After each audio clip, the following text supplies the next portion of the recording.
A Legend of Montrose. By Walter Scott. Introduction to A Legend of Montrose. The Legend of Montrose was written chiefly with a view to place before the reader the melancholy fate of John Lord Kilpont, eldest son of William Earl of Airth and Menteith, and the singular circumstances attending the birth and history of James Stewart of Ardvoirlich, by whose hand the unfortunate nobleman fell. Our subject leads us to talk of deadly feuds, and we must begin with one still more ancient than that to which our story relates. During the reign of James IV, a great feud between the powerful families of Drummond and Murray divided Perthshire. The former, being the most numerous and powerful, cooped up 80 of the Mees in the Kirk of Monaverde, and set fire to it. The wives and the children of the ill-fated men, who had also found shelter in the church, perished by the same conflagration. One man, named David Murray, escaped by the humanity of one of the Drummonds, who received him in his arms as he leaped from amongst the flames. As King James IV ruled with more activity than most of his predecessors, this cruel deed was severely revenged, and several of the perpetrators were beheaded at Stirling. In consequence of the prosecution against his clan, the Drummond by whose assistance David Murray had escaped, fled to Ireland, until, by means of the person whose life he had saved, he was permitted to return to Scotland, where he and his descendants were distinguished by the name of Drummond Ironic, or Ernoch, that is, Drummond of Ireland, and the same title was bestowed on their estate. The Drummond Ernoch of James VI's time was a king's forester in the forest of Glenartney, and chanced to be employed there in search of venison about the year 1588, or early in 1589. This forest was adjacent to the chief haunts of the MacGregors, or a particular race of them, known by the title of Massey, or Children of the Mist. They considered the forester's hunting in their vicinity as an aggression, or perhaps they had him at feud, for the apprehension or slaughter of some of their own name, or for some similar reason. This tribe of MacGregors were outlawed and persecuted, as the reader may see in the introduction to Rob Roy, and every man's hand being against them, their hand was of course directed against every man. In short, they surprised and slew Drummond Ernoch, cut off his head, and carried it with them, wrapped in the corner of one of their plaids. In the full exultation of vengeance, they stopped at the house of Ardvoirlich and demanded refreshment, which the lady, a sister of the murdered Drummond Ernoch, her husband being absent, was afraid or unwilling to refuse. She caused bread and cheese to be placed before them, and gave directions for more substantial refreshments to be prepared. While she was absent with this hospitable intention, the barbarians placed the head of her brother on the table, filling the mouth with bread and cheese, and bidding him eat, for many a merry meal he had eaten in that house. The poor woman returning, and beholding this dreadful sight, shrieked aloud, and fled into the woods, where, as described in the romance, she roamed a raving maniac, and for some time secreted herself from all living society. Some remaining instinctive feeling brought her at length to steal a glance from a distance at the maidens while they milked the cows, which being observed, her husband, Ardvoirlich, had her conveyed back to her home, and detained her there till she gave birth to a child, of whom she had been pregnant, after which she was observed gradually to recover her mental faculties. Meanwhile the outlaws had carried to the utmost their insults against the regal authority, which indeed, as exercised, they had little reason for respecting. They bore the same bloody trophy, which they had so savagely exhibited to the Lady of Ardvoirlich, into the old church of Balquhidder, nearly in the centre of their country, where the Laird of MacGregor and all his clan being convened for the purpose, laid their hands successively on the dead man's head, and swore, in heathenish and barbarous manner, to defend the author of the deed. This fierce and vindictive combination gave the author's late and lamented friend, Sir Alexander Boswell, Bart., subject for a spirited poem, entitled Clan Alpin's Vow, which was printed, but not, I believe, published, in 1811, see Appendix No. I. The fact is ascertained by a proclamation from the Privy Council, dated February 4, 1589, directing letters of fire and sword against the MacGregors, see Appendix No. 2. This fearful commission was executed with uncommon fury. The late excellent John Buchanan of Cambusmore showed the author some correspondence between his ancestor, the Laird of Buchanan, and Lord Drummond, about sweeping certain valleys with their followers, on a fixed time and rendezvous, and, taking sweet revenge for the death of their cousin, Drummondernock. In spite of all, however, that could be done, the devoted tribe of MacGregor still bred up survivors to sustain and to inflict new cruelties and injuries. I embraced the opportunity given me by a second mention of this tribe, to notice an error, which imputes to an individual named Sire More MacGregor, the slaughter of the students at the Battle of Glenfruin. I am informed from the authority of John Gregor son, Esq., that the chieftain so named was dead nearly a century before the battle in question, and could not, therefore, have done the cruel action mentioned. The mistake does not rest with me, as I disclaimed being responsible for the tradition while I quoted it, but with vulgar fame, which is always disposed to ascribe remarkable actions to a remarkable name. See the erroneous passage, Rob Roy, Introduction, and so soft sleep the offended phantom of Dougald Sire More. It is with mingled pleasure and shame that I record the more important error of having announced as deceased my learned acquaintance, the Rev. Dr. Graham, minister of Aberfoyle. See Rob Roy, page 360. I cannot now recollect the precise ground of my depriving my learned and excellent friend of his existence, unless, like Mr. Kirk, his predecessor in the parish, the excellent doctor had made a short trip to Fairyland, with whose wonders he is so well acquainted. But however I may have been misled, my regret is most sincere for having spread such a rumor, and no one can be more gratified than I that the report, however I have been induced to credit and give it currency, is a false one, and that Dr. Graham is still the living pastor of Aberfoyle, for the delight and instruction of his brother antiquaries. Meanwhile young James Stewart of Ardvoirlich grew up to manhood uncommonly tall, strong, and active, with such power in the grasp of his hand in particular, as could force the blood from beneath the nails of the persons who contended with him in this feat of strength. His temper was moody, fierce, and irascible, yet he must have had some ostensible good qualities, as he was greatly beloved by Lord Kilpont, the eldest son of the Earl of Airth and Menteith. This gallant young nobleman joined Montrose in the setting up his standard in 1644, just before the decisive battle at Tippermuir, on the September 1st in that year. At that time, Stewart of Ardvoirlich shared the confidence of the young lord by day, and his bed by night, when, about 4 or 5 days after the battle, Ardvoirlich, either from a fit of sudden fury or deep malice long entertained against his unsuspecting friend, stabbed Lord Kilpont to the heart, and escaped from the camp of Montrose, having killed a sentinel who attempted to detain him. Bishop Guthrie gives us a reason for this villainous action, that Lord Kilpont had rejected with abhorrence a proposal of Ardvoirlich to assassinate Montrose. But it does not appear that there is any authority for this charge, which rests on mere suspicion. Ardvoirlich, the assassin, certainly did fly to the Covenanters, and was employed and promoted by them. He obtained a pardon for the slaughter of Lord Kilpont, confirmed by Parliament in 1634, and was made Major of Argyll's regiment in 1648. Such are the facts of the tale here given as a legend of Montrose's wars. The reader will find they are considerably altered in the fictitious narrative. The author has endeavored to enliven the tragedy of the tale by the introduction of a personage proper to the time and country.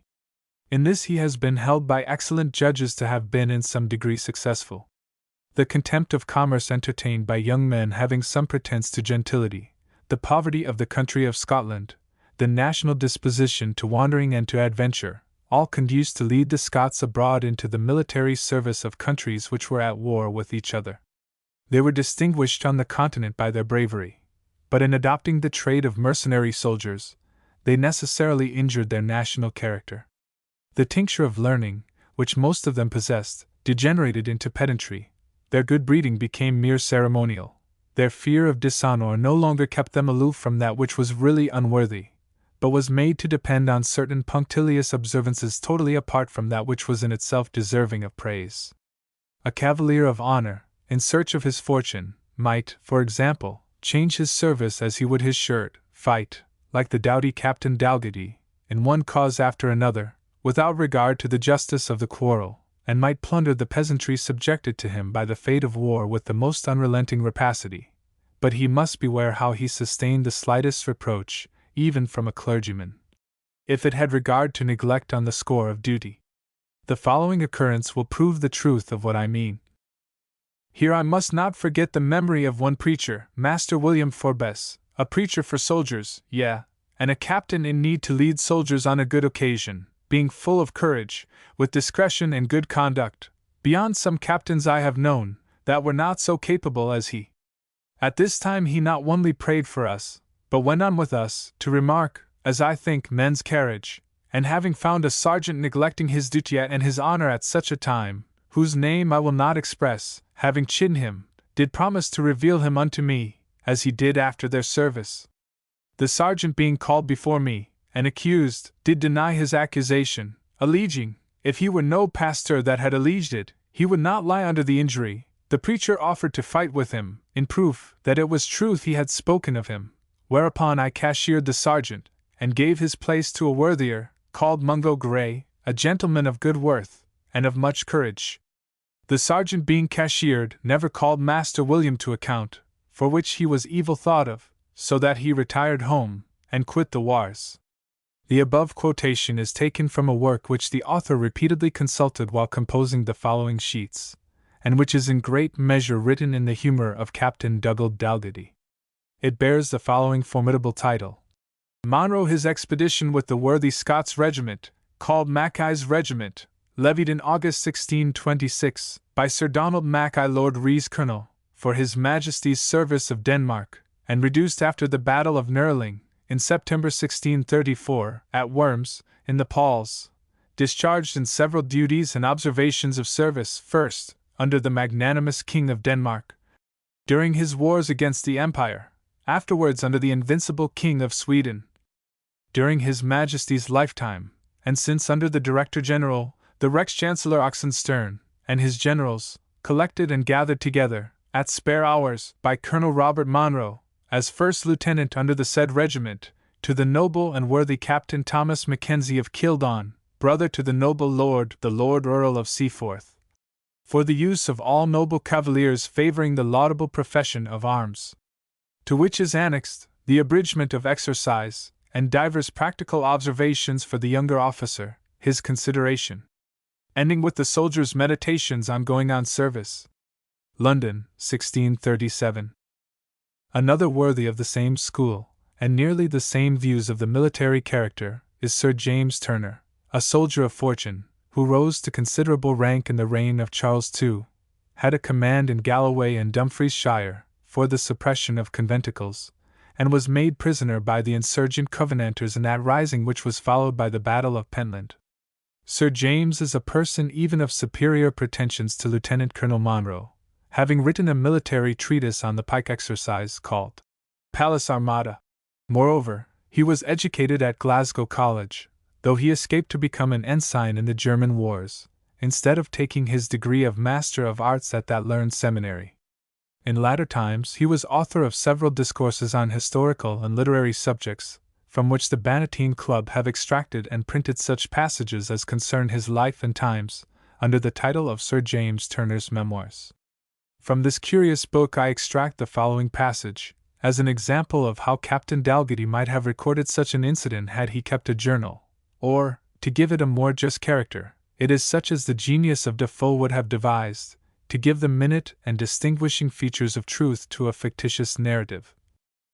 Here I will set down an accident befell me, for thought it was not a very strange one, yet it was a very odd one in all its parts.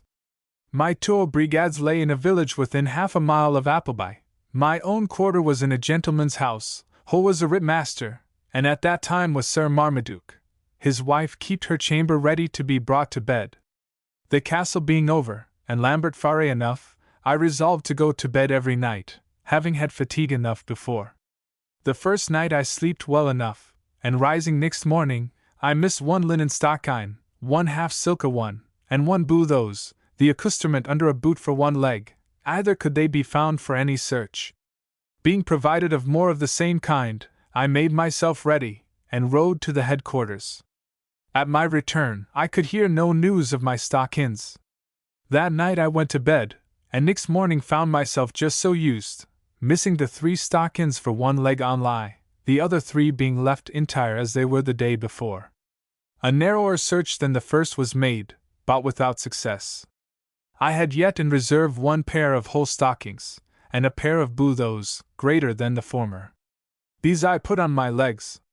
The third morning I found the same usage, the stockings for one leg only left me.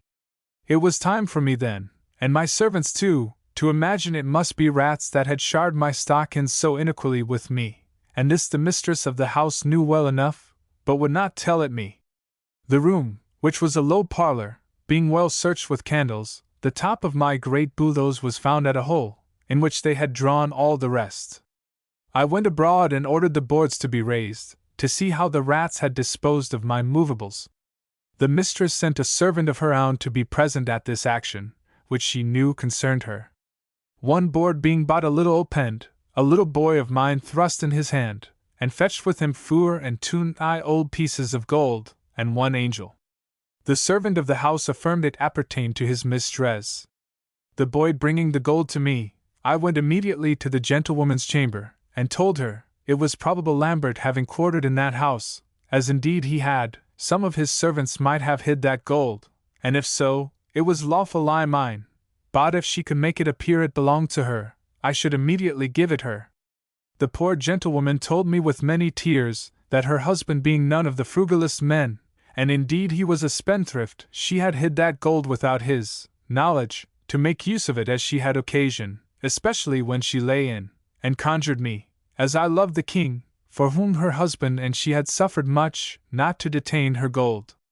She said if there was either more or less than 4 and 2 whole pieces, and 2 half ones, it sold be none of hers, and that they were put by her in a red velvet purse.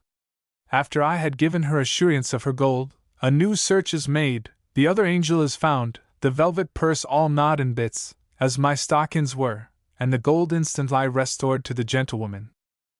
I have often heard that the eating or gnawing of cloths by rats is ominous, and portends some mischance to fall on those to whom the cloths belong. I thank God I was never addicted to such divinations, or heeded them. It is true that more misfortunes than one fell on me shortly after, but I am sure I could have better foreseen them myself than rats or any such vermine, and yet did it not. I have heard indeed many fine stories told of rats, how they abandon houses and ships, when the first are to be burnt and the second drowned. Naturalists say they are very sagacious creatures, and I believe they are so, but I shall never be of the opinion they can foresee future contingencies, which I suppose the devil himself can neither foreknow nor foretell, these being things which the Almighty hath kept hidden in the bosom of his divine prescience. And whether the great God hath preordained or predestinated these things, which to us are contingent, to fall out by an uncontrollable and unavoidable necessity, is a question not yet decided. Sir James Turner's Memoirs, Bannatyne edition, page 59. In quoting these ancient authorities, I must not forget the more modern sketch of a Scottish soldier of the old fashion, by a master hand, in the character of Lesmahago, since the existence of that doughty captain alone must deprive the present author of all claim to absolute originality. Still Dalgety, as the production of his own fancy, has been so far a favorite with its parent, that he has fallen into the error of assigning to the captain too prominent a part in the story. This is the opinion of a critic who encamps on the highest pinnacles of literature, and the author is so far fortunate in having incurred his censure, that it gives his modesty a decent apology for quoting the praise, which it would have ill befitted him to bring forward in an unmingled state. The passage occurs in the Edinburgh Review, No. 55, containing a criticism on Ivanhoe. There is too much, perhaps, of Dalgety, or rather, he engrosses too great a proportion of the work, for, in himself, we think he is uniformly entertaining, and the author has nowhere shown more affinity to that matchless spirit who could bring out his Falstaffs and his pistols, in act after act, and play after play, and exercise them every time with scenes of unbounded loquacity, without either exhausting their humor, or varying a note from its characteristic tone, than in his large and reiterated specimens of the eloquence of the redoubted master. The general idea of the character is familiar to our comic dramatists after the Restoration, and may be said in some measure to be compounded of Captain Fluellen and Bobadil, but the ludicrous combination of the soldado with the divinity student of Marescal College is entirely original, and the mixture of talent, selfishness, courage, coarseness, and conceit was never so happily exemplified. Numerous as his speeches are, there is not one that is not characteristic, and to our taste, divertingly ludicrous. Postscript. While these pages were passing through the press, the author received a letter from the present Robert Stewart of Ardvoirlich, favouring him with the account of the unhappy slaughter of Lord Kilpont, differing from, and more probable than, that given by Bishop Wishart, whose narrative infers either insanity, or the blackest treachery on the part of James Stewart of Ardvoirlich, the ancestor of the present family of that name. It is but fair to give the entire communication as received from my respected correspondent, which is more minute than the histories of the period. Although I have not the honor of being personally known to you, I hope you will excuse the liberty I now take, in addressing you on the subject of a transaction more than once alluded to by you, in which an ancestor of mine was unhappily concerned. I allude to the slaughter of Lord Kilpont, son of the Earl of Airth and Monteith, in 1644, by James Stewart of Ardvoirlich. As the cause of this unhappy event, and the quarrel which led to it, have never been correctly stated in any history of the period in which it took place, I am induced, in consequence of your having, in the second series of your admirable tales on the history of Scotland, adopted Wishart's version of the transaction, and being aware that your having done so will stamp it with an authenticity which it does not merit, and with a view, as far as possible, to do justice to the memory of my unfortunate ancestor, to send you the account of this affair as it has been handed down in the family. James Stewart of Ardvoirlich, who lived in the early part of the 17th century, and who was the unlucky cause of the slaughter of Lord Kilpont, as before mentioned, was appointed to the command of one of several independent companies raised in the Highlands at the commencement of the troubles in the reign of Charles I. Another of these companies was under the command of Lord Kilpont, and a strong intimacy, strengthened by a distant relationship, subsisted between them. When Montrose raised the royal standard, Ardvoirlich was one of the first to declare for him, and is said to have been a principal means of bringing over Lord Kilpont to the same cause, and they accordingly, along with Sir John Drummond and their respective followers, joined Montrose, as recorded by Wishart, at Birkenty. While they served together, so strong was their intimacy, that they lived and slept in the same tent. In the meantime, Montrose had been joined by the Irish under the command of Alexander MacDonald. These, on their march to join Montrose, had committed some excesses on lands belonging to Ardvoirlich, which lay in the line of their march from the west coast. Of this Ardvoirlich complained to Montrose, who, probably wishing as much as possible to conciliate his new allies, treated it in rather an evasive manner. Ardvoirlich, who was a man of violent passions, having failed to receive such satisfaction as he required, challenged MacDonald to single combat. Before they met, however, Montrose, on the information and by advice, as it is said, of Kilpont, laid them both under arrest. Montrose, seeing the evils of such a feud at such a critical time, effected a sort of reconciliation between them, and forced them to shake hands in his presence, when, it was said, that Ardvoirlich, who was a very powerful man, took such a hold of MacDonald's hand as to make the blood start from his fingers. Still, it would appear, Ardvoirlich was by no means reconciled. A few days after the Battle of Tippermuir, when Montrose with his army was encamped at Calais, an entertainment was given by him to his officers, in honor of the victory he had obtained, and Kilpont and his comrade Ardvoirlich were of the party. After returning to their quarters, Ardvoirlich, who seemed still to brood over his quarrel with MacDonald, and being heated with drink, began to blame Lord Kilpont for the part he had taken in preventing his obtaining redress, and reflecting against Montrose for not allowing him what he considered proper reparation. Kilpont of course defended the conduct of himself and his relative Montrose, till their argument came to high words, and finally, from the state they were both in, by an easy transition, to blows, when Ardvoirlich, with his dirk, struck Kilpont dead on the spot. He immediately fled, and under the cover of a thick mist escaped pursuit, leaving his eldest son Henry, who had been mortally wounded at Tippermuir, on his deathbed. His followers immediately withdrew from Montrose, and no course remained for him but to throw himself into the arms of the opposite faction, by whom he was well received. His name is frequently mentioned in Leslie's campaigns, and on more than one occasion he is mentioned as having afforded protection to several of his former friends through his interest with Lesley, when the king's cause became desperate. The foregoing account of this unfortunate transaction, I am well aware, differs materially from the account given by Wishart, who alleges that Stuart had laid a plot for the assassination of Montrose, and that he murdered Lord Kilpont in consequence of his refusal to participate in his design. Now, I may be allowed to remark that besides Wishart having always been regarded as a partial historian, and very questionable authority on any subject connected with the motives or conduct of those who differed from him in opinion, that even had Stuart formed such a design, Kilpont, from his name and connections, was likely to be the very last man of whom Stuart would choose to make a confidant and accomplice.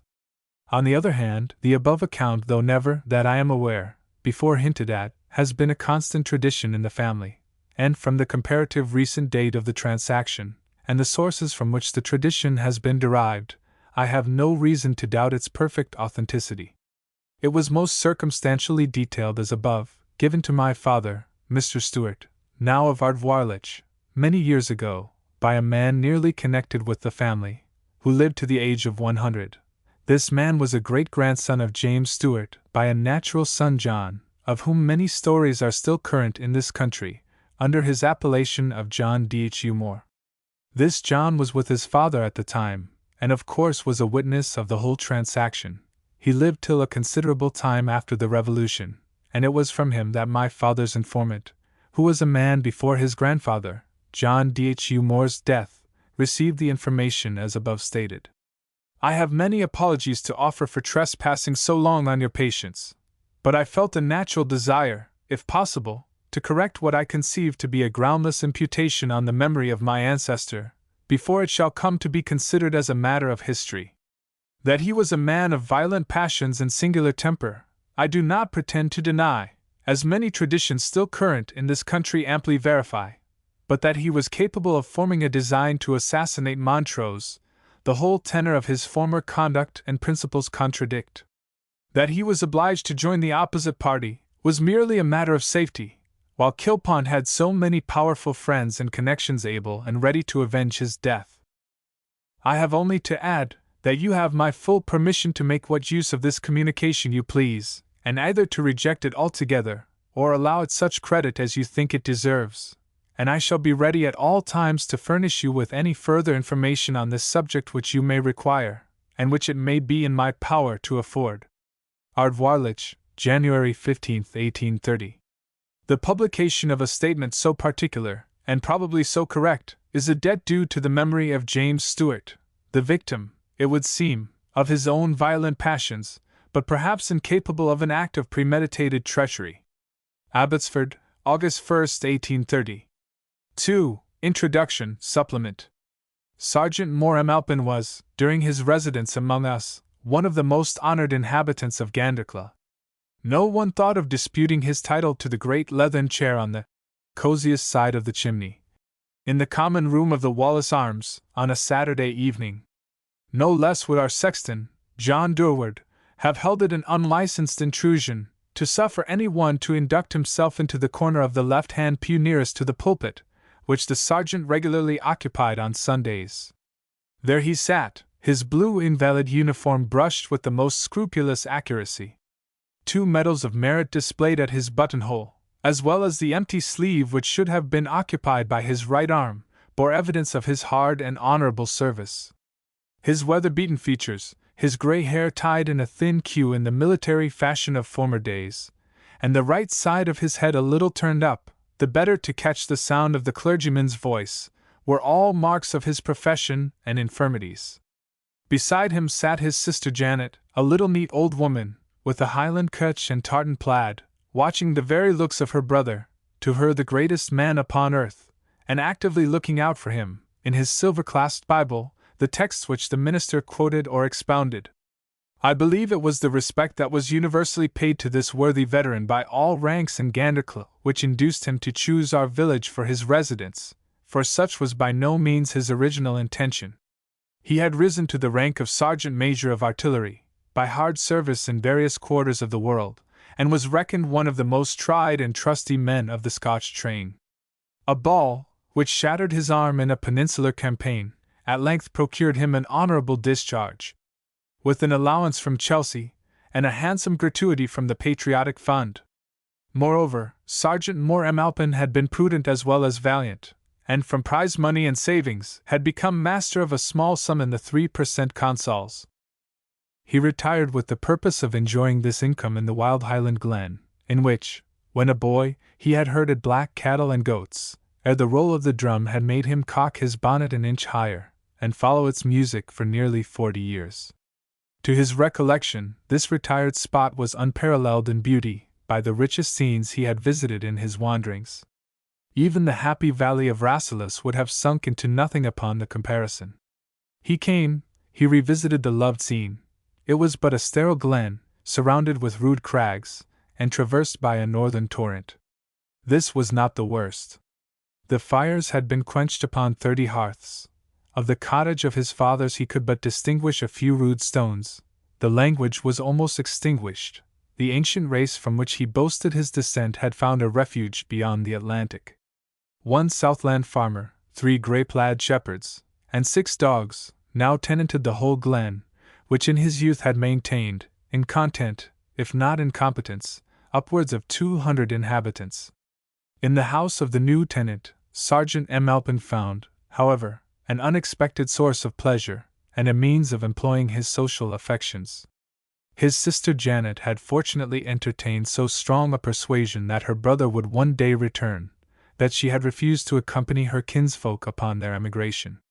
Nay, she had consented, though not without a feeling of degradation, to take service with the intruding Lowlander, who, though a Saxon, she said, had proved a kind man to her. This unexpected meeting with his sister seemed a cure for all the disappointments which it had been Sergeant Moore's lot to encounter, although it was not without a reluctant terror that he heard told, as a Highland woman alone could tell it, the story of the expatriation of his kinsman. She narrated at great length the vain offers they had made of advance rent, the payment of which must have reduced them to the extremity of poverty, which they were yet contented to face, for permission to live and die on their native soil. Nor did Janet forget the portents which had announced the departure of the Celtic race, and the arrival of the strangers.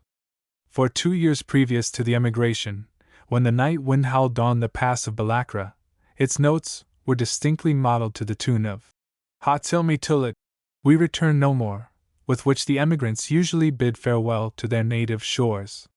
The uncouth cries of the Southland shepherds, and the barking of their dogs, were often heard in the midst of the hills long before their actual arrival. A bard, the last of his race, had commemorated the expulsion of the natives of the glen in a tune, which brought tears into the aged eyes of the veteran, and of which the first stanza may be thus rendered. What added to Sergeant Moore M'Alpin's distress upon the occasion was, that the chief by whom this change had been effected was, by tradition and common opinion, held to represent the ancient leaders and fathers of the expelled fugitives, and it had hitherto been one of Sergeant Moore's principal subjects of pride to prove, by genealogical deduction, in what degree of kindred he stood to this personage. A woeful change was now wrought in his sentiments towards him. "I cannot curse him," he said, as he rose and strode through the room, when Janet's narrative was finished. "I will not curse him, he is the descendant and representative of my fathers. But never shall mortal man hear me name his name again." And he kept his word, for, until his dying day, no man heard him mention his selfish and hard-hearted chieftain. After giving a day to sad recollections, the hearty spirit which had carried him through so many dangers manned the sergeant's bosom against this cruel disappointment. He would go, he said, to Canada to his kinsfolk, where they had named a transatlantic valley after the glen of their fathers. Janet, he said, should kilt her coats like a leaguer lady, and the distance. It was a flea's leap to the voyages and marches he had made on a slighter occasion. With this purpose he left the Highlands, and came with his sister as far as Gandercleugh, on his way to Glasgow, to take a passage to Canada. But winter was now set in, and as he thought it advisable to wait for a spring passage, when the St. Lawrence should be open, he settled among us for the few months of his stay in Britain. As we said before, the respectable old man met with deference and attention from all ranks of society, and when spring returned, he was so satisfied with his quarters that he did not renew the purpose of his voyage. Janet was afraid of the sea, and he himself felt the infirmities of age and hard service more than he had at first expected. And, as he confessed to the clergyman, and my worthy principal, Mr. Clayshbetham, it was better staying with ken friends than going farther and faring worse. He therefore established himself and his domicile at Gandercleugh, to the great satisfaction, as we have already said, of all its inhabitants, to whom he became, in respect of military intelligence, and able commentaries upon the newspapers, gazettes, and bulletins, a very oracle, explanatory of all martial events past, present, or to come. It is true, the sergeant had his inconsistencies. He was a steady Jacobite, his father and his 4 uncles having been out in the 45. But he was a no less steady adherent of King George, in whose service he had made his little fortune, and lost 3 brothers, so that you were in equal danger to displease him, in terming Prince Charles, the Pretender, or by saying anything derogatory to the dignity of King George.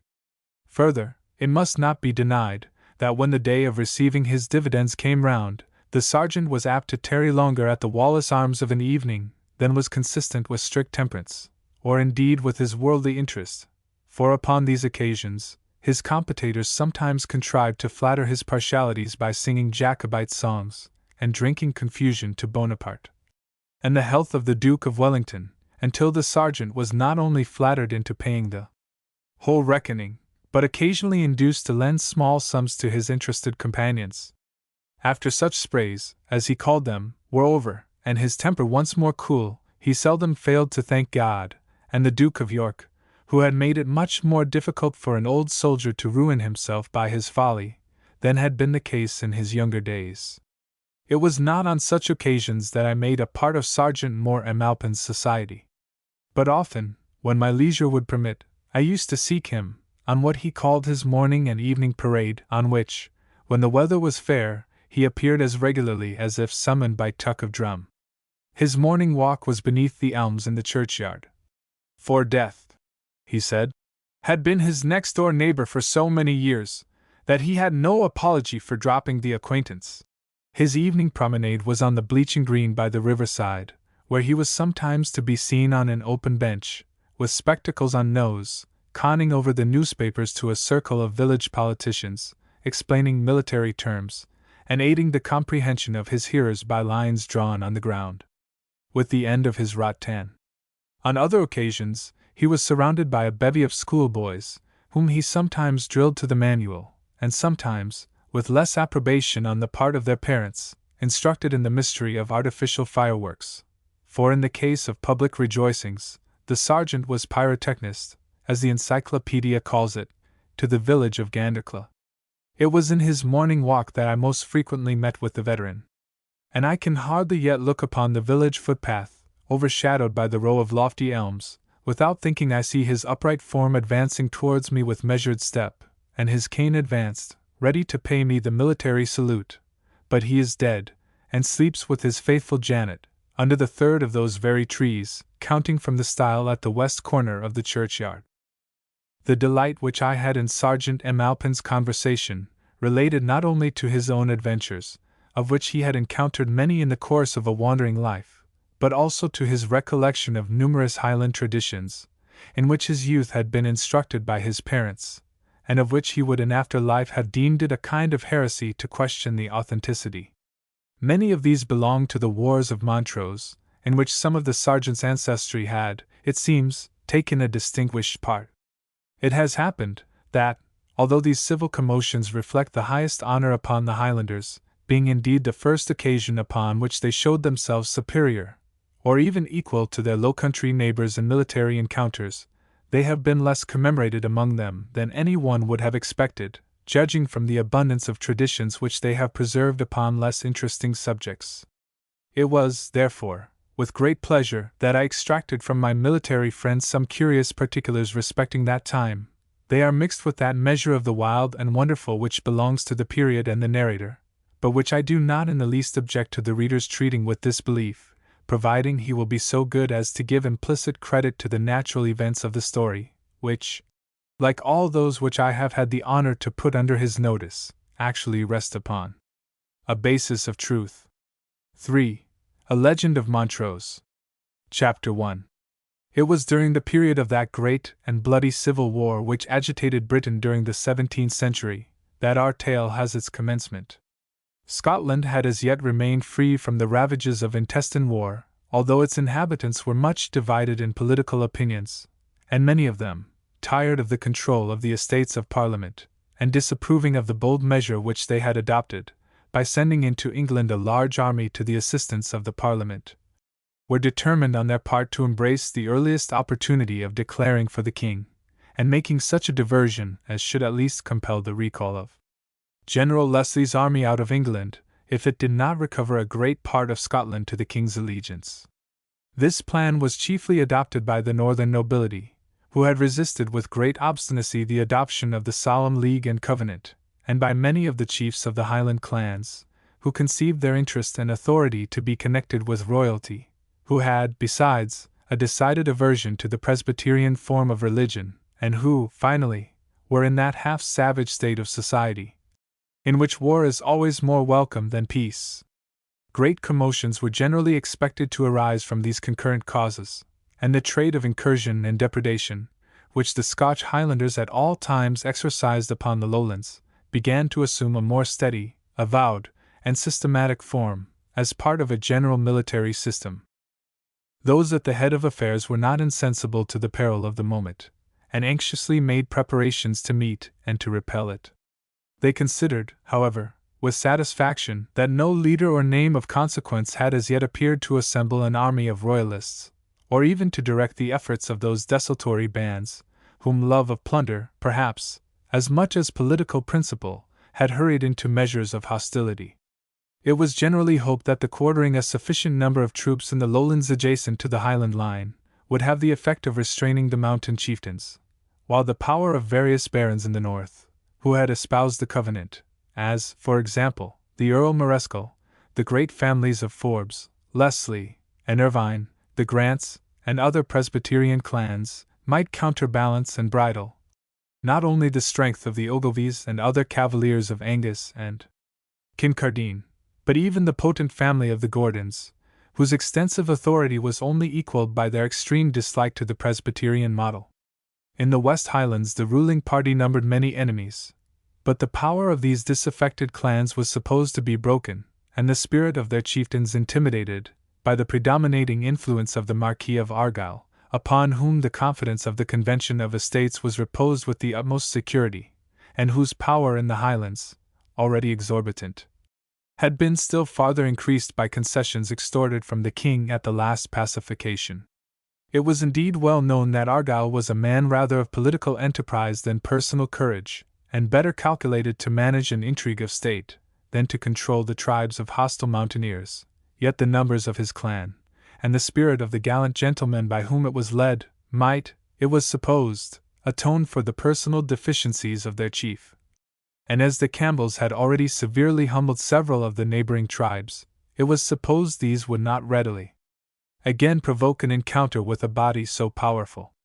Thus, having at their command the whole west and south of Scotland, indisputably the richest part of the kingdom, Fifeshire being in a peculiar manner their own, and possessing many and powerful friends even north of the Forth and Tay, the Scottish Convention of Estates saw no danger sufficient to induce them to alter the line of policy they had adopted, or to recall from the assistance of their brethren of the English Parliament that auxiliary army of 20,000 men, by means of which accession of strength the king's party had been reduced to the defensive, when in full career of triumph and success.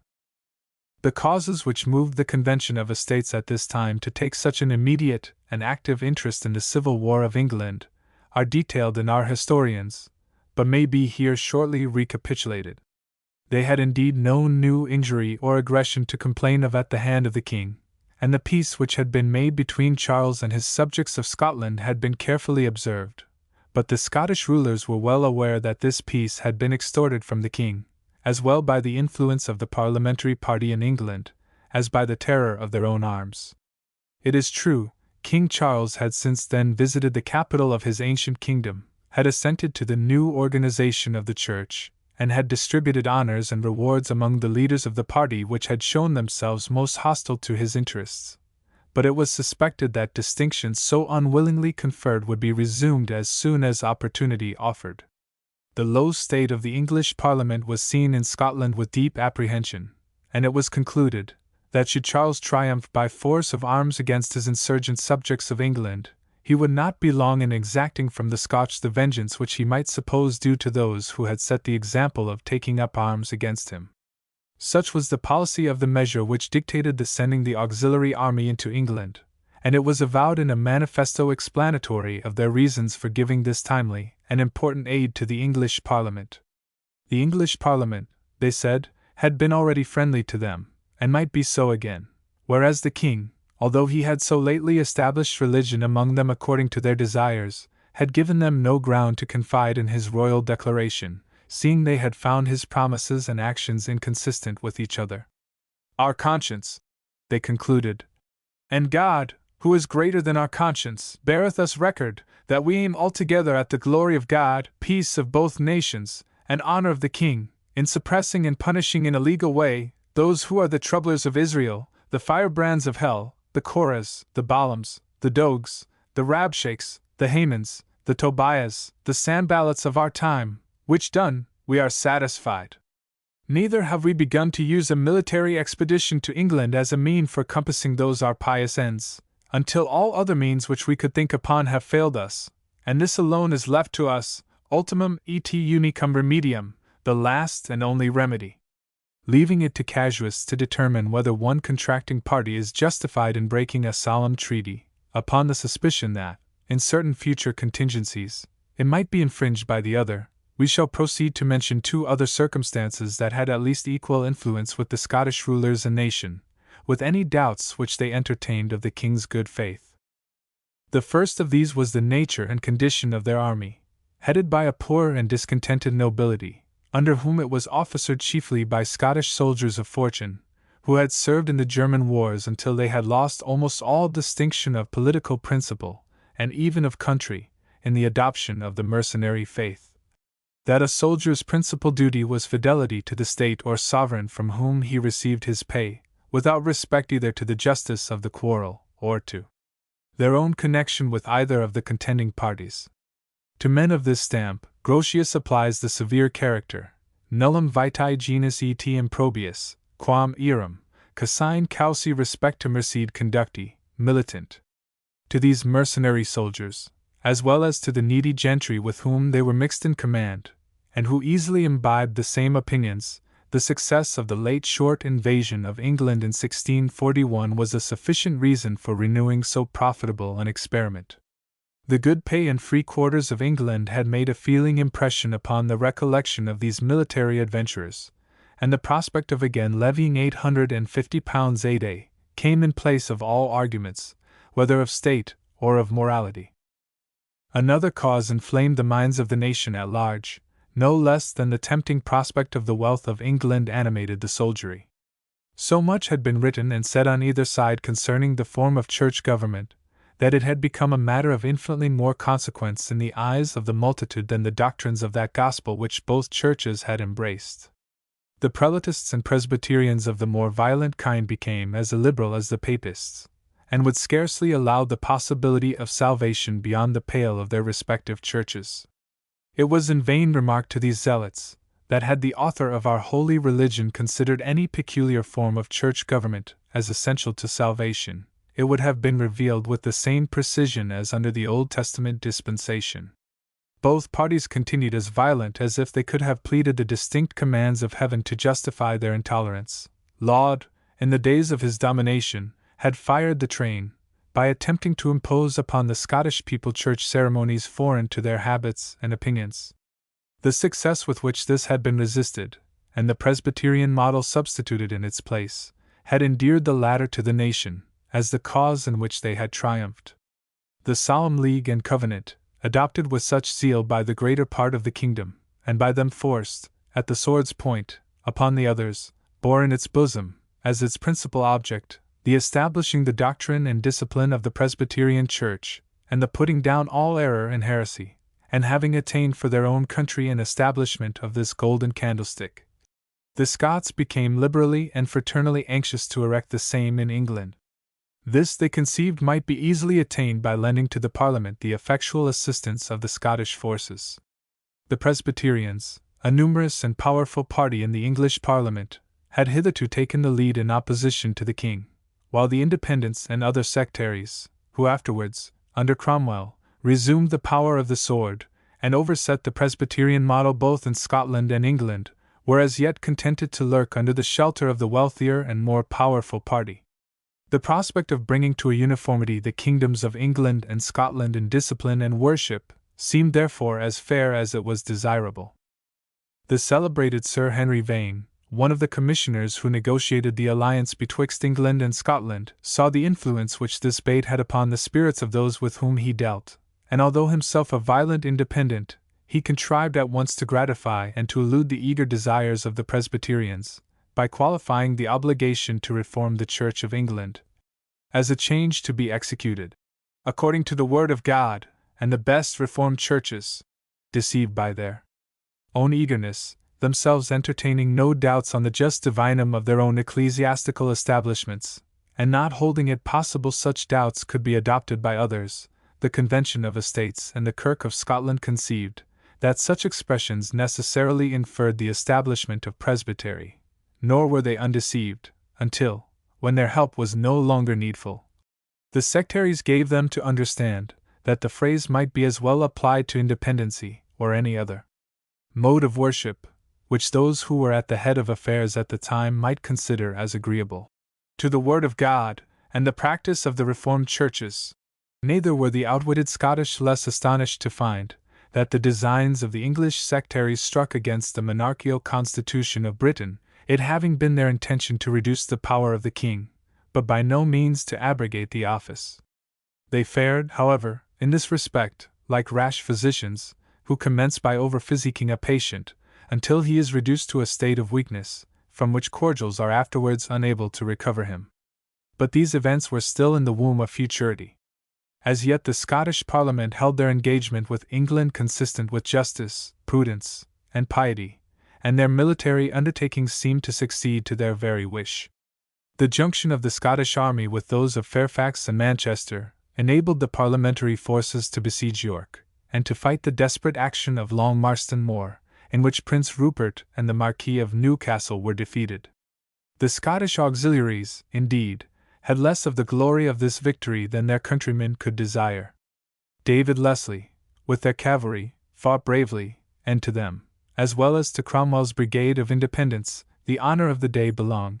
But the old Earl of Leven, the Covenanting general, was driven out of the field by the impetuous charge of Prince Rupert, and was 30 miles distant, in full flight towards Scotland, when he was overtaken by the news that his party had gained a complete victory.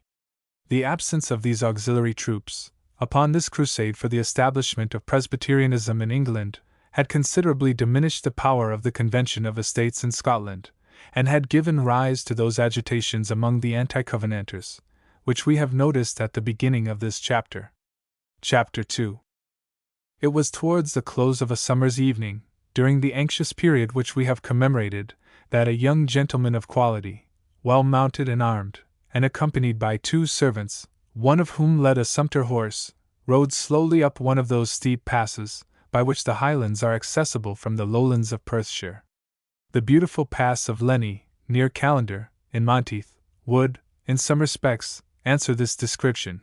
Their course had lain for some time along the banks of a lake, whose deep waters reflected the crimson beams of the western Sunday. The broken path which they pursued with some difficulty was in some places shaded by ancient birches and oak trees, and in others overhung by fragments of huge rock. Elsewhere, the hill, which formed the northern side of this beautiful sheet of water, arose in steep, but less precipitous acclivity, and was arrayed in heath of the darkest purple. In the present times, a scene so romantic would have been judged to possess the highest charms for the traveler, but those who journey in days of doubt and dread pay little attention to picturesque scenery. The master kept, as often as the wood permitted, abreast of one or both of his domestics, and seemed earnestly to converse with them, probably because the distinctions of rank are readily set aside among those who are made to be sharers of common danger. The dispositions of the leading men who inhabit this wild country, and the probability of their taking part in the political convulsions that were soon expected, were the subjects of their conversation. They had not advanced above halfway up the lake, and the young gentleman was pointing to his attendants the spot where their intended road turned northwards, and leaving the verge of the loch, ascended a ravine to the right hand, when they discovered a single horseman coming down the shore, as if to meet them. The gleam of the sunbeams upon his headpiece and corselet showed that he was in armor, and the purpose of the other travelers required that he should not pass unquestioned. "We must know who he is," said the young gentleman, "and whither he is going." And putting spurs to his horse, he rode forward as fast as the rugged state of the road would permit, followed by his two attendants, until he reached the point where the pass along the side of the lake was intersected by that which descended from the ravine, securing thus against the possibility of the stranger eluding them, by turning into the latter road before they came up with him. The single horseman had mended his pace, when he first observed the three riders advance rapidly towards him, but when he saw them halt and form a front, which completely occupied the path, he checked his horse, and advanced with great deliberation, so that each party had an opportunity to take a full survey of the other. The solitary stranger was mounted upon an able horse, fit for military service, and for the great weight which he had to carry, and his rider occupied his demi-pique, or war saddle, with an air that showed it was his familiar seat. He had a bright burnished headpiece, with a plume of feathers, together with a cuirass, thick enough to resist a musket ball, and a back piece of lighter materials. These defensive arms he wore over a buff jerkin, along with a pair of gauntlets, or steel gloves, the tops of which reached up to his elbow, and which, like the rest of his armor, were of bright steel. At the front of his military saddle hung a case of pistols, far beyond the ordinary size, nearly 2 feet in length, and carrying bullets of 20 to the pound. A buff belt, with a broad silver buckle, sustained on one side a long straight double-edged broadsword, with a strong guard, and a blade calculated either to strike or push.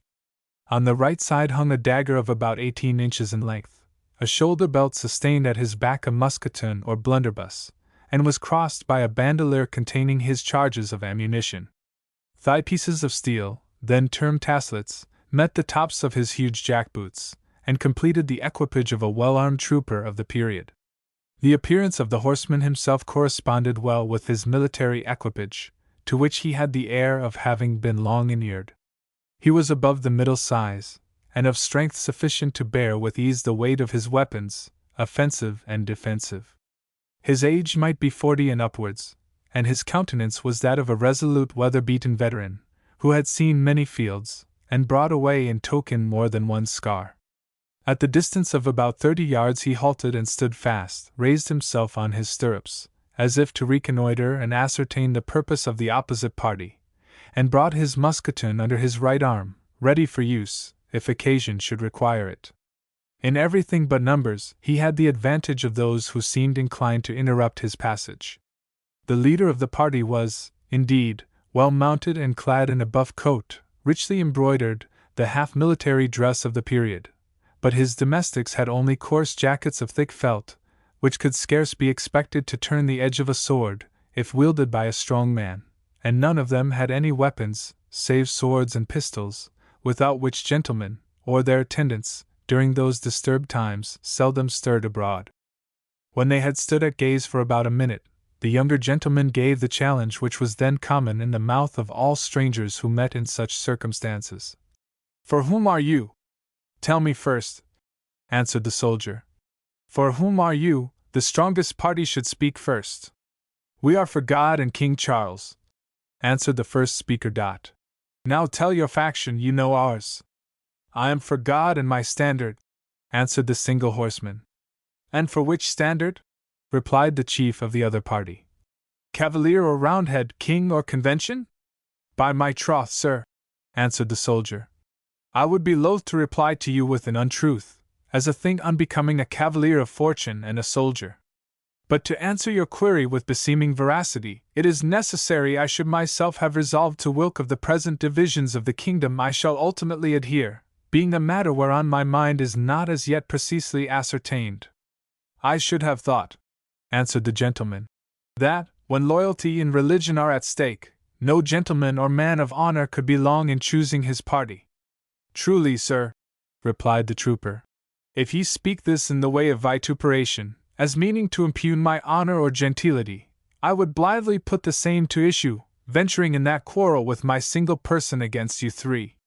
But if you speak it in the way of logical ratiocination, whilk I have studied in my youth at the Marescal College of Aberdeen, I am ready to prove to ye lawguys that my resolution to defer, for a certain season, the taking upon me either of these quarrels, not only becometh me as a gentleman and a man of honor, but also as a person of sense and prudence, one imbued with humane letters in his early youth, and who, from thenceforward, has followed the wars under the banner of the invincible Gustavus, the Lion of the North, and under many other heroic leaders, both Lutheran and Calvinist, Papist and Arminian.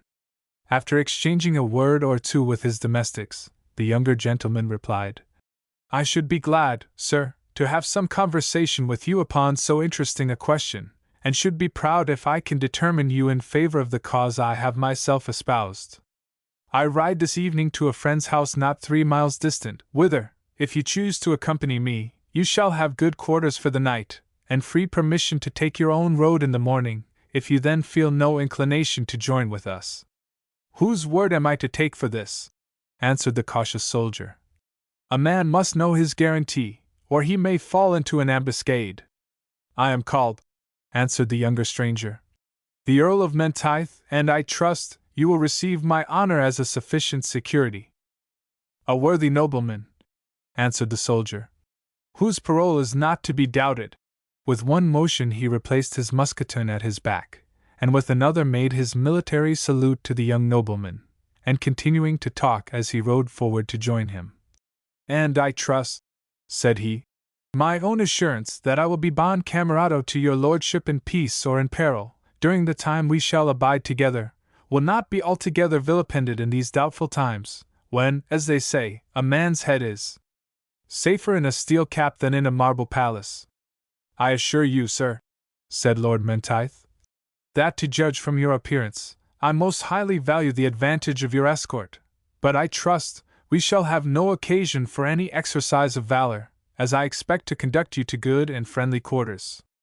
Good quarters, my lord, replied the soldier, are always acceptable, and are only to be postponed to good pay or good booty, not to mention the honor of a cavalier, or the needful points of commanded duty. And truly, my lord, your noble proffer is not the less welcome, in that I knew not precisely this night where I and my poor companion, patting his horse, were to find lodgments. May I be permitted to ask, then, said Lord Menteith, to whom I have the good fortune to stand quartermaster? Truly, my lord, said the trooper, my name is Dalgety, Dougal Dalgety, Ritmaster Dougal Dalgety of Drumthwacket, at your honourable service to command. It is a name you may have seen in Gallo Belgicus, the Swedish intelligencer, or, if you read High Dutch, in the Vliegenden Merker of Leipzig. My father, my lord, having by unthrifty courses reduced a fair patrimony to a nonentity, I had no better shift, when I was 18 years old, than to carry the learning whilk I had acquired at the Marescal College of Aberdeen, my gentle blood and designation of Drumthwacket, together with a pair of stalwart arms, and legs conform, to the German wars, there to push my way as a cavalier of fortune. My lord, my legs and arms stood me in more stead than either my gentle kin or my booklear, and I found myself trailing a pike as a private gentleman under old Sir Ludovic Leslie, where I learned the rules of service so tightly, that I will not forget them in a hurry. Sir, I have been made to stand guard 8 hours, being from 12 at noon to 8 o'clock of the night, at the palace, armed with back and breast, headpiece and bracelets, being ironed to the teeth, in a bitter frost, and the ice was as hard as ever was flint, and all for stopping an instant to speak to my landlady, when I should have gone to roll call. And doubtless, sir, replied Lord Menteith, you have gone through some hot service, as well as this same cold duty you talk of? Surely, my lord, it doth not become me to speak, but he that hath seen the fields of Leipzig and of Lutzen may be said to have seen pitched battles. and one who hath witnessed the intaking of Frankfurt, and Spanheim, and Nuremberg, and so forth, should know somewhat about leaguers, storms, onslaughts, and outfalls. But your merit, sir, and experience were doubtless followed by promotion? It came slow, my lord, doomed slow, replied Dalgety. But as my Scottish countrymen, the fathers of the war, and the raisers of those valorous Scottish regiments that were the dread of Germany, began to fall pretty thick, what with pestilence and what with the sword, why we, their children, succeeded to their inheritance. Sir, I was 6 years first private gentleman of the company, and 3 years lance spysade, disdaining to receive a halberd, as unbecoming my birth. Wherefore I was ultimately promoted to be a Fonddrager, as the High Dutch call it, which signifies an ancient, in the King's Leaf Regiment of Black Horse, and thereafter I arose to be lieutenant and rittmaster, under that invincible monarch, the bulwark of the Protestant faith, the Lion of the North, the terror of Austria, Gustavus the Victorious. And yet, if I understand you, Captain Dalgety, I think that rank corresponds with your foreign title of rittmaster. The same grade precisely, answered Dalgety. Rittmaster signifying literally file leader. I was observing, continued Lord Menteith, that, if I understood you right, you had left the service of this great prince. It was after his death, sir, said Dalgety, when I was in no shape bound to continue mine adherence. There are things, my lord, in that service, that cannot but go against the stomach of any cavalier of honor. In especial, albeit the pay be none of the most superabundant, being only about $60 a month to a rittmaster, yet the invincible Gustavus never paid above 1/3 of that sum, whilk was distributed monthly by way of loan, although, when justly considered, it was, in fact, a borrowing by that great monarch of the additional 2/3 which were due to the soldier. And I have seen some whole regiments of Dutch and Holsteiners mutiny on the field of battle, like base scullions, crying out Gelt, Gelt, signifying their desire of pay, instead of falling to blows like our noble Scottish blades, who ever disdained, my lord, postponing of honor to filthy lucre. But were not these arrears, said Lord Menteith, paid to the soldiery at some stated period? My lord, said Dalgety, I take it on my conscience that at no period, and by no possible process, could one kreutzer of them ever be recovered. I myself never saw $20 of my own all the time I served the invincible Gustavus, unless it was from the chance of a storm or victory, or the fetching in some town or dorp, when a cavalier of fortune, who knows the usage of wars, seldom faileth to make some small profit. I begin rather to wonder, sir, said Lord Menteith, that you should have continued so long in the Swedish service, than that you should have ultimately withdrawn from it. Neither I should, answered the rittmaster. But that great leader, captain, and king, the Lion of the North, and the bulwark of the Protestant faith, had a way of winning battles, taking towns, overrunning countries, and levying contributions, whilk made his service irresistibly delectable to all true-bred cavaliers who follow the noble profession of arms. Simple as I ride here, my lord, I have myself commanded the whole stift of Dunkelspiel on the lower Rhine, occupying the Palsgrave's palace, consuming his choice wines with my comrades, calling in contributions, requisitions, and cadracks, and not failing to lick my fingers, as became a good cook. But truly all this glory hastened to decay, after our great master had been shot with 3 bullets on the field of Lutzen, wherefore, finding that fortune had changed sides, that the borrowings and lendings went on as before out of our pay, while the cadracks and casualties were all cut off, I e'en gave up my commission, and took service with Wallenstein, in Walter Butler's Irish regiment. And may I beg to know of you, said Lord Menteith, apparently interested in the adventures of this soldier of fortune, how you like this change of masters? Indifferent well, said the captain. Very indifferent well. I cannot say that the Emperor paid much better than the great Gustavus. For hard knocks, we had plenty of them. I was often obliged to run my head against my old acquaintances, the Swedish feathers, whilk your honor must conceive to be double-pointed stakes, shod with iron at each end, and planted before the squad of pikes to prevent an onfall of the cavalry. The whilk Swedish feathers, although they look gay to the eye, resembling the shrubs or lesser trees of a forest, as the puissant pikes, arranged in battalia behind them, correspond to the tall pines thereof, yet, nevertheless, are not altogether so soft to encounter as the plumage of a goose. Howbeit, in despite of heavy blows and light pay, a cavalier of fortune may thrive indifferently well in the imperial service, in respect his private casualties are nothing so closely looked to as by the Swede, and so that an officer did his duty on the field, either Wallenstein nor Pappenheim, nor old Tilly before them, would likely listen to the objurgations of boors or burghers against any commander or soldado, by whom they chanced to be somewhat closely shorn. So that an experienced cavalier, knowing how to lay, as our Scottish phrase runs, the head of the sow to the tail of the grice, might get out of the country the pay whilk he could not obtain from the Emperor. With a full hand, sir, doubtless, and with interest, said Lord Menteith. Indubitably, my lord, answered Dalgetty, composedly. For it would be doubly disgraceful for any soldado of rank to have his name called in question for any petty delinquency. And pray, sir, continued Lord Menteith, what made you leave so gainful a service? Why, truly, sir, answered the soldier, an Irish cavalier, called O'Quilligan, being major of our regiment, and I having had words with him the night before, respecting the worth and precedence of our several nations, it pleased him the next day to deliver his orders to me with the point of his batoon advanced and held aloof, instead of declining and trailing the same, as is the fashion from a courteous commanding officer towards his equal in rank, though, it may be, his inferior in military grade. Upon this quarrel, sir, we fought in private rencontre, and as, in the perquisitions which followed, it pleased Walter Butler, our oberst, or colonel, to give the lighter punishment to his countrymen, and the heavier to me, whereupon, ill-stomaching such partiality, I exchanged my commission for one under the Spaniard. I hope you found yourself better off by the change? Said Lord Menteith. In good sooth, answered the ringmaster, I had but little to complain of.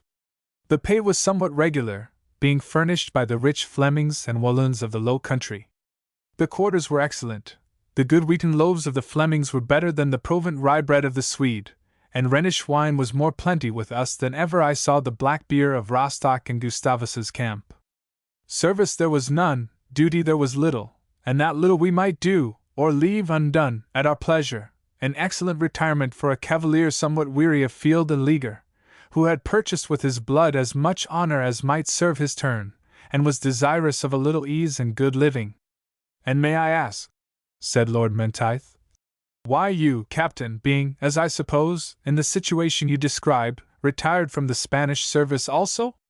You are to consider, my lord, that your Spaniard, replied Captain Dalgetty, is a person altogether unparalleled in his own conceit, wherethrough he mocketh not fit account of such foreign cavaliers of valour as are pleased to take service with him. And a galling thing it is to every honourable soldado, to be put aside, and postponed, and obliged to yield preference to every puffing senior, who, were it the question which should first mount a breach at push of pike, might be apt to yield willing place to a Scottish cavalier. Moreover, sir, I was pricked in conscience respecting a matter of religion. I should not have thought, Captain Dalgetty, said the young nobleman, that an old soldier, who had changed service so often, would have been too scrupulous on that head.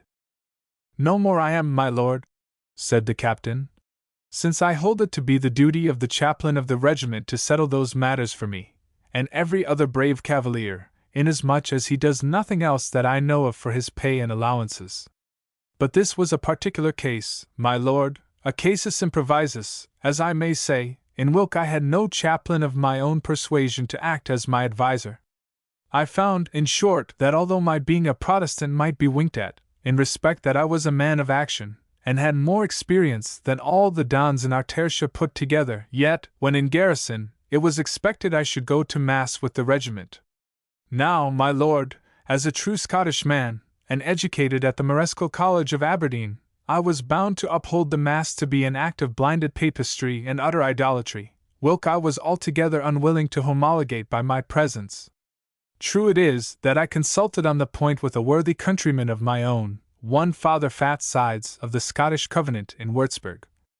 And I hope, observed Lord Menteith, you obtained a clear opinion from this same ghostly father? As clear as it could be, replied Captain Dalgetty. considering we had drunk 6 flasks of Rhenish, and about 2 mutchkins of Kirchenwasser. Father Fatsides informed me that, as nearly as he could judge for a heretic like myself, it signified not much whether I went to Mass or not, seeing my eternal perdition was signed and sealed at any rate, in respect of my impenitent and obdurate perseverance in my damnable heresy.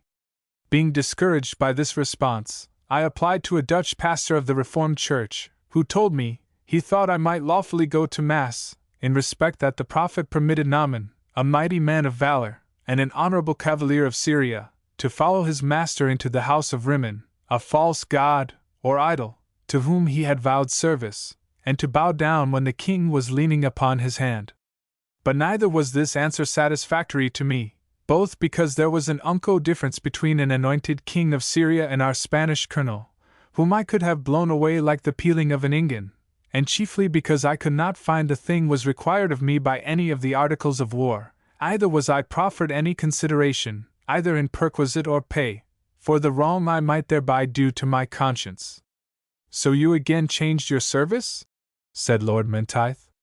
In troth did I, my lord, and after trying for a short while 2 or 3 other powers, I even took on for a time with their high mightinesses the states of Holland.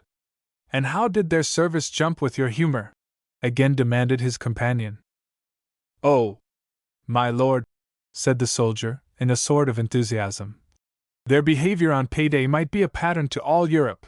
No borrowings, no lendings, no offsets, no arrears, all balanced and paid like a banker's book. The quarters, too, are excellent, and the allowances unchallengeable. But then, sir, they are a precise, scrupulous people, and will allow nothing for peccadillos. So that if a boor complains of a broken head, or a beer seller of a broken can, or a daft wench does but squeak loud enough to be heard above her breath, a soldier of honor shall be dragged, not before his own court-martial, who can best judge of and punish his demerits, but before a base mechanical burgomaster, who shall menace him with the Rasthouse, the cord, and what not, as if he were one of their own mean amphibious 20-breeched boors. So not being able to dwell longer among those ungrateful plebeians, who, although unable to defend themselves by their proper strength, will nevertheless allow the noble foreign cavalier who engages with them nothing beyond his dry wages, which no honorable spirit will put in competition with a liberal license and honorable countenance, I resolved to leave the service of the Mynheers.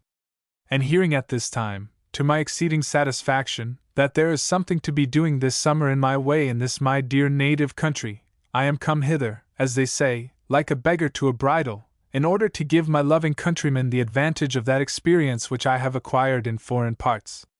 So your lordship has an outline of my brief story, excepting my deportment in those passages of action in the field, in leaguers, storms, and onslaughts, whilk would be wearisome to narrate, and might, peradventure, better befit any other tongue than mine own.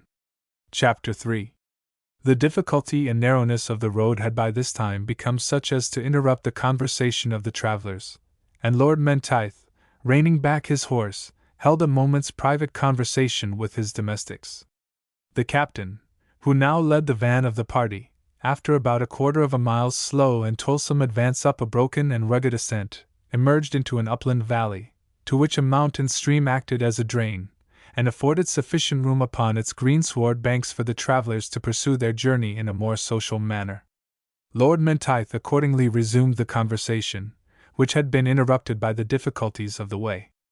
I should have thought, said he to Captain Dalgety, that a cavalier of your honourable mark, who hath so long followed the valiant King of Sweden, and entertains such a suitable contempt for the base mechanical states of Holland, would not have hesitated to embrace the cause of King Charles, in preference to that of the low-born, roundhead, canting knaves, who are in rebellion against his authority. Ye speak reasonably, my lord, said Dalgety, and cateris paribus, I might be induced to see the matter in the same light. But, my lord, there is a southern proverb, fine words butter no parsnips. I have heard enough since I came here, to satisfy me that a cavalier of honour is free to take any part in this civil embroilment whilk he may find most convenient for his own peculiar. Loyalty is your password, my lord, liberty, roars another chield from the other side of the strath, the king, shouts one war cry, the Parliament, roars another, Montrose, forever, cries Donald, waving his bonnet. Argyle and Laven, cries a south country Saunders, vaporing with his hat and feather. Fight for the bishops, says a priest, with his gown and rochet. Stand stout for the kirk, cries a minister, in a Geneva cap and bandeau. Good watchwords all, excellent watchwords. Whilk cause is the best I cannot say. But sure am I, that I have fought knee-deep in blood many a day for one that was 10 degrees worse than the worst of them all. And pray, Captain Dalgetty, said his lordship, since the pretensions of both parties seem to you so equal, will you please to inform us by what circumstances your preference will be determined? Simply upon 2 considerations, my lord, answered the soldier. Being, first, on which side my services would be in most honorable request, and secondly, whilk is a corollary of the first, by whilk party they are likely to be most gratefully requited. And to deal plainly with you, my lord, my opinion at present doth on both points rather incline to the side of the Parliament. Your reasons, if you please, said Lord Menteith, and perhaps I may be able to meet them with some others which are more powerful. Sir, I shall be amenable to reason, said Captain Dalgetty, supposing it addresses itself to my honor and my interest. Well then, my lord, here is a sort of Highland host assembled, or expected to assemble, in these wild hills, in the king's behalf. Now, sir, you know the nature of our Highlanders. I will not deny them to be a people stout in body and valiant in heart, and courageous enough in their own wild way of fighting, which is as remote from the usages and discipline of war as ever was that of the ancient Scythians, or of the salvage Indians of America that now is, they havena sae mickle as a German whistle, or a drum, to beat a march, an alarm, a charge, a retreat, a reveille, or the tattoo, or any other point of war, and their damnable skirlin pipes, whilk they themselves pretend to understand, are unintelligible to the ears of any cavaliero accustomed to civilized warfare.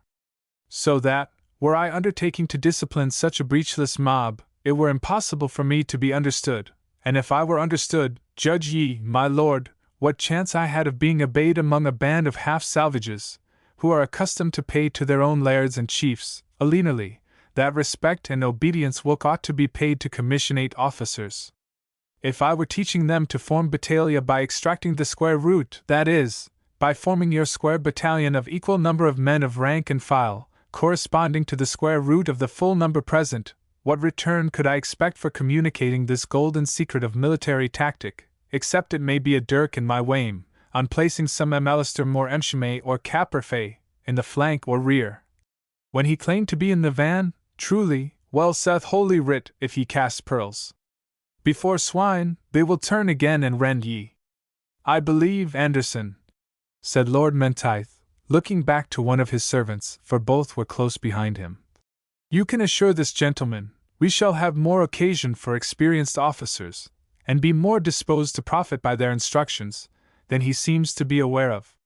With your honour's permission, said Anderson, respectfully raising his cap, when we are joined by the Irish infantry, who are expected, and who should be landed in the West Highlands before now, we shall have need of good soldiers to discipline our levies. And I should like well, very well, to be employed in such service, said Dalgetty.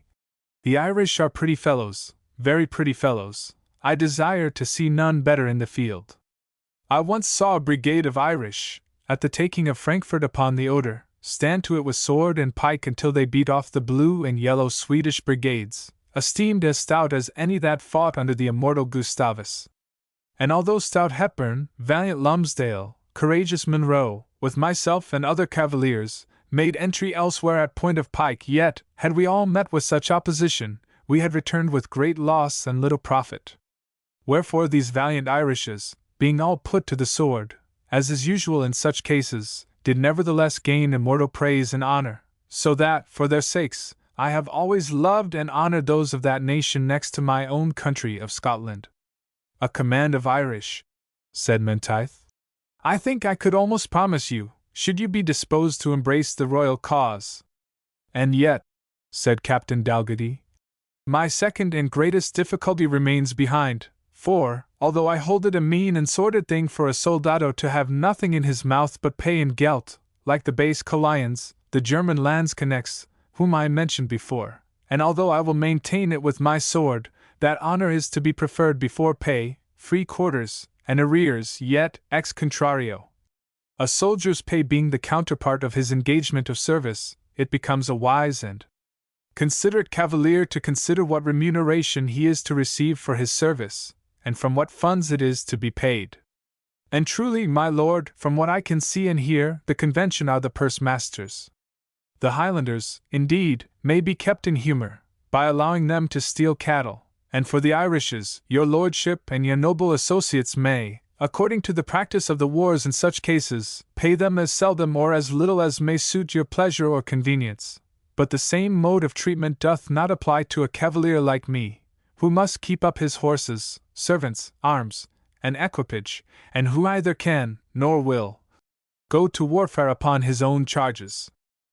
Anderson, the domestic who had before spoken, now respectfully addressed his master. I think, my lord, he said, that, under your lordship's favour, I could say something to remove Captain Dalgety's second objection also. He asks us where we are to collect our pay. Now, in my poor mind, the resources are as open to us as to the Covenanters. They tax the country according to their pleasure, and dilapidate the estates of the king's friends.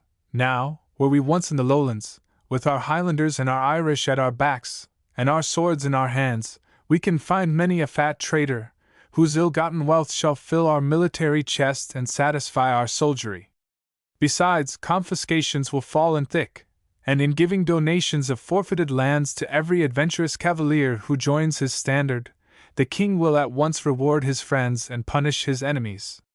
In short, he that joins these Roundhead dogs may get some miserable pittance of pay. He that joins our standard has a chance to be knight, lord, or earl, if luck serve him. Have you ever served, my good friend?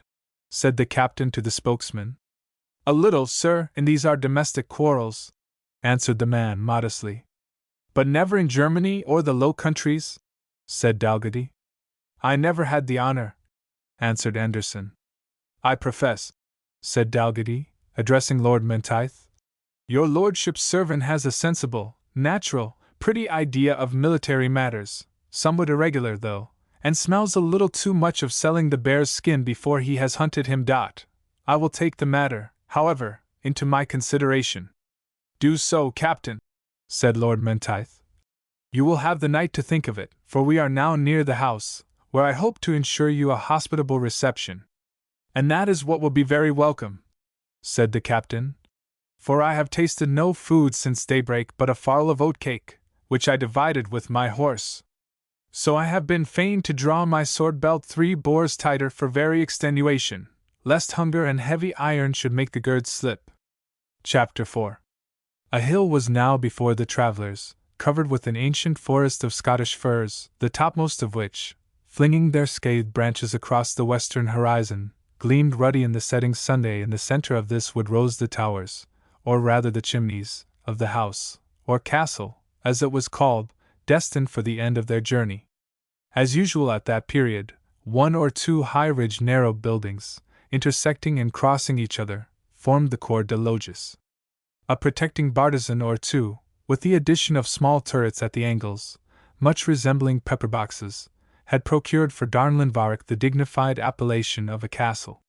It was surrounded by a low courtyard wall, within which were the usual offices. As the travellers approached more nearly, they discovered marks of recent additions to the defences of the place, which had been suggested, doubtless, by the insecurity of those troublesome times. Additional loopholes for musketry were struck out in different parts of the building, and of its surrounding wall. The windows had just been carefully secured by stanchions of iron, crossing each other athwart and endlong, like the grates of a prison. The door of the courtyard was shut, and it was only after cautious challenge that one of its leaves was opened by 2 domestics, both strong Highlanders, and both under arms, like Bishes and Pandarus in the Aeneid, ready to defend the entrance if aught hostile had ventured an intrusion. When the travellers were admitted into the court, they found additional preparations for defense. The walls were scaffolded for the use of firearms, and 1 or 2 of the small guns, called sackers, or falcons, were mounted at the angles and flanking turrets. More domestics, both in the Highland and Lowland dress, instantly rushed from the interior of the mansion, and some hastened to take the horses of the strangers, while others waited to marshal them away into the dwelling house. But Captain Dalgety refused the proffered assistance of those who wished to relieve him of the charge of his horse. "It is my custom, my friends, to see Gustavus, for so I have called him, after my invincible master accommodated myself. We are old friends and fellow travelers, and as I often need the use of his legs, I always lend him in my turn the service of my tongue, to call for whatever he has occasion for." And accordingly he strode into the stable after his steed without farther apology. Neither Lord Menteith nor his attendants paid the same attention to their horses, but, leaving them to the proffered care of the servants of the place, walked forward into the house, where a sort of dark vaulted vestibule displayed, among other miscellaneous articles, a huge barrel of twopenny ale, beside which were ranged 2 or 3 wooden quaches, or bickers, ready, it would appear, for the service of whoever thought proper to employ them. Lord Menteith applied himself to the spigot, drank without ceremony, and then handed the stoup to Anderson, who followed his master's example, but not until he had flung out the drop of ale which remained, and slightly rinsed the wooden cup. "What the deil, man?" said an old Highland servant belonging to the family. "Can she no drink after her ain master without washing the cup and spilling the ale, and be tamned to her?" "I was bred in France," answered Anderson, "where nobody drinks after another out of the same cup, unless it be after a young lady." "The teals in their nicety," said Donald. "And if the ale be good, fat the war is that another man's beard's been in the queech before ye." Anderson's companion drank without observing the ceremony which had given Donald so much offence, and both of them followed their master into the low-arched stone hall, which was the common rendezvous of a Highland family. A large fire of peats in the huge chimney at the upper end shed a dim light through the apartment, and was rendered necessary by the damp, by which, even during the summer, the apartment was rendered uncomfortable. 20 or 30 targets, as many claymores, with dirks, and plaids, and guns, both matchlock and firelock, and longbows, and crossbows, and lockhaber axes, and coats of plate armor, and steel bonnets, and headpieces, and the more ancient haborgeons, or shirts of reticulated mail, with hood and sleeves corresponding to it, all hung in confusion about the walls, and would have formed a month's amusement to a member of a modern antiquarian society. But such things were too familiar to attract much observation on the part of the present spectators. There was a large clumsy oaken table, which the hasty hospitality of the domestic who had before spoken immediately spread with milk, butter, goat milk cheese, a flagon of beer, and a flask of usquebae, designed for the refreshment of Lord Menteith, while an inferior servant made similar preparations at the bottom of the table for the benefit of his attendants. The space which intervened between them was, according to the manners of the times, sufficient distinction between master and servant, even though the former was, as in the present instance, of high rank. Meanwhile the guests stood by the fire, the young nobleman under the chimney, and his servants at some little distance. "What do you think, Anderson?" said the former. "Of our fellow traveler?" "A stout fellow," replied Anderson, "if all be good that is upcome. I wish we had 20 such, to put our teagues into some sort of discipline." "I differ from you, Anderson," said Lord Menteith. "I think this fellow Dalgety is one of those horse leeches, whose appetite for blood being only sharpened by what he has sucked in foreign countries, he is now returned to batten upon that of his own. Shame on the pack of these mercenary sornen! They have made the name of Scott through all Europe equivalent to that of a pitiful mercenary, who knows neither honor nor principle but his month's pay, who transfers his allegiance from standard to standard, at the pleasure of fortune or the highest bidder, and to whose insatiable thirst for plunder and warm quarters we owe much of that civil dissension which is now turning our swords against our own bowels. I had scarce patience with the hired gladiator, and yet could hardly help laughing at the extremity of his impudence." "Your lordship will forgive me," said Anderson, "if I recommend to you, in the present circumstances, to conceal at least a part of this generous indignation. We cannot, unfortunately, do our work without the assistance of those who act on baser motives than our own. We cannot spare the assistance of such fellows as our friend the Soldado. To use the canting phrase of the saints in the English Parliament, the sons of Zeruiah are still too many for us. I must dissemble, then, as well as I can, said Lord Menteith, as I have hitherto done, upon your hint. But I wish the fellow at the devil with all my heart. Aye, but still you must remember, my lord, resumed Anderson, that to cure the bite of a scorpion, you must crush another scorpion on the wound. But stop, we shall be overheard. From a side door in the hall glided a Highlander into the apartment, whose lofty stature and complete equipment, as well as the eagle's feather in his bonnet, and the confidence of his demeanor, announced to be a person of superior rank.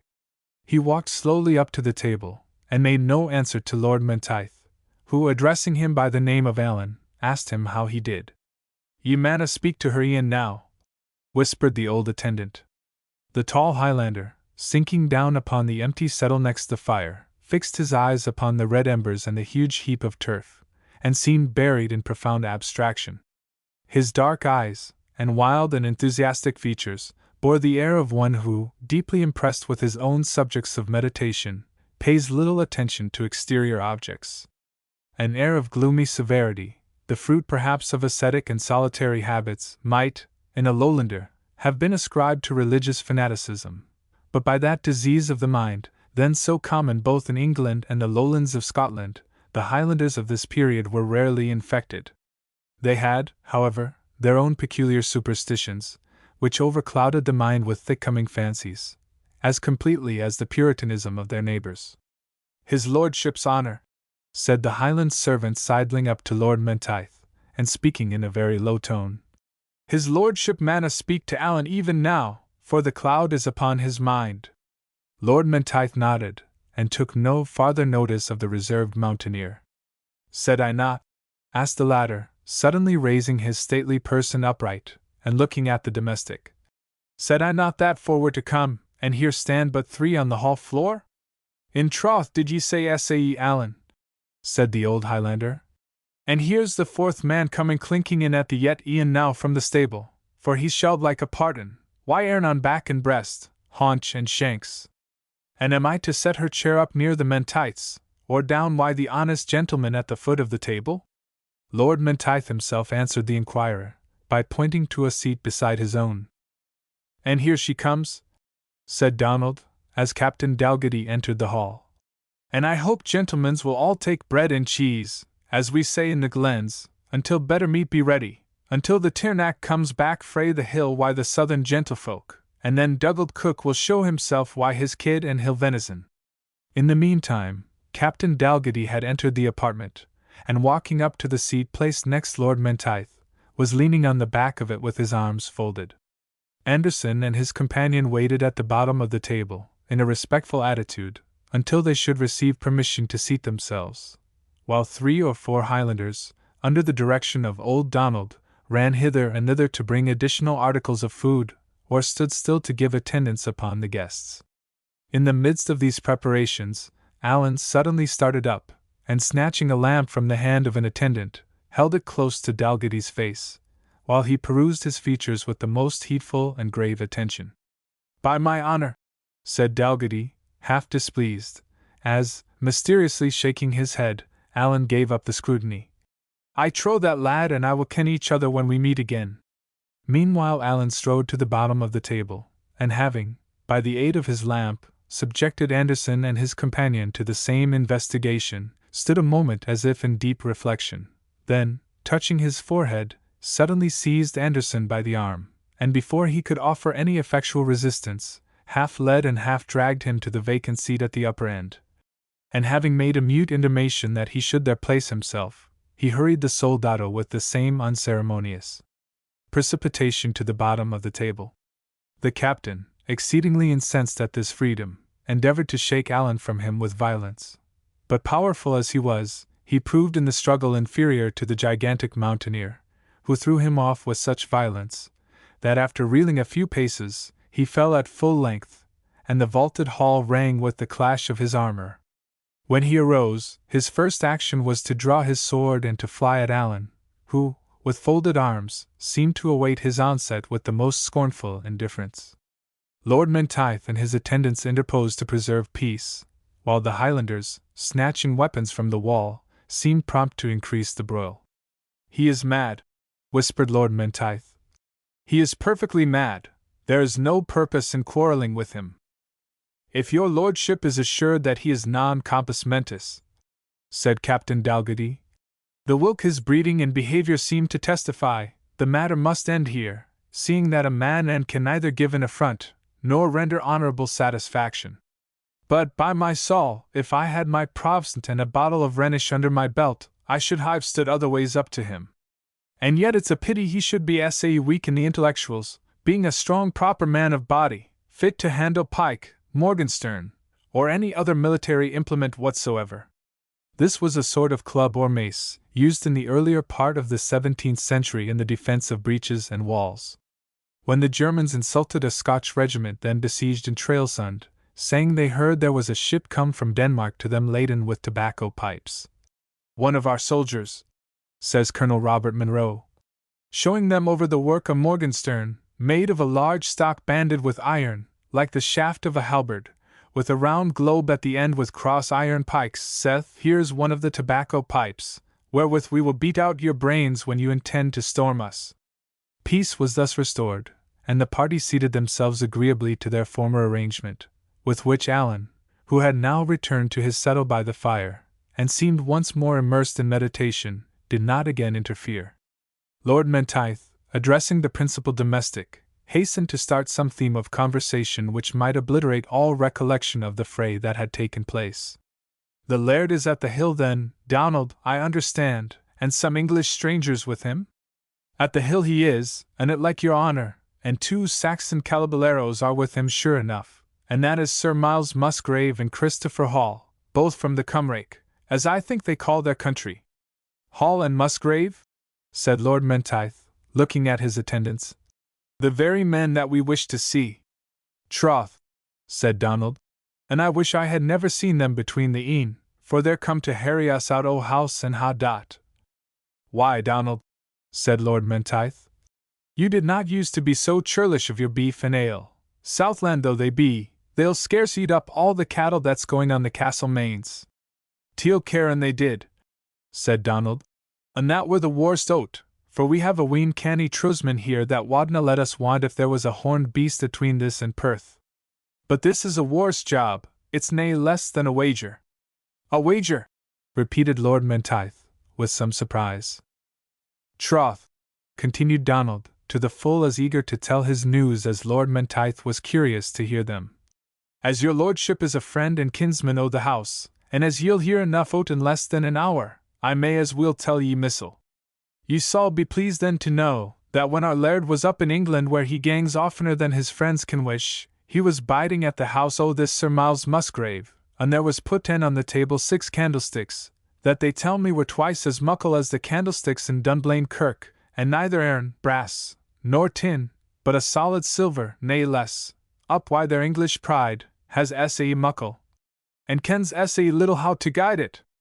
They began to jeer the laird, that he saw nae sick graith in his ain poor country, and the laird, scorning to hae his country put down without a word for its credit, swore, like a good Scotsman, that he had mair candlesticks, and better candlesticks, in his ain castle at hame, than were ever lighted in a hall in Cumberland, and Cumberland be the name o' the country. That was patriotically said, observed Lord Menteith. Very true, said Donald. But her honour had better hae haughten her tongue, for if ye say onything amang the Saxons that's a wee by ordiner, they clink ye down for a wager as fast as a Lowland smith would hammer shoon on a Highland shelty. And so the laird behoved either to gie back o' his word, or wager twa hundermerks, and he e'en talk the wager, rather than be shamed why the like o' them. And now he's like to get it to pay, and I'm thinking that's what makes him swear to come hame at e'en. Indeed, said Lord Menteith. From my idea of your family plate, Donald, your master is certain to lose such a wager. Your honour may swear that, and where he's to get the siller I kenna, although he borrowed out 20 purses. I advised him to pit the TWA Saxon gentlemen and their servants cannily into the pit o' the tower till they gie up the bag I know free goodwill, but the laird winna hear reason. Alan here started up, strode forward, and interrupted the conversation, saying to the domestic in a voice like thunder, And how dared you to give my brother such dishonourable advice? Or how dare you to say he will lose this or any other wager which it is his pleasure to lay? Troth, Allan M'Aulay, answered the old man, it's no for my father's son to gainsay what your father's son thinks fit to say, and so the laird may no doubt win his wager. A that I ken against it is, that the teal a candlestick, or ony thing like it, is in the house, except the auld branches that has been here since Laird Kenneth's time, and the tin sconces that your father guard be made by auld Willie Winkie the tinkler, mair betoken that deal an unce of siller plate is about the house etta, for by the lady's auld posset dish, that wants the cover and ain o' the lugs. Peace, old man, said Allan fiercely. And do you, gentlemen, if your refection is finished, leave this apartment clear. I must prepare it for the reception of these southern guests. Come away, said the domestic, pulling Lord Menteith by the sleeve. His hour is on him, said he, looking towards Allan, and he will not be controlled. They left the hall accordingly, Lord Menteith and the captain being ushered one way by old Donald, and the two attendants conducted elsewhere by another Highlander. The former had scarcely reached a sort of withdrawing apartment ere they were joined by the lord of the mansion, Angus M'Aulay by name, and his English guests.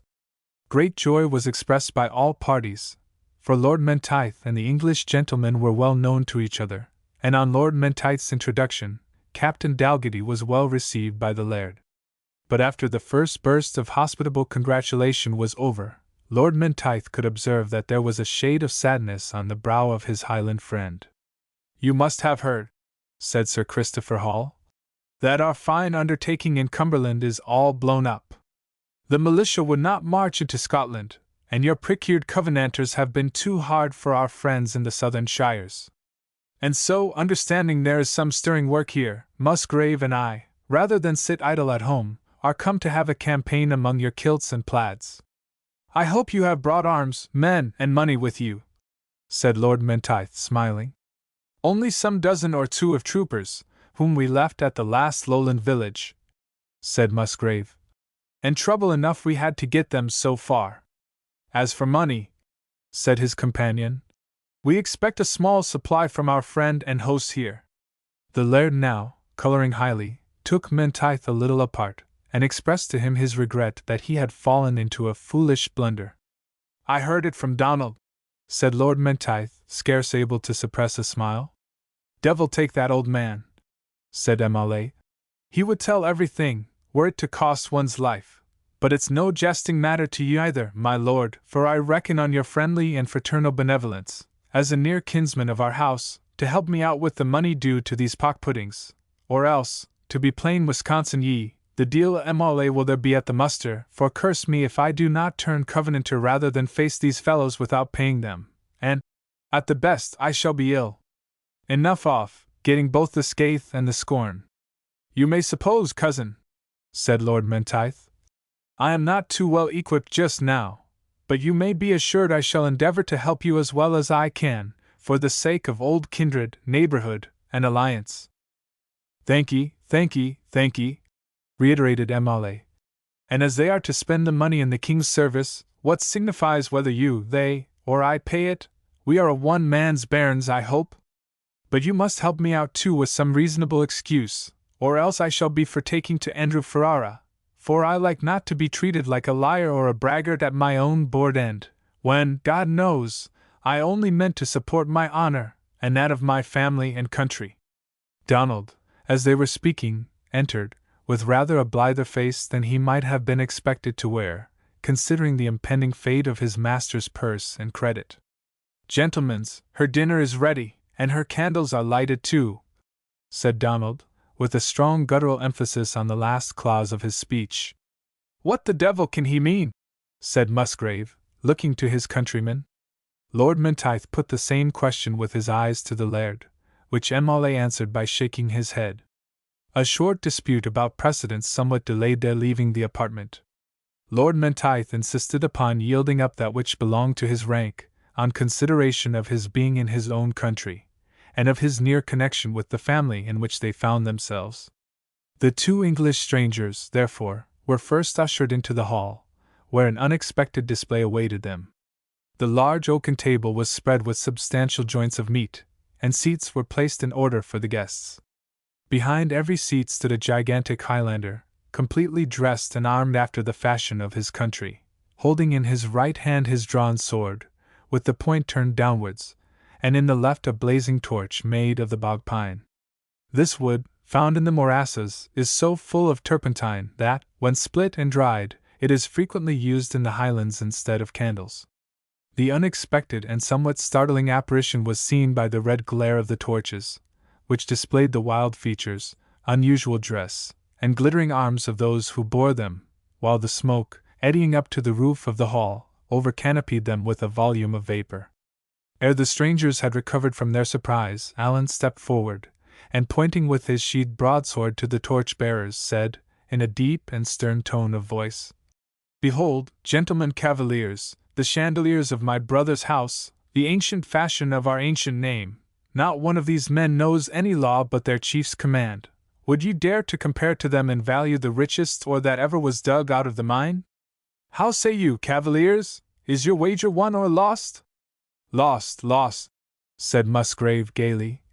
"My own silver candlesticks are all melted and riding on horseback by this time, and I wish the fellows that enlisted were half as trusty as these dot. Here, sir," he added to the chief, "is your money. It impairs Hall's finances and mine somewhat, but debts of honor must be settled." "My father's curse upon my father's son," said Alan, interrupting him. "If he received from you 1 penny, it is enough that you claim no right to exact from him what is his own." Lord Menteith eagerly supported Alan's opinion, and the elder Emale readily joined, declaring the whole to be a fool's business, and not worth speaking more about. The Englishmen, after some courteous opposition, were persuaded to regard the whole as a joke. "And now, Alan," said the laird, "please to remove your candles, for, since the Saxon gentlemen have seen them, they will eat their dinner as comfortably by the light of the old tin sconces, without scumfishing them with so much smoke." Accordingly, at a sign from Alan, the living chandeliers, recovering their broadswords, and holding the point erect, marched out of the hall, and left the guests to enjoy their refreshment. Such a bet as that mentioned in the text is said to have been taken by MacDonald of Keppoch, who extricated himself in the manner there narrated. Chapter 5.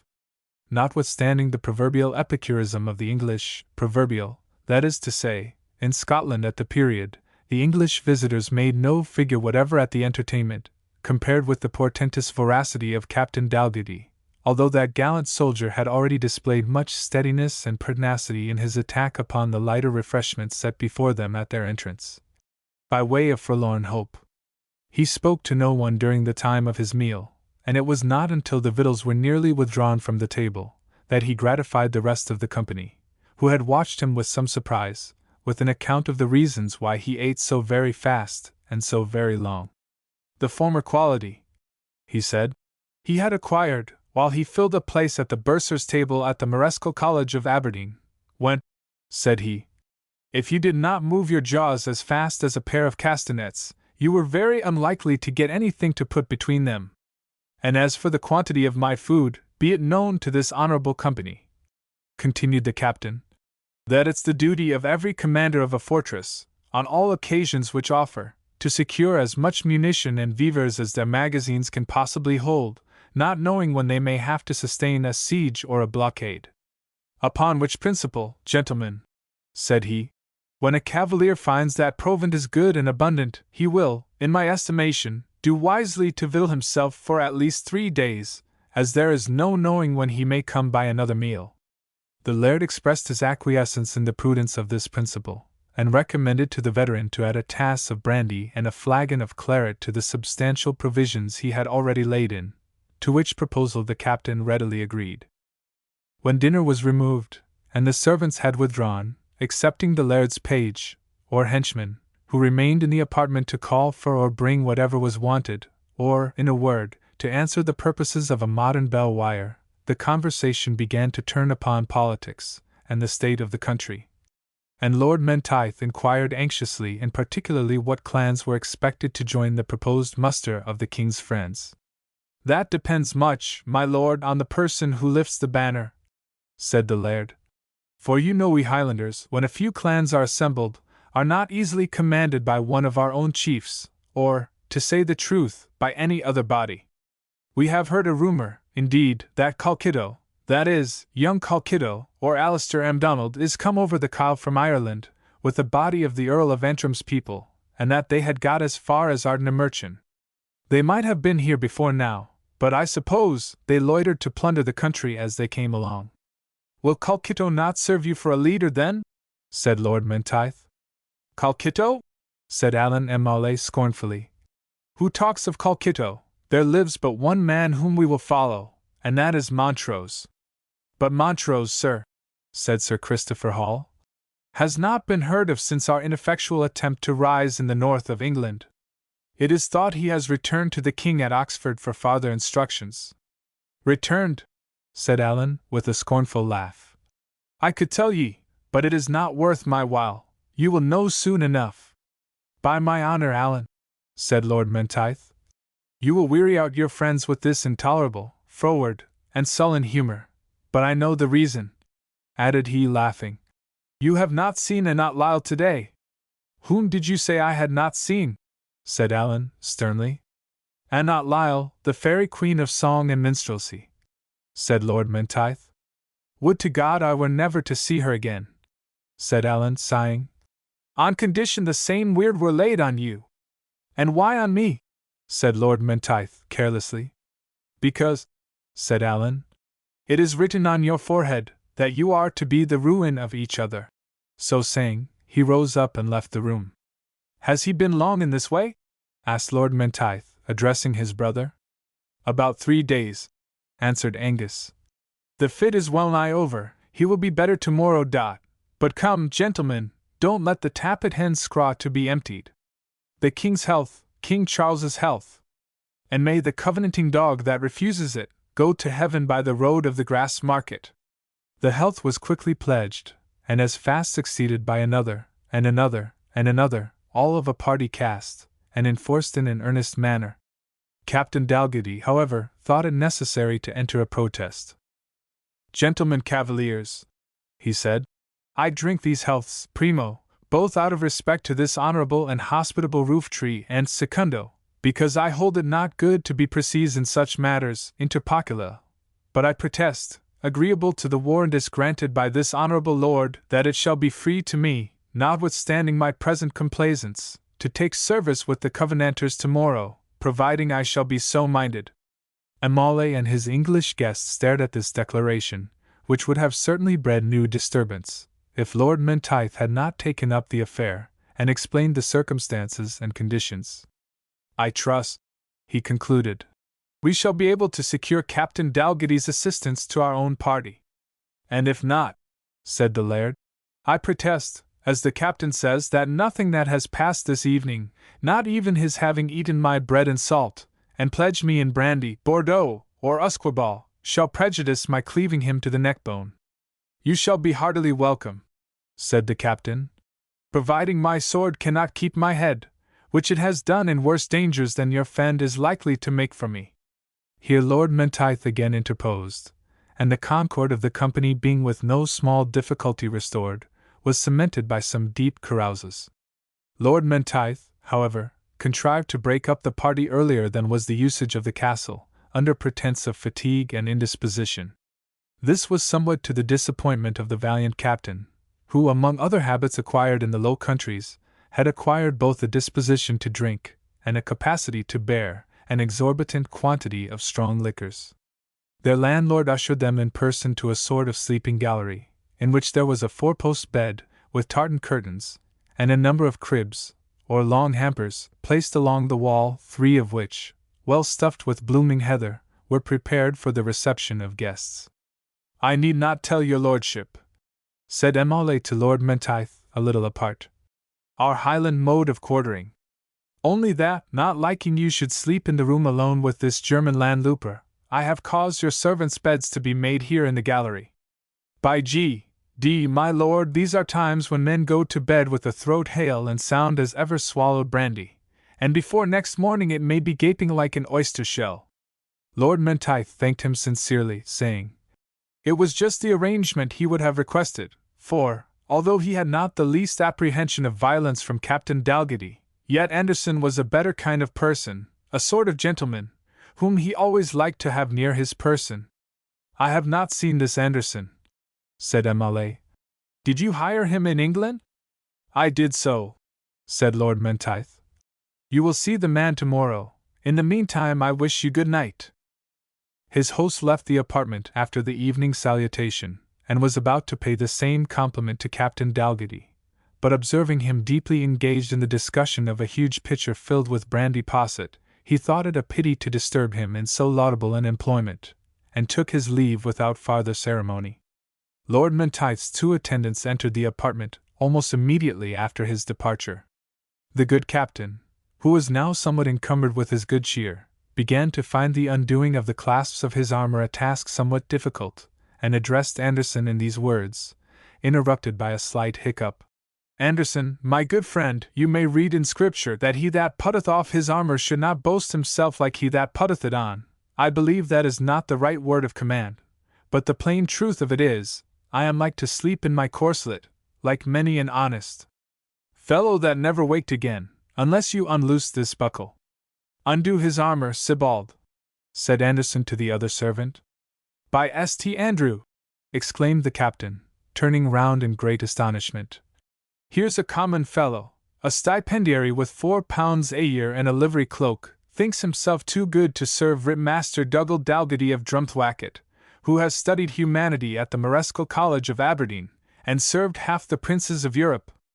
Captain Dalgety, said Lord Menteith, whose lot it was to stand peacemaker throughout the evening, please to understand that Anderson waits upon no one but myself, but I will help Sibald to undo your corslet with much pleasure. Too much trouble for you, my lord, said Dalgety, and yet it would do you no harm to practice how a handsome harness is put on and put off. I can step in and out of mine like a glove, only tonight, although not ebrious, I am, in the classic phrase, vino suboque gravatus. By this time he was unshelled, and stood before the fire musing with a face of drunken wisdom on the events of the evening. What seemed chiefly to interest him was the character of Alan Emole.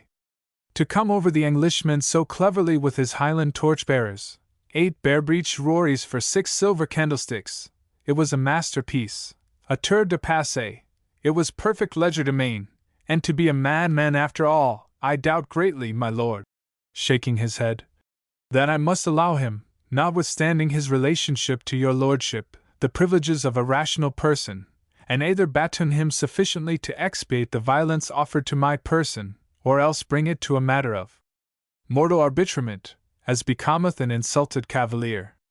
If you care to hear a long story, said Lord Menteith, at this time of night, I can tell you how the circumstances of Alan's birth account so well for his singular character, as to put such satisfaction entirely out of the question. A long story, my lord, said Captain Dalgety, is, next to a good evening draught and a warm nightcap, the best shoeinghorn for drawing on a sound sleep. And since your lordship is pleased to take the trouble to tell it, I shall rest your patient and obliged auditor. Anderson, said Lord Menteith, and you, Sibald, are dying to hear, I suppose, of this strange man too. And I believe I must indulge your curiosity, that you may know how to behave to him in time of need. You had better step to the fire then.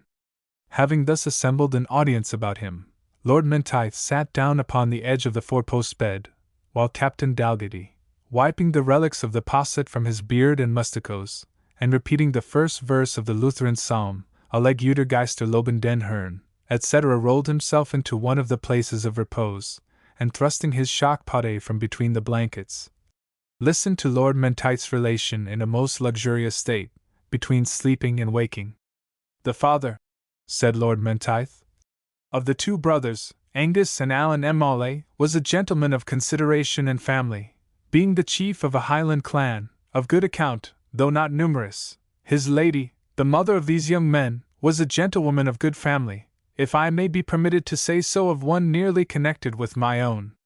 Her brother, an honourable and spirited young man, obtained from James VI a grant of forestry, and other privileges, over a royal chase adjacent to this castle, and in exercising and defending these rights, he was so unfortunate as to involve himself in a quarrel with some of our Highland freebooters or caterans, of whom I think, Captain Dalgetty, you must have heard. And that I have, said the captain, exerting himself to answer the appeal. Before I left the Marescal College of Aberdeen, Dugald Gar was playing the devil in the Garrioch, and the Farquharsons on Deeside, and the clan Chatton on the Gordons' lands, and the Grants and Camerons in Moray land. And since that, I have seen the Cravats and Pandurs in Pannonia and Transylvania, and the Cossacks from the Polish frontier, and robbers, banditti, and barbarians of all countries besides, so that I have a distinct idea of your broken Highlandmen. The clan, said Lord Menteith, with whom the maternal uncle of the M'Aulays had been placed in feud, was a small sept of banditti, called, from their houseless state, and their incessantly wandering among the mountains and glens, the Children of the Mist. They are a fierce and hardy people, with all the irritability, and wild and vengeful passions, proper to men who have never known the restraint of civilized society. A party of them lay in wait for the unfortunate warden of the forest, surprised him while hunting alone and unattended, and slew him with every circumstance of inventive cruelty. They cut off his head, and resolved, in a bravado, to exhibit it at the castle of his brother-in-law. The laird was absent, and the lady reluctantly received as guests men against whom, perhaps, she was afraid to shut her gates.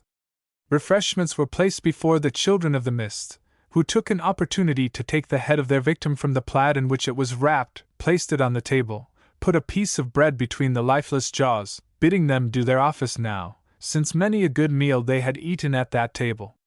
The lady, who had been absent for some household purpose, entered at this moment, and upon beholding her brother's head, fled like an arrow out of the house into the woods, uttering shriek upon shriek. The ruffians, satisfied with this savage triumph, withdrew. The terrified menials, after overcoming the alarm to which they had been subjected, sought their unfortunate mistress in every direction, but she was nowhere to be found. The miserable husband returned next day, and with the assistance of his people, undertook a more anxious and distant search, but to equally little purpose. It was believed universally that, in the ecstasy of her terror, she must either have thrown herself over one of the numerous precipices which overhang the river, or into a deep lake about a mile from the castle. Her loss was the more lamented, as she was 6 months advanced in her pregnancy, Angus M'Aulay, her eldest son, having been born about 18 months before died. But I tire you, Captain Dalgetty, and you seem inclined to sleep. By no means, answered the soldier. I am no whit somnolent. I always hear best with my eyes shut. It is a fashion I learned when I stood sentinel. And I dare say, said Lord Menteith, aside to Anderson, the weight of the halberd of the sergeant of the rounds often made him open them. Being apparently, however, in the humour of story-telling, the young nobleman went on, addressing himself chiefly to his servants, without minding the slumbering veteran. Every baron in the country, said he, now swore revenge for this dreadful crime. They took arms with the relations and brother-in-law of the murdered person, and the Children of the Mist were hunted down, I believe, with as little mercy as they had themselves manifested. 17 heads, the bloody trophies of their vengeance, were distributed among the allies, and fed the crows upon the gates of their castles. The survivors sought out more distant wildernesses, to which they retreated. To your right hand countermarch and retreat to your former ground, said Captain Dalgetty, the military phrase having produced the correspondent word of command, and then starting up, professed he had been profoundly attentive to every word that had been spoken. It is the custom in summer, said Lord Menteith, without attending to his apology, to send the cows to the upland pastures to have the benefit of the grass, and the maids of the village, and of the family, go there to milk them in the morning and evening.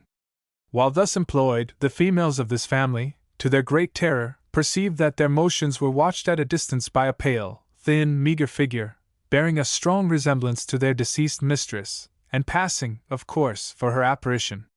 When some of the boldest resolved to approach this fated form, it fled from them into the woods with a wild shriek. The husband, informed of this circumstance, came up to the glen with some attendants, and took his measures so well as to intercept the retreat of the unhappy fugitive, and to secure the person of his unfortunate lady, though her intellect proved to be totally deranged. How she supported herself during her wandering in the woods could not be known, Some supposed she lived upon roots and wild berries, with which the woods at that season abounded, but the greater part of the vulgar were satisfied that she must have subsisted upon the milk of the wild does, or been nourished by the fairies, or supported in some manner equally marvelous. Her reappearance was more easily accounted for. She had seen from the thicket the milking of the cows, to superintend which had been her favorite domestic employment, and the habit had prevailed even in her deranged state of mind.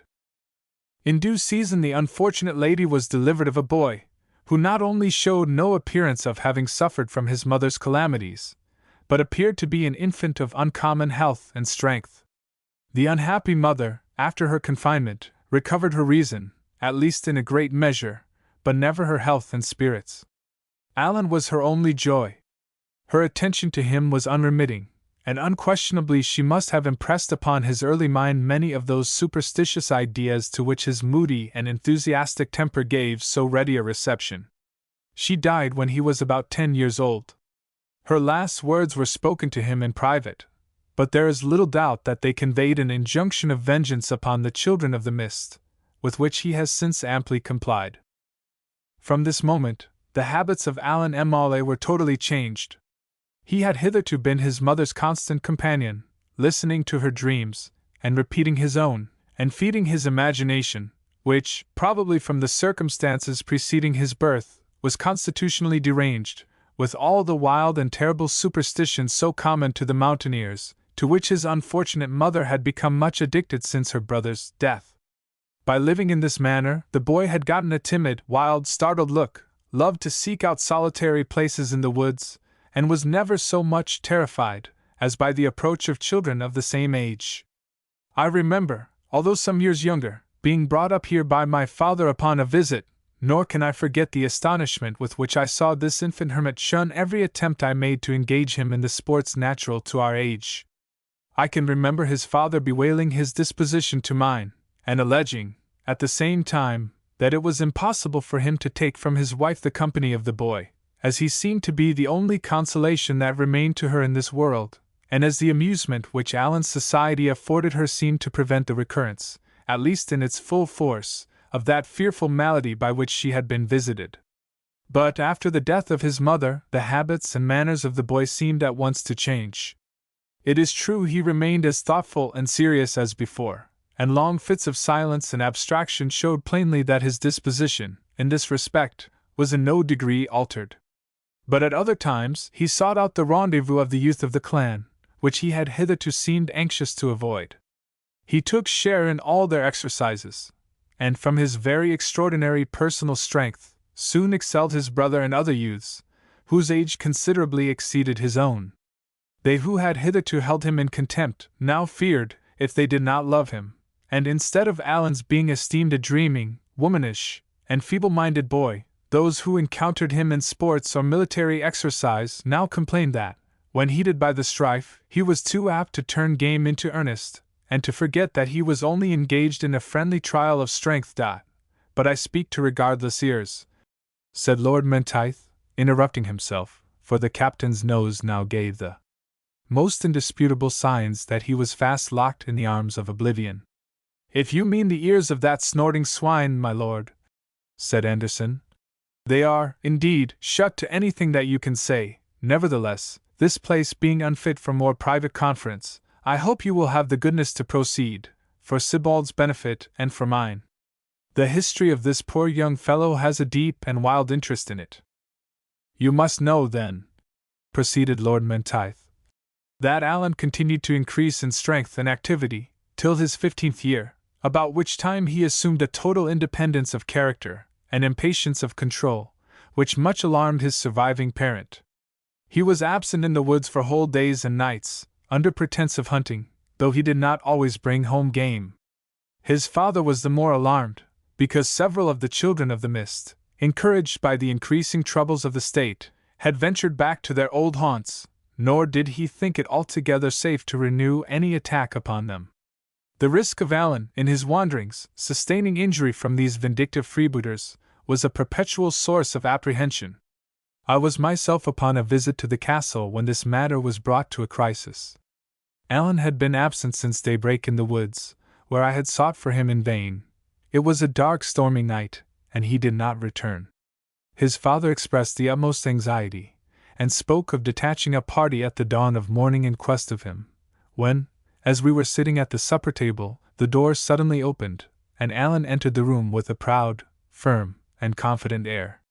His intractability of temper, as well as the unsettled state of his mind, had such an influence over his father that he suppressed all other tokens of displeasure, excepting the observation that I had killed a fat buck and had returned before sunset, while he supposed Alan, who had been on the hill till midnight, had returned with empty hands. "Are you sure of that?" said Alan fiercely. "Here is something will tell you another tale." We now observed his hands were bloody, and that there were spots of blood on his face, and waited the issue with impatience, when suddenly, undoing the corner of his plaid, he rolled down on the table a human head, bloody and new severed, saying at the same time, "Lie thou where the head of a better man lay before ye." From the haggard features, and matted red hair and beard, partly grizzled with age, his father and others present recognized the head of Hector of the Mist, a well-known leader among the outlaws, renowned for strength and ferocity, who had been active in the murder of the unfortunate Forester, uncle to Alan, and had escaped by a desperate defense and extraordinary agility, when so many of his companions were destroyed. We were all, it may be believed, struck with surprise, but Alan refused to gratify our curiosity, and we only conjectured that he must have overcome the outlaw after a desperate struggle, because we discovered that he had sustained several wounds from the contest. All measures were now taken to ensure him against the vengeance of the freebooters, but neither his wounds, nor the positive command of his father, nor even the locking of the gates of the castle and the doors of his apartment, were precautions adequate to prevent Alan from seeking out the very persons to whom he was peculiarly obnoxious. He made his escape by night from the window of the apartment, and laughing at his father's vain care, produced on one occasion the head of one, and upon another those of two, of the children of the mist. At length these men, fierce as they were, became appalled by the inveterate animosity and audacity with which Alan sought out their recesses. As he never hesitated to encounter any odds, they concluded that he must bear a charmed life, or fight under the guardianship of some supernatural influence. Neither gun, dirk, nor durlock, quiver, literally satchel, of arrows, they said, availed aught against him. They imputed this to the remarkable circumstances under which he was born, and at length 5 or 6 of the stoutest caterans of the Highlands would have fled at Alan's halloo, or the blast of his horn. In the meanwhile, however, the children of the mist carried on their old trade, and did the Emaules, as well as their kinsmen and allies, as much mischief as they could. This provoked another expedition against the tribe, in which I had my share. We surprised them effectually, by besetting at once the upper and under passes of the country, and made such clean work as is usual on these occasions, burning and slaying right before us. In this terrible species of war, even the females and the helpless do not always escape. One little maiden alone, who smiled upon Alan's drawn dirk, escaped his vengeance upon my earnest entreaty. She was brought to the castle, and here bred up under the name of Annot Lyle, the most beautiful little fairy certainly that ever danced upon a heath by moonlight. It was long ere Alan could endure the presence of the child, until it occurred to his imagination, from her features perhaps, that she did not belong to the hated blood of his enemies, but had become their captive in some of their incursions, a circumstance not in itself impossible, but in which he believes as firmly as in Holy Writ. He is particularly delighted by her skill in music, which is so exquisite, that she far exceeds the best performers in this country in playing on the clairshach, or harp. It was discovered that this produced upon the disturbed spirits of Alan, in his gloomiest moods, beneficial effects, similar to those experienced by the Jewish monarch of old, and so engaging is the temper of Annot Lyle, so fascinating the innocence and gaiety of her disposition, that she is considered and treated in the castle rather as the sister of the proprietor than as a dependent upon his charity. Indeed, it is impossible for any one to see her without being deeply interested by the ingenuity, liveliness, and sweetness of her disposition. "Take care, my lord," said Anderson, smiling. "There is danger in such violent commendations. Alan Emaules, as your lordship describes him, would prove no very safe rival." "Pooh! Pooh!" said Lord Menteith, laughing yet blushing at the same time. Alan is not accessible to the passion of love, and for myself, said he more gravely, Anat's unknown birth is a sufficient reason against serious designs, and her unprotected state precludes every other.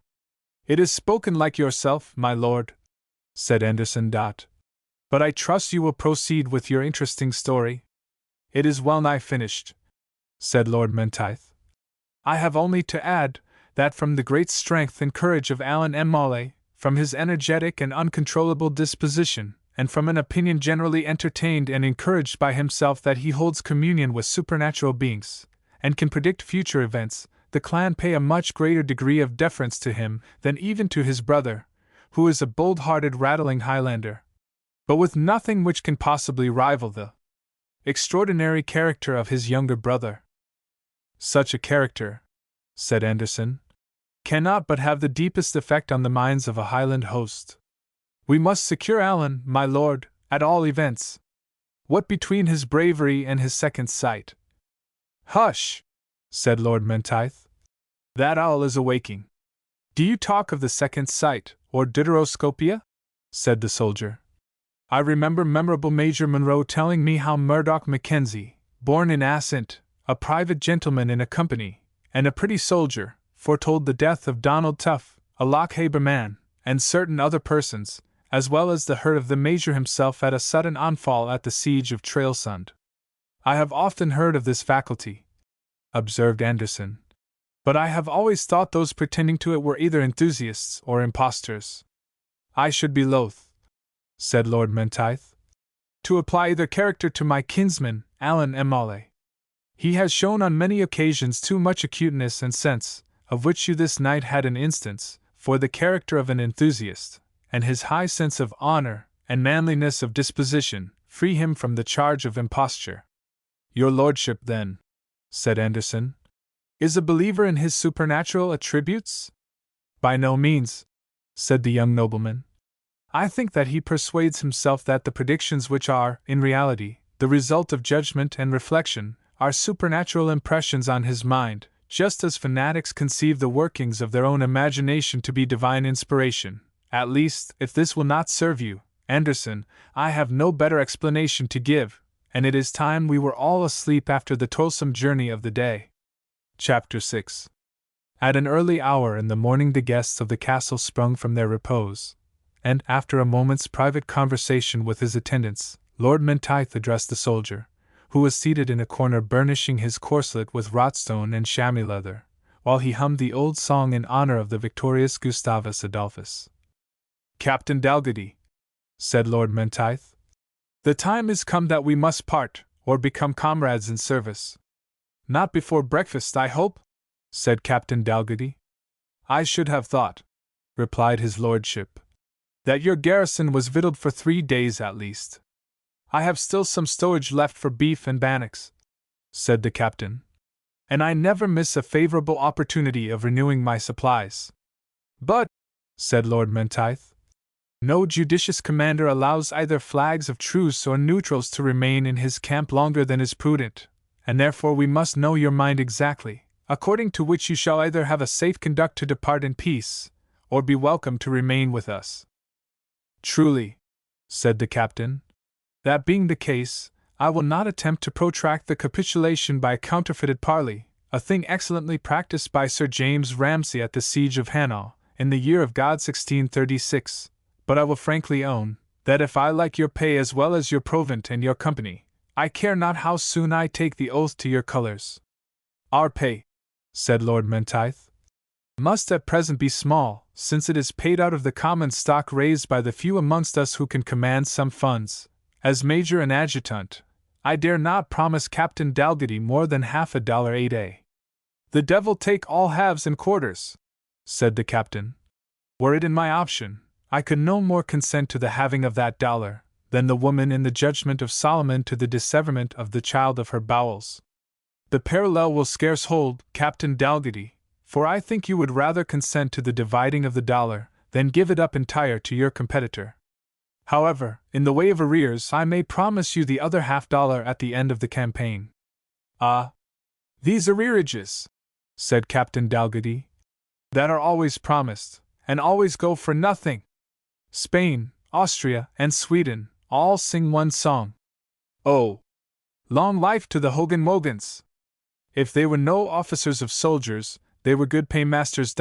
And yet, my lord, if I could but be made certiorate that my natural hereditament of Drumthwacket had fallen into possession of any of these loons of Covenanters, who could be, in the event of our success, conveniently made a traitor of, I have so much value for that fertile and pleasant spot, that I would e'en take on with you for the campaign. I can resolve Captain Dalgety's question, said Sebald, Lord Menteith's second attendant.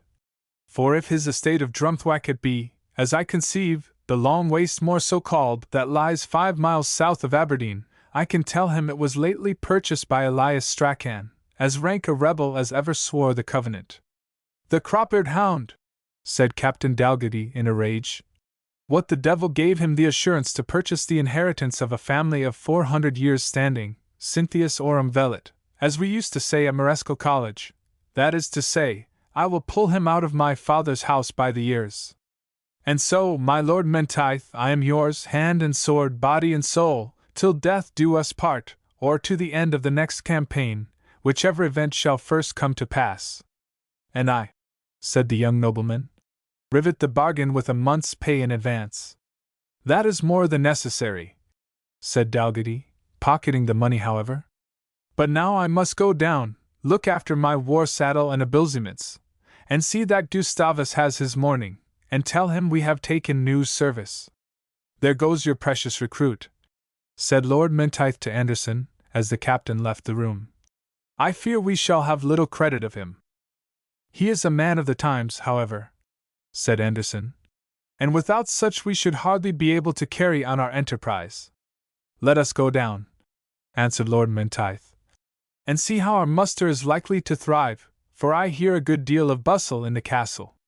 When they entered the hall, the domestics keeping modestly in the background, morning greetings passed between Lord Menteith, Angus M'Aulay, and his English guests, while Alan, occupying the same settle which he had filled the preceding evening, paid no attention whatever to anyone. Old Donald hastily rushed into the apartment. A message from Vich Alistair Moore, the patronymic of MacDonald of Glengarry. He is coming up in the evening. With how many attendants? Said M'Aulay. Some 25 or 30, said Donald. His ordinary retinue. Shake down plenty of straw in the great barn, said the laird. Another servant here stumbled hastily in, announcing the expected approach of Sir Hector M'Lean, who is arriving with a large following. Put them in the malt kiln, said M'Aulay, and keep the breadth of the Middenstead between them and the M'Donalds. They are but unfriends to each other. Donald now re-entered, his visage considerably lengthened. The tellside the folk, he said. The Hale Helans are Astor, I think. Evan Dhu of Lochiel will be here in an hour, with Lord Kens how many gillies. Into the great barn with them beside the M'Donalds, said the laird. More and more chiefs were announced, the least of whom would have accounted it derogatory to his dignity to stir without a retinue of 6 or 7 persons.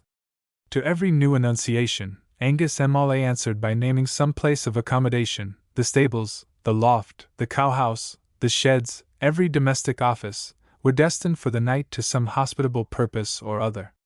At length the arrival of M'Dougall of Lorne, after all his means of accommodation were exhausted, reduced him to some perplexity. What the devil is to be done, Donald?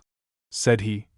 The great barn would hold 50 more, if they would lie heads and troughs, but there would be drawn dirks among them which should lie uppermost, and so we should have bloody puddings before morning. What needs all this?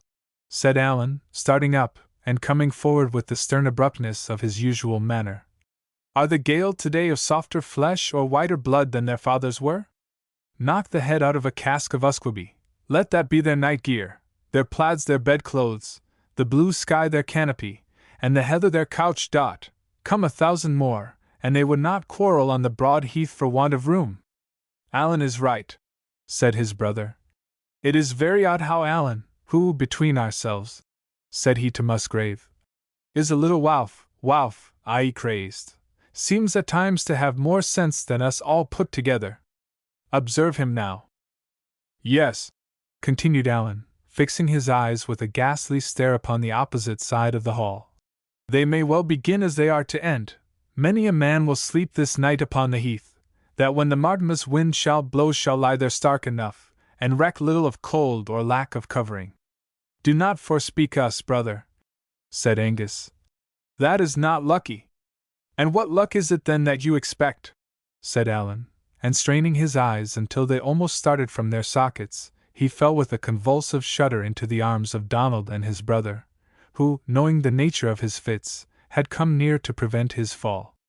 They seated him upon a bench, and supported him until he came to himself, and was about to speak. For God's sake, Alan, said his brother, who knew the impression his mystical words were likely to make on many of the guests. Say nothing to discourage us. Am I he who discourages you? Said Alan. Let every man face his world as I shall face mine. That which must come will come, and we shall stride gallantly over many a field of victory, ere we reach yon fatal slaughter-place, or tread yon sable scaffolds. What slaughter-place? What scaffolds? Exclaimed several voices, for Alan's renown as a seer was generally established in the Highlands. You will know that but too soon, answered Alan. Speak to me no more, I am weary of your questions. He then pressed his hand against his brow, rested his elbow upon his knee, and sunk into a deep reverie. Send for Anat Lyle and the harp, said Angus, in a whisper, to his servant, and let those gentlemen follow me who do not fear a Highland breakfast. All accompanied their hospitable landlord excepting only Lord Menteith, who lingered in one of the deep embrasures formed by the windows of the hall. Anat Lyle shortly after glided into the room, not ill described by Lord Menteith as being the lightest and most fairy figure that ever trode the turf by moonlight. Her stature, considerably less than the ordinary size of women, gave her the appearance of extreme youth, insomuch that although she was near 18, she might have passed for 4 years younger. Her figure, hands, and feet were formed upon a model of exquisite symmetry with the size and lightness of her person, so that Titania herself could scarce have found a more fitting representative. Her hair was a dark shade of the color usually termed flaxen, whose clustering ringlets suited admirably with her fair complexion, and with the playful, yet simple, expression of her features. When we add to these charms that Anat, in her orphan state, seemed the gayest and happiest of maidens, the reader must allow us to claim for her the interest of almost all who looked on her. In fact, it was impossible to find a more universal favorite, and she often came among the rude inhabitants of the castle, as Alan himself, in a poetical mood, expressed it, like a sunbeam on a sullen sea, communicating to all others the cheerfulness that filled her own mind. Anat, such as we have described her, smiled and blushed, when, on entering the apartment, Lord Menteith came from his place of retirement, and kindly wished her good morning. And good morning to you, my lord, returned she, extending her hand to her friend. We have seldom seen you of late at the castle, and now I fear it is with no peaceful purpose. At least, let me not interrupt your harmony, Anat, said Lord Menteith, though my arrival may breed discord elsewhere. My cousin Alan needs the assistance of your voice and music. My preserver, said Anat Lyle, has a right to my poor exertions, and you too, my lord, you too, are my preserver, and were the most active to save a life that is worthless enough, unless it can benefit my protectors. So saying, she sate down at a little distance upon the bench on which Alan M'Aulay was placed, and tuning her clairshach, a small harp, about 30 inches in height, she accompanied it with her voice. The air was an ancient Gaelic melody, and the words, which were supposed to be very old, were in the same language, but we subjoin a translation of them, by Secundus Macpherson, Esq. of Glenforgan, which, although submitted to the fetters of English rhythm, we trust will be found nearly as genuine as the version of Ossian by his celebrated namesake. As the strain proceeded, Alan M'Aulay gradually gave signs of recovering his presence of mind, and attention to the objects around him. The deep-knit furrows of his brow relaxed and smoothed themselves, and the rest of his features, which had seemed contorted with internal agony, relapsed into a more natural state. When he raised his head and sat upright, his countenance, though still deeply melancholy, was divested of its wildness and ferocity, and in its composed state, although by no means handsome, the expression of his features was striking, manly, and even noble. His thick, brown eyebrows, which had hitherto been drawn close together, were now slightly separated, as in the natural state, and his grey eyes, which had rolled and flashed from under them with an unnatural and portentous gleam, now recovered a steady and determined expression. "Thank God!" he said, after sitting silent for about a minute, until the very last sounds of the harp had ceased to vibrate. "My soul is no longer darkened, the mist hath passed from my spirit." "You owe thanks, Cousin Alan," said Lord Menteith, coming forward, "to Annot Lyle, as well as to Heaven, for this happy change in your melancholy mood." "My noble Cousin Menteith," said Alan, rising and greeting him very respectfully, as well as kindly, "has known my unhappy circumstances so long, that his goodness will require no excuse for my being thus late in bidding him welcome to the castle." "We are two old acquaintances, Alan," said Lord Menteith, "and two good friends, to stand on the ceremonial of outward greeting, but half the Highlands will be here today, and you know, with our mountain chiefs, ceremony must not be neglected. What will you give little Annot for making you fit company to meet Evan Dhu, and I know not how many bonnets and feathers?" "What will he give me?" said Annot, smiling. "Nothing less, I hope, than the best ribbon at the Fair of Doune." "The Fair of Doune, Annot?" said Alan sadly. "There will be bloody work before that day, and I may never see it, but you have well reminded me of what I have long intended to do." Having said this, he left the room. "Should he talk long in this manner?" said Lord Menteith. "You must keep your harp in tune, my dear Annot." "I hope not," said Annot anxiously. "This fit has been a long one, and probably will not soon return. It is fearful to see a mind, naturally generous and affectionate, afflicted by this constitutional malady." As she spoke in a low and confidential tone, Lord Menteith naturally drew close, and stooped forward, that he might the better catch the sense of what she said. When Alan suddenly entered the apartment, they as naturally drew back from each other with a manner expressive of consciousness, as if surprised in a conversation which they wished to keep secret from him. This did not escape Alan's observation. He stopped short at the door of the apartment. His brows were contracted, his eyes rolled, but it was only the paroxysm of a moment. He passed his broad sinewy hand across his brow, as if to obliterate these signs of emotion, and advanced towards Annot, holding in his hand a very small box made of oak wood, curiously inlaid. "I take you to witness," he said, "Cousin Menteith, that I give this box and its contents to Annot Lyle. It contains a few ornaments that belong to my poor mother, of trifling value you may guess, for the wife of a Highland laird has seldom a rich jewel casket. But these ornaments," said Annot Lyle, gently and timidly refusing the box, "belong to the family. I cannot accept." "They belong to me alone, Annot," said Alan, interrupting her. "They were my mother's dying bequest. They are all I can call my own, except my plaid and my claymore. Take them, therefore, they are to me valueless trinkets, and keep them for my sake, should I never return from these wars." So saying, he opened the case, and presented it to Annot. "If," said he, "they are of any value, dispose of them for your own support, when this house has been consumed with hostile fire, and can no longer afford you protection. But keep one ring in memory of Alan, who has done, to requite your kindness, if not all he wished, at least all he could." Annot Lyle endeavored in vain to restrain the gathering tears, when she said, "One ring, Alan, I will accept from you as a memorial of your goodness to a poor orphan, but do not press me to take more, for I cannot, and will not, accept a gift of such disproportioned value." "Make your choice, then," said Alan. "Your delicacy may be well founded. The others will assume a shape in which they may be more useful to you." "Think not of it," said Annot, choosing from the contents of the casket a ring, apparently the most trifling in value which it contained. "Keep them for your own, or your brother's bride. But good heavens!" she said, interrupting herself, and looking at the ring.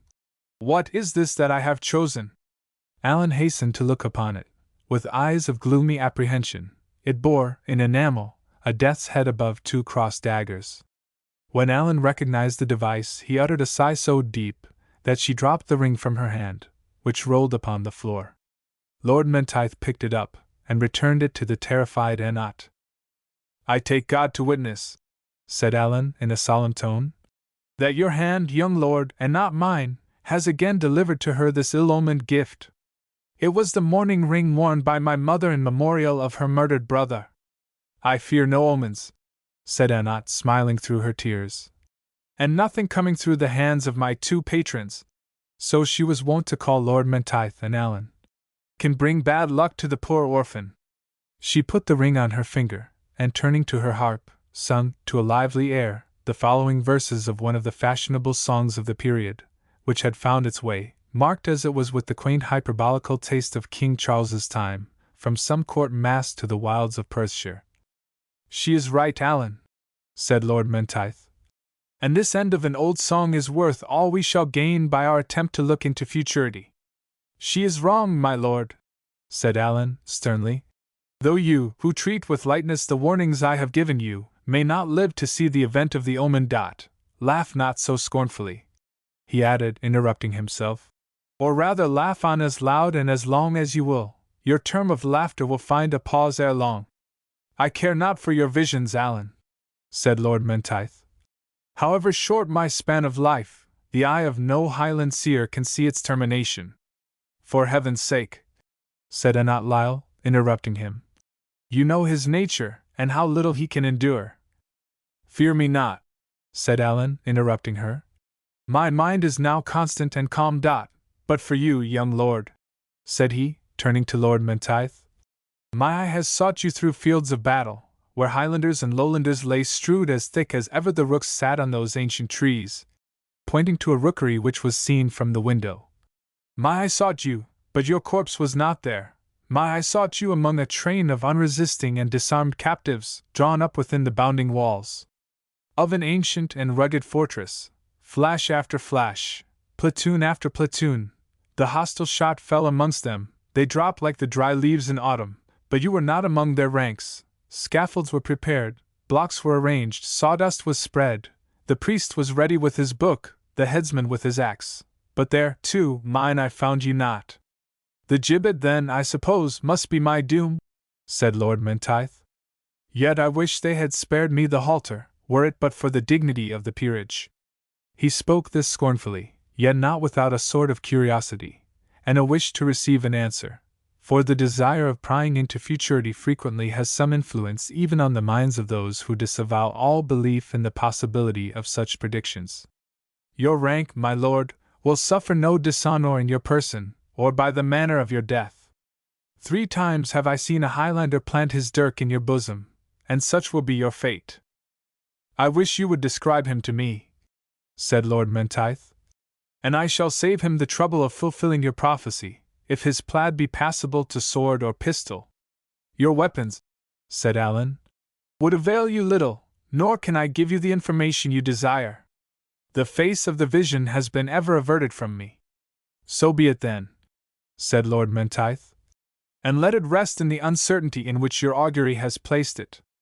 I shall dine not the less merrily among plaids, and dirks, and kilts today." "It may be so," said Alan, "and it may be you do well to enjoy these moments, which to me are poisoned by auguries of future evil. But he continued, "I repeat to you that this weapon, that is, such a weapon as this," touching the hilt of the dirk which he wore, "carries your fate. In the meanwhile," said Lord Menteith, "you, Alan, have frightened the blood from the cheeks of Anat Lyle. Let us leave this discourse, my friend, and go to see what we both understand, the progress of our military preparations."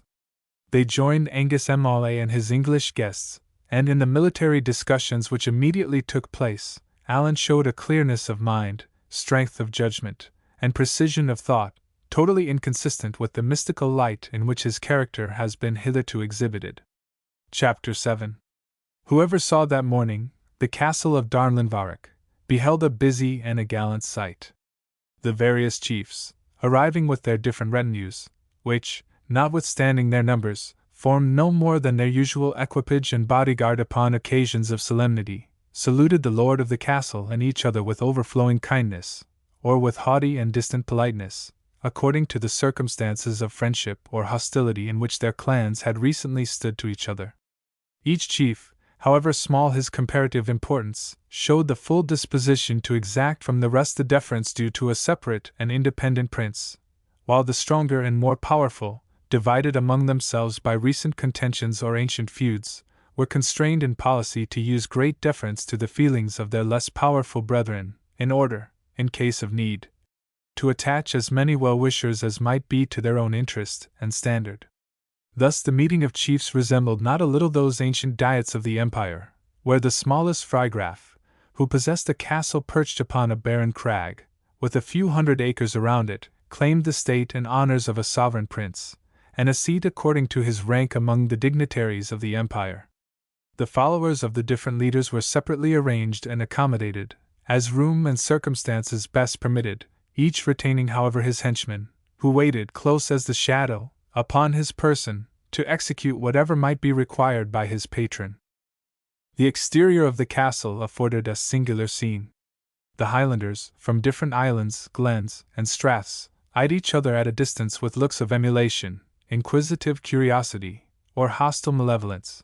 But the most astounding part of the assembly, at least to a lowland ear, was the rival performance of the bagpipers.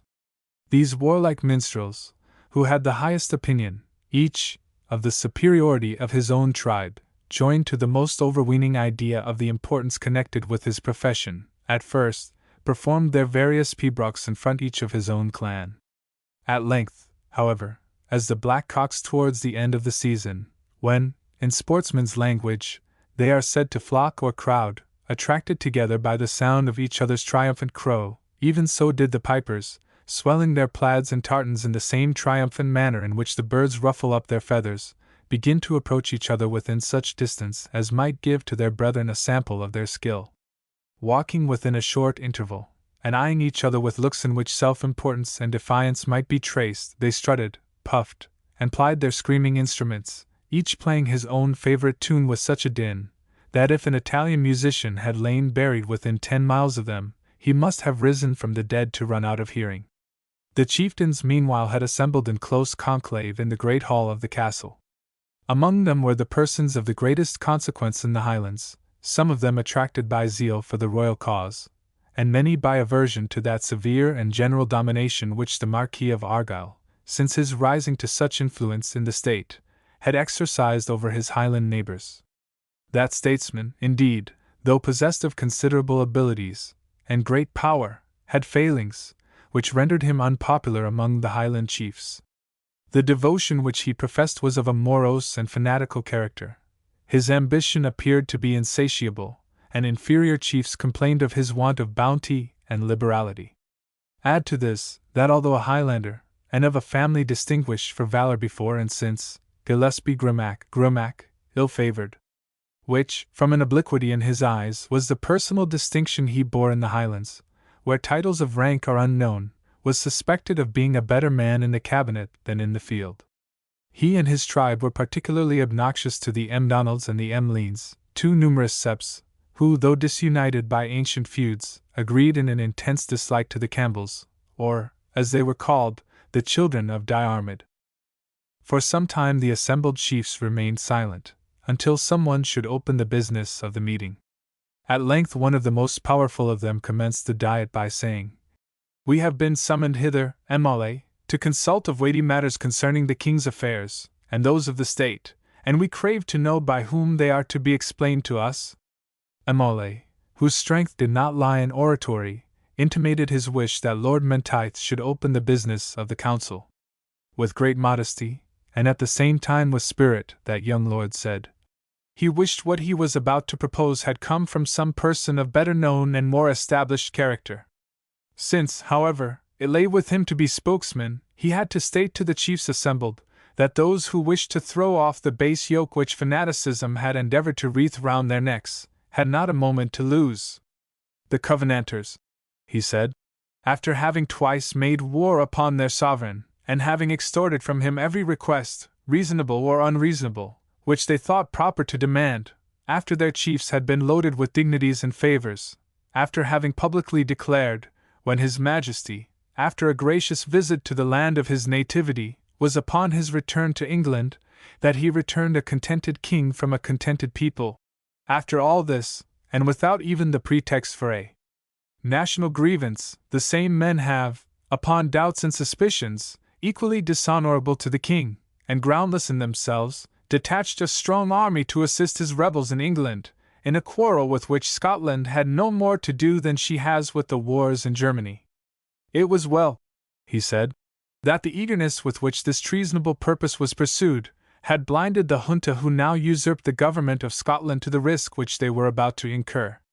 The army which they had dispatched to England under old Leven comprehended their veteran soldiers, the strength of those armies which had been levied in Scotland during the 2 former wars. Here Captain Dalgetty endeavoured to rise, for the purpose of explaining how many veteran officers, trained in the German wars, were, to his certain knowledge, in the army of the Earl of Leven. But Allan M'Aulay, holding him down in his seat with one hand, pressed the forefinger of the other upon his own lips, and though with some difficulty, prevented his interference. Captain Dalgetty looked upon him with a very scornful and indignant air, by which the other's gravity was in no way moved, and Lord Menteith proceeded without farther interruption. The moment, he said, was most favourable for all true-hearted and loyal Scotchmen to show that the reproach their country had lately undergone arose from the selfish ambition of a few turbulent and seditious men, joined to the absurd fanaticism which, disseminated from 500 pulpits, had spread like a land flood over the lowlands of Scotland. He had letters from the Marquis of Huntly in the north, which he should show to the chiefs separately. That nobleman, equally loyal and powerful, was determined to exert his utmost energy in the common cause, and the powerful Earl of Seaforth was prepared to join the same standard. From the Earl of Airlie, and the Ogilvies in Lancashire, he had had communications equally decided, and there was no doubt that these, who with the Hayes, Leiths, Burnets, and other loyal gentlemen would be soon on horseback, would form a body far more than sufficient to overawe the northern Covenanters, who had already experienced their valour in the well-known route which was popularly termed the Trot of Turriff. South of Forth and Tay, he said, the king had many friends, who, oppressed by enforced oaths, compulsory levies, heavy taxes, unjustly imposed and unequally levied by the tyranny of the Committee of Estates, and the inquisitorial insolence of the Presbyterian divines, waited but the waving of the royal banner to take up arms. Douglas, Traquair, Roxburgh, Hume, all friendly to the royal cause, would counterbalance, he said, the covenanting interest in the south, and 2 gentlemen, of name and quality here present, from the north of England, would answer for the zeal of Cumberland, Westmoreland, and Northumberland. Against so many gallant gentlemen the southern Covenanters could but arm raw levies, the Whigamores of the western shires, and the ploughmen and mechanics of the Low Country. For the West Highlands he knew no interest which the Covenanters possessed there, except that of one individual, as well known as he was odious. But was there a single man, who, on casting his eye round this hall, and recognizing the power, the gallantry, and the dignity of the chiefs assembled, could entertain a moment's doubt of their success against the utmost force which Gillespie Grumac could collect against them? He had only farther to add, that considerable funds, both of money and ammunition, had been provided for the army. Here Dalgetty pricked up his ears.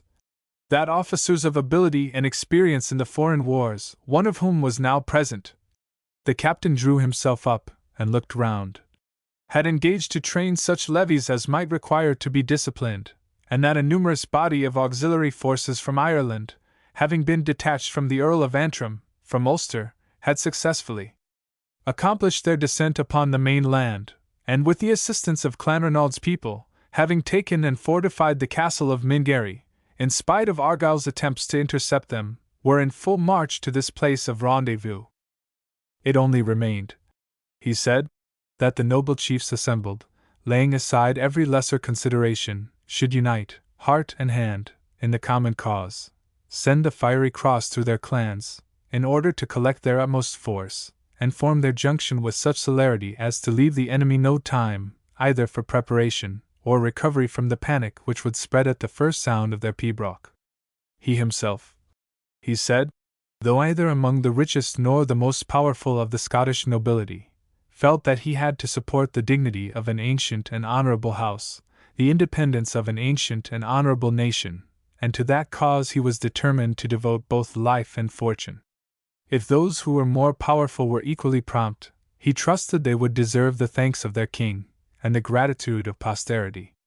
Loud applause followed this speech of Lord Menteith, and testified the general acquiescence of all present in the sentiments which he had expressed.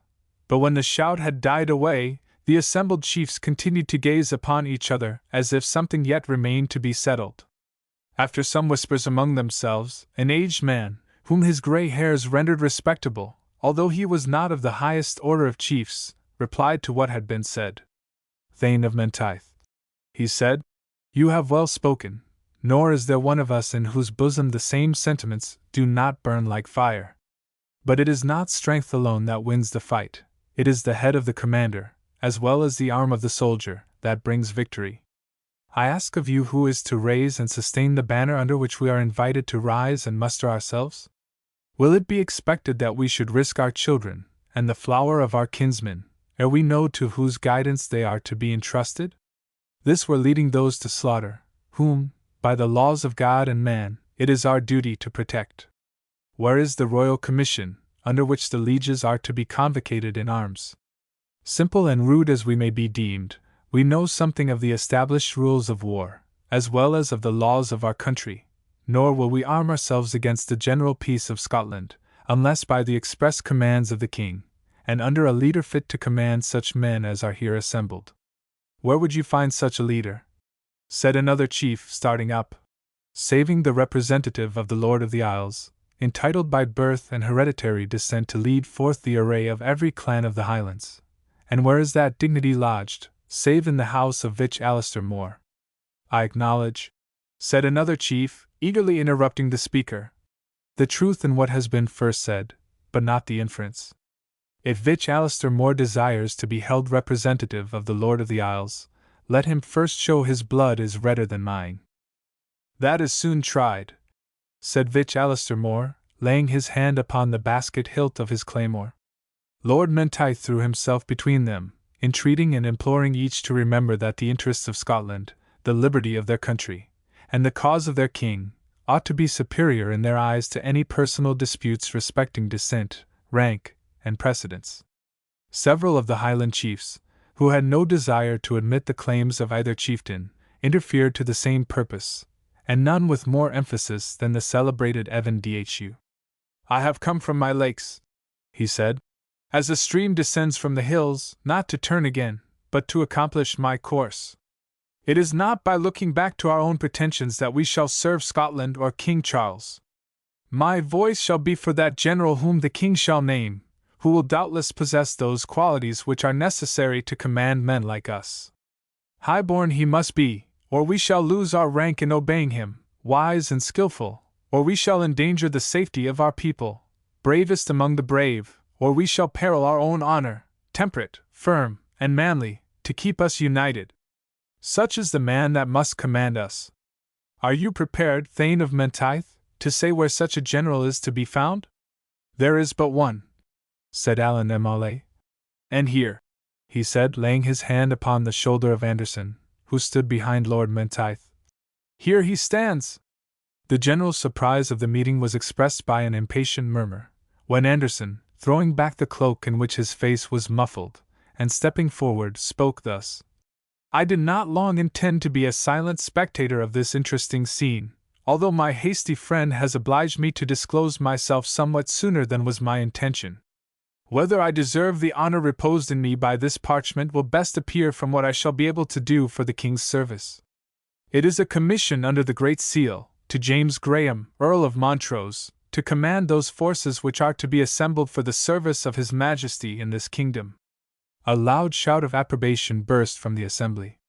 There was, in fact, no other person to whom, in point of rank, these proud mountaineers would have been disposed to submit. His inveterate and hereditary hostility to the Marquis of Argyll ensured his engaging in the war with sufficient energy, while his well-known military talents, and his tried valor, afforded every hope of his bringing it to a favorable conclusion. Chapter 8.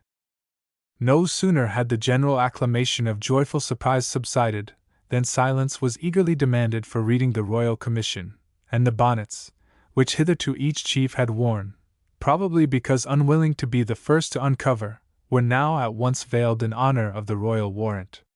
It was couched in the most full and ample terms, authorizing the Earl of Montrose to assemble the subjects in arms, for the putting down the present rebellion, which divers traitors and seditious persons had levied against the king, to the manifest forfeiture, as it stated, of their allegiance, and to the breach of the pacification between the two kingdoms. It enjoined all subordinate authorities to be obedient and assisting to Montrose in his enterprise, gave him the power of making ordinances and proclamations, punishing misdemeanors, pardoning criminals, placing and displacing governors and commanders. In fine, it was as large and full a commission as any with which a prince could entrust a subject. As soon as it was finished, a shout burst from the assembled chiefs, in testimony of their ready submission to the will of their sovereign. Not contented with generally thanking them for a reception so favorable, Montrose hastened to address himself to individuals. The most important chiefs had already been long personally known to him, but even to those of inferior consequence he now introduced himself, and by the acquaintance he displayed with their peculiar designations, and the circumstances and history of their clans, he showed how long he must have studied the character of the mountaineers, and prepared himself for such a situation as he now held. While he was engaged in these acts of courtesy, his graceful manner, expressive features, and dignity of deportment made a singular contrast with the coarseness and meanness of his dress. Montrose possessed that sort of form and face, in which the beholder, at the first glance, sees nothing extraordinary, but of which the interest becomes more impressive the longer we gaze upon them. His stature was very little above the middle size, but in person he was uncommonly well built, and capable both of exerting great force, and enduring much fatigue. In fact, he enjoyed a constitution of iron, without which he could not have sustained the trials of his extraordinary campaigns, through all of which he subjected himself to the hardships of the meanest soldier. He was perfect in all exercises, whether peaceful or martial, and possessed, of course, that graceful ease of deportment proper to those to whom habit has rendered all postures easy. His long brown hair, according to the custom of men of quality among the royalists, was parted on the top of his head, and trained to hang down on each side in curled locks, one of which, descending 2 or 3 inches lower than the others, intimated Montrose's compliance with that fashion against which it pleased Mr. Prynne, the Puritan, to write a treatise, entitled The Unloveliness of Lovelocks. The features which these tresses enclosed were of that kind which derived their interest from the character of the man, rather than from the regularity of their form. But a high nose, a full, decided, well-opened, quick grey eye, and a sanguine complexion, made amends for some coarseness and irregularity in the subordinate parts of the face, so that, altogether, Montrose might be termed rather a handsome than a hard-featured man. But those who saw him when his soul looked through those eyes with all the energy and fire of genius, those who heard him speak with the authority of talent and the eloquence of nature, were impressed with an opinion even of his external form, more enthusiastically favorable than the portraits which still survive would entitle us to ascribe to it. Such, at least, was the impression he made upon the assembled chiefs of the mountaineers, over whom, as upon all persons in their state of society, personal appearance has no small influence. In the discussions which followed his discovering himself, Montrose explained the various risks which he had run in his present undertaking. His first attempt had been to assemble a body of loyalists in the north of England, who, in obedience to the orders of the Marquis of Newcastle, he expected would have marched into Scotland, but the disinclination of the English to cross the border, and the delay of the Earl of Antrim, who was to have landed in the Solway Frith with his Irish army, prevented his executing this design. Other plans having in like manner failed, he stated that he found himself under the necessity of assuming a disguise to render his passage secure through the lowlands, in which he had been kindly assisted by his kinsman of Menteith. By what means Allan M'Aulay had come to know him, he could not pretend to explain. Those who knew Allan's prophetic pretensions smiled mysteriously, but he himself only replied that the Earl of Montrose need not be surprised if he was known to thousands, of whom he himself could retain no memory. By the honor of a cavalier, said Captain Dalgetty, finding at length an opportunity to thrust in his word, I am proud and happy in having an opportunity of drawing a sword under your lordship's command, and I do forgive all grudge, malcontent, and malice of my heart to Mr. Allan M'Aulay, for having thrust me down to the lowest seat of the board yestreen. Certes, he hath this day spoken so like a man having full command of his senses, that I had resolved in my secret purpose that he was no way entitled to claim the privilege of insanity. But since I was only postponed to a noble earl, my future commander-in-chief, I do, before you all, recognize the justice of the preference, and heartily salute Allan as one who is to be his bon camarado. Having made this speech, which was little understood or attended to, without putting off his military glove, he seized on Allan's hand, and began to shake it with violence, which Allan, with a gripe like a smith's vice, returned with such force, as to drive the iron splints of the gauntlet into the hand of the wearer. Captain Dalgetty might have construed this into a new affront, had not his attention, as he stood blowing and shaking the injured member, been suddenly called by Montrose himself. Hear this news, he said. Captain Dalgetty, I should say Major Dalgetty, the Irish, who are to profit by your military experience, are now within a few leagues of us. Our deer stalkers, said Angus M'Aulay, who were abroad to bring in venison for this honourable party, have heard of a band of strangers, speaking neither Saxon nor pure Gaelic, and with difficulty making themselves understood by the people of the country, who are marching this way in arms, under the leading, it is said, of Alistair MacDonald, who is commonly called young Colkitto.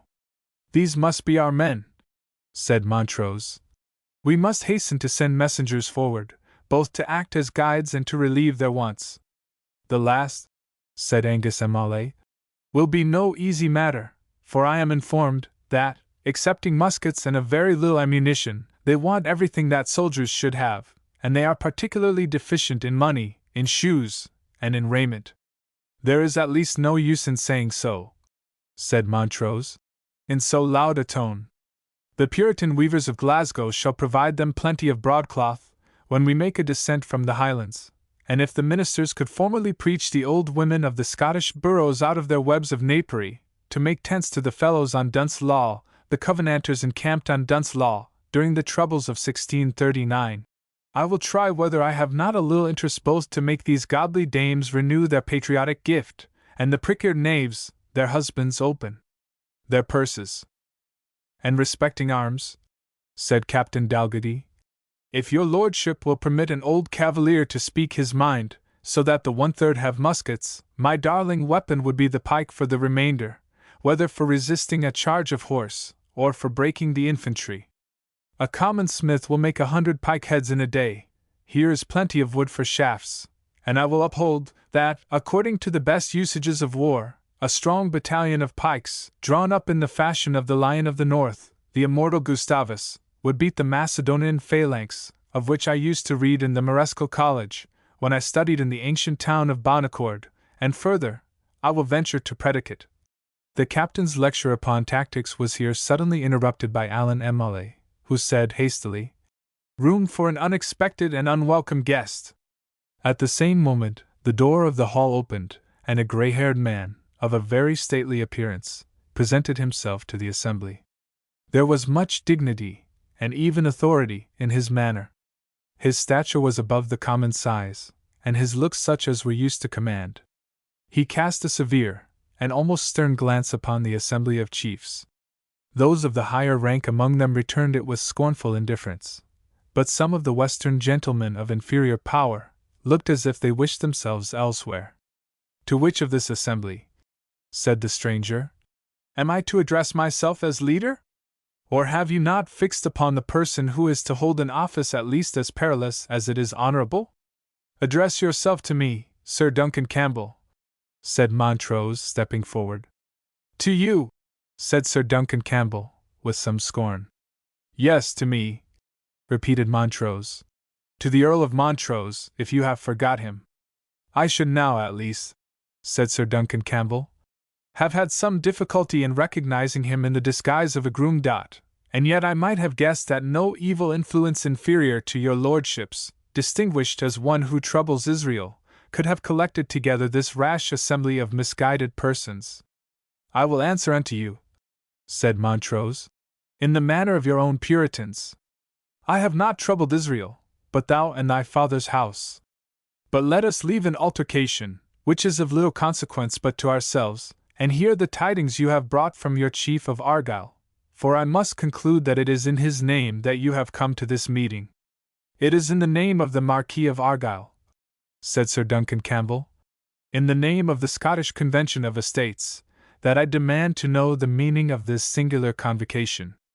If it is designed to disturb the peace of the country, it were but acting like neighbors and men of honor to give us some intimation to stand upon our guard.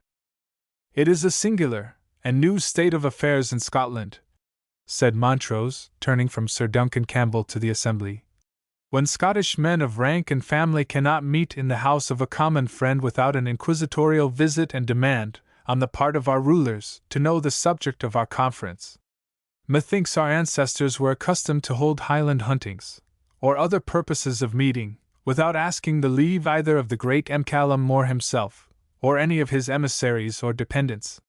The times have been such in Scotland, answered one of the western chiefs, and such they will again be, when the intruders on our ancient possessions are again reduced to be lairds of Lawhow instead of overspreading us like a band of devouring locusts. Am I to understand, then, said Sir Duncan, that it is against my name alone that these preparations are directed? Or are the race of Diarmid only to be sufferers in common with the whole of the peaceful and orderly inhabitants of Scotland? I would ask, said a wild-looking chief, starting hastily up, one question of the Knight of Ardenvohr, ere he proceeds farther in his daring catechism.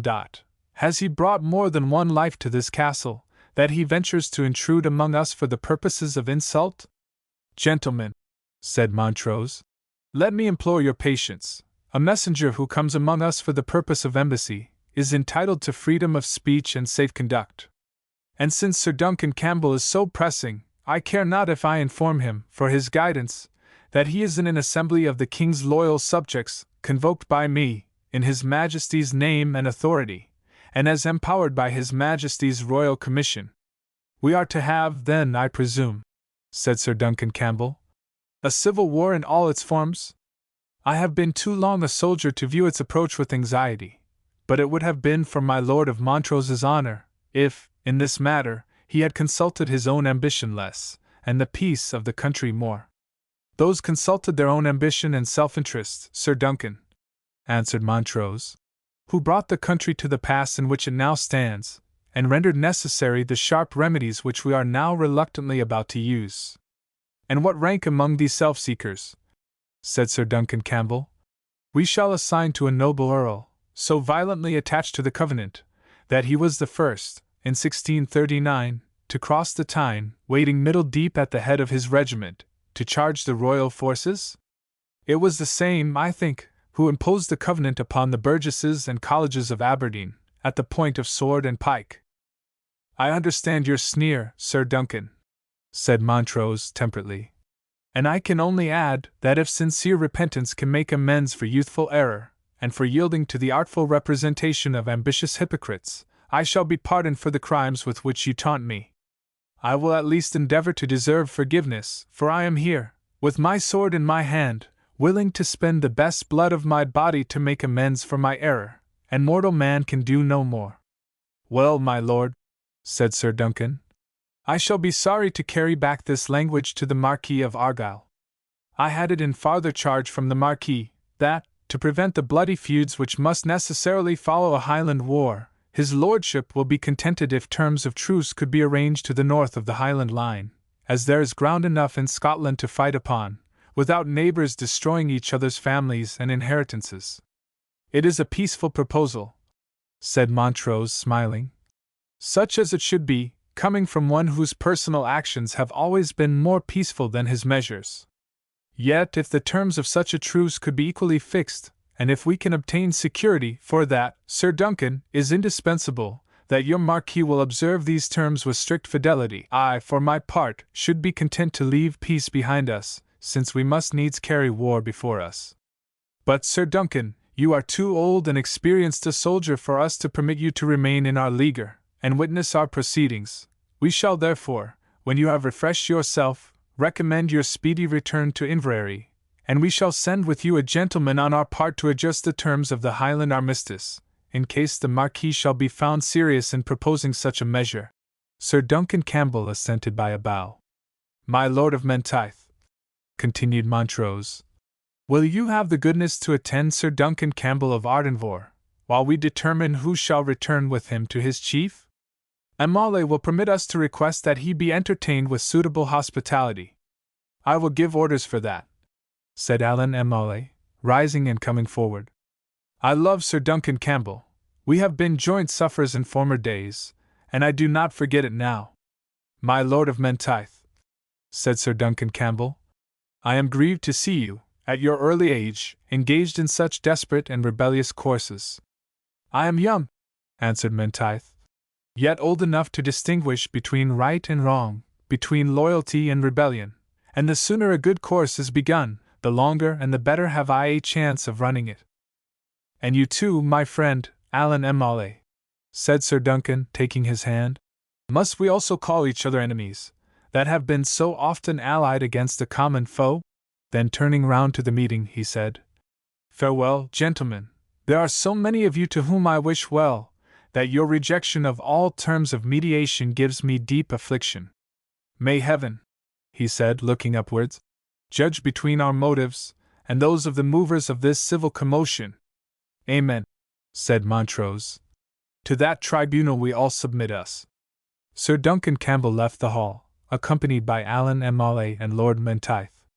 There goes a true-bred Campbell, said Montrose as the envoy departed, for they are ever fair and false.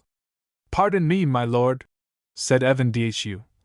Hereditary enemy as I am to their name, I have ever found the Knight of Ardenvohr brave in war, honest in peace, and true in council.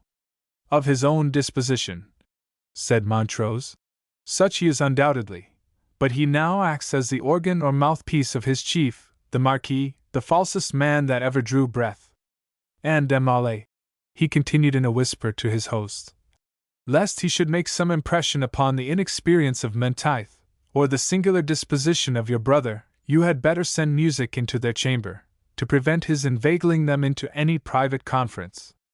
The devil a musician have I, answered Amalie, excepting the piper, who has nearly broke his wind by an ambitious contention for superiority with 3 of his own craft. But I can send Annot Lyle and her harp. And he left the apartment to give orders accordingly. Meanwhile a warm discussion took place, who should undertake the perilous task of returning with Sir Duncan to Inverary.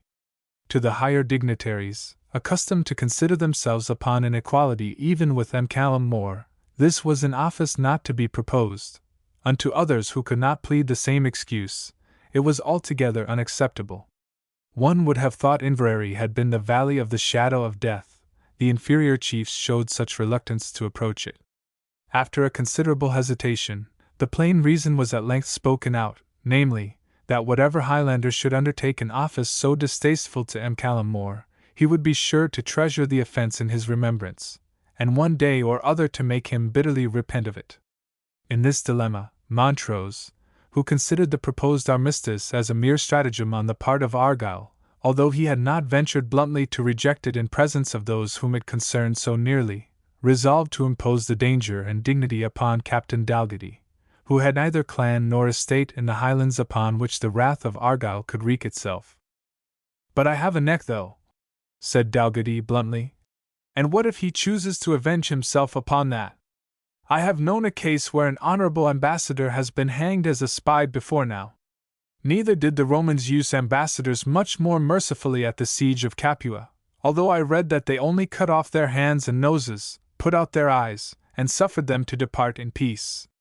By my honor, Captain Dalgetty, said Montrose, should the Marquis, contrary to the rules of war, dare to practice any atrocity against you, you may depend upon my taking such signal vengeance that all Scotland shall ring of it.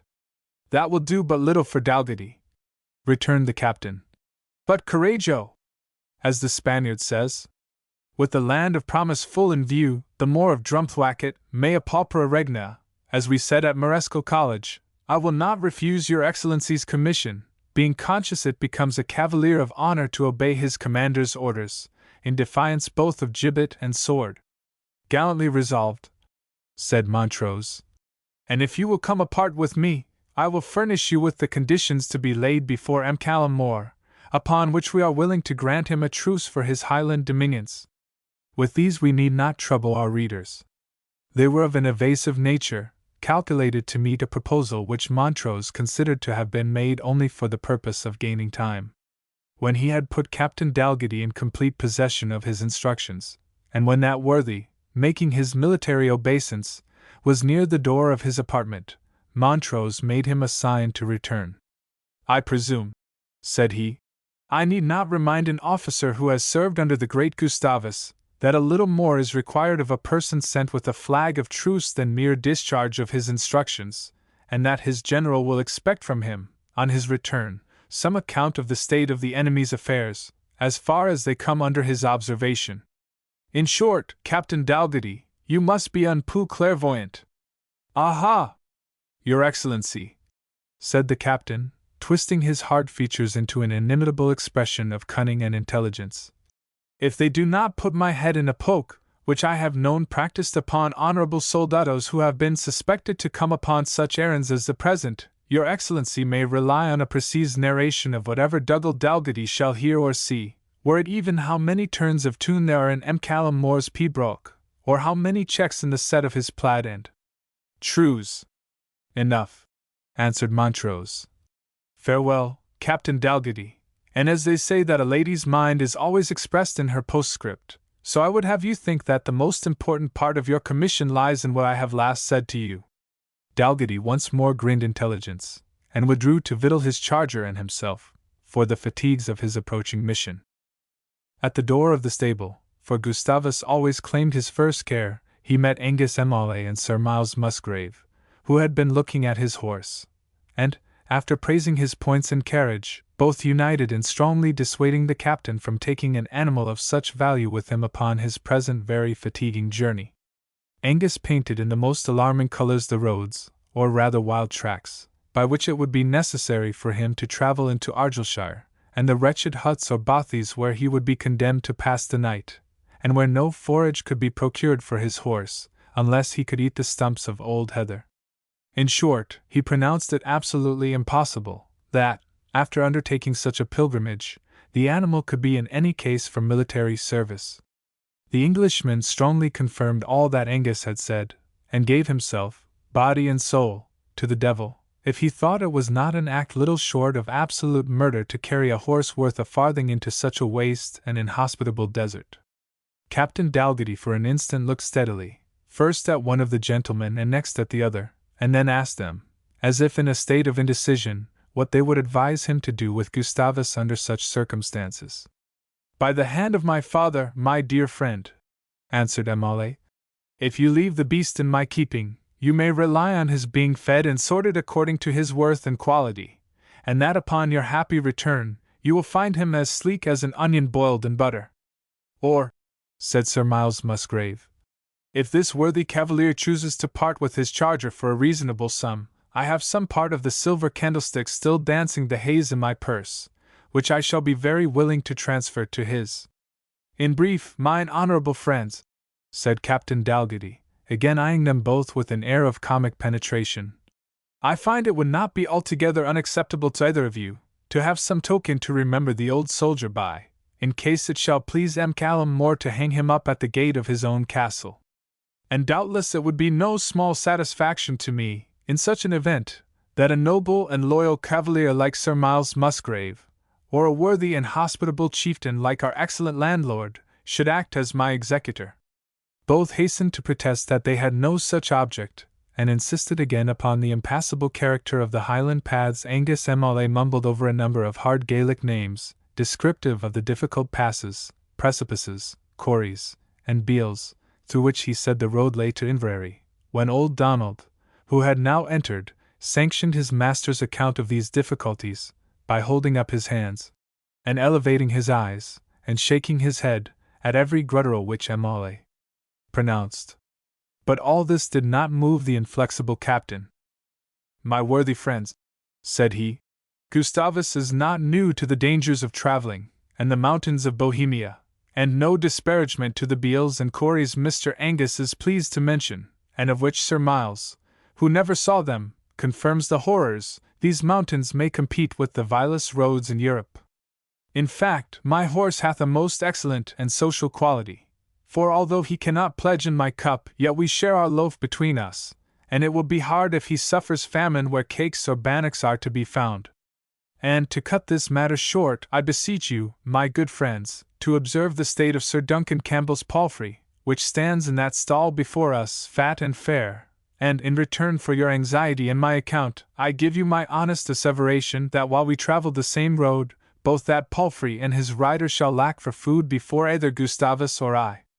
Having said this, he filled a large measure with corn, and walked up with it to his charger, who, by his low whinnying neigh, his pricked ears, and his pawing, showed how close the alliance was betwixt him and his rider. Nor did he taste his corn until he had returned his master's caresses, by licking his hands and face. After this interchange of greeting, the steed began to his provender with an eager dispatch, which showed old military habits, and the master, after looking on the animal with great complacency for about 5 minutes, said, "Much good may it do your honest heart, Gustavus. Now must I go and lay in provant myself for the campaign." He then departed, having first saluted the Englishman and Angus M'Aulay, who remained looking at each other for some time in silence, and then burst out into a fit of laughter. "That fellow," said Sir Miles Musgrave, "is formed to go through the world." "I shall think so too," said M'Aulay, "if he can slip through Callum More's fingers as easily as he has done through ours." "Do you think," said the Englishman, "that the Marquis will not respect, in Captain Dalgetty's person, the laws of civilized war?" "No more than I would respect a Lowland proclamation," said Angus M'Aulay. "But come along, it is time I were returning to my guests." Chapter 9. It grieved him to the very heart, he said, to see that friends and neighbors, who should stand shoulder to shoulder, were likely to be engaged hand to hand in a cause which so little concerned them.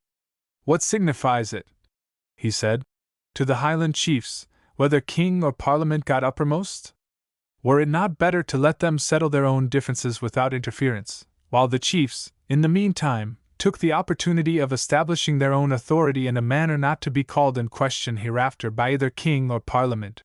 He reminded Allan M'Aulay that the measures taken in the last reign to settle the peace, as was alleged, of the Highlands, were in fact levelled at the patriarchal power of the chieftains, and he mentioned the celebrated settlement of the Fife Undertakers, as they were called, in the Lewis, as part of a deliberate plan, formed to introduce strangers among the Celtic tribes, to destroy by degrees their ancient customs and mode of government, and to despoil them of the inheritance of their fathers. In the reign of James VI, an attempt of rather an extraordinary kind was made to civilize the extreme northern part of the Hebridean archipelago. That monarch granted the property of the island of Lewis, as if it had been an unknown and savage country, to a number of lowland gentlemen, called Undertakers, chiefly natives of the Shire of Fife, that they might colonize and settle there. The enterprise was at first successful, but the natives of the island, MacLeods and Mackenzies, rose on the lowland adventurers, and put most of them to the sword. "And yet," he continued, addressing Allan, "it is for the purpose of giving despotic authority to the monarch by whom these designs have been nursed, that so many Highland chiefs are upon the point of quarrelling with, and drawing the sword against, their neighbors, allies, and ancient confederates." "It is to my brother," said Allan, "it is to the eldest son of my father's house, that the Knight of Ardenvohr must address these remonstrances. I am, indeed, the brother of Angus, but in being so, I am only the first of his clansmen, and bound to show an example to the others by my cheerful and ready obedience to his commands." "The cause also," said Lord Menteith, interposing, "is far more general than Sir Duncan Campbell seems to suppose it. It is neither limited to Saxon nor to Gael, to mountain nor to strath, to highlands nor to lowlands.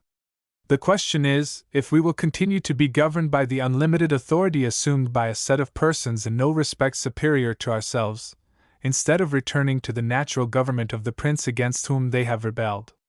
and respecting the interest of the Highlands in particular. He added, I crave Sir Duncan Campbell's pardon for my plainness, but it seems very clear to me that the only effect produced by the present usurpation will be the aggrandizement of one overgrown clan at the expense of every independent chief in the Highlands. I will not reply to you, my lord, said Sir Duncan Campbell, because I know your prejudices, and from whom they are borrowed, yet you will pardon my saying that being at the head of a rival branch of the House of Graham, I have both read of and known an Earl of Menteith, who would have disdained to have been tutored in politics, or to have been commanded in war, by an Earl of Montrose. You will find it in vain, Sir Duncan, said Lord Menteith haughtily, to set my vanity in arms against my principles. The king gave my ancestors their title and rank, and he shall never prevent my acting, in the royal cause, under any one who is better qualified than myself to be a commander-in-chief. Least of all, shall any miserable jealousy prevent me from placing my hand and sword under the guidance of the bravest, the most loyal, the most heroic spirit among our Scottish nobility. Pity, said Sir Duncan Campbell, that you cannot add to this panegyric the farther epithets of the most steady, and the most consistent. But I have no purpose of debating these points with you, my lord, waving his hand, as if to avoid farther discussion. The die is cast with you. Allow me only to express my sorrow for the disastrous fate to which Angus M'Aulay's natural rashness, and your lordship's influence, are dragging my gallant friend Alan here, with his father's clan, and many a brave man besides. The die is cast for us all, Sir Duncan, replied Alan, looking gloomy, and arguing on his own hypochondriac feelings. The iron hand of destiny branded our fate upon our forehead long ere we could form a wish, or raise a finger in our own behalf. Were this otherwise, by what means does the seer ascertain the future from those shadowy presages which haunt his waking and his sleeping eye? Naught can be foreseen but that which is certain to happen. Sir Duncan Campbell was about to reply, and the darkest and most contested point of metaphysics might have been brought into discussion betwixt two Highland disputants, when the door opened, and Annot Lyle, with her clair-shack in her hand, entered the apartment. The freedom of a Highland maiden was in her step and in her eye, for, bred up in the closest intimacy with the Laird of M'Aulay and his brother, with Lord Menteith, and other young men who frequented Darnlinvarach, she possessed none of that timidity which a female, educated chiefly among her own sex, would either have felt, or thought necessary to assume, on an occasion like the present. Her dress partook of the antique, for new fashions seldom penetrated into the Highlands, nor would they easily have found their way to a castle inhabited chiefly by men, whose sole occupation was war and the chase. Yet Annot's garments were not only becoming, but even rich. Her open jacket, with a high collar, was composed of blue cloth, richly embroidered, and had silver clasps to fasten, when it pleased the wearer. Its sleeves, which were wide, came no lower than the elbow, and terminated in a golden fringe. Under this upper coat, if it can be so termed, she wore an underdress of blue satin, also richly embroidered, but which was several shades lighter in color than the upper garment. The petticoat was formed of tartan silk in the set, or pattern, of which the color of blue greatly predominated, so as to remove the tawdry effect too frequently produced in tartan, by the mixture and strong opposition of colors. An antique silver chain hung round her neck, and supported the rest, or key, with which she turned her instrument. A small ruff rose above her collar, and was secured by a brooch of some value, an old keepsake from Lord Menteith. Her profusion of light hair almost hid her laughing eyes, while, with a smile and a blush, she mentioned that she had M'Aulay's directions to ask them if they chose music. Sir Duncan Campbell gazed with considerable surprise and interest at the lovely apparition, which thus interrupted his debate with Alan M'Aulay. "Can this," he said to him in a whisper, "a creature so beautiful and so elegant, be a domestic musician of your brother's establishment?" "By no means," answered Alan, hastily, yet with some hesitation. "She is a near relation of our family, and treated," he added more firmly, "as an adopted daughter of our father's house." As he spoke thus, he arose from his seat, and with that air of courtesy which every Highlander can assume when it suits him to practice it, he resigned it to Annot, and offered to her, at the same time, whatever refreshments the table afforded, with an assiduity which was probably designed to give Sir Duncan an impression of her rank and consequence. If such was Alan's purpose, however, it was unnecessary.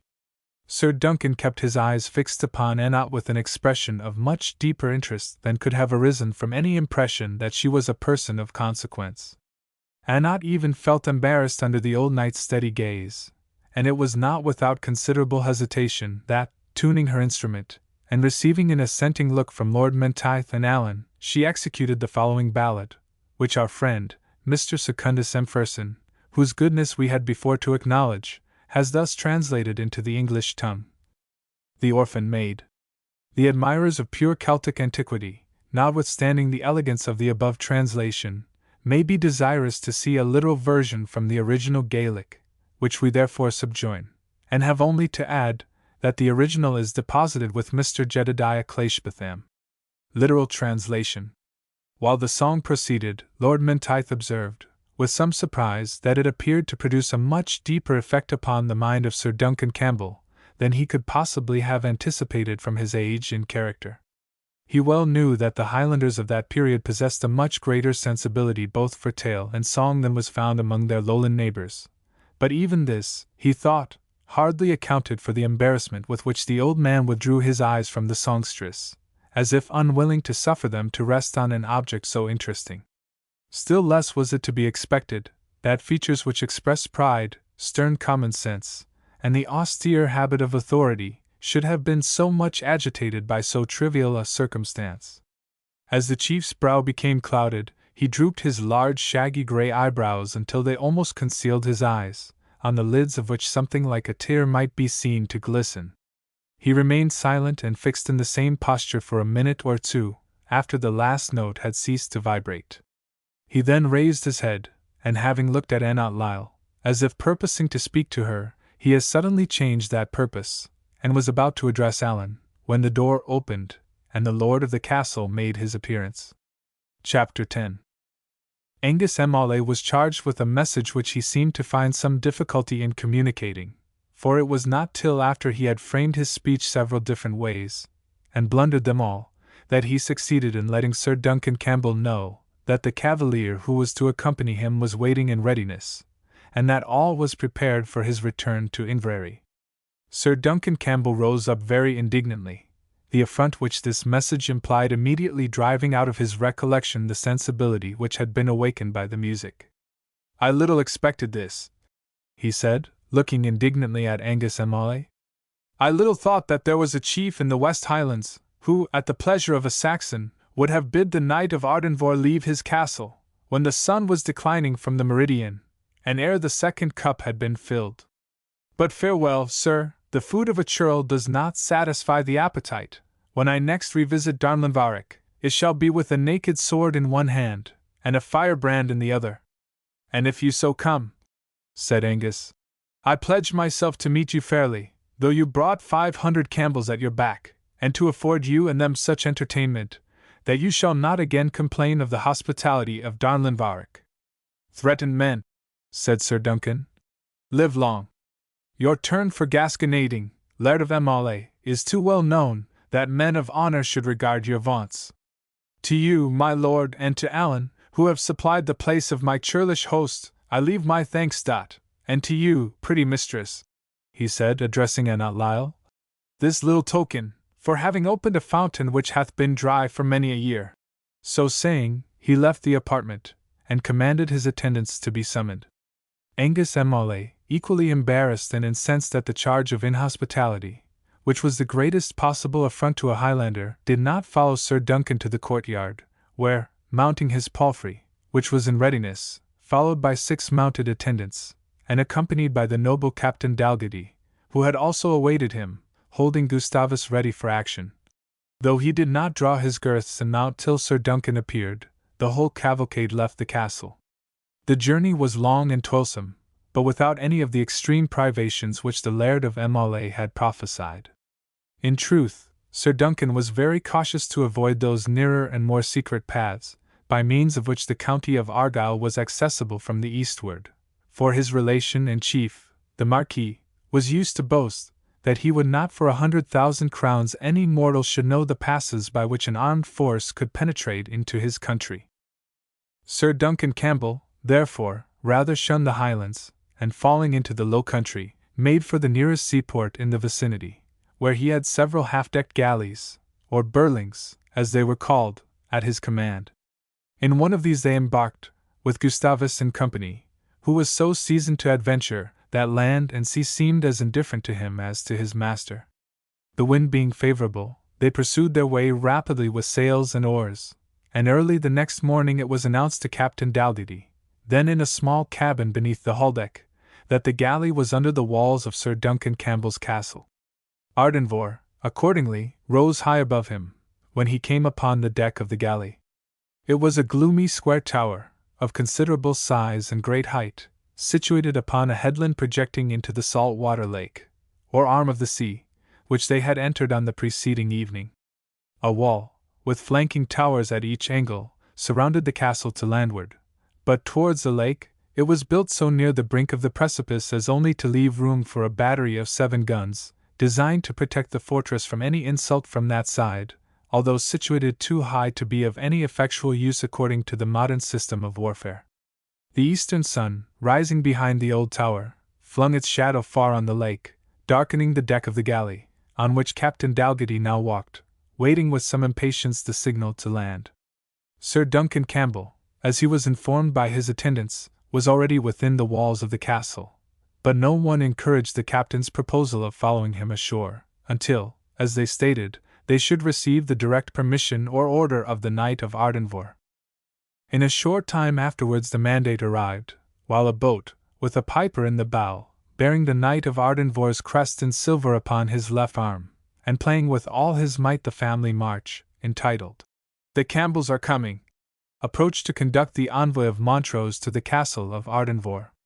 The distance between the galley and the beach was so short as scarce to require the assistance of the 8 sturdy rowers, in bonnets, short coats, and trews, whose efforts sent the boat to the little creek in which they usually landed, before one could have conceived that it had left the side of the Burling.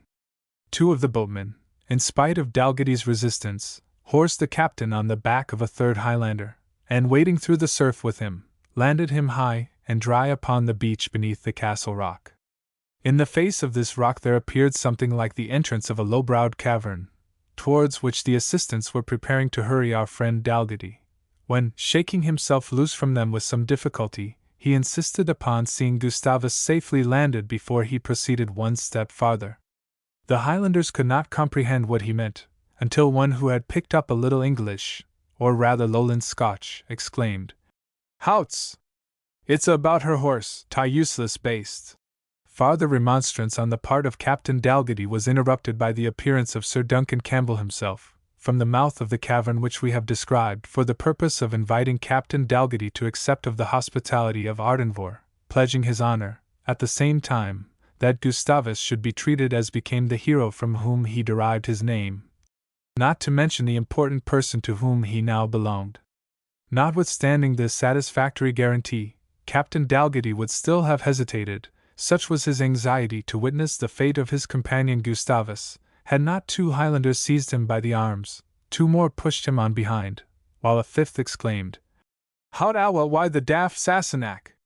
Does she no hear the laird bidding her up to her ain castle, why her special voice, and isna that very mickle honour for the like o' her?"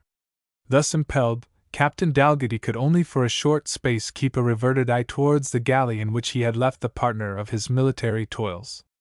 In a few minutes afterwards he found himself involved in the total darkness of a staircase, which, entering from the low-browed cavern we have mentioned, winded upwards through the entrails of the living rock. "The cursed Highland salvages!" muttered the captain, half aloud. "What is to become of me, if Gustavus, the namesake of the invincible lion of the Protestant League, should be lamed among their untenty hands?" "Have no fear of that," said the voice of Sir Duncan, who was nearer to him than he imagined. "My men are accustomed to handle horses, both in embarking and dressing them, and you will soon see Gustavus as safe as when you last dismounted from his back." Captain Dalgetty knew the world too well to offer any farther remonstrance, whatever uneasiness he might suppress within his own bosom. A step or two higher up the stair showed light and a door, and an iron-grated wicket led him out upon a gallery cut in the open face of the rock, extending a space of about 6 or 8 yards, until he reached a second door, where the path re-entered the rock, and which was also defended by an iron portcullis. An admirable traverse, observed the captain, and if commanded by a field piece, or even a few muskets, quite sufficient to ensure the place against a storming party.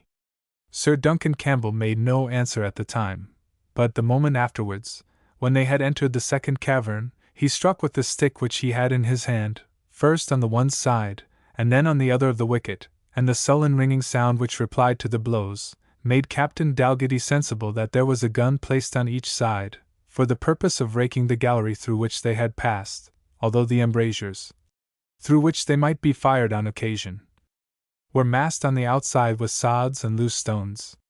Having ascended the second staircase, they found themselves again on an open platform and gallery, exposed to a fire both of musketry and wall guns, if, being come with hostile intent, they had ventured farther. A third flight of steps, cut in the rock like the former, but not caverned over, led them finally into the battery at the foot of the tower. This last stair also was narrow and steep, and not to mention the fire which might be directed on it from above, 1 or 2 resolute men, with pikes and battle-axes, could have made the pass good against hundreds, for the staircase would not admit 2 persons abreast, and was not secured by any sort of balustrade, or railing, from the sheer and abrupt precipice, on the foot of which the tide now rolled with a voice of thunder. So that, under the jealous precautions used to secure this ancient Celtic fortress, a person of weak nerves, and a brain liable to become dizzy, might have found it something difficult to have achieved the entrance to the castle, even supposing no resistance had been offered. Captain Dalgetty, too old a soldier to feel such tremors, had no sooner arrived in the courtyard than he protested to God. The defences of Sir Duncan's castle reminded him more of the notable fortress of Spandau, situated in the March of Brandenburg, than of any place which it had been his fortune to defend in the course of his travels. Nevertheless, he criticized considerably the mode of placing the guns on the battery we have noticed, observing that, where cannon were perched, like to scarts or seagulls on the top of a rock, he had ever observed that they astonished more by their noise than they dismayed by the scathe or damage which they occasioned. Sir Duncan, without replying, conducted the soldier into the tower, the defences of which were a portcullis and iron-clenched oaken door, the thickness of the wall being the space between them. He had no sooner arrived in a hall hung with tapestry, than the captain prosecuted his military criticism. It was indeed suspended by the sight of an excellent breakfast, of which he partook with great avidity, but no sooner had he secured this meal, than he made the tour of the apartment, examining the ground around the castle very carefully from each window in the room. He then returned to his chair, and throwing himself back into it at his length, stretched out one manly leg, and tapping his jackboot with the riding-rod which he carried in his hand, after the manner of a half-bred man who affects ease in the society of his betters, he delivered his unasked opinion as follows. This house of yours, now, Sir Duncan, is a very pretty defensible sort of a tenement, and yet it is hardly such as a cavaliero of honour would expect to maintain his credit by holding out for many days. For, Sir Duncan, if it pleases you to notice, your house is overcrowed, and slighted, or commanded, as we military men say, by yonder round hillock to the landward, whereon an enemy might stell such a battery of cannon as would make ye glad to beat a chamade within 48 hours, unless it please the Lord extraordinarily to show mercy. There is no road, replied Sir Duncan, somewhat shortly, by which cannon can be brought against Ardenvohr. The swamps and morasses around my house would scarce carry your horse and yourself, excepting by such paths as could be rendered impassable within a few hours. Sir Duncan, said the captain, it is your pleasure to suppose so, and yet we martial men say, that where there is a sea-coast there is always a naked side, seeing that cannon and munition, where they cannot be transported by land, may be right easily brought by sea near to the place where they are to be put in action. Neither is a castle, however secure in its situation, to be accounted altogether invincible, or, as they say, impregnable. For I protest to ye, Sir Duncan, that I have known 25 men, by the mere surprise and audacity of the attack, win, at point of pike, as strong a hold as this of Ardenvohr, and put to the sword, captivate, or hold to the ransom, the defenders, being 10 times their own number. Notwithstanding Sir Duncan Campbell's knowledge of the world, and his power of concealing his internal emotion, he appeared piqued and hurt at these reflections, which the captain made with the most unconscious gravity, having merely selected the subject of conversation as one upon which he thought himself capable of shining, and, as they say, of laying down the law, without exactly recollecting that the topic might not be equally agreeable to his landlord. To cut this matter short, said Sir Duncan, with an expression of voice and countenance somewhat agitated, it is unnecessary for you to tell me, Captain Dalgetty, that a castle may be stormed if it is not valorously defended, or surprised if it is not heedfully watched. I trust this poor house of mine will not be found in any of these predicaments, should even Captain Dalgetty himself choose to beleaguer it. For all that, Sir Duncan, answered the persevering commander, I would premonish you, as a friend, to trace out a sconce upon that round hill, with a good graph, or ditch, which may be easily accomplished by compelling the labor of the boors in the vicinity, it being the custom of the valorous Gustavus Adolphus to fight as much by the spade and shovel, as by sword, pike, and musket. Also, I would advise you to fortify the said sconce, not only by a fauci or graph, but also by certain stackets or palisades. Here Sir Duncan, becoming impatient, left the apartment, the captain following him to the door, and raising his voice as he retreated, until he was fairly out of hearing. The whilk stackets, or palisades, should be artificially framed with re-entering angles and loopholes, or crenelles, for musketry, whereof it shall arise that the foeman, the Highland brute, the old Highland brute, they are as proud as peacocks, and as obstinate as tups, and here he has missed an opportunity of making his house as pretty an irregular fortification as an invading army ever broke their teeth upon. But I see, he continued, looking on from the window upon the bottom of the precipice, they have got Gustavus safe ashore, proper fellow. I would know that toss of his head among a whole squadron. I must go to see what they are to make of him. He had no sooner reached, however, the court to the seaward, and put himself in the act of descending the staircase, than 2 Highland sentinels, advancing their Lochaber axes, gave him to understand that this was a service of danger. Diavolo, said the soldier, and I have got no password. I could not speak a syllable of their salvage gibberish, and it were to save me from the provost marshal. I will be your surety, Captain Dalgetty, said Sir Duncan, who had again approached him without his observing from whence. And we will go together, and see how your favourite charger is accommodated. He conducted him accordingly down the staircase to the beach, and from thence by a short turn behind a large rock, which concealed the stables and other offices belonging to the castle. Captain Dalgetty became sensible, at the same time, that the side of the castle to the land was rendered totally inaccessible by a ravine, partly natural and partly scarped with great care and labor, so as to be only passed by a drawbridge. Still, however, the captain insisted, notwithstanding the triumphant air with which Sir Duncan pointed out his defences, that a sconce should be erected on Drum's Nab, the round eminence to the east of the castle, in respect the house might be annoyed from thence by burning bullets full of fire, shot out of cannon, according to the curious invention of Stephen Bathian, King of Poland, whereby that prince utterly ruined the great Muscovite city of Moscow. This invention, Captain Dalgetty owned, he had not yet witnessed, but observed that it would give him particular delectation to witness the same put to the proof against Ardenvohr, or any other castle of similar strength. Observing that so curious an experiment could not but afford the greatest delight to all admirers of the military art, Sir Duncan Campbell diverted this conversation by carrying the soldier into his stables, and suffering him to arrange Gustavus according to his own will and pleasure. After this duty had been carefully performed, Captain Dalgetty proposed to return to the castle, observing, it was his intention to spend the time betwixt this and dinner, which, he presumed, would come upon the parade about noon, in burnishing his armor, which having sustained some injury from the sea air, might, he was afraid, seem discreditable in the eyes of Callum More. Yet, while they were returning to the castle, he failed not to warn Sir Duncan Campbell against the great injury he might sustain by any sudden onfall of an enemy, whereby his horses, cattle, and granaries might be cut off and consumed, to his great prejudice, wherefore he again strongly conjured him to construct a sconce upon the round hill called Drumsnab, and offered his own friendly services in lining out the same.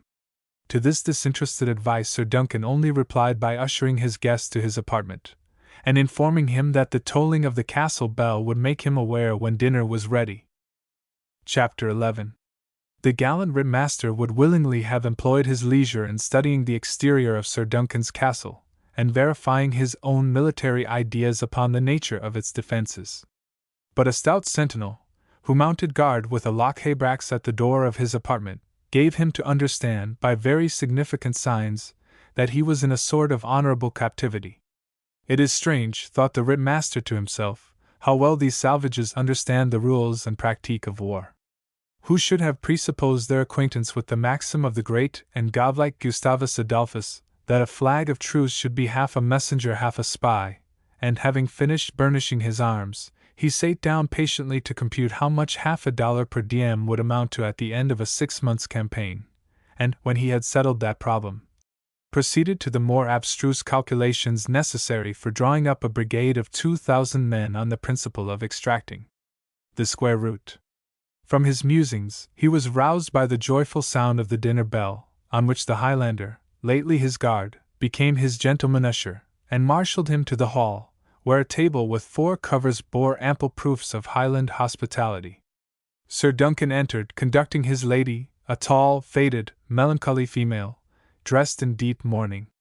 They were followed by a Presbyterian clergyman, in his Geneva cloak, and wearing a black silk skull-cap, covering his short hair so closely that it could scarce be seen at all, so that the unrestricted ears had an undue predominance in the general aspect. This ungraceful fashion was universal at the time, and partly led to the nicknames of Roundheads, Prickard Curs, and so forth, which the insolence of the Cavaliers liberally bestowed on their political enemies. Sir Duncan presented his military guest to his lady, who received his technical salutation with a stiff and silent reverence, in which it could scarce be judged whether pride or melancholy had the greater share. The churchman, to whom he was next presented, eyed him with a glance of mingled dislike and curiosity. The captain, well accustomed to worse looks from more dangerous persons, cared very little either for those of the lady or of the divine, but bent his whole soul upon assaulting a huge piece of beef, which smoked at the nether end of the table.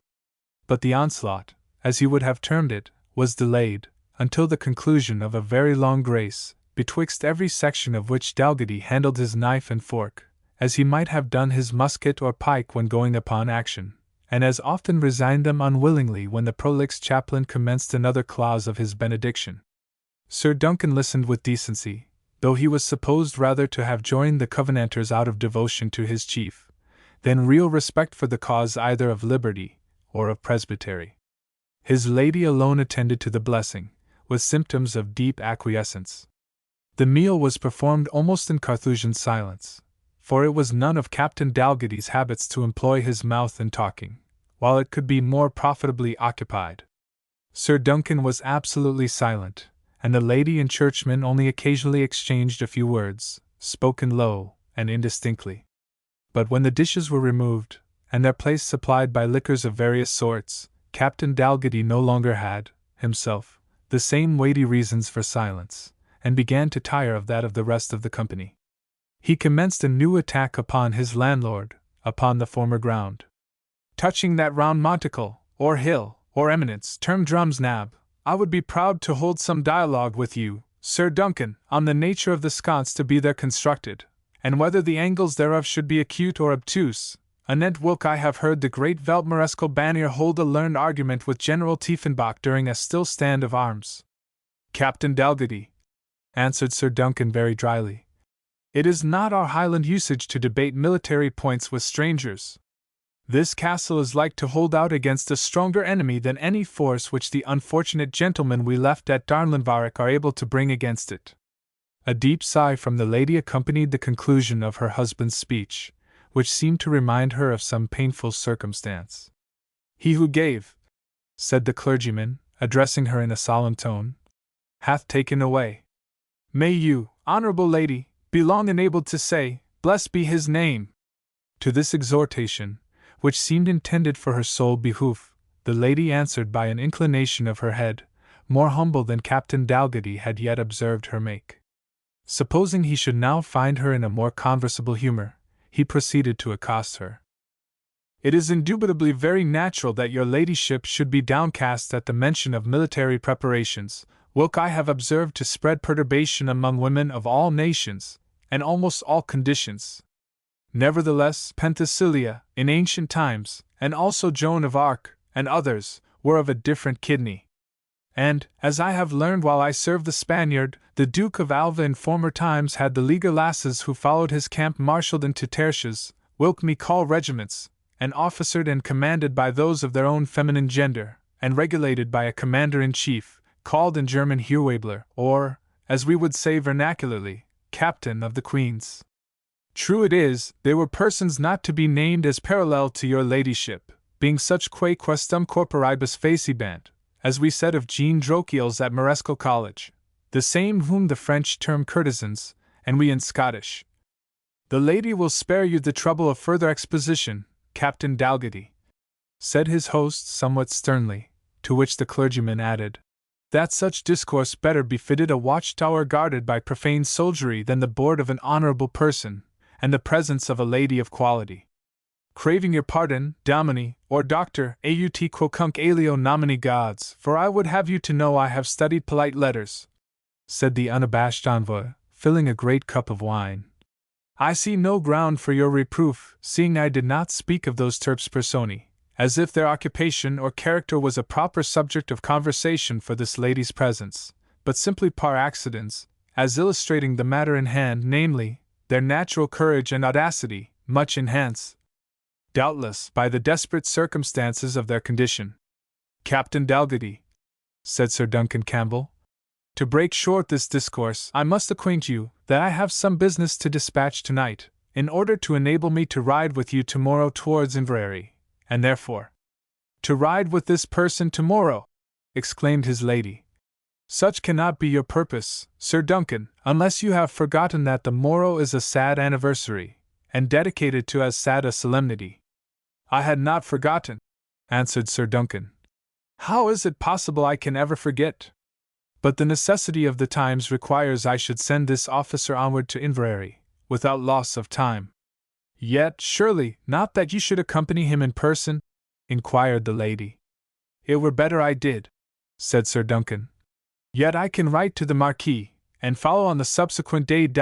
Captain Dalgetty, I will dispatch a letter for you, explaining to the Marquis of Argyll your character and commission, with which you will please to prepare to travel to Inverary early tomorrow morning. Sir Duncan Campbell, said Dalgetty, I am doubtless at your discretionary disposal in this matter. Not the less, I pray you to remember the blot which will fall upon your own escutcheon, if you do in any way suffer me, being a commissionate flag of truce, to be circumvented in this matter, whether clam, 6, vel precario. I do not say by your assent to any wrong done to me, but even through absence of any due care on your part to prevent the same. You are under the safeguard of my honor, sir, answered Sir Duncan Campbell, and that is more than a sufficient security. And now, continued he, rising, I must set the example of retiring. Dalgetty saw himself under the necessity of following the hint, though the hour was early, but like a skilful general, he availed himself of every instant of delay which circumstances permitted. Trusting to your honourable parole, said he, filling his cup, I drink to you, Sir Duncan, and to the continuance of your honourable house. A sigh from Sir Duncan was the only reply. Also, madam, said the soldier, replenishing the keg with all possible dispatch, I drink to your honourable health, and fulfilment of all your virtuous desires, and reverend sir, not forgetting to fit the action to the words, I fill this cup to the drowning of all unkindness betwixt you and Captain Dalgetty, I should say major, and in respect the flagon contains but one cup more, I drink to the health of all honourable cavaliers and brave soldados, and the flask being empty, I am ready, Sir Duncan, to attend your functionary or sentinel to my place of private repose. He received a formal permission to retire, and an assurance that as the wine seemed to be to his taste, another measure of the same vintage should attend him presently, in order to soothe the hours of his solitude. No sooner had the captain reached the apartment than this promise was fulfilled, and, in a short time afterwards, the added comforts of a pasty of red deer venison rendered him very tolerant both of confinement and want of society. The same domestic, a sort of chamberlain, who placed this good cheer in his apartment, delivered to Dalgety a packet, sealed and tied up with a silken thread, according to the custom of the time, addressed with many forms of respect to the high and mighty Prince Archibald, Marquis of Argyll, Lord of Lorne, and so forth. The chamberlain at the same time apprised the ringmaster that he must take horse at an early hour for Inverary, where the packet of Sir Duncan would be at once his introduction and his passport. Not forgetting that it was his object to collect information as well as to act as an envoy, and desirous, for his own sake, to ascertain Sir Duncan's reasons for sending him onward without his personal attendance, the ringmaster inquired the domestic, with all the precaution that his experience suggested, what were the reasons which detained Sir Duncan at home on the succeeding day. The man, who was from the Lowlands, replied, that it was the habit of Sir Duncan and his lady to observe as a day of solemn fast and humiliation the anniversary on which their castle had been taken by surprise, and their children, to the number of 4, destroyed cruelly by a band of Highland freebooters during Sir Duncan's absence upon an expedition which the Marquis of Argyll had undertaken against the Macleans of the Isle of Mull. Truly, said the soldier, your lord and lady have some cause for fast and humiliation. Nevertheless, I will venture to pronounce that if he had taken the advice of any experienced soldier, having skill in the practiques of defending places of advantage, he would have built a sconce upon the small hill which is to the left of the drawbridge. And this I can easily prove to you, mine honest friend, for, holding that pasty to be the castle, what's your name, friend? Lorimer, sir, replied the man. Here is to your health, honest Lorimer. I say, Lorimer, holding that pasty to be the main body or citadel of the place to be defended, and taking the marrow-bone for the sconce to be erected. I am sorry, sir, said Lorimer, interrupting him, that I cannot stay to hear the rest of your demonstration, but the bell will presently ring. As worthy Mr. Graniangall, the Marquis's own chaplain, does family worship, and only 7 of our household out of 60 persons understand the Scottish tongue, it would misbecome any one of them to be absent, and greatly prejudice me in the opinion of my lady. There are pipes and tobacco, sir, if you please to drink a whiff of smoke, and if you want anything else, it shall be forthcoming 2 hours hence, when prayers are over. So saying, he left the apartment. No sooner was he gone, than the heavy toll of the castle bells summoned its inhabitants together, and was answered by the shrill clamor of the females, mixed with the deeper tones of the men, as, talking Erse at the top of their throats, they hurried from different quarters by a long but narrow gallery, which served as a communication to many rooms, and among others, to that in which Captain Dalgety was stationed. There they go as if they were beating to the roll call, thought the soldier to himself. If they all attend the parade, I will look out, take a mouthful of fresh air, and make mine own observations on the practicabilities of this place. Accordingly, when all was quiet, he opened his chamber door, and prepared to leave it, when he saw his friend with the axe advancing towards him from the distant end of the gallery, half whistling a Gaelic tune. To have shown any want of confidence would have been at once impolitic and unbecoming his military character, so the captain, putting the best face upon his situation he could, whistled a Swedish retreat, in a tone still louder than the notes of his sentinel, and retreating pace by pace, with an air of indifference, as if his only purpose had been to breathe a little fresh air, he shut the door in the face of his guard. When the fellow had approached within a few paces of him, "It is very well," thought the ringmaster to himself, "he annuls my parole by putting guards upon me, for, as we used to say at Moresco College, fides et fiducia sunt relativa, si note I, and if he does not trust my word, I do not see how I am bound to keep it, if any motive should occur for my desiring to depart from it. Surely the moral obligation of the parole is relaxed, in as far as physical force is substituted instead thereof." Thus comforting himself in the metaphysical immunities which he deduced from the vigilance of his sentinel, Ringmaster Dalgety retired to his apartment, where, amid the theoretical calculations of tactics, and the occasional more practical attacks on the flask and pasty, he consumed the evening until it was time to go to repose. He was summoned by Lorimer at break of day, who gave him to understand that, when he had broken his fast, for which he produced ample materials, his guide and horse were in attendance for his journey to Inverary. After complying with the hospitable hint of the chamberlain, the soldier proceeded to take horse. In passing through the apartments, he observed that domestics were busily employed in hanging the great hall with black cloth, a ceremony which, he said, he had seen practiced when the immortal Gustavus Adolphus lay in state in the castle of Wolgast, and which, therefore, he opined, was a testimonial of the strictest and deepest mourning. When Dalgety mounted his steed, he found himself attended, or perhaps guarded, by 5 or 6 Campbells, well armed, commanded by one, who, from the target at his shoulder, and the short cock's feather in his bonnet, as well as from the state which he took upon himself, claimed the rank of a Dunniwassel, or clansman of superior rank, and indeed, from his dignity of deportment, could not stand in a more distant degree of relationship to Sir Duncan than that of 10th or 12th cousin at farthest. But it was impossible to extract positive information on this or any other subject, inasmuch as either this commander nor any of his party spoke English. The captain rode, and his military attendants walked, but such was their activity, and so numerous the impediments which the nature of the road presented to the equestrian mode of travelling, that far from being retarded by the slowness of their pace, his difficulty was rather in keeping up with his guides.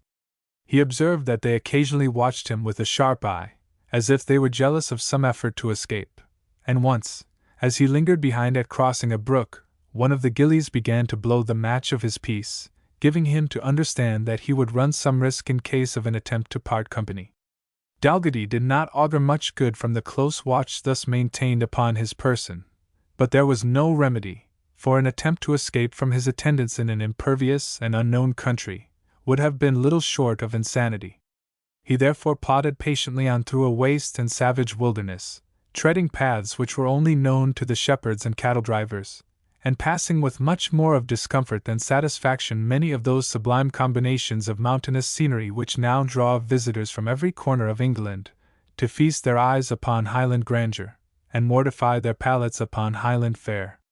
At length they arrived on the southern verge of that noble lake upon which Inverary is situated, and a bugle, which the Dunniwassel winded till rock and greenwood rang, served as a signal to a well-manned galley, which, starting from a creek where it lay concealed, received the party on board, including Gustavus, which sagacious quadruped, an experienced traveler both by water and land, walked in and out of the boat with the discretion of a Christian.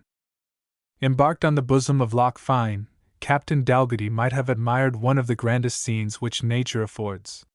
He might have noticed the rival rivers Erie and Sherray, which pay tribute to the lake, each issuing from its own dark and wooded retreat. He might have marked, on the soft and gentle slope that ascends from the shores, the noble old Gothic castle, with its varied outline, embattled walls, towers, and outer and inner courts, which, so far as the picturesque is concerned, presented an aspect much more striking than the present massive and uniform mansion. He might have admired those dark woods which for many a mile surrounded this strong and princely dwelling, and his eye might have dwelt on the picturesque peak of Dunnaquoich, starting abruptly from the lake, and raising its scathed brow into the mists of middle sky, while a solitary watchtower, perched on its top like an eagle's nest, gave dignity to the scene by awakening a sense of possible danger. All these, and every other accompaniment of this noble scene, Captain Dalgety might have marked, if he had been so minded. But, to confess the truth, the gallant captain, who had eaten nothing since daybreak, was chiefly interested by the smoke which ascended from the castle chimneys, and the expectations which this seemed to warrant of his encountering an abundant stock of provant, as he was wont to call supplies of this nature. The boat soon approached the rugged pier, which abutted into the loch from the little town of Inverary, then a rude assemblage of huts, with a very few stone mansions interspersed, stretching upwards from the banks of Loch Fyne to the principal gate of the castle, before which a scene presented itself that might easily have quelled a less stout heart, and turned a more delicate stomach, than those of Master Dougal Dalgety, titular of Drumthwacket. Chapter 12. The village of Inverary, now a neat country town, then partook of the rudeness of the 17th century, in the miserable appearance of the houses, and the irregularity of the unpaved street. But a stronger and more terrible characteristic of the period appeared in the marketplace, which was a space of irregular width, halfway betwixt the harbour, or pier, and the frowning castle gate, which terminated with its gloomy archway, portcullis, and flankers, the upper end of the vista. Midway this space was erected a rude gibbet, on which hung 5 dead bodies, 2 of which from their dress seemed to have been Lowlanders, and the other 3 corpses were muffled in their Highland plaids. 2 or 3 women sate under the gallows, who seemed to be mourning, and singing the coronach of the deceased in a low voice. But the spectacle was apparently of too ordinary occurrence to have much interest for the inhabitants at large, who, while they thronged to look at the military figure, the horse of an unusual size, and the burnished panoply of Captain Dalgety, seemed to bestow no attention whatever on the piteous spectacle which their own marketplace afforded. The envoy of Montrose was not quite so indifferent, and hearing a word or 2 of English escape from a Highlander of decent appearance, he immediately halted Gustavus and addressed him. "The Provost Marshal has been busy here, my friend. May I crave of you what these delinquents have been justified for?" He looked towards the gibbet as he spoke, and the Gael, comprehending his meaning rather by his action than his words, immediately replied, "3 gentlemen caterans, God sain them!" Crossing himself, "Twa Sassenach bits o' bodies, that wadna do something that Callum More bade them." And turning from Dalgety with an air of indifference, away he walked, staying no farther question. Dalgety shrugged his shoulders and proceeded, for Sir Duncan Campbell's 10th or 12th cousin had already shown some signs of impatience. At the gate of the castle another terrible spectacle of feudal power awaited him. Within a stockade or palisade, which seemed lately to have been added to the defences of the gate, and which was protected by 2 pieces of light artillery, was a small enclosure, where stood a huge block, on which lay an axe. Both were smeared with recent blood, and a quantity of sawdust strewed around, partly retained and partly obliterated the marks of a very late execution. As Dalgety looked on this new object of terror, his principal guide suddenly twitched him by the skirt of his jerkin, and having thus attracted his attention, winked and pointed with his finger to a pole fixed on the stockade, which supported a human head, being that, doubtless, of the late sufferer. There was a leer on the Highlander's face, as he pointed to this ghastly spectacle, which seemed to his fellow traveller ominous of nothing good. Dalgety dismounted from his horse at the gateway, and Gustavus was taken from him without his being permitted to attend him to the stable, according to his custom. This gave the soldier a pang which the apparatus of death had not conveyed. "Poor Gustavus," said he to himself. "If anything but good happens to me, I had better have left him at Darnlinvarach than brought him here among these Highland salvages, who scarce know the head of a horse from his tail. But duty must part a man from his nearest and dearest." Thus silencing his apprehensions with the butt end of a military ballad, he followed his guide into a sort of guard-room filled with armed Highlanders. It was intimated to him that he must remain here until his arrival was communicated to the Marquis. To make this communication the more intelligible, the doughty captain gave to the Dunniwassel Sir Duncan Campbell's packet, desiring, as well as he could by signs, that it should be delivered into the Marquis's own hand. His guide nodded and withdrew. The captain was left about half an hour in this place, to endure with indifference, or return with scorn, the inquisitive, and, at the same time, the inimical glances of the armed Gael, to whom his exterior and equipage were as much subject of curiosity, as his person and country seemed matter of dislike. All this he bore with military nonchalance, until, at the expiration of the above period, a person dressed in black velvet, and wearing a gold chain like a modern magistrate of Edinburgh, but who was, in fact, steward of the household to the Marquis of Argyll, entered the apartment, and invited, with solemn gravity, the captain to follow him to his master's presence. The suite of apartments through which he passed were filled with attendants or visitors of various descriptions, disposed, perhaps, with some ostentation, in order to impress the envoy of Montrose with an idea of the superior power and magnificence belonging to the rival house of Argyll. One anteroom was filled with lackeys, arrayed in brown and yellow, the colours of the family, who, ranged in double file, gazed in silence upon Captain Dalgetty as he passed betwixt their ranks. Another was occupied by Highland gentlemen and chiefs of small branches, who were amusing themselves with chess, backgammon, and other games, which they scarce intermitted to gaze with curiosity upon the stranger. A third was filled with Lowland gentlemen and officers, who seemed also in attendance. And lastly, the presence chamber of the Marquis himself showed him attended by a levee which marked his high importance. This apartment, the folding doors of which were open for the reception of Captain Dalgetty, was a long gallery, decorated with tapestry and family portraits, and having a vaulted ceiling of open woodwork, the extreme projections of the beams being richly carved and gilded. The gallery was lighted by long lanceolate Gothic casements, divided by heavy shafts, and filled with painted glass, where the sunbeams glimmered dimly through boars' heads, and galleys, and batons, and swords, armorial bearings of the powerful house of Argyll, and emblems of the high hereditary offices of Justiciary of Scotland, and Master of the Royal Household, which they long enjoyed. At the upper end of this magnificent gallery stood the Marquis himself, the centre of a splendid circle of Highland and Lowland gentlemen, all richly dressed, among whom were 2 or 3 of the clergy, called in, perhaps, to be witnesses of his lordship's zeal for the Covenant.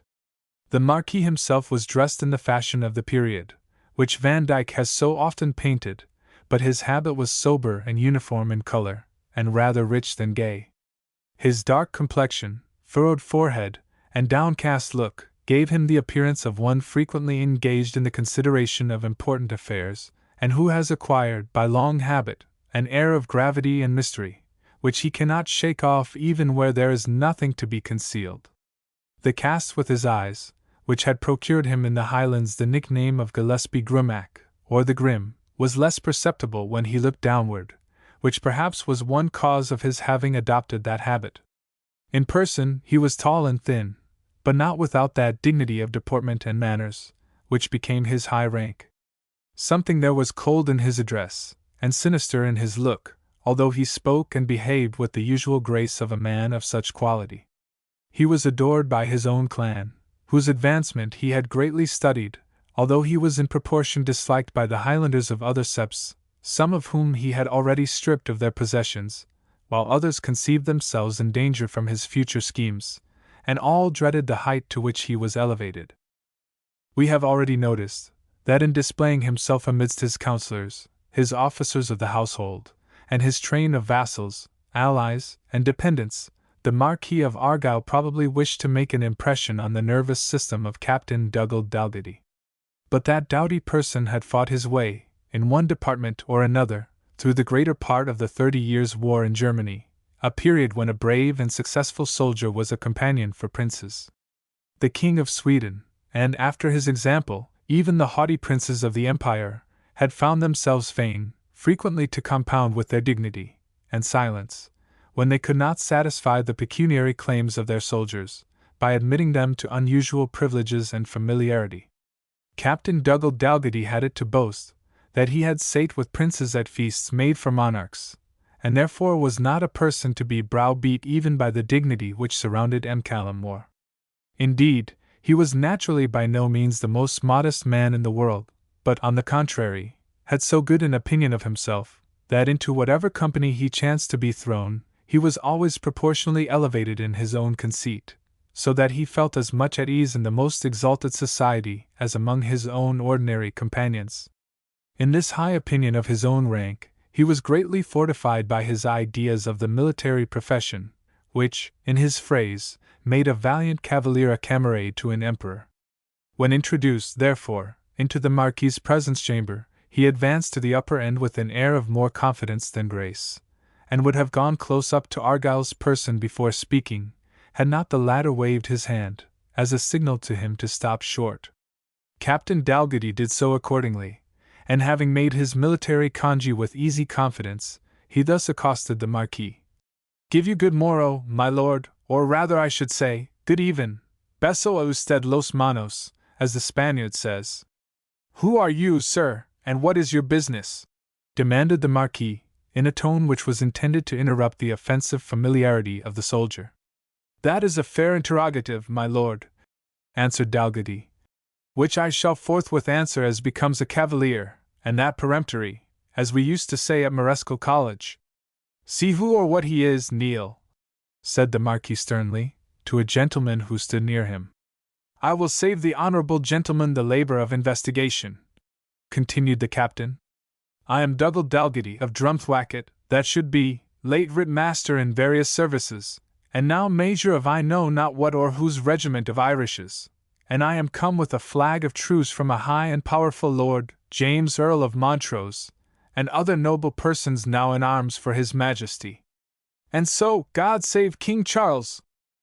Do you know where you are, and the danger of dallying with us, sir? Again demanded the Marquis. That you reply to me as if I were a child or a fool. The Earl of Montrose is with the English malignants, and I suspect you are one of those Irish runagates, who are come into this country to burn and slay, as they did under Sir Phelim O'Neill. My lord, replied Captain Dalgety, I am no renegade, though a major of Irishes, for which I might refer your lordship to the invincible Gustavus Adolphus the Lion of the North, to Bannier, to Oxenstiern, to the warlike Duke of Saxe-Weimar, Tilly, Wallenstein, Piccolomini, and other great captains, both dead and living, and touching the noble Earl of Montrose. I pray your lordship to peruse these my full powers for treating with you in the name of that right honourable commander. The Marquis looked slightingly at the signed and sealed paper which Captain Dalgety handed to him, and throwing it with contempt upon a table, asked those around him what he deserved who came as the avowed envoy and agent of malignant traitors, in arms against the state.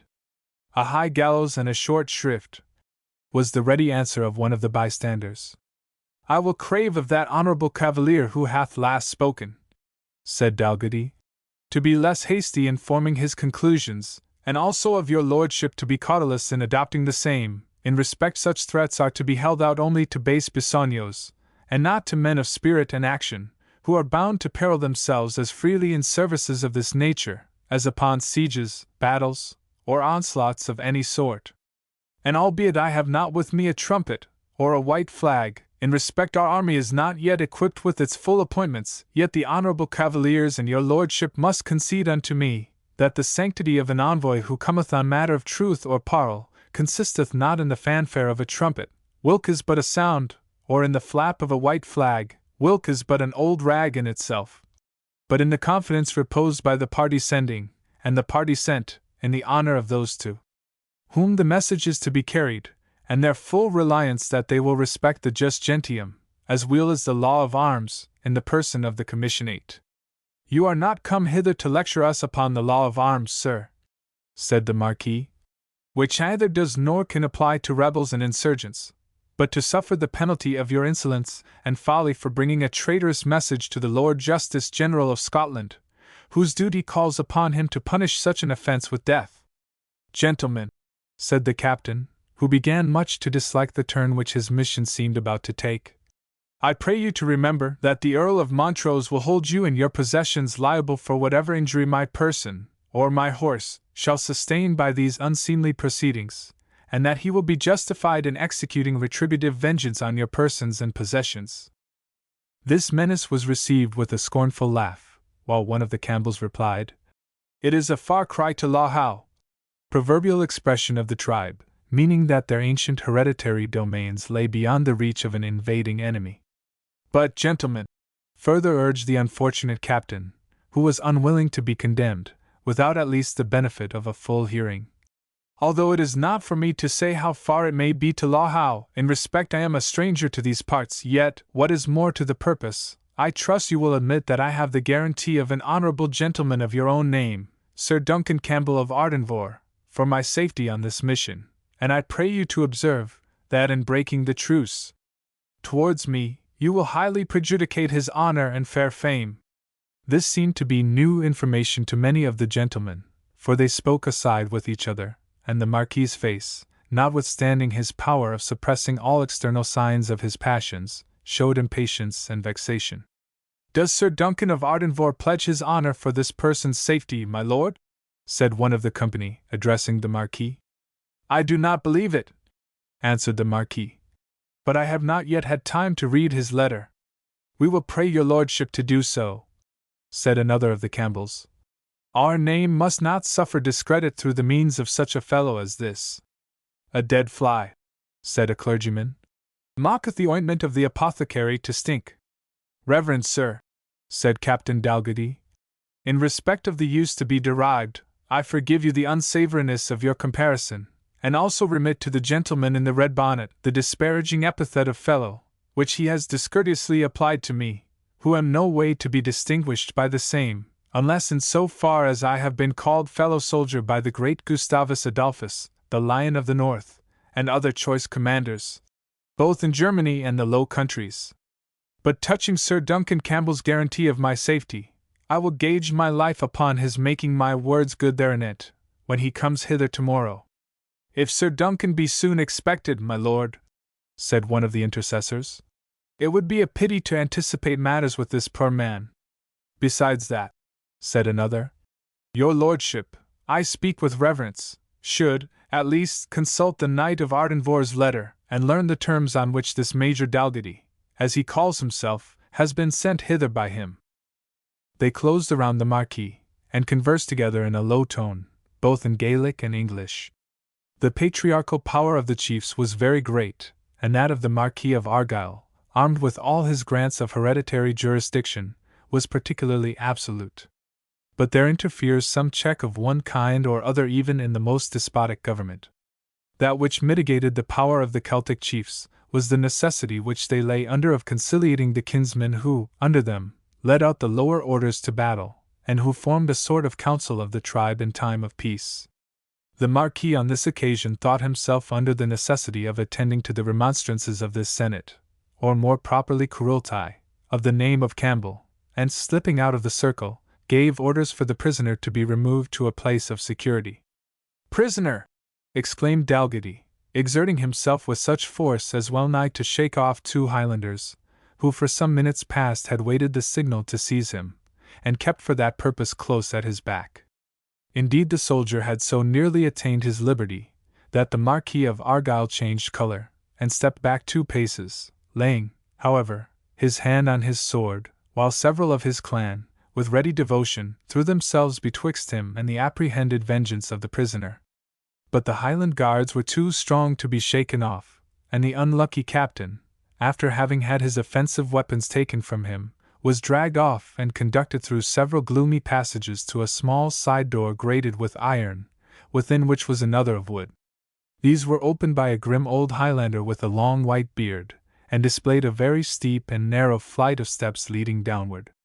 The captain's guards pushed him down 2 or 3 steps, then, unloosing his arms, left him to grope his way to the bottom as he could, a task which became difficult and even dangerous, when the 2 doors being successively locked left the prisoner in total darkness. Chapter 13. The captain, finding himself deprived of light in the manner we have described, and placed in a very uncertain situation, proceeded to descend the narrow and broken stair with all the caution in his power, hoping that he might find at the bottom some place to repose himself. But with all his care he could not finally avoid making a false step, which brought him down the 4 or 5 last steps too hastily to preserve his equilibrium. At the bottom he stumbled over a bundle of something soft, which stirred and uttered a groan, so deranging the captain's descent, that he floundered forward, and finally fell upon his hands and knees on the floor of a damp and stone-paved dungeon. When Dalgety had recovered, his first demand was to know over whom he had stumbled. "He was a man a month since," answered a hollow and broken voice. "And what is he now, then?" said Dalgety. "That he thinks it fitting to lie upon the lowest step of the stairs, and clued up like a urchin, that honourable cavaliers, who chance to be in trouble, may break their noses over him?" "What is he now?" replied the same voice. "He is a wretched trunk, from which the boughs have one by one been lopped away, and which cares little how soon it is torn up and hewed into billets for the furnace." "Friend," said Dalgety, "I am sorry for you, but patienza, as the Spaniard says. If you had but been as quiet as a log, as you call yourself, I should have saved some excoriations on my hands and knees." "You are a soldier," replied his fellow prisoner. "Do you complain on account of a fall for which a boy would not bemoan himself?" "A soldier?" said the captain. And how do you know, in this cursed dark cavern, that I am a soldier? I heard your armor clash as you fell, replied the prisoner, and now I see it glimmer. When you have remained as long as I in this darkness, your eyes will distinguish the smallest F that crawls on the floor. I had rather the devil pick them out, said Dalgety. If this be the case, I shall wish for a short turn of the rope, a soldier's prayer, and a leap from a ladder. But what sort of provision have you got here? What food, I mean, brother in affliction? Bread and water once a day, replied the voice. Prithee, friend, let me taste your loaf, said Dalgety. I hope we shall play good comrades while we dwell together in this abominable pit. The loaf and jar of water, answered the other prisoner, stand in the corner, 2 steps to your right hand. Take them, and welcome. With earthly food I have well nigh done. Dalgety did not wait for a second invitation, but groping out the provisions, began to munch at the stale black oaten loaf with as much heartiness as we have seen him play his part at better viands. This bread, he said, muttering, with his mouth full at the same time, is not very savory. Nevertheless, it is not much worse than that which we ate at the famous leaguer at Werben, where the valorous Gustavus foiled all the efforts of the celebrated Tilly, that terrible old hero, who had driven 2 kings out of the field, namely, Ferdinand of Bohemia and Christian of Denmark. And anent this water, which is none of the most sweet, I drink in the same to your speedy deliverance, comrade, not forgetting mine own, and devoutly wishing it were Rhenish wine, or humming Lübeck beer, at the least, were it but in honor of the pledge. While Dalgety ran on in this way, his teeth kept time with his tongue, and he speedily finished the provisions which the benevolence, or indifference of his companion in misfortune had abandoned to his voracity. When this task was accomplished, he wrapped himself in his cloak, and seating himself in a corner of the dungeon in which he could obtain a support on each side, for he had always been an admirer of elbow chairs, he remarked, even from his youth upward, he began to question his fellow captive. Mine honest friend, said he, you and I, being comrades at bed and board, should be better acquainted. I am Dougal Dalgety of Drumthwacket, and so forth, major in a regiment of loyal Irishes, an envoy extraordinary of a high and mighty Lord James Earl of Montrose. Pray, what may your name be? It will avail you little to know, replied his more taciturn companion. Let me judge of that matter, answered the soldier. Well then, Ranald Massey is my name, that is, Ranald son of the Mist. Son of the Mist! Ejaculated Dalgety. Son of utter darkness, say I. But Ranald, since that is your name, how came you in possession of the Provost's court of guard? What the devil brought you here, that is to say? My misfortunes and my crimes, answered Ranald. Know ye the Knight of Ardenvohr? I do know that honorable person, replied Dalgety. But know ye where he now is? replied Ranald. Fasting this day at Ardenvohr, answered the envoy, that he may feast tomorrow at Inverary, in which last purpose if he chance to fail, my lease of human service will be something precarious. Then let him know, one claims his intercession, who is his worst foe and his best friend, answered Ranald. Truly I shall desire to carry a less questionable message, answered Dalgety. Sir Duncan is not a person to play at reading riddles with. Craven Saxon, said the prisoner, tell him I am the raven that, 15 years since, stooped on his tower of strength and the pledges he had left there. I am the hunter that found out the wolf's den on the rock, and destroyed his offspring. I am the leader of the band which surprised Ardenvohr yesterday was 15 years, and gave his 4 children to the sword. Truly, my honest friend, said Dalgety, if that is your best recommendation to Sir Duncan's favour, I would pretermit my pleading thereupon. In respect I have observed that even the animal creation are incensed against those who intromit with their offspring forcibly, much more any rational and Christian creatures, who have had violence done upon their small family. But I pray you in courtesy to tell me, whether you assailed the castle from the hillock called Drumsnab, whilk I uphold to be the true point of attack, unless it were to be protected by a sconce. We ascended the cliff by ladders of withies or saplings, said the prisoner, drawn up by an accomplice and clansman, who had served 6 months in the castle to enjoy that one night of unlimited vengeance. The owl hooped around us as we hung betwixt heaven and earth. The tide roared against the foot of the rock, and dashed asunder our skiff, yet no man's heart failed him. In the morning there was blood and ashes, where there had been peace and joy at the sunset. It was a pretty camisade, I doubt not, Ranald Massey, a very sufficient onslaught, and not unworthily discharged. Nevertheless, I would have pressed the house from that little hillock called Drumsnab. But yours is a pretty irregular Scythian fashion of warfare, Ranald, much resembling that of Turks, Tartars, and other Asiatic people. But the reason, my friend, the cause of this war, the Teterima Causa, as I may say? Deliver me that, Ranald. We had been pushed at by the Malays and other western tribes, said Ranald, till our possessions became unsafe for us. Aha! said Dalgety. I have faint remembrance of having heard of that matter. Did you not put bread and cheese into a man's mouth, when he had never a stomach whereunto to transmit the same? You have heard, then, said Ranald, the tale of our revenge on the haughty forester? I bethink me that I have, said Dalgety, and that not of an old date. It was a merry jest that, of cramming the bread into the dead man's mouth, but somewhat too wild and salvage for civilized acceptation, besides wasting the good victuals. I have seen when at a siege or a leaguer, Ranald, a living soldier would have been the better, Ranald, for that crust of bread, whilk you threw away on a dead pal. We were attacked by Sir Duncan, continued Massey, and my brother was slain. His head was withering on the battlements which we scaled. I vowed revenge, and it is a vow I have never broken. It may be so, said Dalgety, and every thoroughbred soldier will confess that revenge is a sweet morsel.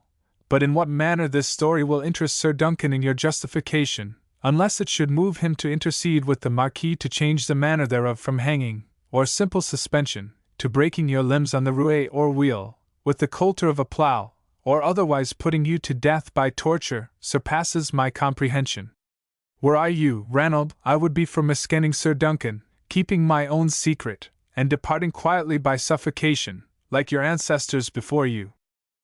Yet hearken, stranger, said the Highlander. Sir Duncan of Ardenvohr had 4 children. 3 died under our dirks, but the 4th survives, and more would he give to dandle on his knee the 4th child which remains, than to rack these old bones, which care little for the utmost indulgence of his wrath.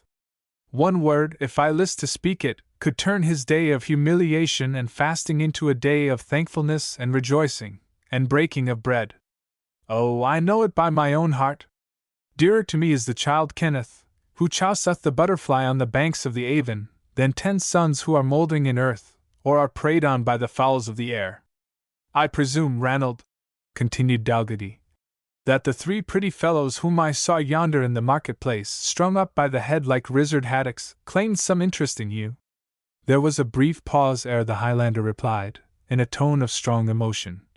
They were my sons, stranger, they were my sons, blood of my blood, bone of my bone, fleet of foot, unerring in aim, unvanquished by foemen till the sons of Diarmid overcame them by numbers. Why do I wish to survive them?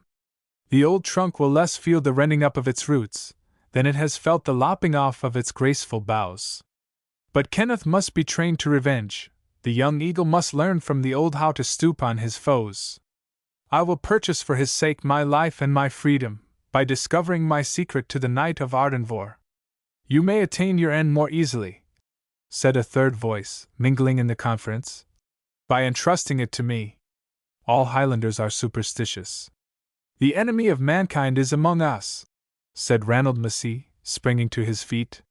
His chains clattered as he rose, while he drew himself as far as they permitted from the quarter whence the voice appeared to proceed. His fear in some degree communicated itself to Captain Dalgety, who began to repeat, in a sort of polyglot gibberish, all the exorcisms he had ever heard of, without being able to remember more than a word or 2 of each. In nomine Domini, as we said at Maresco College, Santissima Madre de Dios, as the Spaniard has it, Alle guten Geister loben den Herrn, saith the blessed psalmist, in Dr. Luther's translation. A truce with your exorcisms, said the voice they had heard before. Though I come strangely among you, I am mortal like yourselves, and my assistance may avail you in your present strait, if you are not too proud to be counselled. While the stranger thus spoke, He withdrew the shade of a dark lantern, by whose feeble light Dalgety could only discern that the speaker who had thus mysteriously united himself to their company, and mixed in their conversation, was a tall man, dressed in a livery cloak of the Marquis.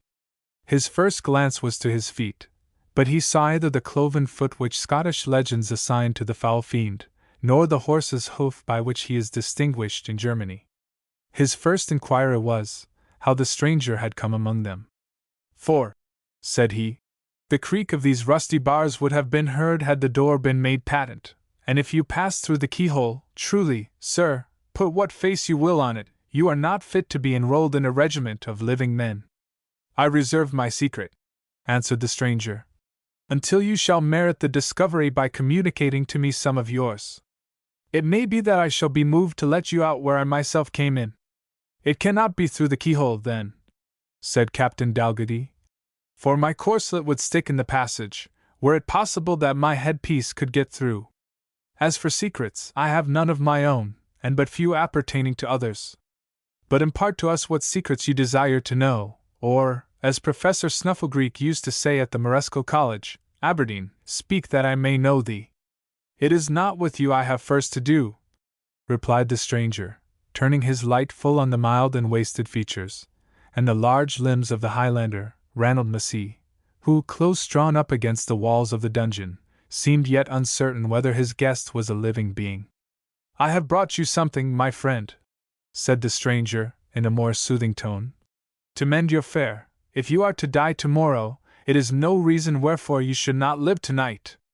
"None at all, no reason in the creation," replied the ready Captain Dalgety, who forthwith began to unpack the contents of a small basket which the stranger had brought under his cloak, while the Highlander, either in suspicion or disdain, paid no attention to the good cheer.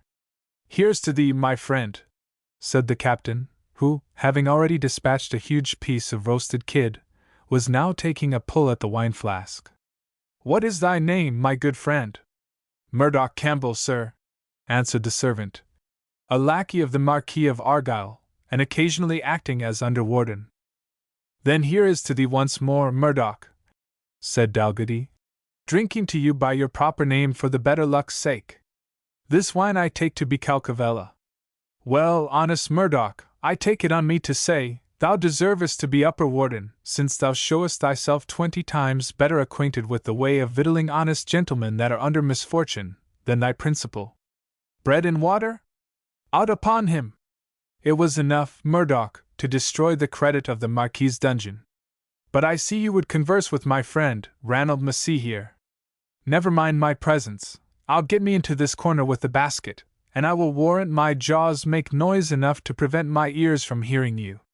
Notwithstanding this promise, however, the veteran listened with all the attention he could to gather their discourse, or, as he described it himself, laid his ears back in his neck, like Gustavus, when he heard the key turn in the Gurnelkist. He could, therefore, owing to the narrowness of the dungeon, easily overhear the following dialogue. "Are you aware, son of the mist," said the Campbell, "that you will never leave this place excepting for the gibbet?" "Those who are dearest to me," answered Massey, "have trod that path before me." "Then you would do nothing?" asked the visitor. "To shun following them?" The prisoner writhed himself in his chains before returning an answer. "I would do much," at length he said. "Not for my own life, but for the sake of the pledge in the glen of Strathaven." "And what would you do to turn away the bitterness of the hour?" again demanded Murdoch. "I care not for what cause ye mean to shun it. I would do what a man might do, and still call himself a man." "Do you call yourself a man?" said the interrogator. "Who have done the deeds of a wolf?" "I do," answered the outlaw. "I am a man like my forefathers. While wrapped in the mantle of peace, we were lambs, it was rent from us, and ye now call us wolves. Give us the huts ye have burned, our children whom ye have murdered, our widows whom ye have starved, collect from the gibbet and the pole the mangled carcasses, and whitened skulls of our kinsmen, bid them live and bless us, and we will be your vassals and brothers. Till then, let death, and blood, and mutual wrong, draw a dark veil of division between us." "You will then do nothing for your liberty?" said the Campbell. "Anything, but call myself the friend of your tribe." answered Missy. We scorn the friendship of banditti and caterans, retorted Murdoch, and would not stoop to accept it. What I demand to know from you, in exchange for your liberty, is where the daughter and heiress of the Knight of Ardenvohr is now to be found? That you may wed her to some beggarly kinsman of your great master, said Ranald, after the fashion of the children of Diarmid. Does not the valley of Glenorchy, to this very hour, cry shame on the violence offered to a helpless infant whom her kinsmen were conveying to the court of the sovereign? Were not her escort compelled to hide her beneath a cauldron, round which they fought till not one remained to tell the tale? And was not the girl brought to this fatal castle, and afterwards wedded to the brother of Callum More, and all for the sake of her broad lands? Such a story is told of the heiress of the clan of Calder, who was made prisoner in the manner described, and afterwards wedded to Sir Duncan Campbell, from which union the Campbells of Calder have their descent. And if the tale be true, said Murdoch, she had a preferment beyond what the King of Scots would have conferred on her. But this is far from the purpose. The daughter of Sir Duncan of Ardenvohr is of our own blood, not a stranger, and who has so good a right to know her fate as Callum More, the chief of her clan?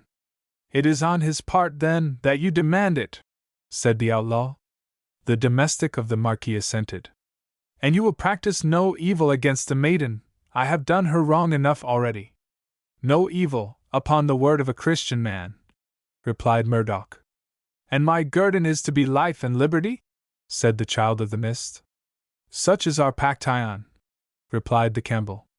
Then know that the child whom I saved out of compassion at the spoiling of her father's tower of strength was bred as an adopted daughter of our tribe, until we were worsted at the pass of Ballinduthil by the fiend incarnate and mortal enemy of our tribe, Alan M'Aulay of the Bloody Hand, and by the horsemen of Lennox, under the heir of Menteith. Fell she into the power of Alan of the Bloody Hand, said Murdoch, and she a reputed daughter of thy tribe? Then her blood has gilded the dirk, and thou hast said nothing to rescue thine own forfeited life. If my life rest on hers, answered the outlaw, it is secure, for she still survives, but it has a more insecure reliance, the frail promise of a son of Diarmid.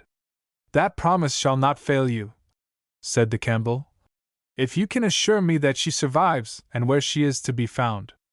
In the castle of Darlinverac, said Ranald Massey, under the name of Annot Lyle. I have often heard of her from my kinsmen, who have again approached their native woods, and it is not long since mine old eyes beheld her. You, said Murdoch in astonishment. You, a chief among the children of the mist, and ventured so near your mortal foe? Son of Diarmid, I did more, replied the outlaw. I was in the hall of the castle, disguised as a harper from the wild shores of Skianac.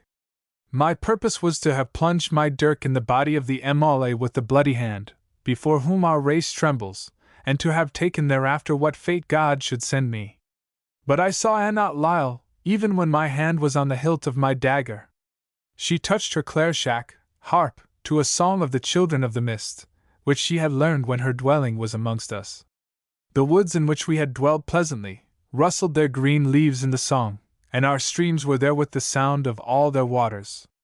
My hand forsook the dagger, the fountains of mine eyes were opened, and the hour of revenge passed away. And now, son of Diarmid, have I not paid the ransom of my head? Aye, replied Murdoch, if your tale be true, but what proof can you assign for it? Bear witness, heaven and earth, exclaimed the outlaw. He already looks how he may step over his word. Not so, replied Murdoch.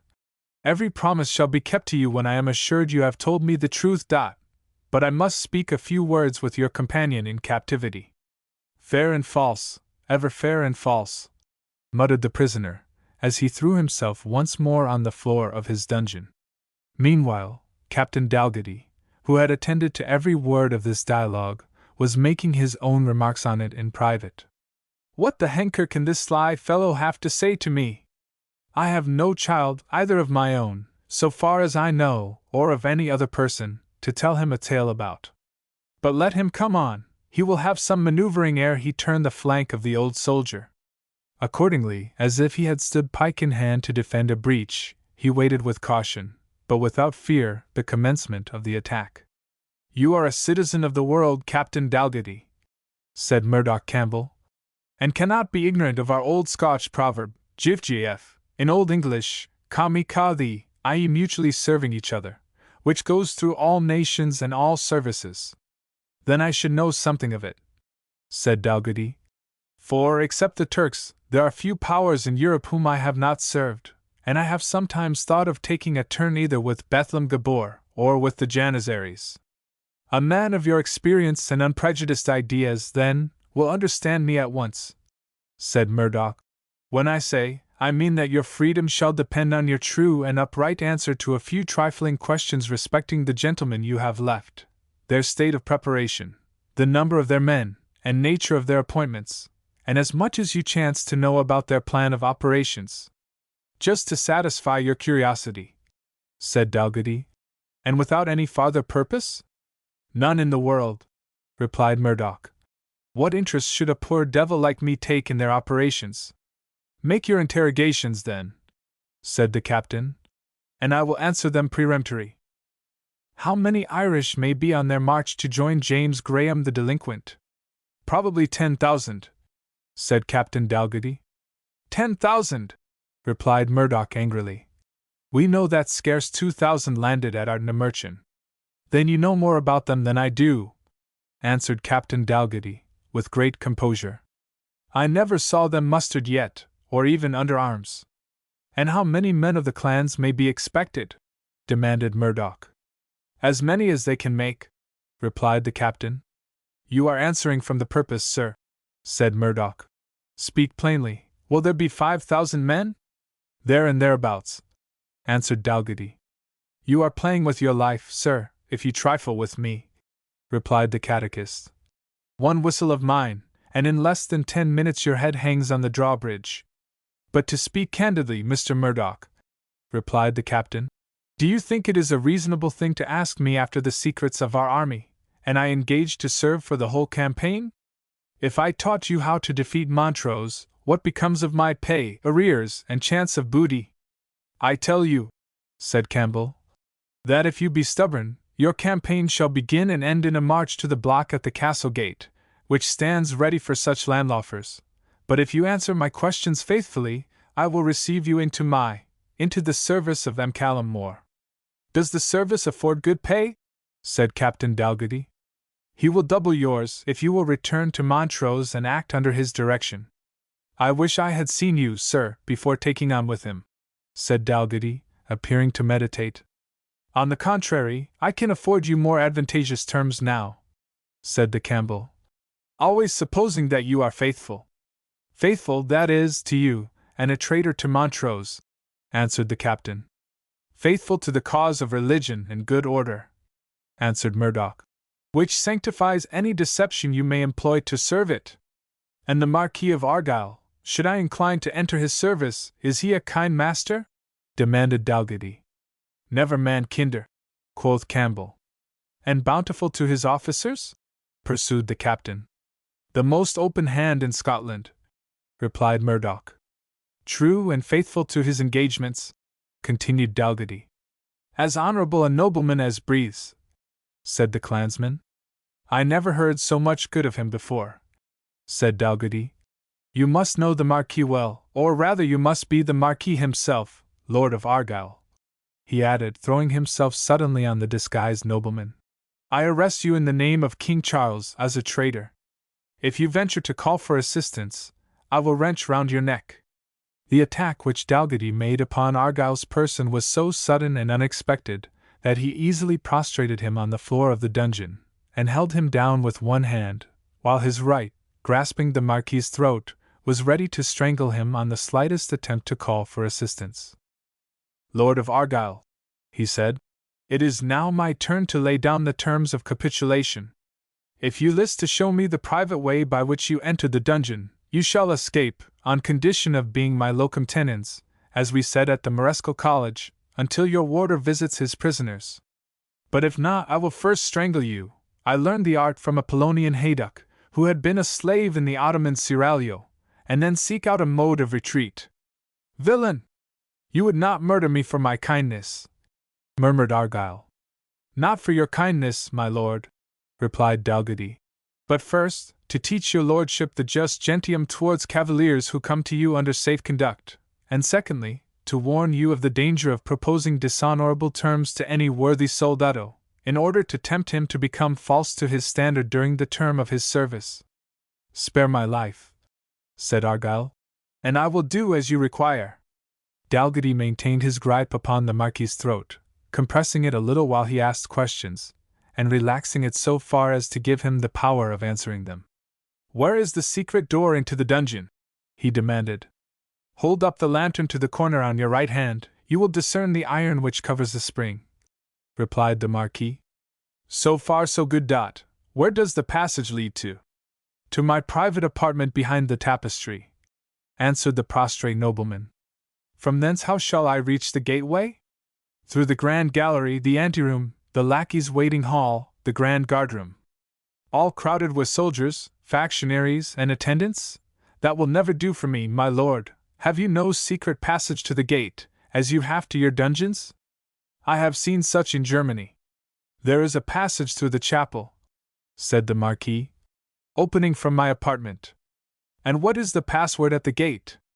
The sword of Levi, replied the Marquis. But if you will receive my pledge of honor, I will go with you, escort you through every guard, and set you at full liberty with a passport. I might trust you, my lord, were your throat not already black with the grasp of my fingers. As it is, beso los manos a usted, as the Spaniard says. Yet you may grant me a passport. Are there writing materials in your apartment? Surely, and blank passports ready to be signed. I will attend you there, said the Marquis. Instantly. It were too much honor for the like of me, said Dalgety. Your lordship shall remain under charge of mine honest friend Ranald Massey. Therefore, prithee let me drag you within reach of his chain. Honest Ranald, you see how matters stand with us. I shall find the means, I doubt not, of setting you at freedom. Meantime, do as you see me do, clap your hand thus on the weason of this high and mighty prince, under his ruff, and if he offer to struggle or cry out, fail not, my worthy Ranald, to squeeze doughtily, and if it be ad deliquium, Ranald, that is, till he swoon, there is no great matter, seeing he designed your gullet and mine to still harder usage. If he offer at speech or struggle, said Ranald, he dies by my hand. That is right, Ranald, very spirited. A thoroughgoing friend that understands a hint is worth 1,000,000.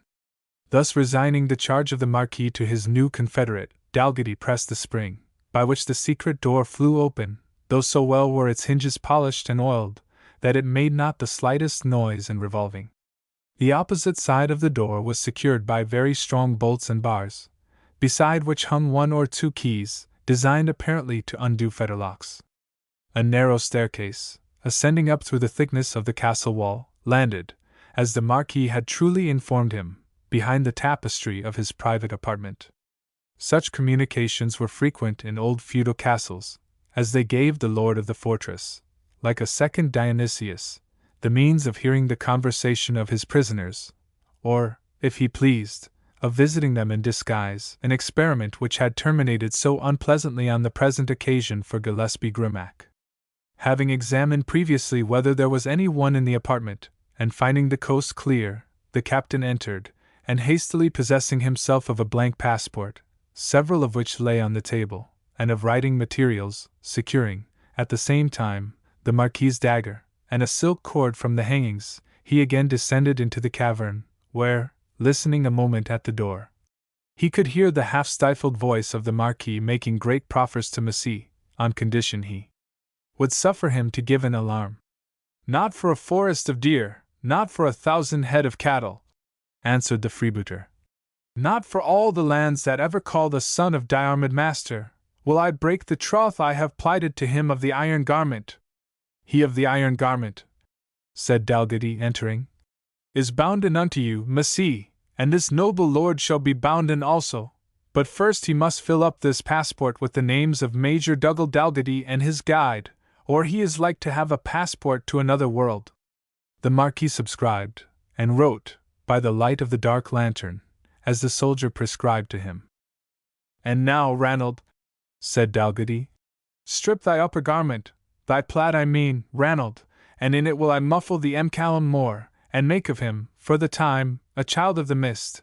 Nay, I must bring it over your head, my lord, so as to secure us against your mistimed clamour. So, now he is sufficiently muffled, hold down your hands, or, by heaven, I will stab you to the heart with your own dagger. Nay, you shall be bound with nothing less than silk, as your quality deserves. So, now he is secure, till someone comes to relieve him. If he ordered us a late dinner, Ranald, he is like to be the sufferer. At what hour, my good Ranald, did the jailer usually appear? Never till the sun was beneath the western wave, said Massey. Then, my friend, we shall have 3 hours good, said the cautious captain. In the meantime, let us labor for your liberation. To examine Ranald's chain was the next occupation.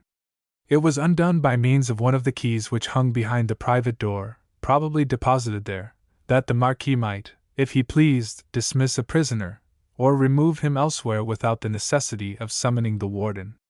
The outlaw stretched his benumbed arms, and bounded from the floor of the dungeon in all the ecstasy of recovered freedom. Take the livery coat of that noble prisoner, said Captain Dalgety. Put it on, and follow close at my heels. The outlaw obeyed. They ascended the private stair, having first secured the door behind them, and thus safely reached the apartment of the Marquis. The precarious state of the feudal nobles introduced a great deal of espionage into their castles. Sir Robert Carey mentions his having put on the cloak of one of his own wardens to obtain a confession from the mouth of Geordie Bourne, his prisoner, whom he caused presently to be hanged in return for the frankness of his communication. The fine old border castle of Naworth contains a private stair from the apartment of the Lord William Howard, by which he could visit the dungeon, as is alleged in the preceding chapter to have been practiced by the Marquis of Argyll. Chapter 14. Look out for the private way through the chapel, Ranald, said the captain, while I give a hasty regard to these matters. Thus speaking, he seized with one hand a bundle of Argyll's most private papers, and with the other a purse of gold, both of which lay in a drawer of a rich cabinet, which stood invitingly open. Neither did he neglect to possess himself of a sword and pistols, with powder flask and balls, which hung in the apartment. Intelligence and booty, said the veteran, as he pouched the spoils. Each honorable cavalier should look to, the one on his general's behalf, and the other on his own. This sword is an Andrew Ferrara, and the pistols better than mine own. But a fair exchange is no robbery. Soldados are not to be endangered, and endangered gratuitously, my lord of Argyll. But soft, soft, Ranald, wise man of the mist, whither art thou bound? It was indeed full time to stop Massia's proceedings, for, not finding the private passage readily, and impatient, it would seem, of farther delay, he had caught down a sword and target, and was about to enter the great gallery, with the purpose, doubtless, of fighting his way through all opposition. Hold while you live, whispered Dalgety, laying hold on him. We must be perdue, if possible. So bar we this door, that it may be thought Callum More would be private, and now let me make a reconnaissance for the private passage. By looking behind the tapestry in various places, the captain at length discovered a private door, and behind that a winding passage, terminated by another door, which doubtless entered the chapel. But what was his disagreeable surprise to hear, on the other side of this second door, the sonorous voice of a divine in the act of preaching. This made the villain, he said, recommend this to us as a private passage. I am strongly tempted to return and cut his throat. He then opened very gently the door, which led into a latticed gallery used by the Marquis himself, the curtains of which were drawn, perhaps with the purpose of having it supposed that he was engaged in attendance upon divine worship, when, in fact, he was absent upon his secular affairs. There was no other person in the seat, for the family of the Marquis, such was the high state maintained in those days, sate during service in another gallery, placed somewhat lower than that of the great man himself. This being the case, Captain Dalgety ventured to ensconce himself in the gallery, of which he carefully secured the door. Never, although the expression be a bold one, was a sermon listened to with more impatience, and less edification, on the part of one, at least, of the audience. The captain heard 16thly, 17thly, 18thly, and to conclude, with a sort of feeling like protracted despair. But no man can lecture, for the service was called a lecture, forever, and the discourse was at length closed, the clergyman not failing to make a profound bow towards the latticed gallery, little suspecting whom he honored by that reverence. To judge from the haste with which they dispersed, the domestics of the Marquis were scarce more pleased with their late occupation than the anxious Captain Dalgety. Indeed, many of them being Highland men, had the excuse of not understanding a single word which the clergyman spoke, although they gave their attendance on his doctrine by the special order of Callum More, and would have done so had the preacher been a Turkish imam. But although the congregation dispersed thus rapidly, the divine remained behind in the chapel, and walking up and down its Gothic precincts, seemed either to be meditating on what he had just been delivering, or preparing a fresh discourse for the next opportunity. Bold as he was, Dalgety hesitated what he ought to do. Time, however, pressed, and every moment increased the chance of their escape being discovered by the jailer visiting the dungeon perhaps before his wonted time, and discovering the exchange which had been made there. At length, whispering Ranald, who watched all his motions, to follow him and preserve his countenance, Captain Dalgety, with a very composed air, descended a flight of steps which led from the gallery into the body of the chapel. A less experienced adventurer would have endeavored to pass the worthy clergyman rapidly, in hopes to escape unnoticed. But the captain, who foresaw the manifest danger of failing in such an attempt, walked gravely to meet the divine upon his walk in the midst of the chancel, and pulling off his cap, was about to pass him after a formal reverence. But what was his surprise to view in the preacher the very same person with whom he had dined in the castle of Ardenvohr.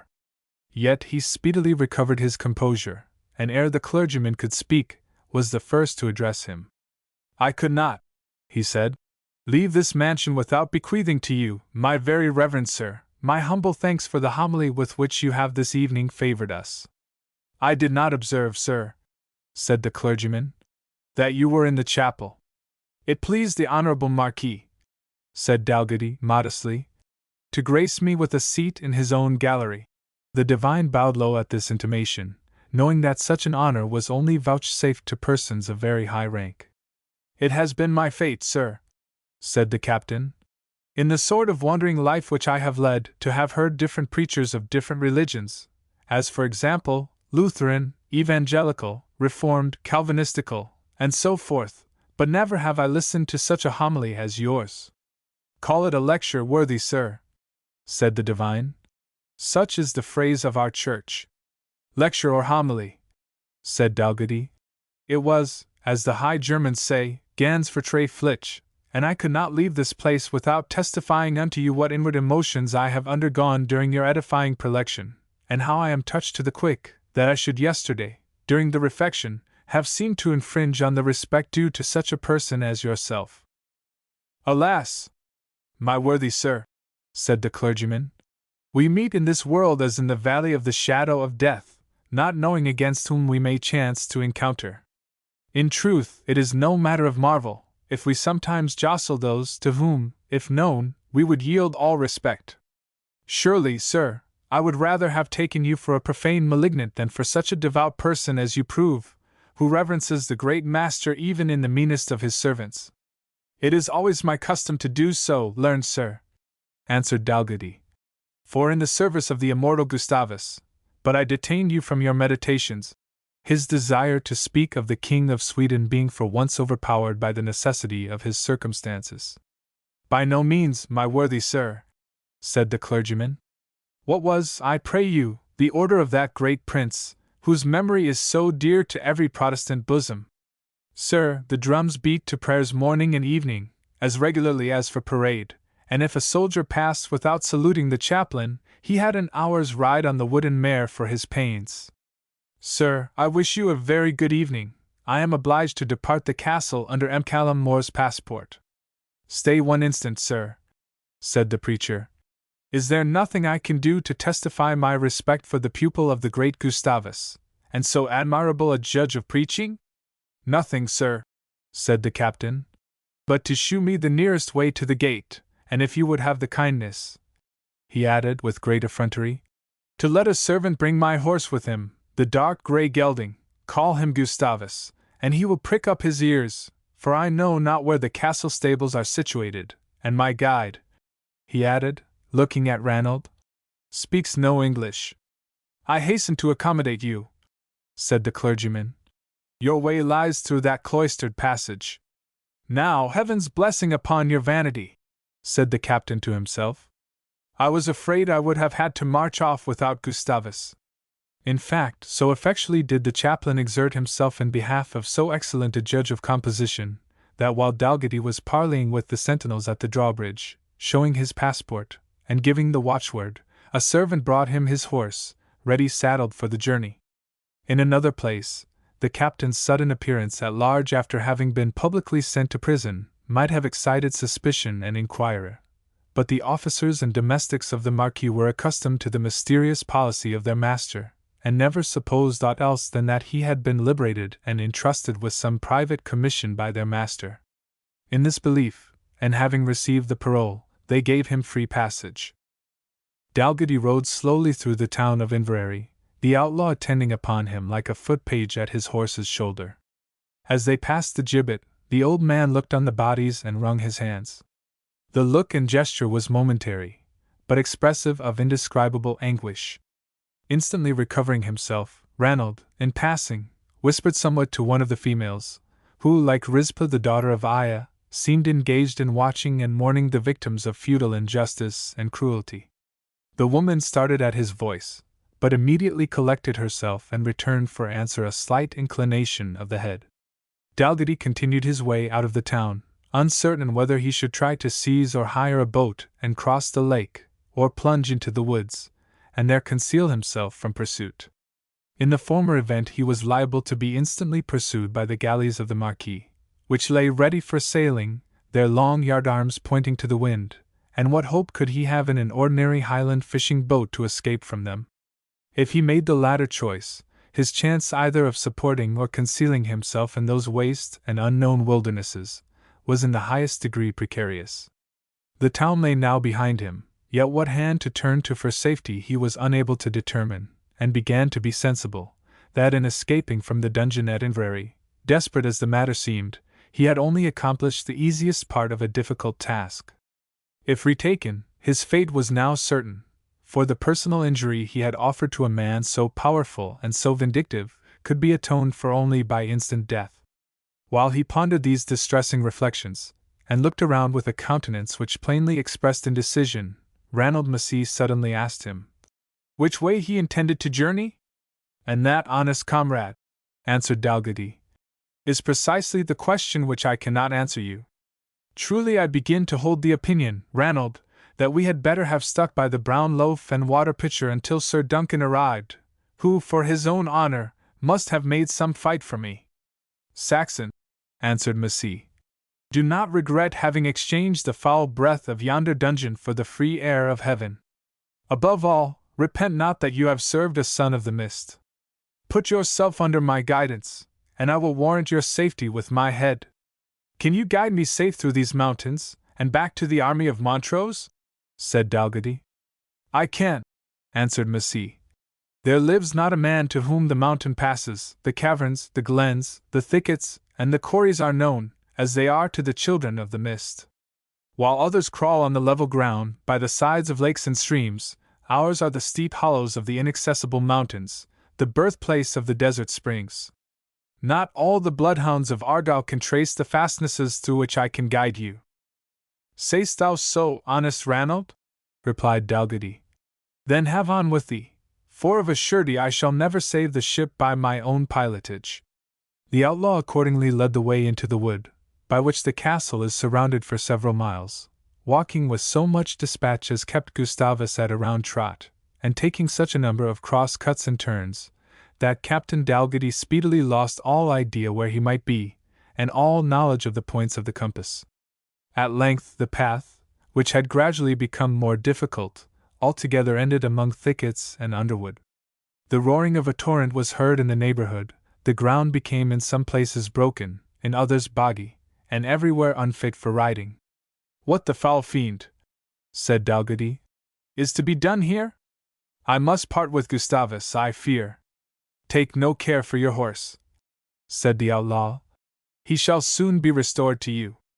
As he spoke, he whistled in a low tune, and a lad, half dressed in tartan, half naked, having only his own shaggy hair, tied with a thong of leather, to protect his head and face from sun and weather, lean, and half-starved in aspect, his wild grey eyes appearing to fill up 10 times the proportion usually allotted to them in the human face, crept out, as a wild beast might have done, from a thicket of brambles and briars. "Give your horse to the gillie," said Ranald Massey. "Your life depends upon it." "Och! Och!" exclaimed the despairing veteran. "Eheu! As we used to say at Maresco College, must I leave Gustavus in such grooming? Are you frantic to lose time thus?" said his guide. "Do we stand on friends' ground that you should part with your horse as if he were your brother? I tell you, you shall have him again. But if you never saw the animal, is not life better than the best colt ever mare foaled?" "And that is true too, mine honest friend," sighed Dalgety. "Yet if you knew but the value of Gustavus, and the things we two have done and suffered together, see, he turns back to look at me, be kind to him, my good breechless friend, and I will requite you well." So saying, and withal sniffling a little to swallow his grief, he turned from the heart-rending spectacle in order to follow his guide.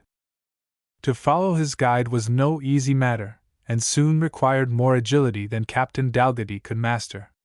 The very first plunge after he had parted from his charger carried him, with little assistance from a few overhanging boughs, or projecting roots of trees, 8 foot sheer down into the course of a torrent, up which the son of the mist led the way.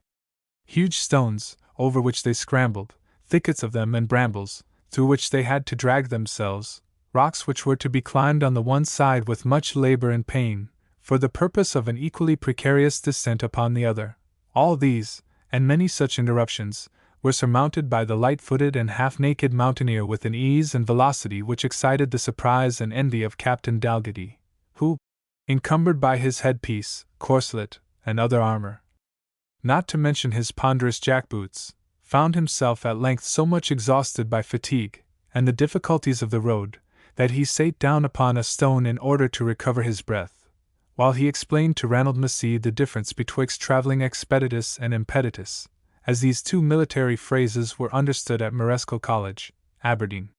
The sole answer of the mountaineer was to lay his hand on the soldier's arm, and point backward in the direction of the wind.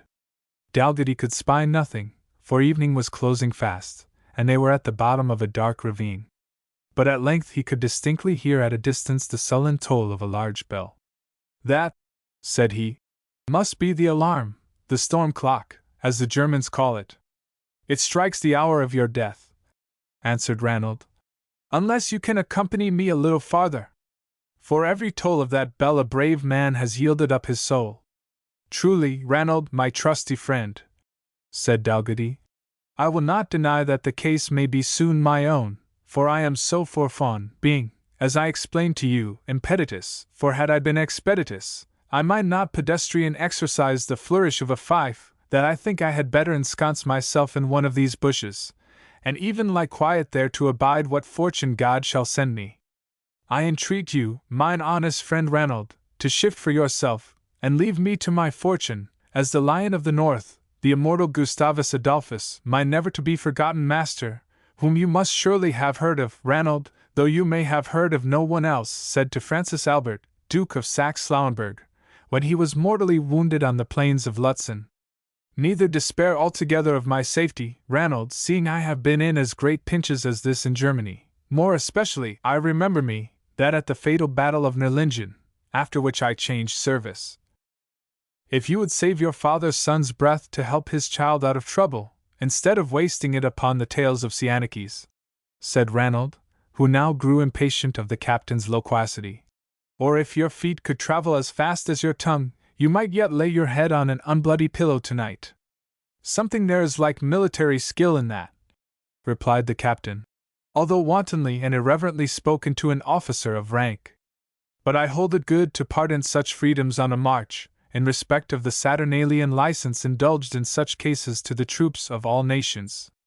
And now, resume thine office, friend Ranald, in respect I am well breathed, or, to be more plain, I pray sequar, as we used to say at Maresco College. Comprehending his meaning rather from his motions than his language, the son of the mist again led the way, with an unerring precision that looked like instinct, through a variety of ground the most difficult and broken that could well be imagined. Dragging along his ponderous boots, encumbered with thigh-pieces, gauntlets, corselet, and back-piece, not to mention the buff jerkin which he wore under all these arms, talking of his former exploits the whole way, though Ranald paid not the slightest attention to him, Captain Dalgety contrived to follow his guide a considerable space farther, when the deep-mouthed baying of a hound was heard coming down the wind, as if opening on the scent of its prey. "Black hound," said Ranald, "whose throat never boded good to a child of the mist, ill fortune to her who littered thee. Hast thou already found our trace? But thou art too late, swart hound of darkness, and the deer has gained the herd." So saying, he whistled very softly, and was answered in a tone equally low from the top of a pass, up which they had for some time been ascending. Mending their pace, they reached the top, where the moon, which had now risen bright and clear, showed to Dalgety a party of 10 or 12 Highlanders, and about as many women and children, by whom Ranald Massey was received with such transports of joy, as made his companion easily sensible that those by whom he was surrounded must of course be children of the mist. The place which they occupied well suited their name and habits. It was a beetling crag, round which winded a very narrow and broken footpath, commanded in various places by the position which they held. Ranald spoke anxiously and hastily to the children of his tribe, and the men came one by one to shake hands with Dalgety, while the women, clamorous in their gratitude, pressed round to kiss even the hem of his garment. "They plight their faith to you," said Ranald Massey, "for requital of the good deed you have done to the tribe this day." "Enough said, Ranald," answered the soldier.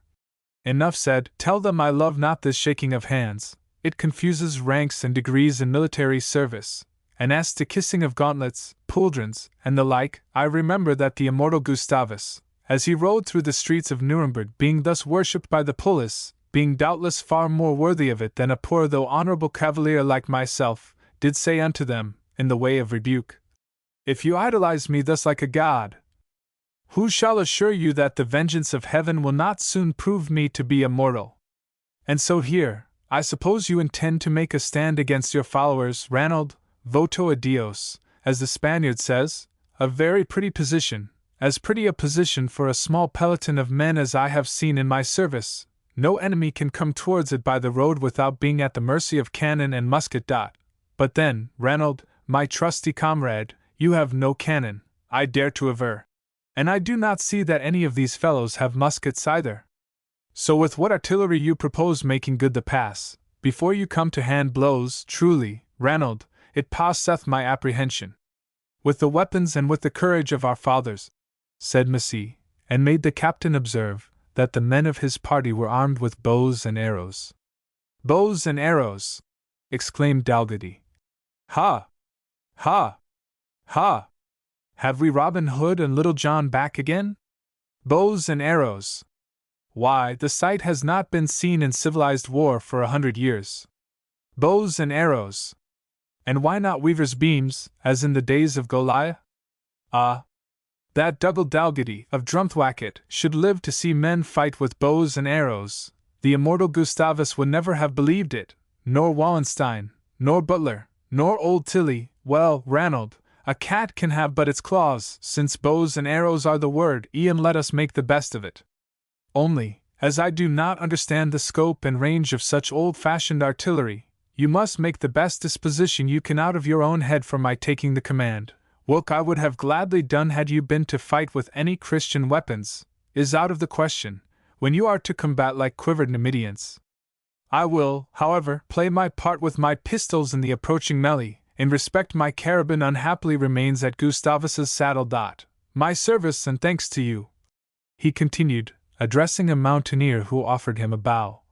"Dougal Dalgety may say of himself, as he learned at Maresco College. Wilk is to say." Ranald Massey a second time imposed silence on the talkative commander as before, by pulling his sleeve, and pointing down the pass. The bay of the Bloodhound was now approaching nearer and nearer, and they could hear the voices of several persons who accompanied the animal, and hallooed to each other as they dispersed occasionally, either in the hurry of their advance, or in order to search more accurately the thickets as they came along. They were obviously drawing nearer and nearer every moment. Massey, in the meantime, proposed to Captain Dalgety to disencumber himself of his armor, and gave him to understand that the women should transport it to a place of safety. "I crave your pardon, sir," said Dalgety. "Such is not the rule of our foreign service. In respect I remember the regiment of Finland cuirassiers reprimanded, and their kettledrums taken from them, by the immortal Gustavus, because they had assumed the permission to march without their corslets, and to leave them with the baggage. Neither did they strike kettledrums again at the head of that famous regiment until they behaved themselves so notably at the field of Leipzig, a lesson whilk is not to be forgotten, any more than that exclamation of the immortal Gustavus, 'Now shall I know if my officers love me, by their putting on their armor, since, if my officers are slain, who shall lead my soldiers into victory?' Nevertheless, friend Ranald, this is without prejudice to my being rid of these somewhat heavy boots, providing I can obtain any other succedaneum, for I presume not to say that my bare soles are fortified so as to endure the flints and thorns, as seems to be the case with your followers." To rid the captain of his cumbrous greaves, and case his feet in a pair of brogues made out of deerskin, which a Highlander stripped off for his accommodation, was the work of a minute, and Dalgety found himself much lightened by the exchange. He was in the act of recommending to Ranald Massey to send 2 or 3 of his followers a little lower to reconnoitre the pass, and, at the same time, somewhat to extend his front, placing 2 detached archers at each flank by way of posts of observation, when the near cry of the hound apprised them that the pursuers were at the bottom of the pass. All was then dead silence, for, loquacious as he was on other occasions, Captain Dalgety knew well the necessity of an ambush keeping itself under covert. The moon gleamed on the broken pathway, and on the projecting cliffs of rock round which it winded, its light intercepted here and there by the branches of bushes and dwarf trees, which, finding nourishment in the crevices of the rocks, in some places overshadowed the brow and ledge of the precipice.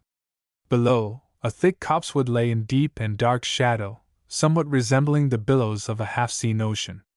From the bosom of that darkness, and close to the bottom of the precipice, the hound was heard at intervals baying fearfully, sounds which were redoubled by the echoes of the woods and rocks around.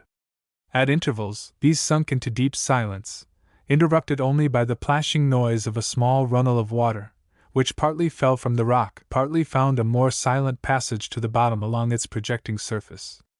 Voices of men were also heard in stifled converse below.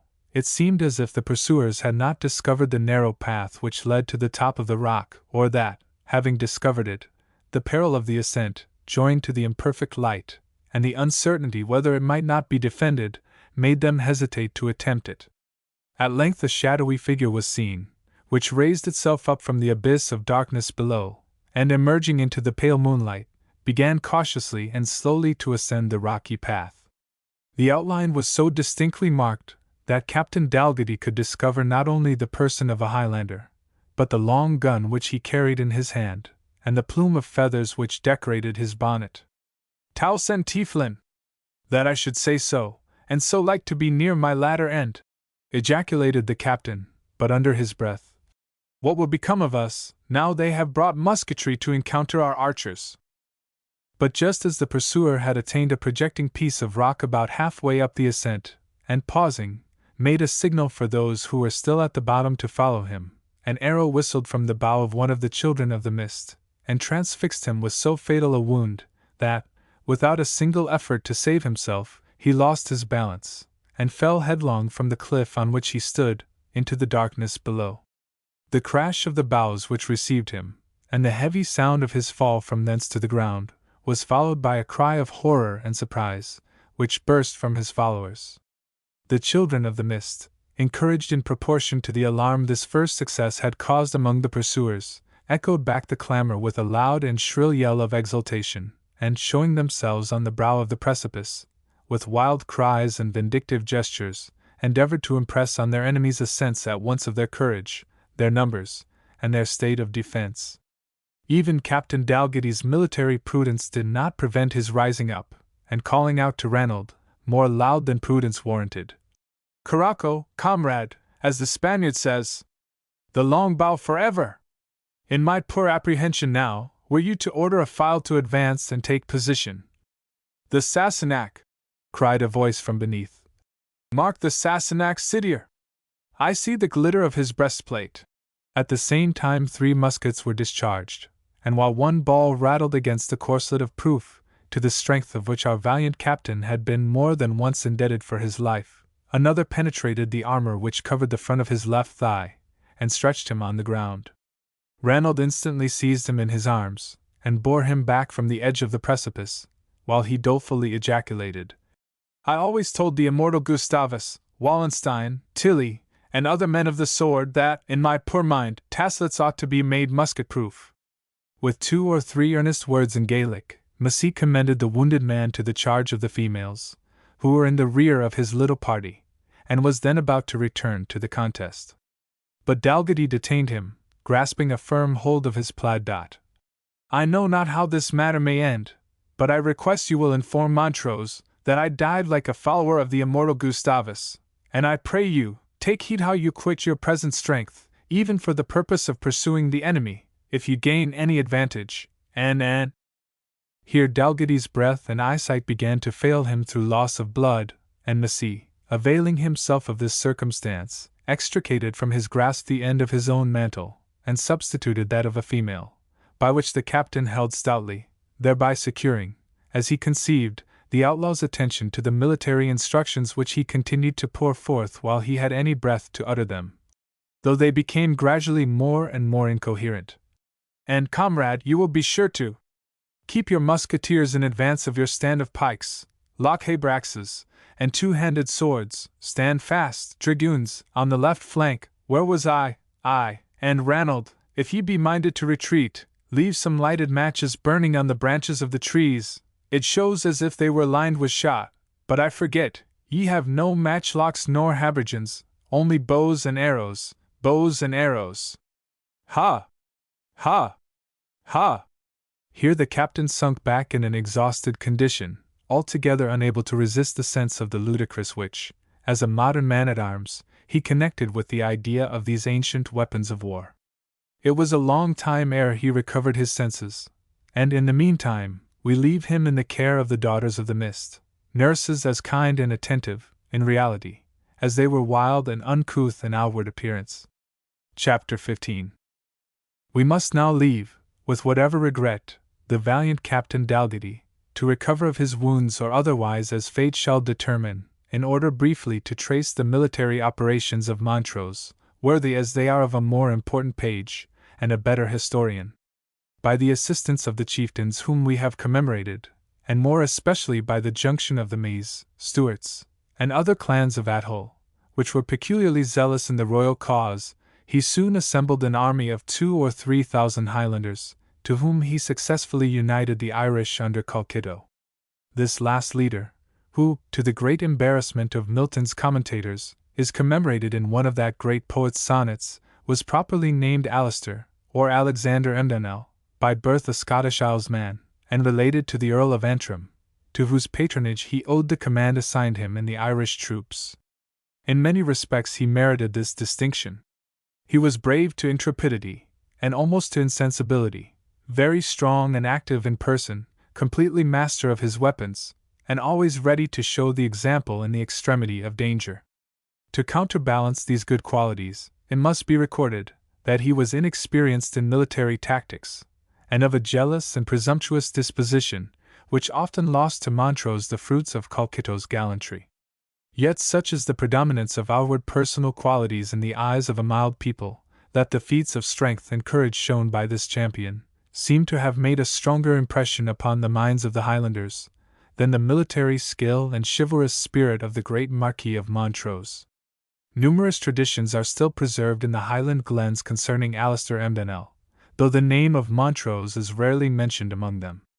Milton's book, entitled Tetrachordon, had been ridiculed, it would seem, by the divines assembled at Westminster, and others, on account of the hardness of the title, and Milton in his sonnet retaliates upon the barbarous Scottish names which the Civil War had made familiar to English ears.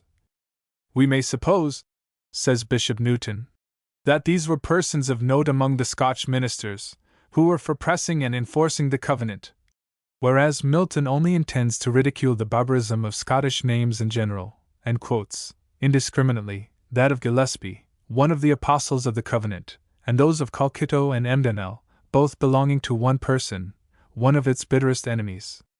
The point upon which Montrose finally assembled his little army was in Stratton, on the verge of the Highlands of Perthshire, so as to menace the principal town of that county.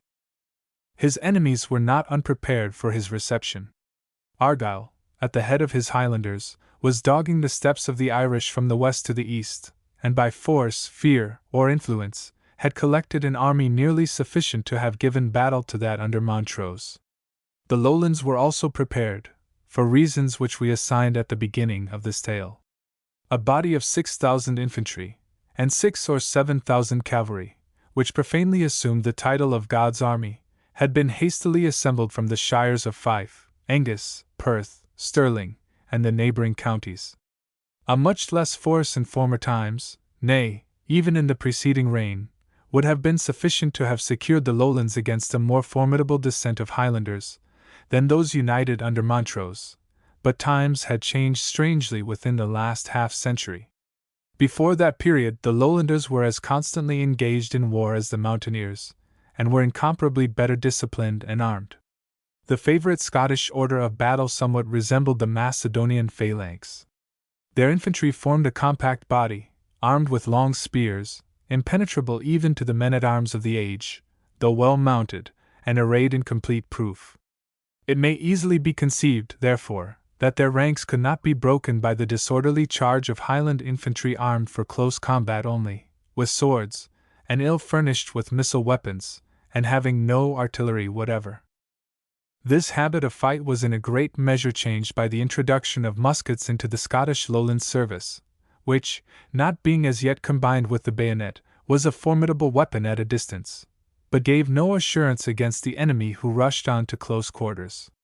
The pike, indeed, was not wholly disused in the Scottish army, but it was no longer the favourite weapon, nor was it relied upon as formerly by those in whose hands it was placed, insomuch that Daniel Lupton, a tactician of the day, has written a book expressly upon the superiority of the musket.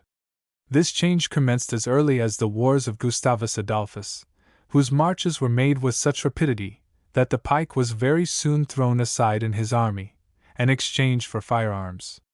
A circumstance which necessarily accompanied this change, as well as the establishment of standing armies, whereby war became a trade, was the introduction of a laborious and complicated system of discipline, combining a variety of words of command with corresponding operations and maneuvers, the neglect of any one of which was sure to throw the whole into confusion. War, therefore, as practiced among most nations of Europe, had assumed much more than formerly the character of a profession or mystery, to which previous practice and experience were indispensable requisites.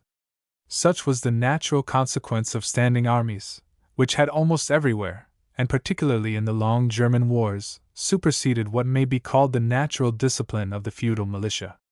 The Scottish Lowland militia, therefore, laboured under a double disadvantage when opposed to Highlanders. They were divested of the spear, a weapon which, in the hands of their ancestors, had so often repelled the impetuous assaults of the mountaineer, and they were subjected to a new and complicated species of discipline, well adapted, perhaps, to the use of regular troops, who could be rendered completely masters of it, but tending only to confuse the ranks of citizen soldiers, by whom it was rarely practiced, and imperfectly understood. So much has been done in our own time in bringing back tactics to their first principles, and in getting rid of the pedantry of war, that it is easy for us to estimate the disadvantages under which a half-trained militia labored, who were taught to consider success as depending upon their exercising with precision a system of tactics, which they probably only so far comprehended as to find out when they were wrong, but without the power of getting right again. Neither can it be denied that, in the material points of military habits and warlike spirit, the Lowlanders of the 17th century had sunk far beneath their Highland countrymen. From the earliest period down to the union of the crowns, the whole kingdom of Scotland, Lowlands as well as Highlands, had been the constant scene of war, foreign and domestic, and there was probably scarce one of its hardy inhabitants, between the age of 16 and 60, who was not as willing in point of fact as he was literally bound in law, to assume arms at the first call of his liege lord, or of a royal proclamation. The law remained the same in 1645 as 100 years before, but the race of those subjected to it had been bred up under very different feelings. They had sat in quiet under their vine and under their fig tree, and a call to battle involved a change of life as new as it was disagreeable. Such of them, also, who lived near unto the highlands, were in continual and disadvantageous contact with the restless inhabitants of those mountains, by whom their cattle were driven off, their dwellings plundered, and their persons insulted, and who had acquired over them that sort of superiority arising from a constant system of aggression. The lowlanders, who lay more remote, and out of reach of these depredations, were influenced by the exaggerated reports circulated concerning the Highlanders, whom, as totally differing in laws, language, and dress, they were induced to regard as a nation of savages, equally void of fear and of humanity. These various prepossessions, joined to the less warlike habits of the Lowlanders, and their imperfect knowledge of the new and complicated system of discipline for which they had exchanged their natural mode of fighting, placed them at great disadvantage when opposed to the Highlander in the field of battle. The mountaineers, on the contrary, with the arms and courage of their fathers, possessed also their simple and natural system of tactics, and bore down with the fullest confidence upon an enemy, to whom anything they had been taught of discipline was, like Saul's armor upon David, a hindrance rather than a help. Because they had not proved it. It was with such disadvantages on the one side, and such advantages on the other, to counterbalance the difference of superior numbers in the presence of artillery and cavalry, that Montrose encountered the army of Lord Elcho upon the field of Tippermuir. The Presbyterian clergy had not been wanting in their efforts to rouse the spirit of their followers, and one of them, who harangued the troops on the very day of battle, hesitated not to say that if ever God spoke by his mouth, he promised them, in his name, that day, a great and assured victory. The cavalry and artillery were also reckoned sure warrants of success, as the novelty of their attack had upon former occasions been very discouraging to the Highlanders. The place of meeting was an open heath, and the ground afforded little advantage to either party, except that it allowed the horse of the Covenanters to act with effect. A battle upon which so much depended was never more easily decided. The Lowland cavalry made a show of charging, but whether thrown into disorder by the fire of musketry, or deterred by a disaffection to the service said to have prevailed among the gentlemen, they made no impression on the Highlanders whatever, and recoiled in disorder from ranks which had neither bayonets nor pikes to protect them. Montrose saw, and instantly availed himself of this advantage. He ordered his whole army to charge, which they performed with the wild and desperate valor peculiar to mountaineers. One officer of the Covenanters alone, trained in the Italian wars, made a desperate defense upon the right wing.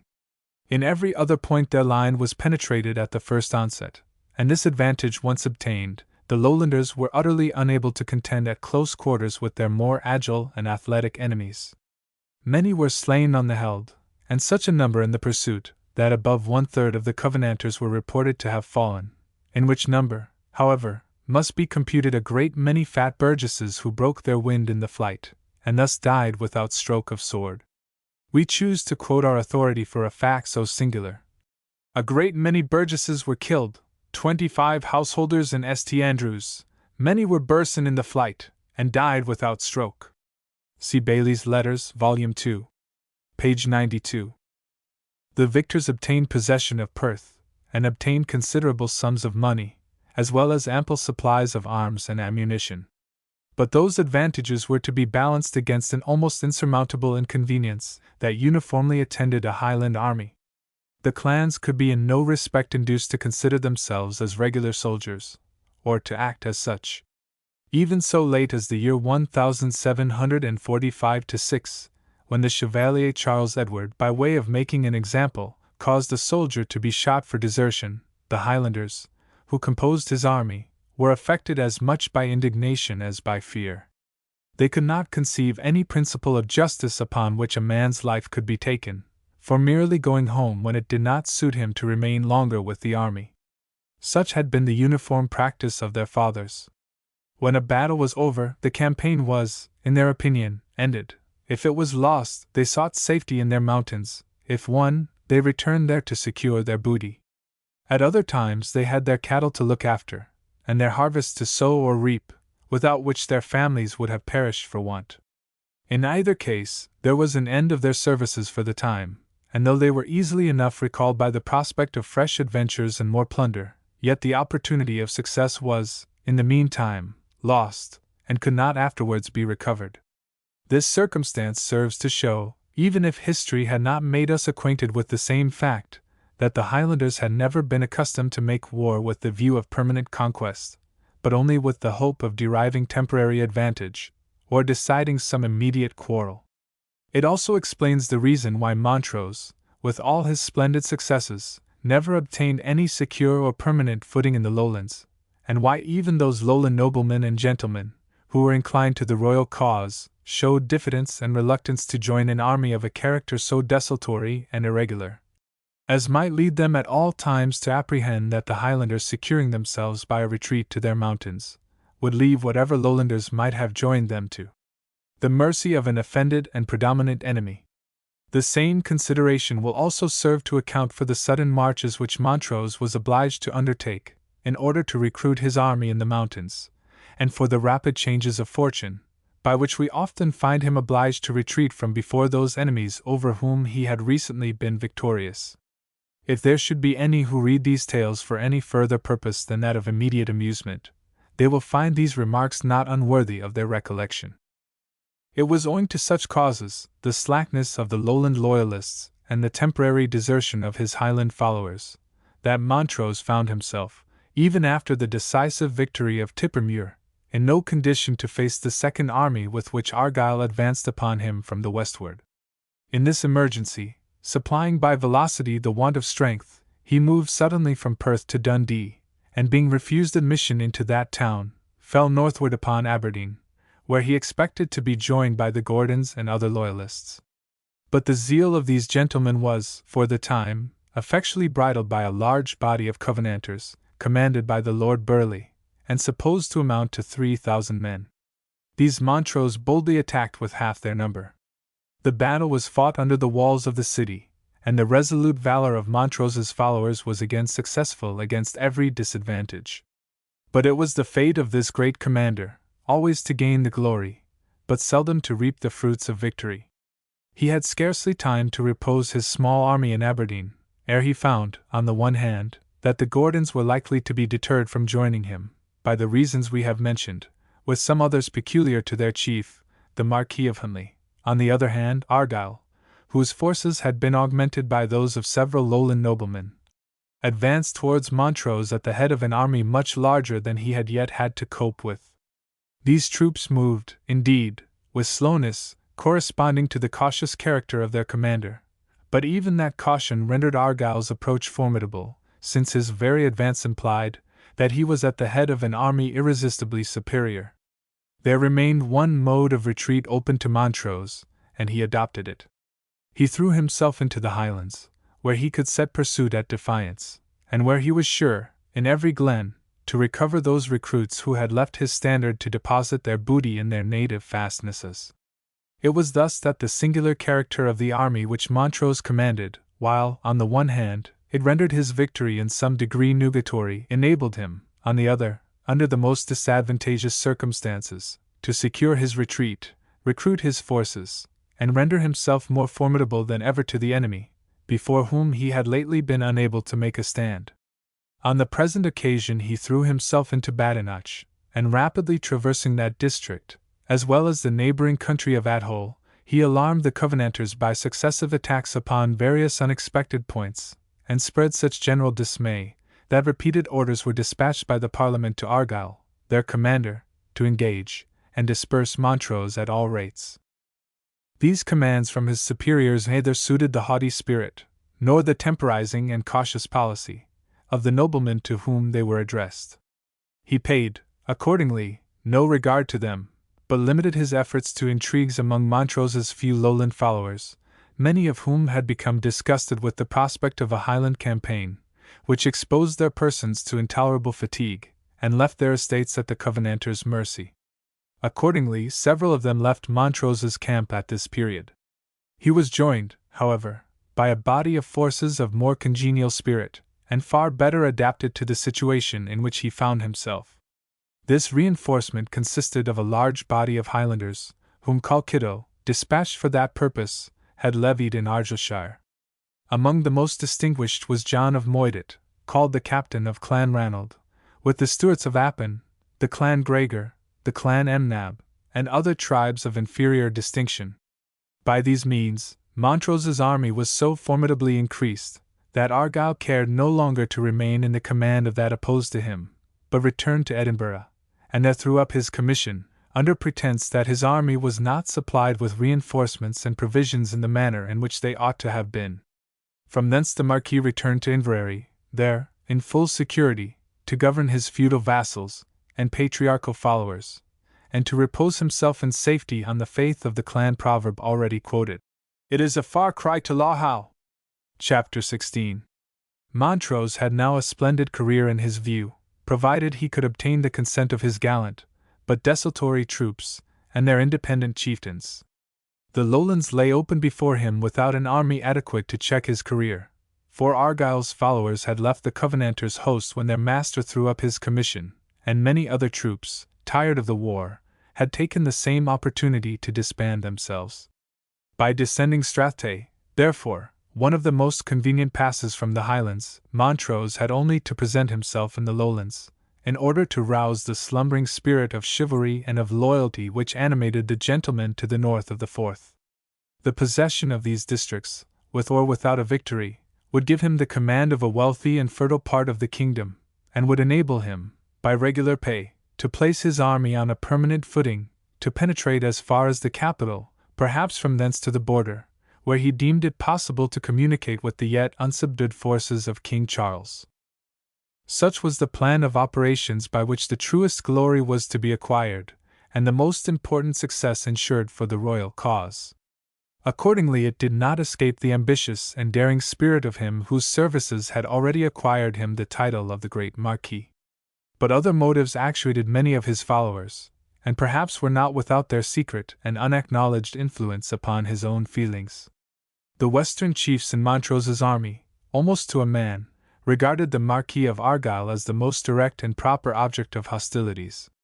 Almost all of them had felt his power, almost all, in withdrawing their fencible men from their own glens, left their families and property exposed to his vengeance. All, without exception, were desirous of diminishing his sovereignty, and most of them lay so near his territories that they might reasonably hope to be gratified by a share of his spoil. To these chiefs the possession of Inverary and its castle was an event infinitely more important and desirable than the capture of Edinburgh.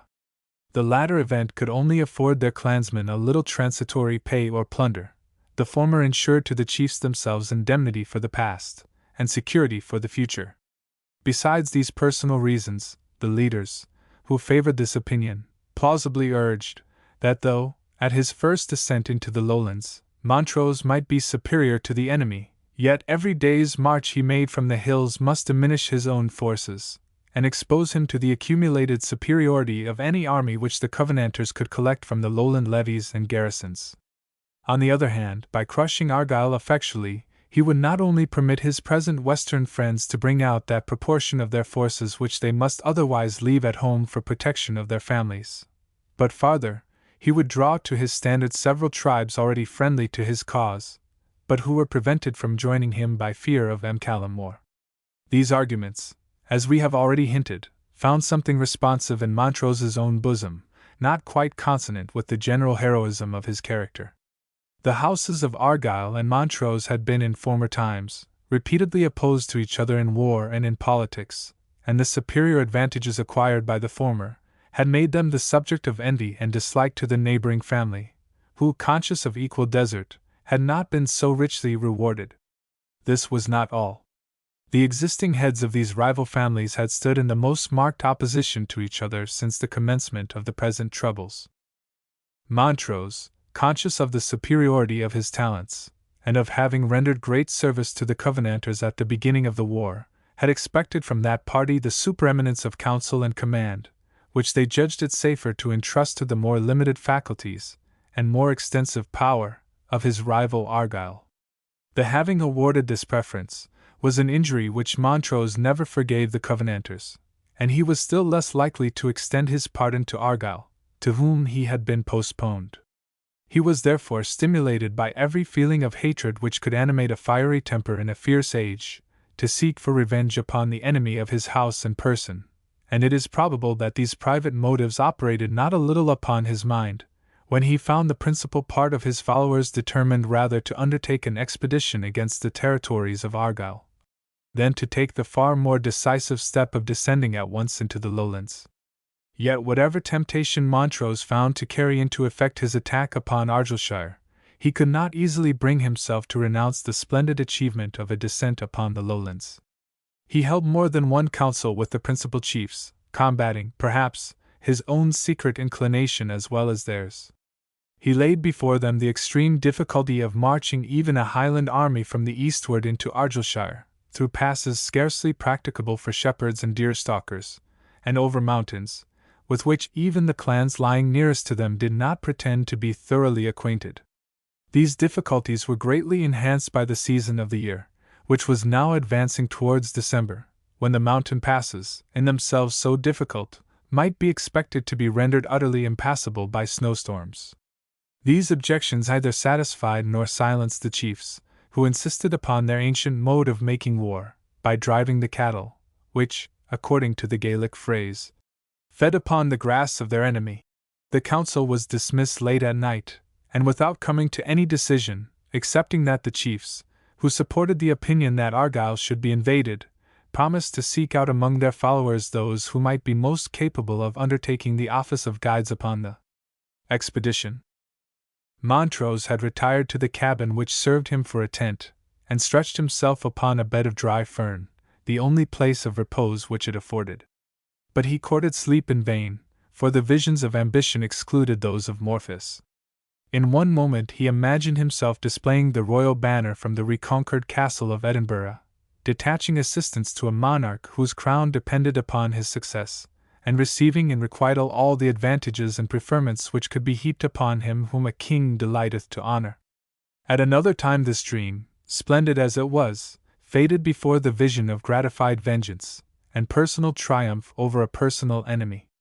To surprise Argyll in his stronghold of Inverary, to crush in him at once the rival of his own house and the chief support of the Presbyterians, to show the Covenanters the difference between the preferred Argyll and the postponed Montrose, was a picture too flattering to feudal vengeance to be easily relinquished. While he lay thus busied with contradictory thoughts and feelings, the soldier who stood sentinel upon his quarters announced to the Marquis that two persons desired to speak with His Excellency. "Their names?" answered Montrose. "And the cause of their urgency at such a late hour?" On these points, the sentinel, who was one of Colkitto's Irishmen, could afford his general little information, so that Montrose, who at such a period durst refuse access to no one, lest he might have been neglecting some important intelligence, gave directions, as a necessary precaution, to put the guard under arms, and then prepared to receive his untimely visitors.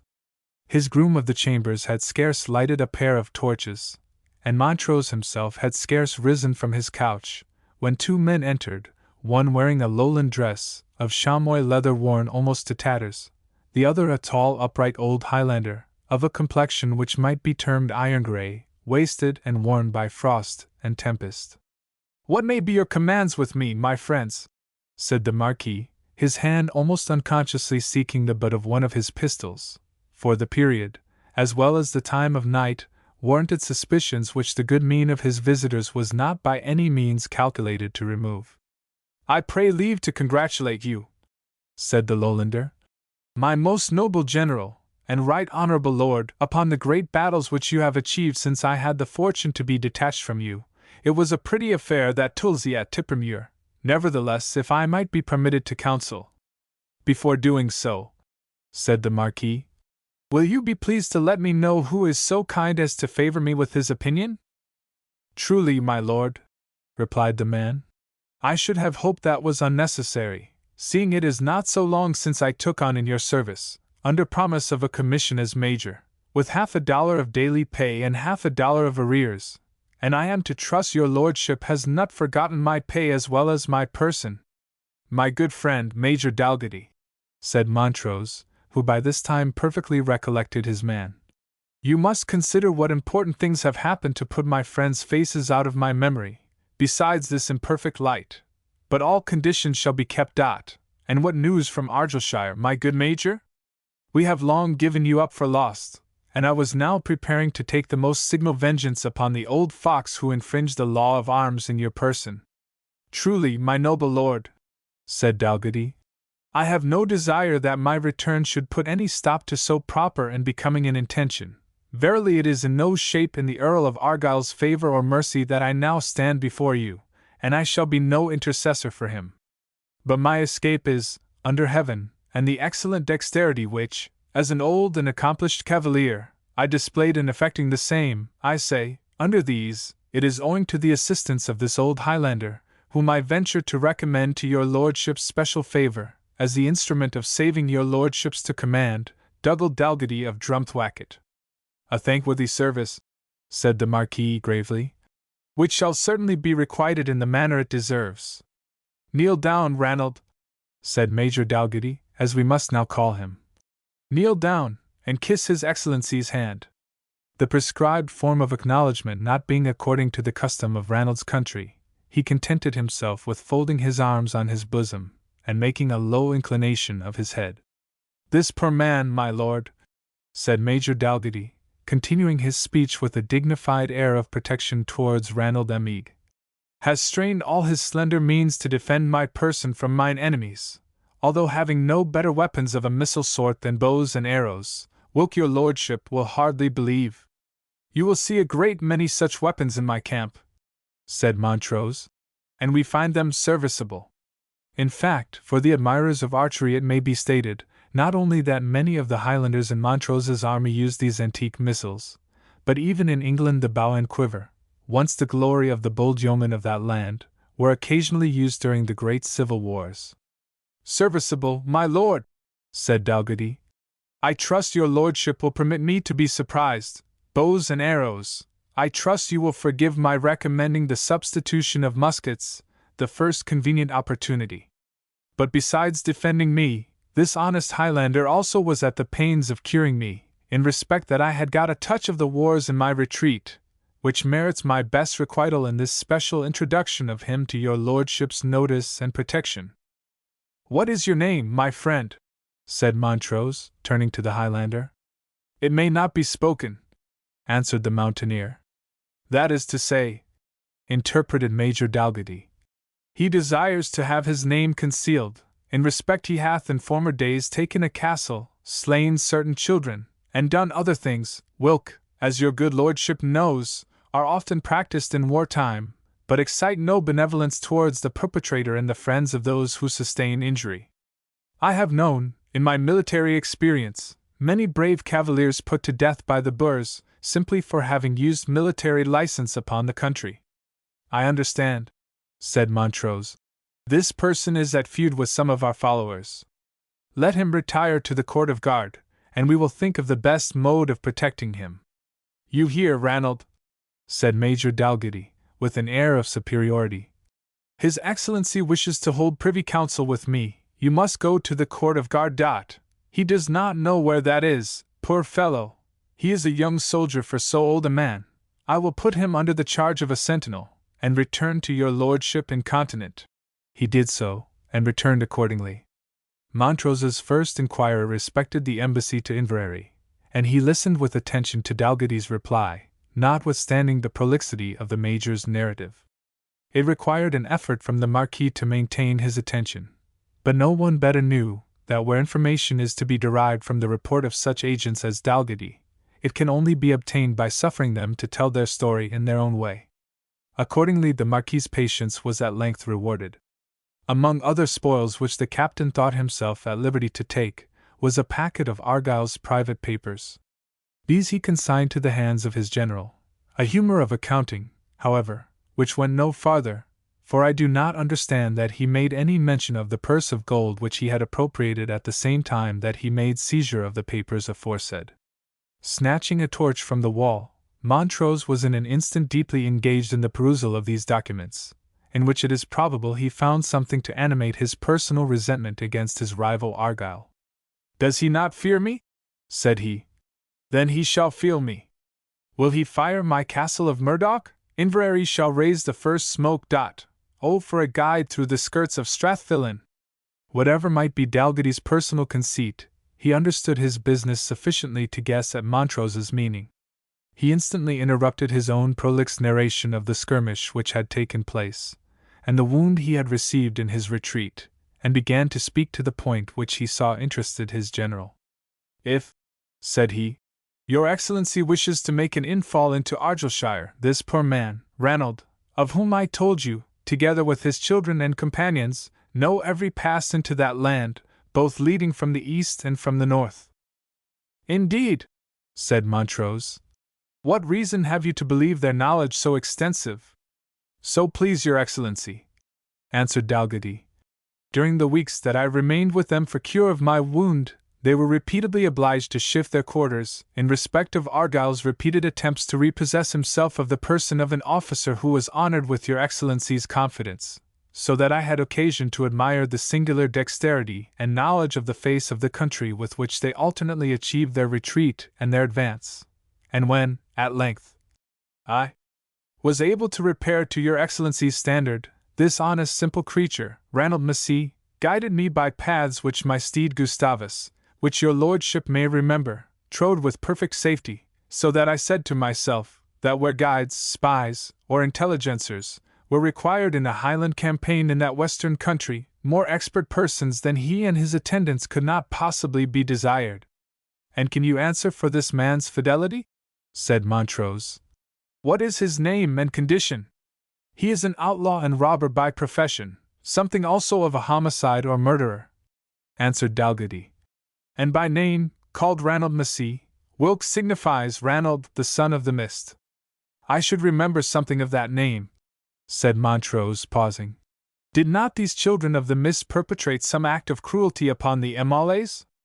Major Dalgety mentioned the circumstance of the murder of the forester, and Montrose's active memory at once recalled all the circumstances of the feud. "It is most unlucky," said Montrose, "this inexpiable quarrel between these men and the Emmalays. Alan has borne himself bravely in these wars, and possesses, by the wild mystery of his behavior and language, so much influence over the minds of his countrymen, that the consequences of disobliging him might be serious. At the same time, these men being so capable of rendering useful service, and being, as you say, Major Dalgety, perfectly trustworthy, I will pledge my pay in arrears, my horse and arms, my head and neck, upon their fidelity," said the Major. "And your Excellency knows that a soldado could say no more for his own father." "True," said Montrose.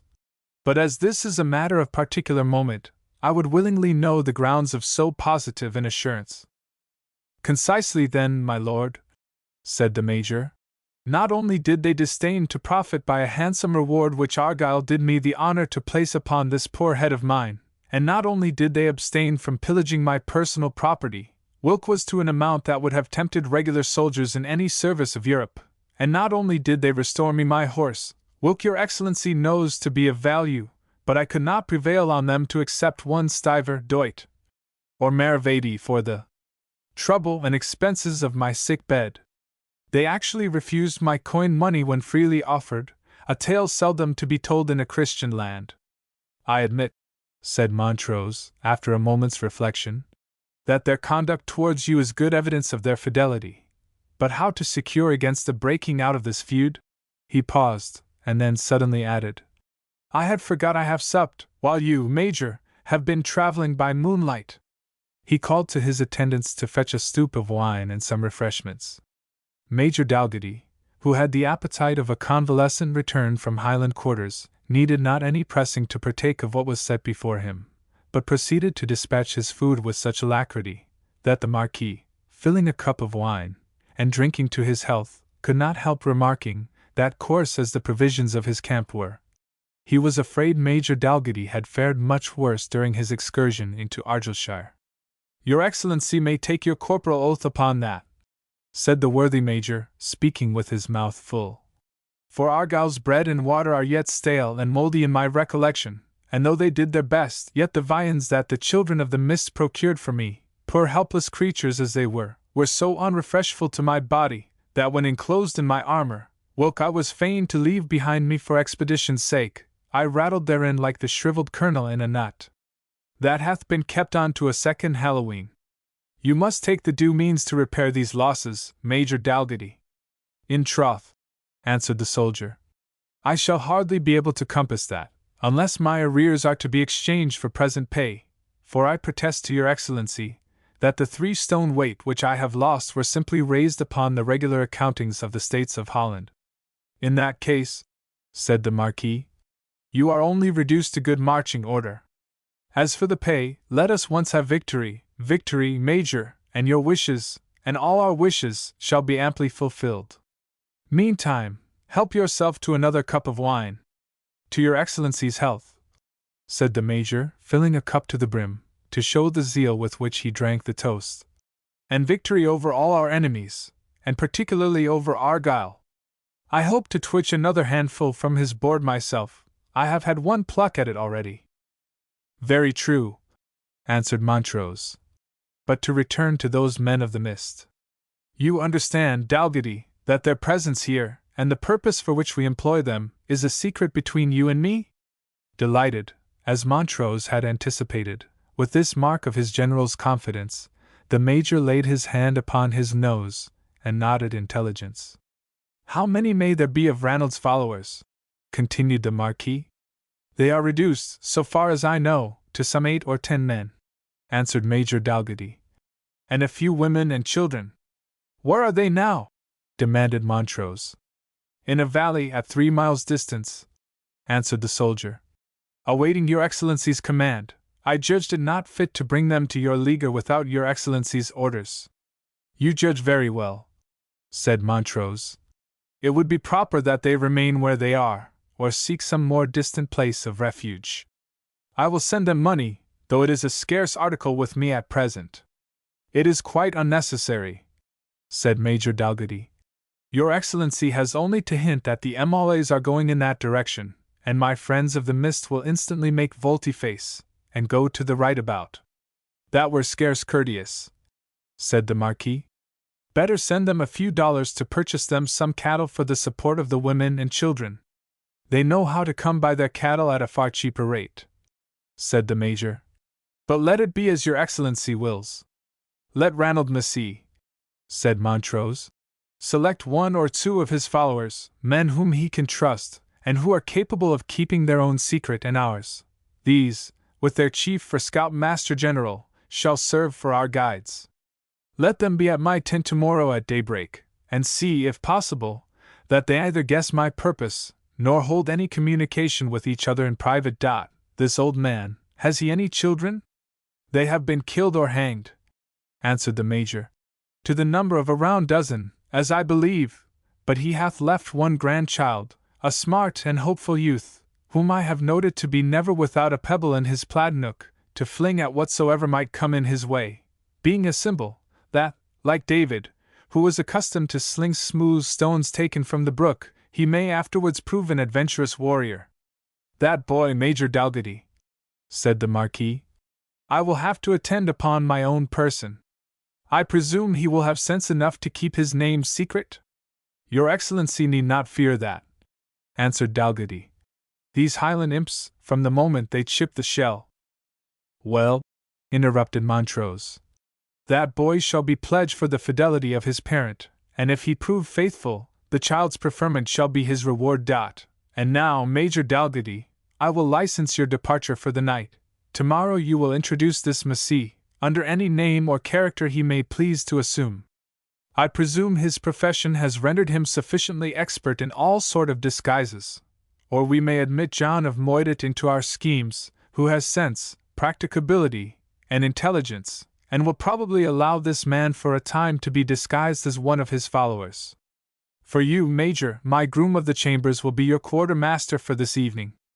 Major Dalgetty took his leave with a joyful heart, greatly elated with the reception he had met with, and much pleased with the personal manners of his new general, which, as he explained at great length to Ranald Massey, reminded him in many respects of the demeanor of the immortal Gustavus Adolphus, the Lion of the North, and bulwark of the Protestant faith. Chapter 17. By break of day Montrose received in his cabin old Massey, and questioned him long and particularly as to the means of approaching the country of Argyll. He made a note of his answers, which he compared with those of two of his followers, whom he introduced as the most prudent and experienced. He found them to correspond in all respects, but still unsatisfied where precaution was so necessary. The Marquis compared the information he had received with that he was able to collect from the chiefs who lay most near to the destined scene of invasion, and being in all respects satisfied of its accuracy, he resolved to proceed in full reliance upon it. In one point Montrose changed his mind. Having judged it unfit to take the boy Kenneth into his own service, lest, in case of his birth being discovered, it should be resented as an offense by the numerous clans who entertained a feudal enmity to this devoted family, he requested the Major to take him in attendance upon himself, and as he accompanied this request with a handsome douceur, under pretence of clothing and equipping the lad, this change was agreeable to all parties. It was about breakfast time, when Major Dalgetty, being dismissed by Montrose, went in quest of his old acquaintances, Lord Menteith and the M'Aulais, to whom he longed to communicate his own adventures, as well as to learn from them the particulars of the campaign. It may be imagined he was received with great glee by men to whom the late uniformity of their military life had rendered any change of society an interesting novelty. Allan M'Aulais alone seemed to recoil from his former acquaintance, although, when challenged by his brother, he could render no other reason than a reluctance to be familiar with one who had been so lately in the company of Argyll and other enemies.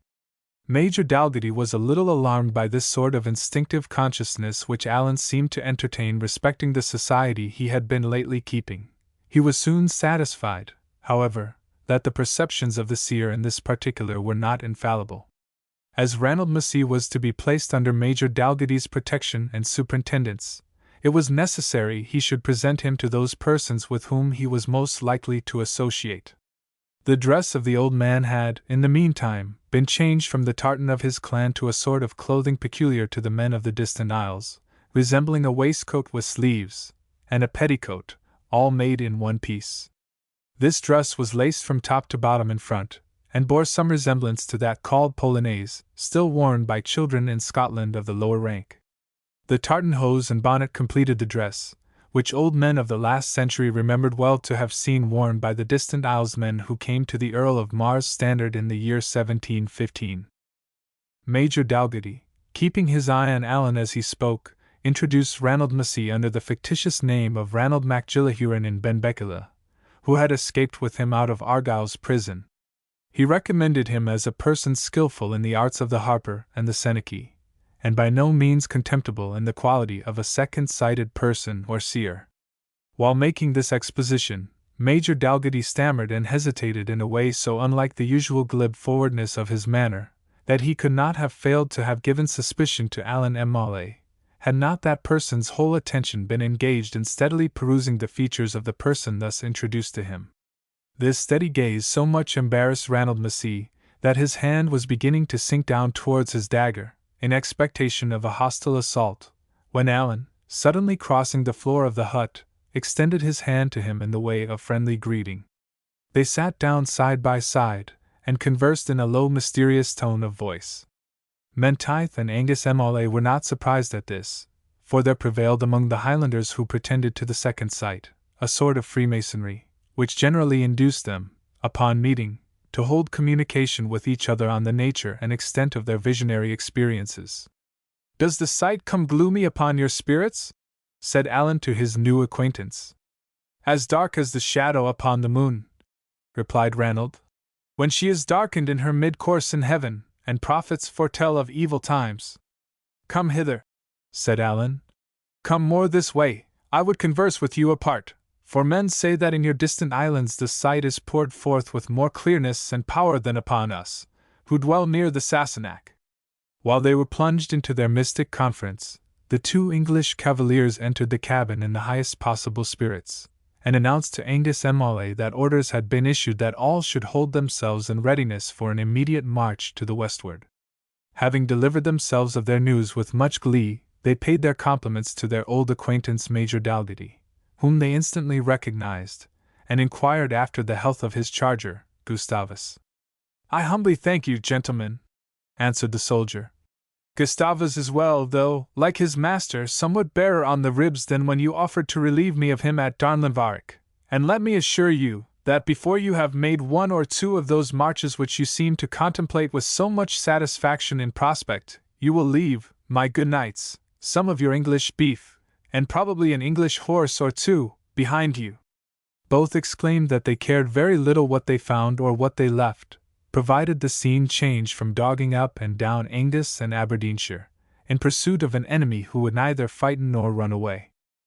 "If such be the case," said Angus and Molly, "I must give orders to my followers, and make provision too for the safe conveyance of Annot Lyle, for an advance into Callum More's country will be a farther and fouler road than these pinks of Cumbrian knighthood are aware of." So saying, he left the cabin. "Annot Lyle!" repeated Dalgetty. "Is she following the campaign?" "Surely," replied Sir Giles Musgrave, his eye glancing slightly from Lord Menteith to Alan and Molly. "We could neither march nor fight, advance nor retreat, without the influence of the Princess of Harps." "The Princess of Broadswords and Targets, I say," answered his companion. "For the Lady of Montrose herself could not be more courteously waited upon. She has 4 Highland maidens, and as many bare-legged gillies, to wait upon her orders." "And what would you have, gentlemen?" said Alan, turning suddenly from the Highlander with whom he was in conversation. "Would you yourselves have left an innocent female, the companion of your infancy, to die by violence, or perish by famine? There is not, by this time, a roof upon the habitation of my fathers. Our crops have been destroyed, and our cattle have been driven, and you, gentlemen, have to bless God, that, coming from a milder and more civilized country, you expose only your own lives in this remorseless war, without apprehension that your enemies will visit with their vengeance the defenseless pledges you may have left behind you." The Englishmen cordially agreed that they had the superiority in this respect, and the company, now dispersing, went each to his several charge or occupation. Alan lingered a moment behind, still questioning the reluctant Ranald Massey upon a point in his supposed visions, by which he was greatly perplexed. "Repeatedly," he said, "have I had the sight of a Gael, who seemed to plunge his weapon into the body of Menteith, of that young nobleman in the scarlet lace cloak, who has just now left the bothy. But by no effort, though I have gazed till my eyes were almost fixed in the sockets, can I discover the face of this Highlander, or even conjecture who he may be, although his person and air seem familiar to me. See note 2. Wraiths. Have you reversed your own plaid?" said Ranald, "according to the rule of the experienced seers in such case?" "I have," answered Alan, speaking low, and shuddering as if with internal agony. "And in what guise did the phantom then appear to you?" said Ranald. "With his plaid also reversed," answered Alan, in the same low and convulsed tone. "Then be assured," said Ranald, "that your own hand, and none other, will do the deed of which you have witnessed the shadow."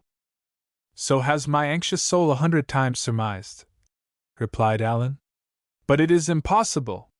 Were I to read the record in the eternal book of fate, I would declare it impossible. We are bound by the ties of blood, and by 100 ties more intimate. We have stood side by side in battle, and our swords have reeked with the blood of the same enemies. It is impossible I should harm him." "That you will do so," answered Ranald, "is certain, though the cause be hid in the darkness of futurity. You say," he continued, suppressing his own emotions with difficulty, "that side by side you have pursued your prey like bloodhounds. Have you never seen bloodhounds turn their fangs against each other, and fight over the body of a throttled deer?" "It is false," said Molly, starting up. "These are not the forebodings of fate, but the temptation of some evil spirit from the bottomless pit." So saying, he strode out of the cabin. "Thou hast it," said the Son of the Mist, looking after him with an air of exultation. "The barbed arrow is in thy side. Spirits of the slaughtered, rejoice.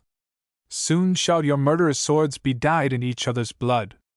On the succeeding morning all was prepared, and Montrose advanced by rapid marches up the River Tay, and poured his desultory forces into the romantic vale around the lake of the same name, which lies at the head of that river. The inhabitants were Campbells, not indeed the vassals of Argyll, but of the allied and kindred house of Glenorchy, which now bears the name of Breadalbane. Being taken by surprise, they were totally unprepared for resistance, and were compelled to be passive witnesses of the ravages which took place among their flocks and herds. Advancing in this manner to the vale of Loch Dochart, and laying waste the country around him, Montrose reached the most difficult point of his enterprise. To a modern army, even with the assistance of the good military road which now leads up by Tyneedrum to the head of Loch Awe, the passage of these extensive wilds would seem a task of some difficulty. But at this period, and for long afterwards, there was no road or path whatsoever, and to add to the difficulty, the mountains were already covered with snow. It was a sublime scene to look up to them, piled in great masses, one upon another, the front rank of dazzling whiteness, while those which arose behind them caught a rosy tint from the setting of a clear wintry Sunday. Ben Cruachan, superior in magnitude, and seeming the very citadel of the genius of the region, rose high above the others, showing his glimmering and scathed peak to the distance of many miles. The followers of Montrose were men not to be daunted by the sublime, yet terrible prospect before them. Many of them were of that ancient race of Highlanders, who not only willingly made their couch in the snow, but considered it as a feminine luxury to use a snowball for a pillow. Plunder and revenge lay beyond the frozen mountains which they beheld, and they did not permit themselves to be daunted by the difficulty of traversing them. Montrose did not allow their spirits time to subside. He ordered the pipes to play in the Ven the ancient pibroch entitled Hoggill nam Bo, etc., that is, we come through snowdrift to drive the prey, the shrilling sounds of which had often struck the Valas of the Lennox with terror. It is the family march of the M'Farlanes, a warlike and predatory clan, who inhabited the western banks of Loch Lomond. See Waverley, note 15. The troops advanced with the nimble alacrity of mountaineers, and were soon involved in the dangerous pass, through which Ranald acted as their guide, going before them with a select party, to track out the way.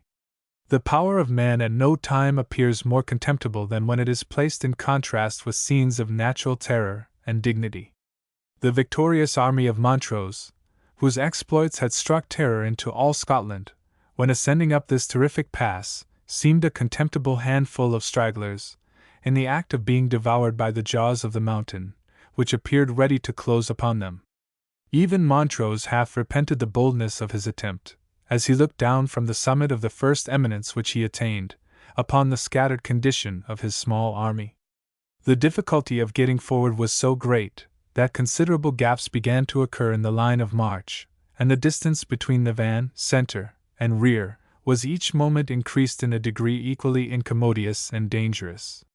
It was with great apprehension that Montrose looked upon every point of advantage which the hill afforded, in dread it might be found occupied by an enemy prepared for defence, and he often afterwards was heard to express his conviction that had the passes of Strathfillan been defended by 200 resolute men, not only would his progress have been effectually stopped, but his army must have been in danger of being totally cut off. Security, however, the bane of many a strong country and many a fortress, betrayed, on this occasion, the district of Argyll to his enemies. The invaders had only to contend with the natural difficulties of the path, and with the snow, which, fortunately, had not fallen in any great quantity. The army no sooner reached the summit of the ridge of hills dividing Argyllshire from the district of Breadalbane, than they rushed down upon the devoted Valas beneath them with a fury sufficiently expressive of the motives which had dictated a movement so difficult and hazardous. Montrose divided his army into 3 bodies, in order to produce a wider and more extensive terror, one of which was commanded by the captain of Clan Ranald, one entrusted to the leading of Colkitto, and the third remained under his own direction. He was thus enabled to penetrate the country of Argyll at 3 different points. Resistance there was none. The flight of the shepherds from the hills had first announced in the peopled districts this formidable eruption, and wherever the clansmen were summoned out, they were killed, disarmed, and dispersed by an enemy who had anticipated their motions. Major Dalgetty, who had been sent forward against Inverary with the few horse of the army that were fit for service, managed his matters so well that he had very nearly surprised Argyll, as he expressed it, inter pocula, and it was only a rapid flight by water which saved that chief from death or captivity. But the punishment which Argyll himself escaped fell heavily upon his country and clan, and the ravages committed by Montrose on that devoted land, although too consistent with the genius of the country and times, have been repeatedly and justly quoted as a blot on his actions and character. Argyll in the meantime had fled to Edinburgh, to lay his complaints before the Convention of Estates. To meet the exigence of the moment, a considerable army was raised under General Bailey, a Presbyterian officer of skill and fidelity, with whom was joined in command the celebrated Sir John Urry, a soldier of fortune like Dalgety, who had already changed sides twice during the Civil War, and was destined to turn his coat a third time before it was ended. Argyll also, burning with indignation, proceeded to levy his own numerous forces, in order to avenge himself of his feudal enemy. He established his headquarters at Dunbarton, where he was soon joined by a considerable force, consisting chiefly of his own clansmen and dependents. Being there joined by Bailey and Urry, with a very considerable army of regular forces, he prepared to march into Argyllshire, and chastise the invader of his paternal territories. But Montrose, while these two formidable armies were forming a junction, had been recalled from that ravaged country by the approach of a third, collected in the north under the Earl of Seaforth, who, after some hesitation, having embraced the side of the Covenanters, had now, with the assistance of the veteran garrison of Inverness, formed a considerable army, with which he threatened Montrose from Inverness Shire.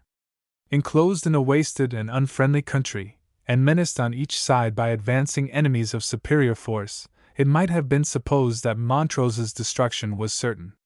But these were precisely the circumstances under which the active and enterprising genius of the great Marquis was calculated to excite the wonder and admiration of his friends, the astonishment and terror of his enemies. As if by magic, he collected his scattered forces from the wasteful occupation in which they had been engaged, and scarce were they again united, ere Argyll and his associate generals were informed that the Royalists, having suddenly disappeared from Argyllshire, had retreated northwards among the dusky and impenetrable mountains of Lochaber. The sagacity of the generals opposed to Montrose immediately conjectured that it was the purpose of their active antagonist to fight with, and if possible, to destroy Seaforth, ere they could come to his assistance. This occasioned a corresponding change in their operations. Leaving this chieftain to make the best defense he could, Urry and Bailey again separated their forces from those of Argyll, and having chiefly horse and lowland troops under their command, they kept the southern side of the Grampian Ridge, moving along eastward into the county of Angus, resolving from thence to proceed into Aberdeenshire, in order to intercept Montrose, if he should attempt to escape in that direction. Argyll, with his own levies and other troops, undertook to follow Montrose's march, so that, in case he should come to action either with Seaforth, or with Bailey and Urry, he might be placed between two fires by this third army, which, at a secure distance, was to hang upon his rear. For this purpose, Argyll once more moved towards Inverary, having an opportunity, at every step, to deplore the severities which the hostile clans had exercised on his dependents and country. Whatever noble qualities the Highlanders possessed, and they had many, clemency in treating a hostile country was not of the number, but even the ravages of hostile troops combined to swell the number of Argyll's followers. It is still a Highland proverb, "He whose house is burnt must become a soldier," and hundreds of the inhabitants of these unfortunate valleys had now no means of maintenance, save by exercising upon others the severities they had themselves sustained, and no future prospect of happiness, excepting in the gratification of revenge. His bands were, therefore, augmented by the very circumstances which had desolated his country, and Argyll soon found himself at the head of 3,000 determined men, distinguished for activity and courage, and commanded by gentlemen of his own name, who yielded to none in those qualities. Under himself, he conferred the principal command upon Sir Duncan Campbell of Ardenvohr, and another Sir Duncan Campbell of Auchenbreck. This last character is historical, an experienced and veteran soldier, whom he had recalled from the wars of Ireland for this purpose. The cold spirit of Argyll himself, however, clogged the military councils of his more intrepid assistants, and it was resolved, notwithstanding their increased force, to observe the same plan of operations, and to follow Montrose cautiously, in whatever direction he should march, avoiding an engagement until an opportunity should occur of falling upon his rear, while he should be engaged with another enemy in front. Chapter 18. The military road connecting the chains of forts, as it is called, and running in the general line of the present Caledonian Canal, has now completely opened the great glen, or chasm, extending almost across the whole island, once doubtless filled by the sea, and still affording basins for that long line of lakes, by means of which modern art has united the German and Atlantic Oceans. The paths or tracks by which the natives traversed this extensive valley were, in 1645-6, in the same situation as when they awaked the strain of an Irish engineer officer, who had been employed in converting them into practicable military roads, and whose eulogium begins, and for aught I know, ends as follows. Had you seen but these roads before they were made, you would have held up your hands and blessed General Wade. But bad as the ordinary paths were, Montrose avoided them, and led his army, like a herd of wild deer, from mountain to mountain, and from forest to forest, where his enemies could learn nothing of his motions, while he acquired the most perfect knowledge respecting theirs from the friendly clans of Cameron and Emdenel, whose mountainous districts he now traversed. Strict orders had been given that Argyle's advance should be watched, and that all intelligence respecting his motions should be communicated instantly to the general himself. It was a moonlight night, and Montrose, worn out by the fatigues of the day, was laid down to sleep in a miserable shieling. He had only slumbered 2 hours, when someone touched his shoulder. He looked up, and by the stately form and deep voice, easily recognized the chief of the Camerons. "I have news for you," said that leader, "which is worth while to arise and listen to. Amildui Mitchconnell Dhu, the descendant of Black Donald, can bring no other," said Montrose, addressing the chief by his patronymic title. "Are they good or bad?" "As you may take them," said the chieftain. "Are they certain?" demanded Montrose. "Yes," answered Amildui, "or another messenger should have brought them.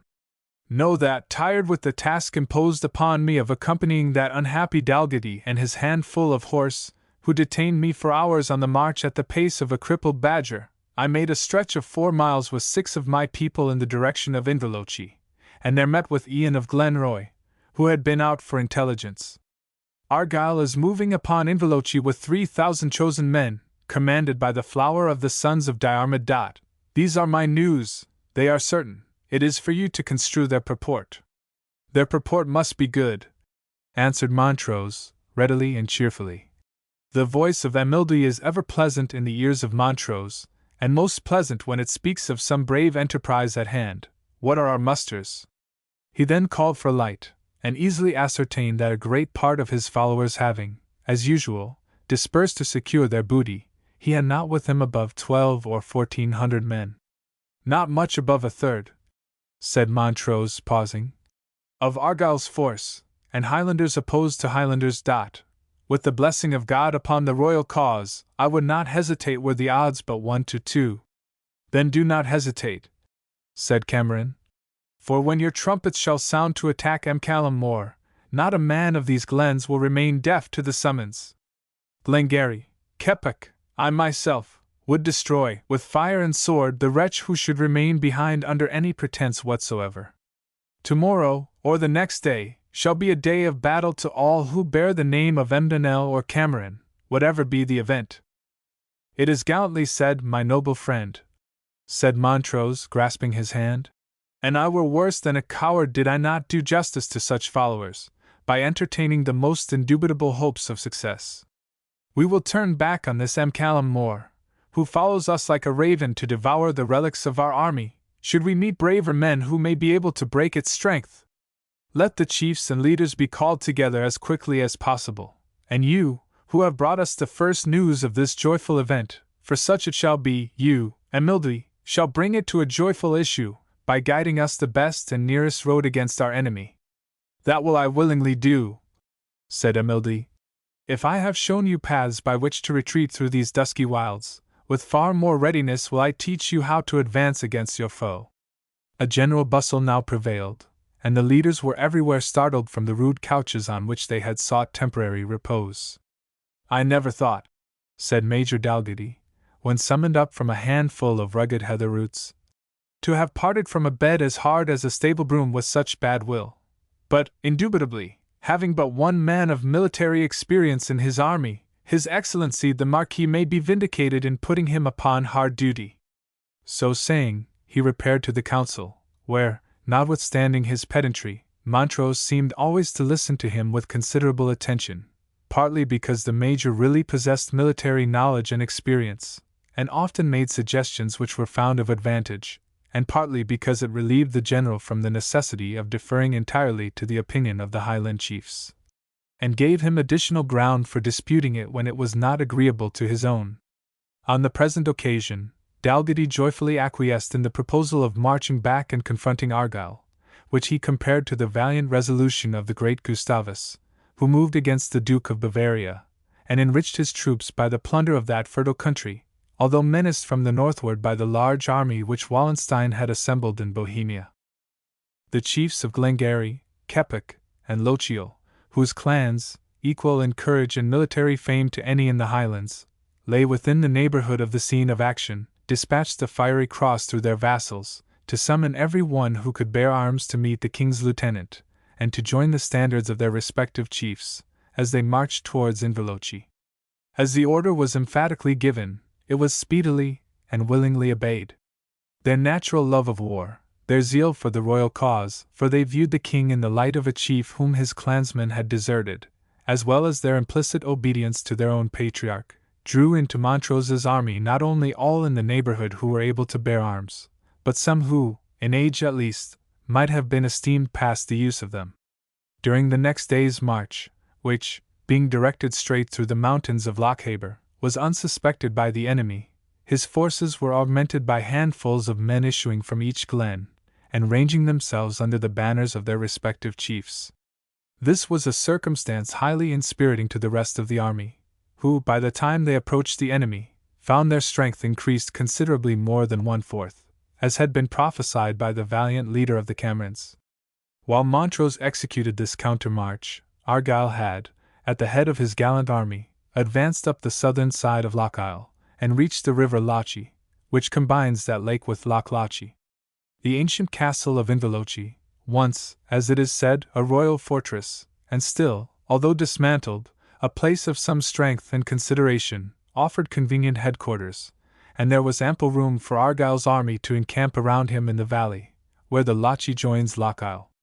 Several barges had attended, loaded with provisions, so that they were in every respect as well accommodated as such an army wished or expected to be. Argyll, in council with Auchenbreck and Ardenvohr, expressed his full confidence that Montrose was now on the brink of destruction, that his troops must gradually diminish as he moved eastward through such uncouth paths, that if he went westward, he must encounter Ury and Bailey, if northward, fall into the hands of Seaforth, or should he choose any halting place, he would expose himself to be attacked by 3 armies at once. "I cannot rejoice in the prospect, my lord," said Auchenbreck, "that James Graham will be crushed with little assistance of ours. He has left a heavy account in Argyllshire against him, and I long to reckon with him drop of blood for drop of blood. I love not the payment of such debts by third hands." "You are too scrupulous," said Argyll. "What signifies it by whose hands the blood of the Grahams is spilt? It is time that of the sons of Diarmid should cease to flow. What say you, Ardenvohr?" "I say, my lord," replied Sir Duncan, "that I think Auchenbreck will be gratified, and will himself have a personal opportunity of settling accounts with Montrose for his depredations. Reports have reached our outposts that the Camerons are assembling their full strength on the skirts of Ben Nevis. This must be to join the advance of Montrose, and not to cover his retreat. It must be some scheme of harassing and depredation," said Argyll, "devised by the inveterate malignity of Amildui, which he terms loyalty. They can intend no more than an attack on our outposts, or some annoyance to tomorrow's march." "I have sent out scouts," said Sir Duncan, "in every direction, to procure intelligence, and we must soon hear whether they really do assemble any force, upon what point, or with what purpose. It was late ere any tidings were received, but when the moon had arisen, a considerable bustle in the camp, and a noise immediately after heard in the castle, announced the arrival of important intelligence. Of the scouts first dispersed by Ardenvohr, some had returned without being able to collect anything, save uncertain rumors concerning movements in the country of the Camerons. It seemed as if the skirts of Ben Nevis were sending forth those unaccountable and portentous sounds with which they sometimes announce the near approach of a storm. Others, whose zeal carried them farther upon their mission, were entrapped and slain, or made prisoners, by the inhabitants of the fastnesses into which they endeavored to penetrate. At length, on the rapid advance of Montrose's army, his advance guard and the outposts of Argyll became aware of each other's presence, and after exchanging a few musket shots and arrows, fell back to their respective main bodies, to convey intelligence and receive orders. Sir Duncan Campbell and Auchenbreck instantly threw themselves on horseback, in order to visit the state of the outposts, and Argyll maintained his character of commander-in-chief with reputation, by making a respectable arrangement of his forces in the plain, as it was evident that they might now expect a night alarm, or an attack in the morning at farthest. Montrose had kept his forces so cautiously within the defile of the mountain, that no effort which Auchenbreck or Ardenvohr thought it prudent to attempt could ascertain his probable strength. They were aware, however, that, at the utmost computation, it must be inferior to their own, and they returned to Argyll to inform him of the amount of their observations, but that nobleman refused to believe that Montrose could be in presence himself. He said, "It was a madness, of which even James Graham, in his height of presumptuous frenzy, was incapable, and he doubted not that their march was only impeded by their ancient enemies, Glencoe, Keppoch, and Glengarry, and perhaps Emvuri, with his Emphersons, might have assembled a force, which he knew must be greatly inferior in numbers to his own, and whom, therefore, he doubted not to disperse by force, or by terms of capitulation." The spirit of Argyll's followers was high, breathing vengeance for the disasters which their country had so lately undergone, and the night passed in anxious hopes that the morning might dawn upon their vengeance. The outposts of either army kept a careful watch, and the soldiers of Argyll slept in the order of battle which they were next day to occupy. A pale dawn had scarce begun to tinge the tops of these immense mountains, when the leaders of both armies prepared for the business of the day. It was the 2nd of February, 1645-6.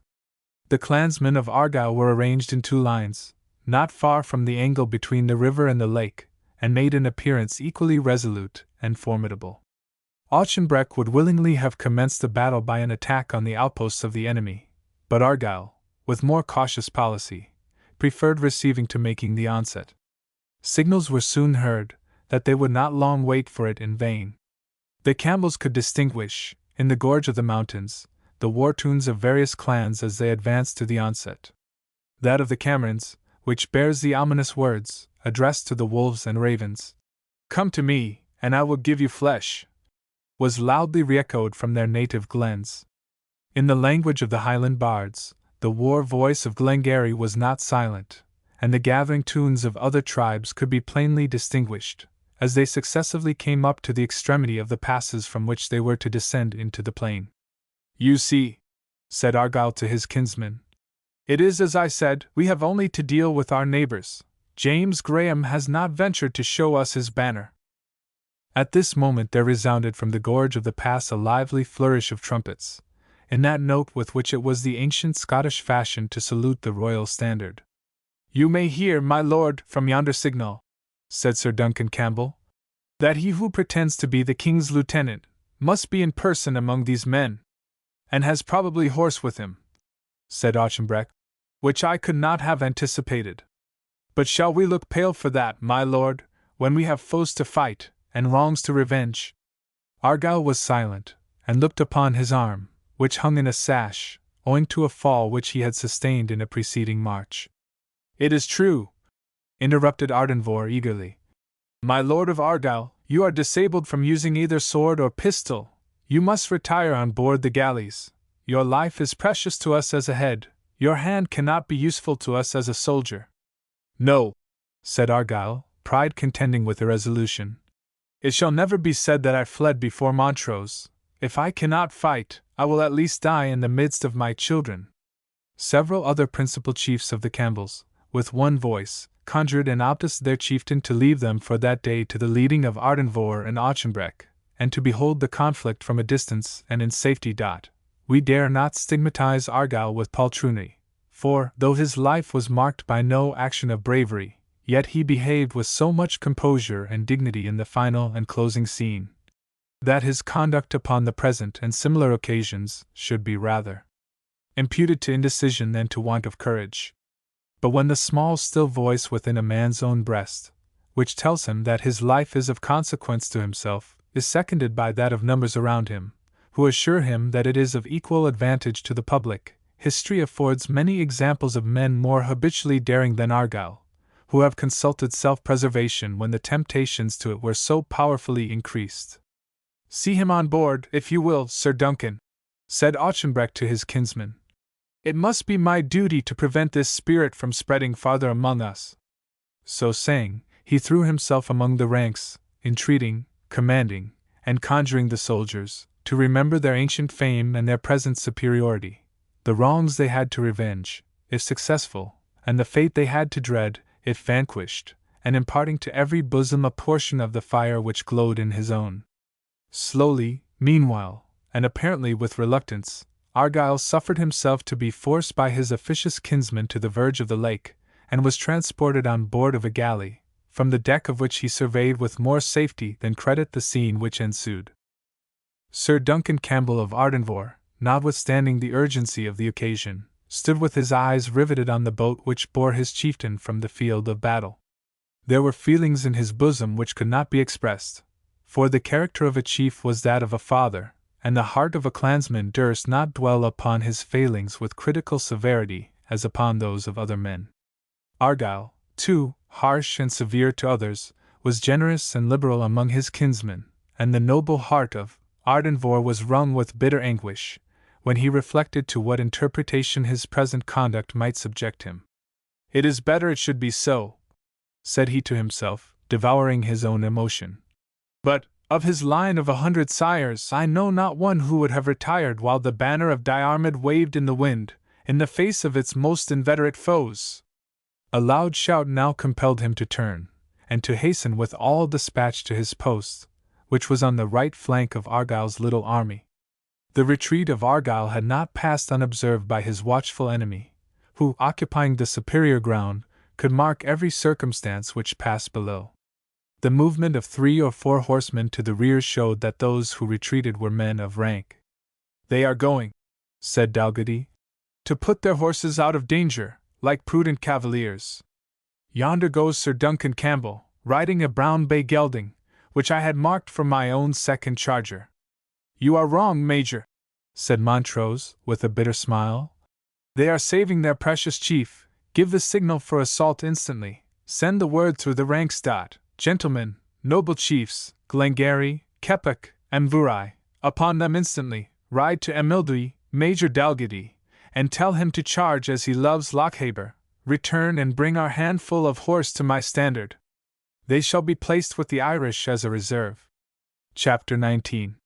The trumpets and bagpipes, those clamorous harbingers of blood and death, at once united in the signal for onset, which was replied to by the cry of more than 2,000 warriors, and the echoes of the mountain glens behind them. Divided into 3 bodies, or columns, the Highland followers of Montrose poured from the defile which had hitherto concealed them from their enemies, and rushed with the utmost determination upon the Campbells, who waited their charge with the greatest firmness. Behind these charging columns marched in line the Irish, under Colkitto, intended to form the reserve. With them was the royal standard, and Montrose himself, and on the flanks were about 50 horse, under Dalgety, which by wonderful exertions had been kept in some sort fit for service. The right column of Royalists was led by Glengarry, the left by Lochiel, and the centre by the Earl of Menteith, who preferred fighting on foot in a Highland dress to remaining with the cavalry.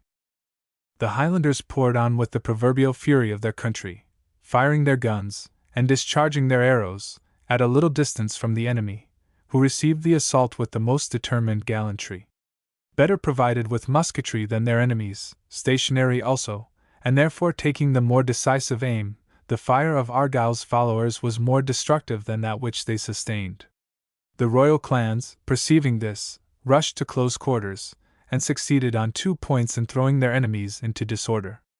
With regular troops this must have achieved a victory, but here Highlanders were opposed to Highlanders, and the nature of the weapons, as well as the agility of those who wielded them, was equal on both sides. Their strife was accordingly desperate, and the clash of the swords and axes, as they encountered each other, or rung upon the targets, was mingled with the short, wild, animating shrieks with which Highlanders accompany the battle, the dance, or indeed violent exertion of any kind. Many of the foes opposed were personally acquainted, and sought to match themselves with each other from motives of hatred, or a more generous emulation of valor. Neither party would retreat an inch, while the place of those who fell, and they fell fast on both sides, was eagerly supplied by others, who thronged to the front of danger. A steam, like that which arises from a seething cauldron, rose into the thin, cold, frosty air, and hovered above the combatants. So stood the fight on the right and the center, with no immediate consequence, except mutual wounds and death. On the right of the Campbells, the Knight of Ardenvohr obtained some advantage, through his military skill and by strength of numbers. He had moved forward obliquely the extreme flank of his line at the instant the Royalists were about to close, so that they sustained a fire at once on front and in flank, and despite the utmost efforts of their leader, were thrown into some confusion. At this instant, Sir Duncan Campbell gave the word to charge, and thus unexpectedly made the attack at the very moment he seemed about to receive it. Such a change of circumstances is always discouraging, and often fatal. But the disorder was remedied by the advance of the Irish reserve, whose heavy and sustained fire compelled the Knight of Ardenvohr to forego his advantage, and content himself with repulsing the enemy. The Marquis of Montrose, in the meanwhile, availing himself of some scattered birch trees, as well as of the smoke produced by the close fire of the Irish musketry, which concealed the operation, called upon Dalgetty to follow him with the horse, and wheeling round so as to gain the right flank and even the rear of the enemy, he commanded his 6 trumpets to sound the charge. The clang of the cavalry trumpets, and the noise of the galloping of the horse, produced an effect upon Argyll's right wing which no other sounds could have impressed them with. The mountaineers of that period had a superstitious dread of the war-horse, like that entertained by the Peruvians, and had many strange ideas respecting the manner in which that animal was trained to combat. When, therefore, they found their ranks unexpectedly broken, and that the objects of their greatest terror were suddenly in the midst of them, the panic, in spite of Sir Duncan's attempts to stop it, became universal. Indeed, the figure of Major Dalgetty alone, sheathed in impenetrable armor, and making his horse caracole and bound, so as to give weight to every blow which he struck, would have been a novelty in itself sufficient to terrify those who had never seen anything more nearly resembling such a cavalier, than a Sheltie waddling under a Highlander far bigger than itself. The repulsed Royalists returned to the charge. The Irish, keeping their ranks, maintained a fire equally close and destructive. There was no sustaining the fight longer. Argyll's followers began to break and fly, most towards the lake, the remainder in different directions. The defeat of the right wing, of itself decisive, was rendered irreparable by the death of Auchenbreck, who fell while endeavoring to restore order. The Knight of Ardenvohr, with 200 or 300 men, all gentlemen of descent and distinguished gallantry, for the Campbells are supposed to have had more gentlemen in their ranks than any of the Highland clans, endeavoured, with unavailing heroism, to cover the tumultuary retreat of the common file. Their resolution only proved fatal to themselves, as they were charged again and again by fresh adversaries, and forced to separate from each other, until at length their aim seemed only to be to purchase an honourable death by resisting to the very last. "Good quarter, Sir Duncan!" called out Major Dalgetty, when he discovered his late host, with 1 or 2 others, defending himself against several Highlanders, and to enforce his offer, he rode up to him with his sword uplifted. Sir Duncan's reply was the discharge of a reserved pistol, which took effect not on the person of the rider, but on that of his gallant horse, which, shot through the heart, fell dead under him. Ranald Massey, who was one of those who had been pressing Sir Duncan hard, took the opportunity to cut him down with his broadsword, as he turned from him in the act of firing the pistol. Allan and Molle came up at this moment. They were, excepting Ranald, followers of his brother who were engaged on that part of the field. "Villains!" he said. "Which of you has dared to do this, when it was my positive order that the Knight of Ardenvohr should be taken alive?" Half a dozen of busy hands, which were emulously employed in plundering the fallen knight, whose arms and accoutrements were of a magnificence befitting his quality, instantly forbore the occupation, and half the number of voices exculpated themselves, by laying the blame on the Skyman, as they called Ranald Massey. "Dog of an Islander!" said Allan, forgetting, in his wrath, their prophetic brotherhood. "Follow the chase, and harm him no farther, unless you mean to die by my hand." They were at this moment left almost alone, for Allan's threats had forced his own clan from the spot, and all around had pressed onwards toward the lake, carrying before them noise, terror, and confusion, and leaving behind only the dead and dying. The moment was tempting to Messiah's vengeful spirit. "That I should die by your hand, red as it is with the blood of my kindred," said he, answering the threat of Allan in a tone as menacing as his own, "is not more likely than that you should fall by mine."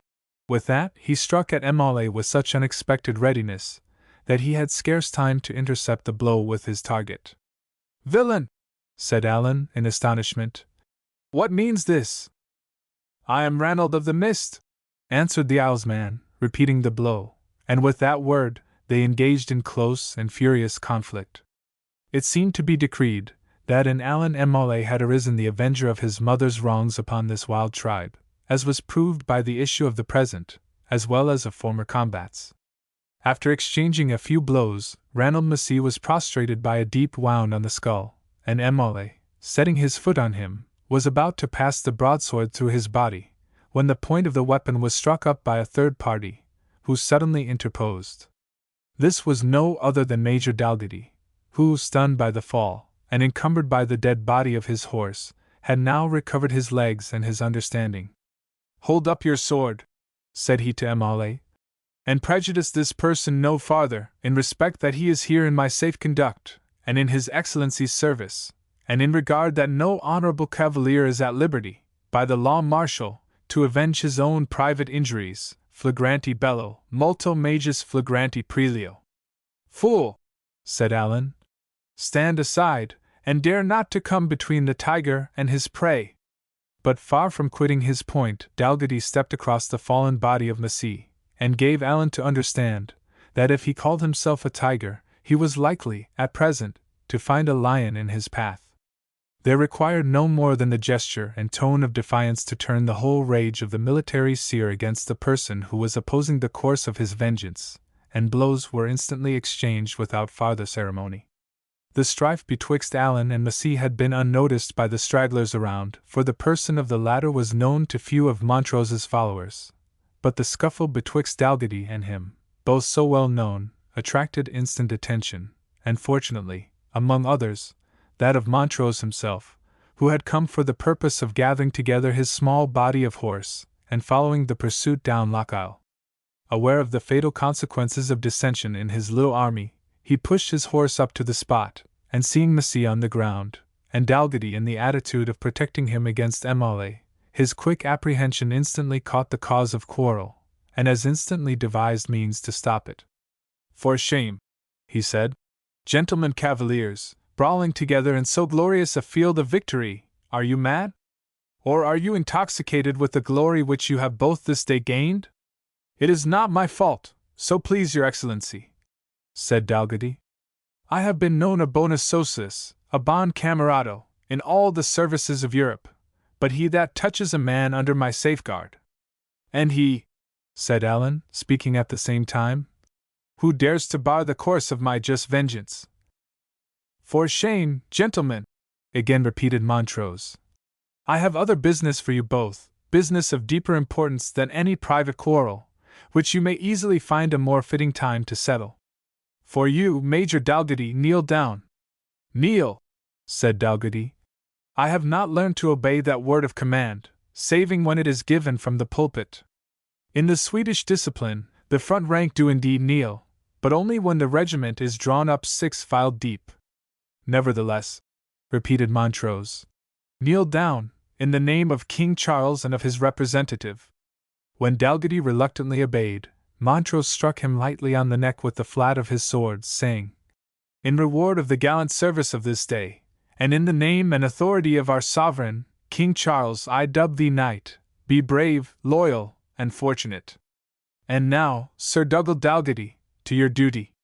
Collect what horsemen you can, and pursue such of the enemy as are flying down the side of the lake. Do not disperse your force, nor venture too far, but take heed to prevent their rallying, which very little exertion may do. Mount then, Sir Dougal, and do your duty. But what shall I mount? Said the new-made chevalier. Poor Gustavus sleeps in the bed of honor, like his immortal namesake. And I am made a knight, a rider, as the High Dutch have it, just when I have not a horse left to ride upon. In German, as in Latin, the original meaning of the word ritter, corresponding to ikes, is merely a horseman. That shall not be said, answered Montrose, dismounting. I make you a present of my own, which has been thought a good one, only I pray you, resume the duty you discharge so well. With many acknowledgments, Sir Dougal mounted the steeds so liberally bestowed upon him, and only beseeching his Excellency to remember that Massey was under his safe conduct, immediately began to execute the orders assigned to him, with great zeal and alacrity. And you, Allan M'Aulay, said Montrose, addressing the Highlander, who, leaning his sword point on the ground, had regarded the ceremony of his antagonist's knighthood with a sneer of sullen scorn.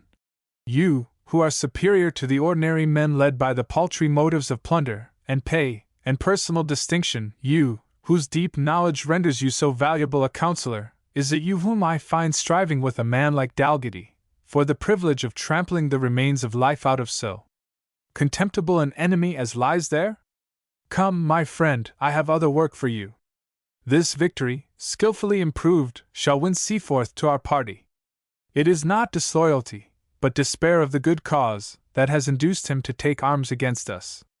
These arms, in this moment of better augury, he may be brought to unite with ours. I shall send my gallant friend Colonel Hay to him from this very field of battle, but he must be united in commission with a Highland gentleman of rank, befitting that of Seaforth, and of talents and of influence such as may make an impression upon him. You are not only in every respect the fittest for this most important mission, but, having no immediate command, your presence may be more easily spared than that of a chief whose following is in the field. You know every pass and glen in the Highlands, as well as the manners and customs of every tribe. Go therefore to Hay, on the right wing. He has instructions, and expects you. You will find him with Glen Morrison's men. Be his guide, his interpreter, and his colleague. Allan M'Aulay bent on the Marquis a dark and penetrating glance, as if to ascertain whether this sudden mission was not conferred for some latent and unexplained purpose. But Montrose, skillful in searching the motives of others, was an equal adept in concealing his own. He considered it as of the last consequence, in this moment of enthusiasm and exalted passion, to remove Allan from the camp for a few days, that he might provide, as his honor required, for the safety of those who had acted as his guides, when he trusted the seer's quarrel with Dalgety might be easily made up. Allan, at parting, only recommended to the Marquis the care of Sir Duncan Campbell, whom Montrose instantly directed to be conveyed to a place of safety. He took the same precaution for Massey, committing the latter, however, to a party of the Irish, with directions that he should be taken care of, but that no Highlander, of any clan, should have access to him. The Marquis then mounted a led horse, which was held by one of his attendants, and rode on to view the scene of his victory, which was more decisive than even his ardent hopes had anticipated. Of Argyll's gallant army of 3,000 men, fully one half fell in the battle, or in the flight. They had been chiefly driven back upon that part of the plain where the river forms an angle with the lake, so that there was no free opening either for retreat or escape. Several hundreds were forced into the lake and drowned. Of the survivors, about one half escaped by swimming the river, or by an early flight along the left bank of the lake. The remainder threw themselves into the old castle of Inverlochie, but being without either provisions or hopes of relief, they were obliged to surrender, on condition of being suffered to return to their homes in peace. Arms, ammunition, standards, and baggage all became the prey of the conquerors. This was the greatest disaster that ever befell the race of Diarmid, as the Campbells were called in the Highlands, it being generally remarked that they were as fortunate in the issue of their undertakings, as they were sagacious in planning, and courageous in executing them. Of the number slain, nearly 500 were dunniwassels, or gentlemen claiming descent from known and respected houses. And, in the opinion of many of the clan, even this heavy loss was exceeded by the disgrace arising from the inglorious conduct of their chief, whose galley weighed anchor when the day was lost, and sailed down the lake with all the speed to which sails and oars could impel her. Chapter 20. Montrose's splendid success over his powerful rival was not attained without some loss, though not amounting to the tenth of what he inflicted. The obstinate valor of the Campbells cost the lives of many brave men of the opposite party, and more were wounded, the chief of whom was the brave young Earl of Menteith, who had commanded the centre. He was but slightly touched, however, and made rather a graceful than a terrible appearance when he presented to his general the standard of Argyle, which he had taken from the standard-bearer with his own hand, and slain him in single combat. Montrose dearly loved his noble kinsman, in whom there was conspicuous a flash of the generous, romantic, disinterested chivalry of the old heroic times, entirely different from the sordid, calculating, and selfish character which the practice of entertaining mercenary troops had introduced into most parts of Europe, and of which degeneracy Scotland, which furnished soldiers of fortune for the service of almost every nation, had been contaminated with a more than usual share. Montrose, whose native spirit was congenial, although experience had taught him how to avail himself of the motives of others, used to Menteith neither the language of praise nor of promise, but clasped him to his bosom as he exclaimed, "My gallant kinsman!" And by this burst of heartfelt applause was Menteith thrilled with a warmer glow of delight than if his praises had been recorded in a report of the action sent directly to the throne of his sovereign. "Nothing," he said, "my lord, now seems to remain in which I can render any assistance. Permit me to look after a duty of humanity. The Knight of Ardenvohr, as I am told, is our prisoner, and severely wounded." "And well he deserves to be so," said Sir Dugald Dalgetty, who came up to them at that moment with a prodigious addition of acquired importance, "since he shot my good horse at the time that I was offering him honourable quarter, which, I must needs say, was done more like an ignorant Highland cateran, who has not sense enough to erect a sconce for the protection of his old Hurley house of a castle, than like a soldier of worth and quality." "Are we to condole with you then," said Lord Menteith, "upon the loss of the famed Gustavus?" "Even so, my lord," answered the soldier, with a deep sigh. "Diem clausit supremum, as we said at the Marescal College of Aberdeen. Better so than be smothered like a cadger's pony in some flow moss, or snow wreath, which was like to be his fate if this winter campaign lasted longer. But it has pleased His Excellency," making an inclination to Montrose, "to supply his place by the gift of a noble steed, whom I have taken the freedom to name Loyalties' Reward, in memory of this celebrated occasion." "I hope," said the Marquis, "you'll find Loyalties' Reward, since you call him so, practiced in all the duties of the field, but I must just hint to you, that at this time, in Scotland, loyalty is more frequently rewarded with a halter than with a horse." "Ahem! Your Excellency is pleased to be facetious. Loyalty's reward is as perfect as Gustavus in all his exercises, and of a far finer figure. Marry! His social qualities are less cultivated, in respect he has kept till now inferior company. Not meaning His Excellency the General, I hope," said Lord Menteith. "For shame, Sir Dugald!" "My lord," answered the knight gravely, "I am incapable to mean anything so utterly unbecoming.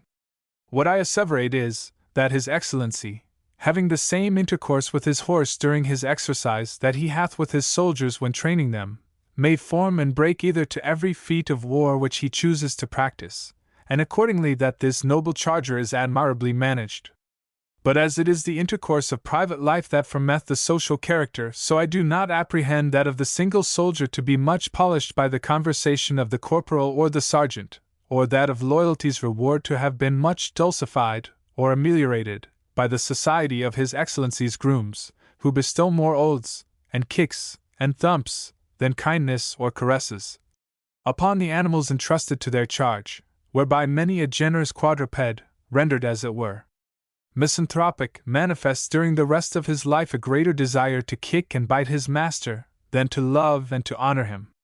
Spoken like an oracle, said Montrose. Were there an academy for the education of horses to be annexed to the Marescal College of Aberdeen, Sir Dugald Dalgetty alone should fill the chair. Because, being an ass, said Menteith, aside to the general, there would be some distant relation between the professor and the students. And now, with your Excellency's permission, said the new-made knight, I am going to pay my last visit to the remains of my old companion in arms. Not with the purpose of going through the ceremonial of interment, said the Marquis, who did not know how far Sir Dugald's enthusiasm might lead him. Consider our brave fellows themselves will have but a hasty burial. Your Excellency will pardon me, said Dalgetty. My purpose is less romantic. I go to divide poor Gustavus's legacy with the fowls of heaven, leaving the flesh to them, and reserving to myself his hide, which, in token of affectionate remembrance, I purpose to form into a cassock and trousers, after the Tartar fashion, to be worn under my armour. In respect my nether garments are at present shamefully the worse of the wear. Alas! Poor Gustavus, why didst thou not live at least 1 hour more, to have borne the honoured weight of knighthood upon thy loins?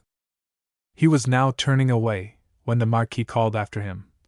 As you are not likely to be anticipated in this act of kindness, Sir Dugald, to your old friend and companion I trust, said the Marquis, you will first assist me, and our principal friends, to discuss some of Argyle's good cheer, of which we have found abundance in the castle.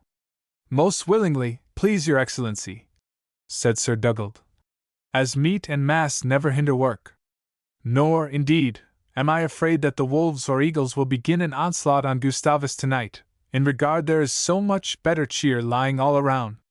But, added he, as I am to meet 2 honourable knights of England, with others of the knightly degree in your lordship's army, I pray it may be explained to them that now, and in future, I claim precedence over them all, in respect of my rank as a banneret, dubbed in a field of stricken battle. The devil confound him, said Montrose, speaking aside. He has contrived to set the kiln on fire as fast as I put it out. This is a point, Sir Dugald, said he, gravely addressing him, which I shall reserve for His Majesty's express consideration. In my camp, all must be upon equality, like the Knights of the Round Table, and take their places as soldiers should, upon the principle of first come, first served. Then I shall take care, said Menteith, apart to the Marquis, that Don Dugald is not first in place today.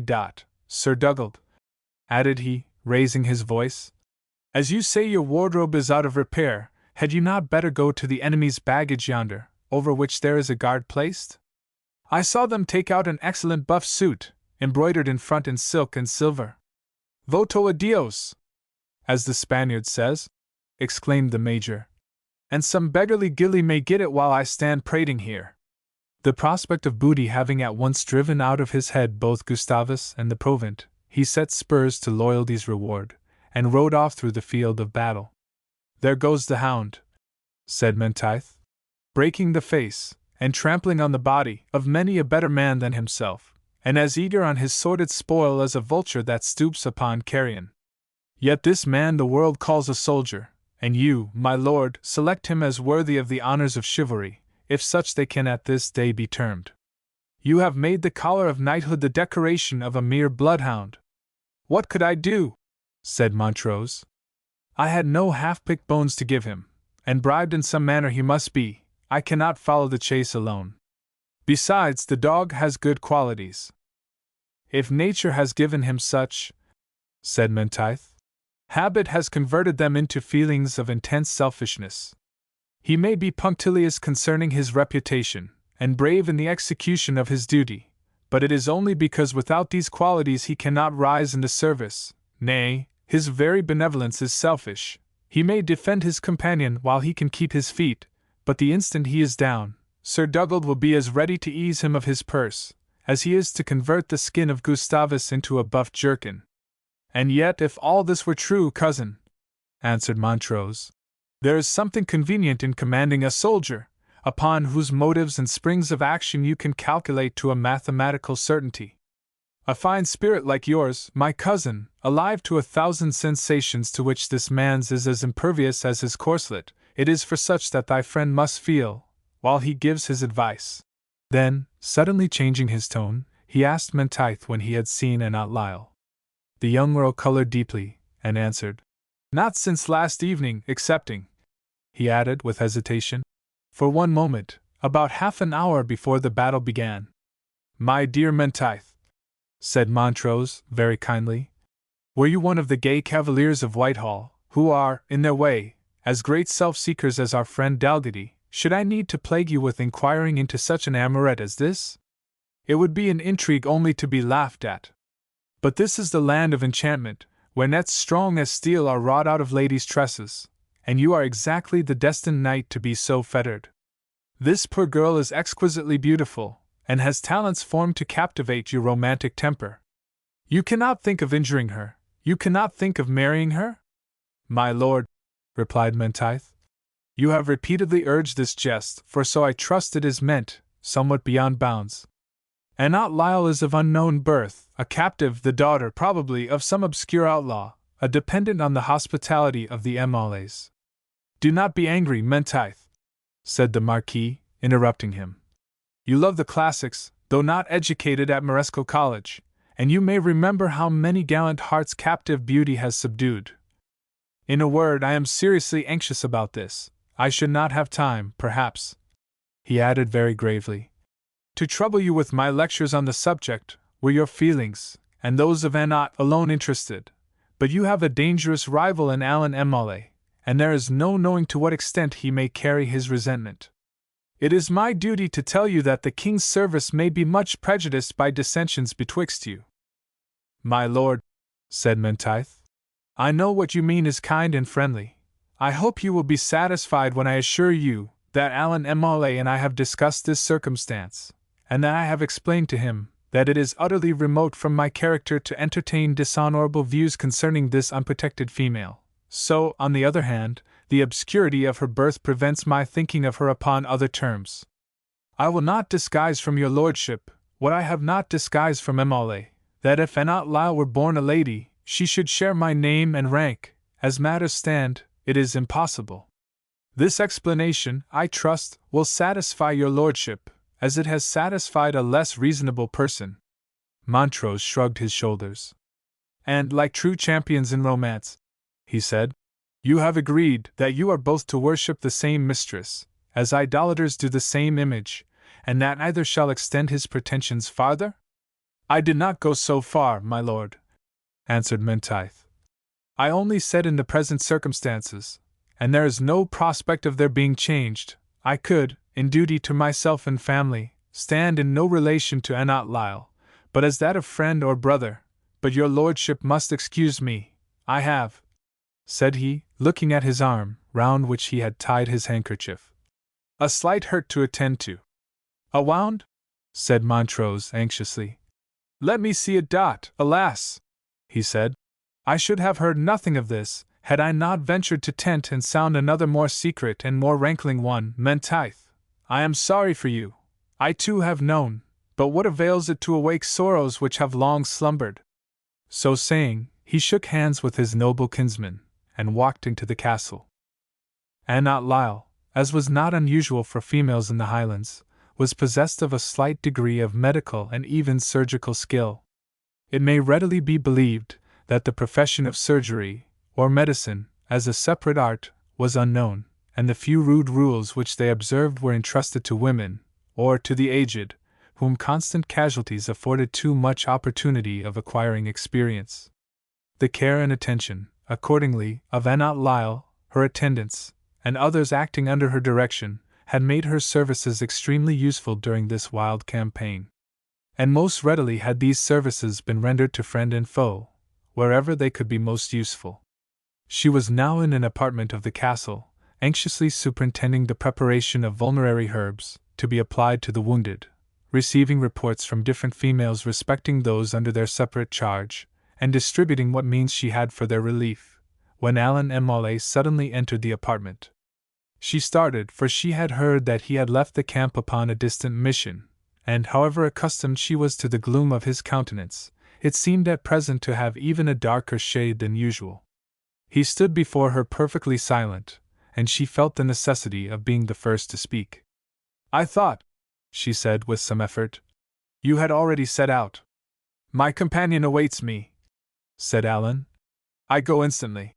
Yet still he stood before her, and held her by the arm, with a pressure which, though insufficient to give her pain, made her sensible of his great personal strength, his hand closing on her like the gripe of a manacle. "Shall I take the harp?" she said in a timid voice. Is the shadow falling upon you?" Instead of replying, he led her to the window of the apartment, which commanded a view of the field of the slain, with all its horrors. It was thick spread with dead and wounded, and the spoilers were busy tearing the clothes from the victims of war and feudal ambition, with as much indifference as if they had not been of the same species, and themselves exposed, perhaps tomorrow, to the same fate. "Does the sight please you?" said M'Aulay. "It is hideous," said Anat, covering her eyes with her hands. "How can you bid me look upon it?" "You must be inured to it," said he. "If you remain with this destined host, you will soon have to search such a field for my brother's corpse, for Menteith's, for mine, but that will be a more indifferent task. You do not love me. This is the first time you have taxed me with unkindness," said Anat, weeping. "You are my brother, my preserver, my protector, and can I then but love you? But your hour of darkness is approaching, let me fetch my harp." "Remain," said Alan, still holding her fast. "Be my visions from heaven or hell, or from the middle sphere of disembodied spirits, or be they, as the Saxons hold, but the delusions of an overheated fancy, they do not now influence me. I speak the language of the natural, of the visible world. You love not me, Anat, you love Menteith. By him you are beloved again, and Alan is no more to you than one of the corpses which encumber yonder heath." It cannot be supposed that this strange speech conveyed any new information to her who was thus addressed. No woman ever lived who could not, in the same circumstances, have discerned long since the state of her lover's mind. But by thus suddenly tearing off the veil, thin as it was, Alan prepared her to expect consequences violent in proportion to the enthusiasm of his character. She made an effort to repel the charge he had stated. "You forget," she said, "your own worth and nobleness when you insult so very helpless a being, and one whom fate has thrown so totally into your power.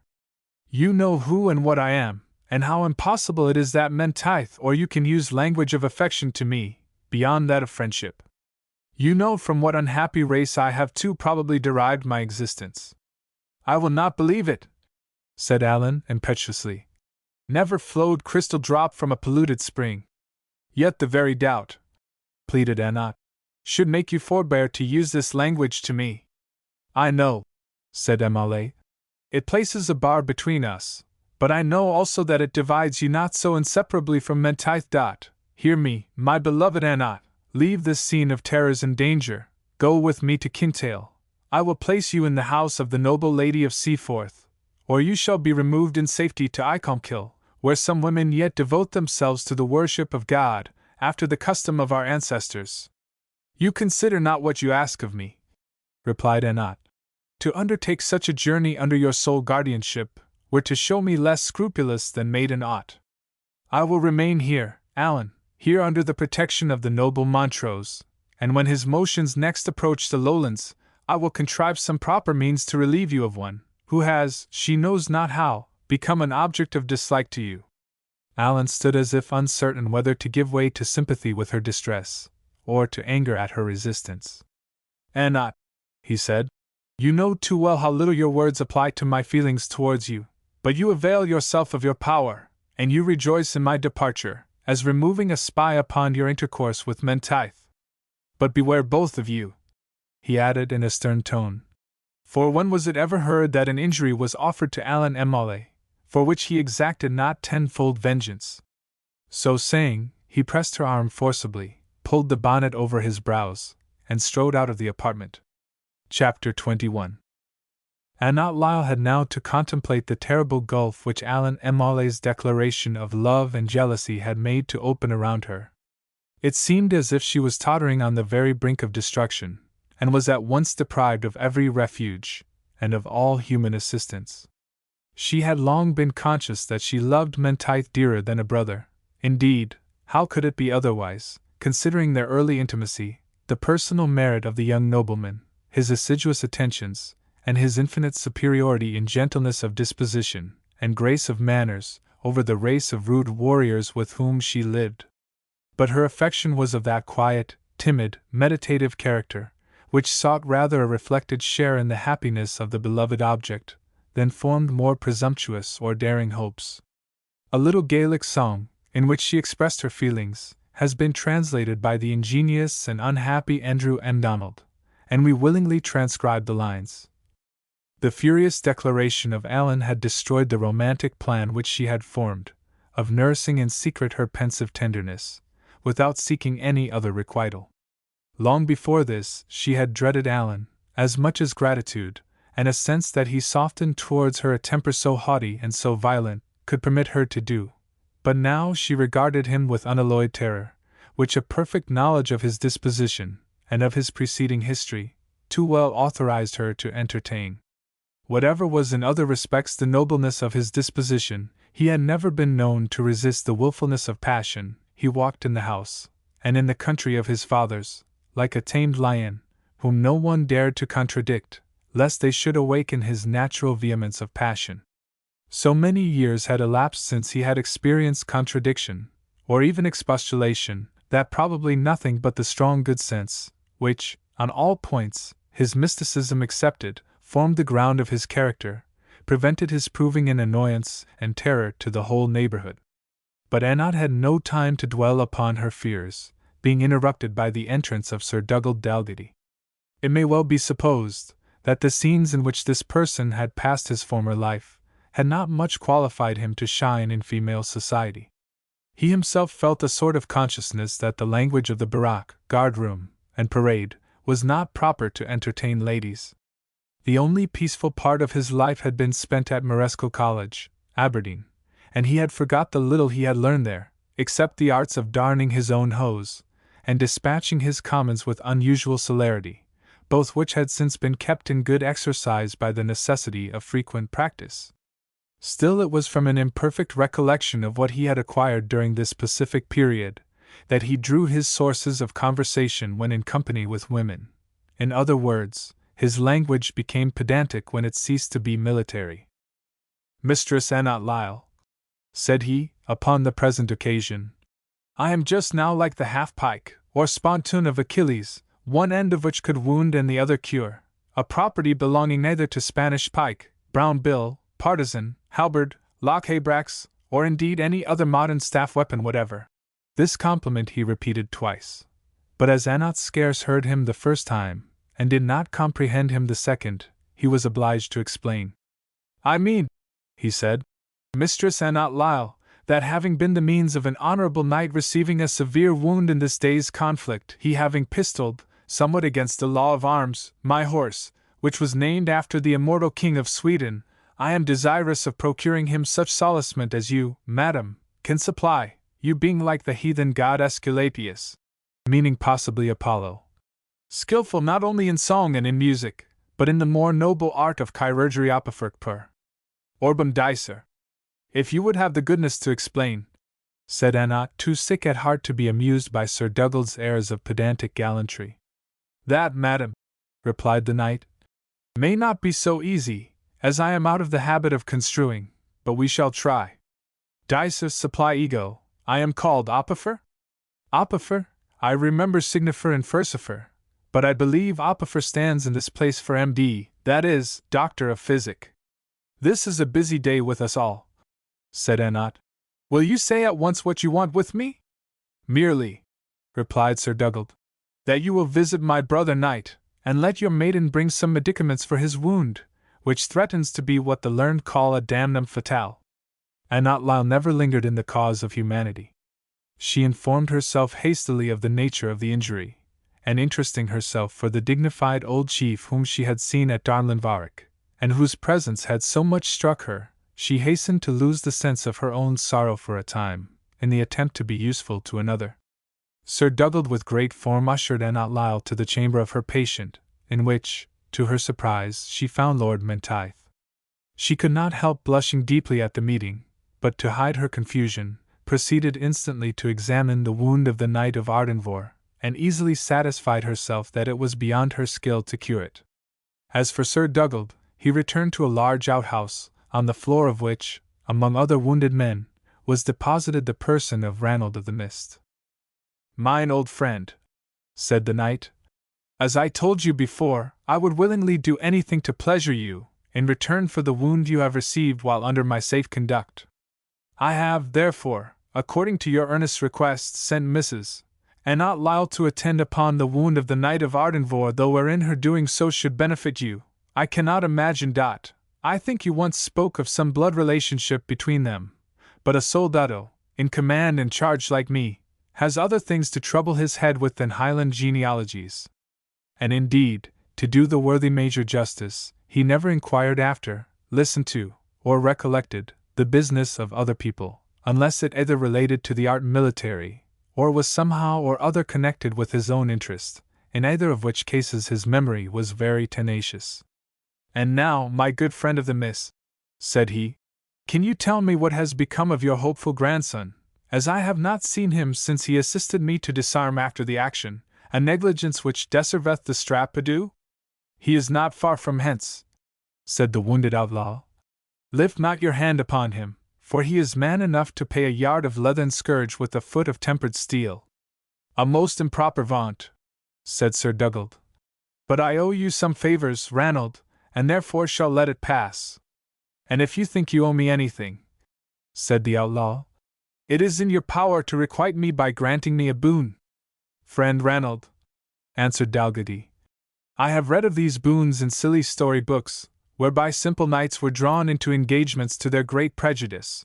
Wherefore, Ranald, the more prudent knights of this day never promise anything until they know that they may keep their word and enter the premises, without any displeasure or incommodement to themselves. It may be, you would have me engage the female chirurgeon to visit your wound, though you ought to consider, Ranald, that the uncleanness of the place where you are deposited may somewhat soil the gaiety of her garments, concerning the preservation of which, you may have observed, women are apt to be inordinately solicitous. I lost the favor of the lady of the Grand Pensionary of Amsterdam, by touching with the sole of my boot the train of her black velvet gown, which I mistook for a footcloth, it being half the room distant from her person. It is not to bring Anne Outlisle hither," answered Missy, "but to transport me into the room where she is in attendance upon the Knight of Ardenvohr. Somewhat I have to say of the last consequence to them both." "It is something out of the order of due precedence," said Dalgetty, "to carry a wounded outlaw into the presence of a knight, knighthood having been of yore, and being, in some respects, still, the highest military grade, independent always of commissioned officers, who rank according to their patents. Nevertheless, as your boon, as you call it, is so slight, I shall not deny compliance with the same." So saying, he ordered 3 files of men to transport Missy on their shoulders to Sir Duncan Campbell's apartment, and he himself hastened before to announce the cause of his being brought thither. But such was the activity of the soldiers employed, that they followed him close at the heels, and entering with their ghastly burden, laid Missy on the floor of the apartment. His features, naturally wild, were now distorted by pain, his hands and scanty garments stained with his own blood, and those of others, which no kind hand had wiped away, although the wound in his side had been secured by a bandage. "Are you," he said, raising his head painfully towards the couch where lay stretched his late antagonist, "he whom men call the Knight of Ardenvohr?" "The same," answered Sir Duncan. "What would you with one whose hours are now numbered?" "My hours are reduced to minutes," said the outlaw. "The more grace, if I bestow them in the service of one whose hand has ever been against me, as mine has been raised higher against him." "Thine higher against me, crushed worm!" said the knight, looking down on his miserable adversary. "Yes," answered the outlaw in a firm voice. "My arm hath been highest. In the deadly contest betwixt us, The wounds I have dealt have been deepest, though thine have either been idle nor unfelt. I am Ranald Massey, I am Ranald of the Mist. The night that I gave thy castle to the winds in one huge blaze of fire is now matched with the day in which you have fallen under the sword of my fathers. Remember the injuries thou hast done our tribe. Never were such inflicted, save by one, beside thee. He, they say, is fated and secure against our vengeance. A short time will show. My Lord Menteith, said Sir Duncan, raising himself out of his bed. This is a proclaimed villain, at once the enemy of king and parliament, of God and man, one of the outlawed banditti of the Mist, alike the enemy of your house, of the M'Aulays, and of mine. I trust you will not suffer moments, which are perhaps my last, to be embittered by his barbarous triumph. He shall have the treatment he merits, said Menteith. Let him be instantly removed. Sir Dugald here interposed, and spoke of Ranald's services as a guide, and his own pledge for his safety, but the high harsh tones of the outlaw drowned his voice. No, said he, be rack and gibbet the word. Let me wither between heaven and earth, and gorge the hawks and eagles of Ben Nevis, and so shall this haughty knight, and this triumphant thane, never learn the secret I alone can impart, a secret which would make Ardenvohr's heart leap with joy, were he in the death agony, and which the Earl of Menteith would purchase at the price of his broad earldom. Come hither, Annot Lyle, he said, raising himself with unexpected strength. Fear not the sight of him to whom thou hast clung in infancy. Tell these proud men, who disdain thee as the issue of mine ancient race, that thou art no blood of ours, no daughter of the race of the Mist, but born in halls as lordly, and cradled on couches soft, as ever soothed infancy in their proudest palaces. In the name of God, said Menteith, trembling with emotion, if you know aught of the birth of this lady, do thy conscience the justice to disburden it of the secret before departing from this world. And bless my enemies with my dying breath? Said Massey, looking at him malignantly. Such are the maxims your priests preach, but when, or towards whom, do you practice them? Let me know first the worth of my secret ere I part with it. What would you give, Knight of Ardenvohr, to know that your superstitious fasts have been vain, and that there still remains a descendant of your house? I pause for an answer. Without it, I speak not one word more. I could, said Sir Duncan, his voice struggling between the emotions of doubt, hatred, and anxiety. I could, but that I know thy race are like the great enemy, liars and murderers from the beginning. But could it be true thou tellest me, I could almost forgive thee the injuries thou hast done me. Hear it, said Ranald. He hath wagered deeply for a son of Diarmid, and you, gentle Thane, the report of the camp says that you would purchase with life and lands the tidings that Annot Lyle was no daughter of proscription, but of a race noble in your estimation as your own. Well, it is for no love I tell you, the time has been that I would have exchanged this secret against liberty. I am now bartering it for what is dearer than liberty or life. Annot Lyle is the youngest, the sole surviving child of the Knight of Ardenvohr, who alone was saved when all in his halls besides was given to blood and ashes. Can this man speak truth? Said Annot Lyle, scarce knowing what she said. Or is this some strange delusion? Maiden, replied Ranald, hadst thou dwelt longer with us, thou wouldst have better learned to know how to distinguish the accents of truth. To that Saxon lord, and to the Knight of Ardenvohr, I will yield such proofs of what I have spoken, that incredulity shall stand convinced. Meantime, withdraw. I loved thine infancy, I hate not thy youth. No, I hates the rose in its blossom, though it groweth upon a thorn, and for thee only do I something regret what is soon to follow. But he that would avenge him of his foe must not reck though the guiltless be engaged in the ruin. He advises well, Annot, said Lord Menteith. In God's name retire! If there be aught in this, your meeting with Sir Duncan must be more prepared for both your sakes. I will not part from my father, if I have found one, said Annot. I will not part from him under circumstances so terrible. And a father you shall ever find in me, murmured Sir Duncan. Then, said Menteith, I will have Massey removed into an adjacent apartment, and will collect the evidence of his tale myself. Sir Dugald Dalgetty will give me his attendance and assistance. With pleasure, my lord, answered Sir Dugald. I will be your confessor or assessor, either or both. No one can be so fit, for I had heard the whole story a month ago at Inverary Castle. But onslaughts like that of Ardenvohr confuse each other in my memory, which is besides occupied with matters of more importance. Upon hearing this frank declaration, which was made as they left the apartment with the wounded man, Lord Menteith darted upon Dalgetty a look of extreme anger and disdain, to which the self-conceit of the worthy commander rendered him totally insensible. Chapter 22.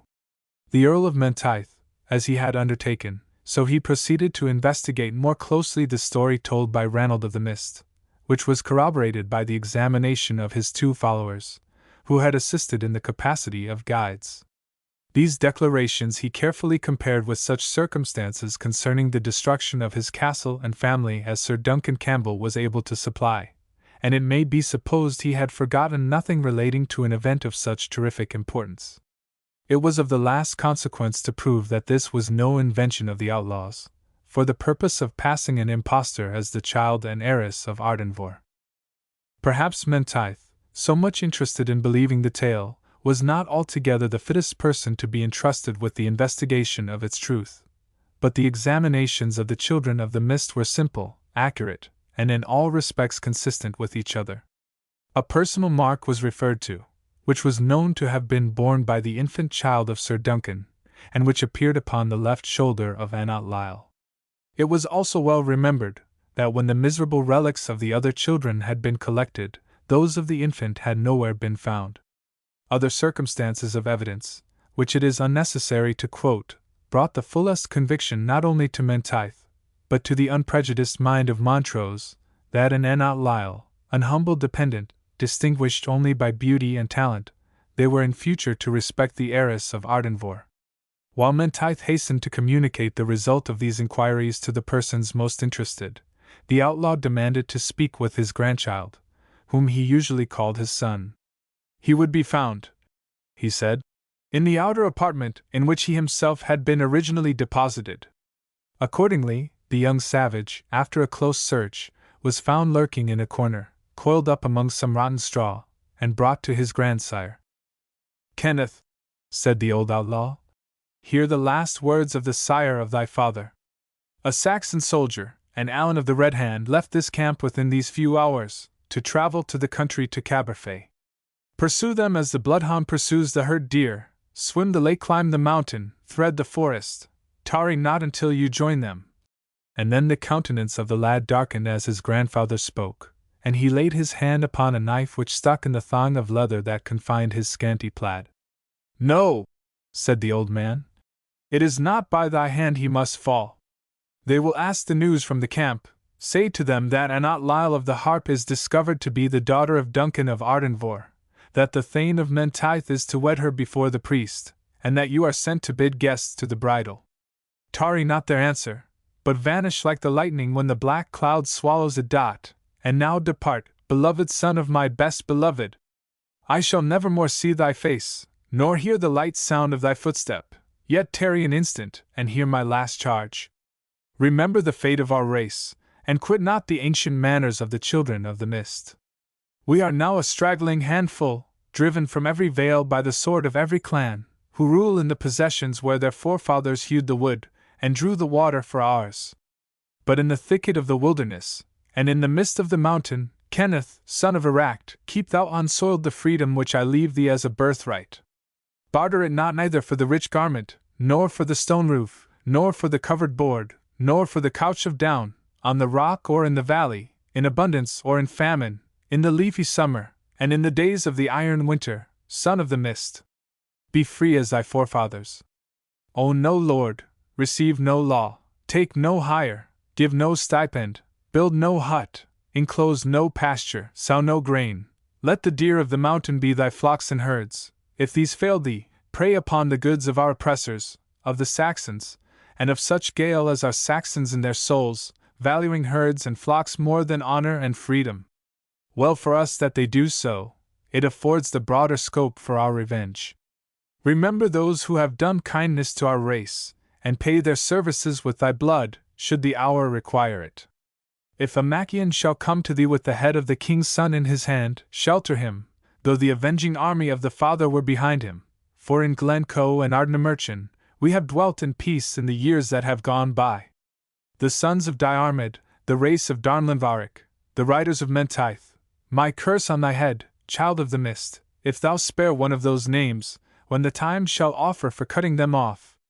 And it will come anon, for their own swords shall devour each other, and those who are scattered shall fly to the mist, and perish by its children.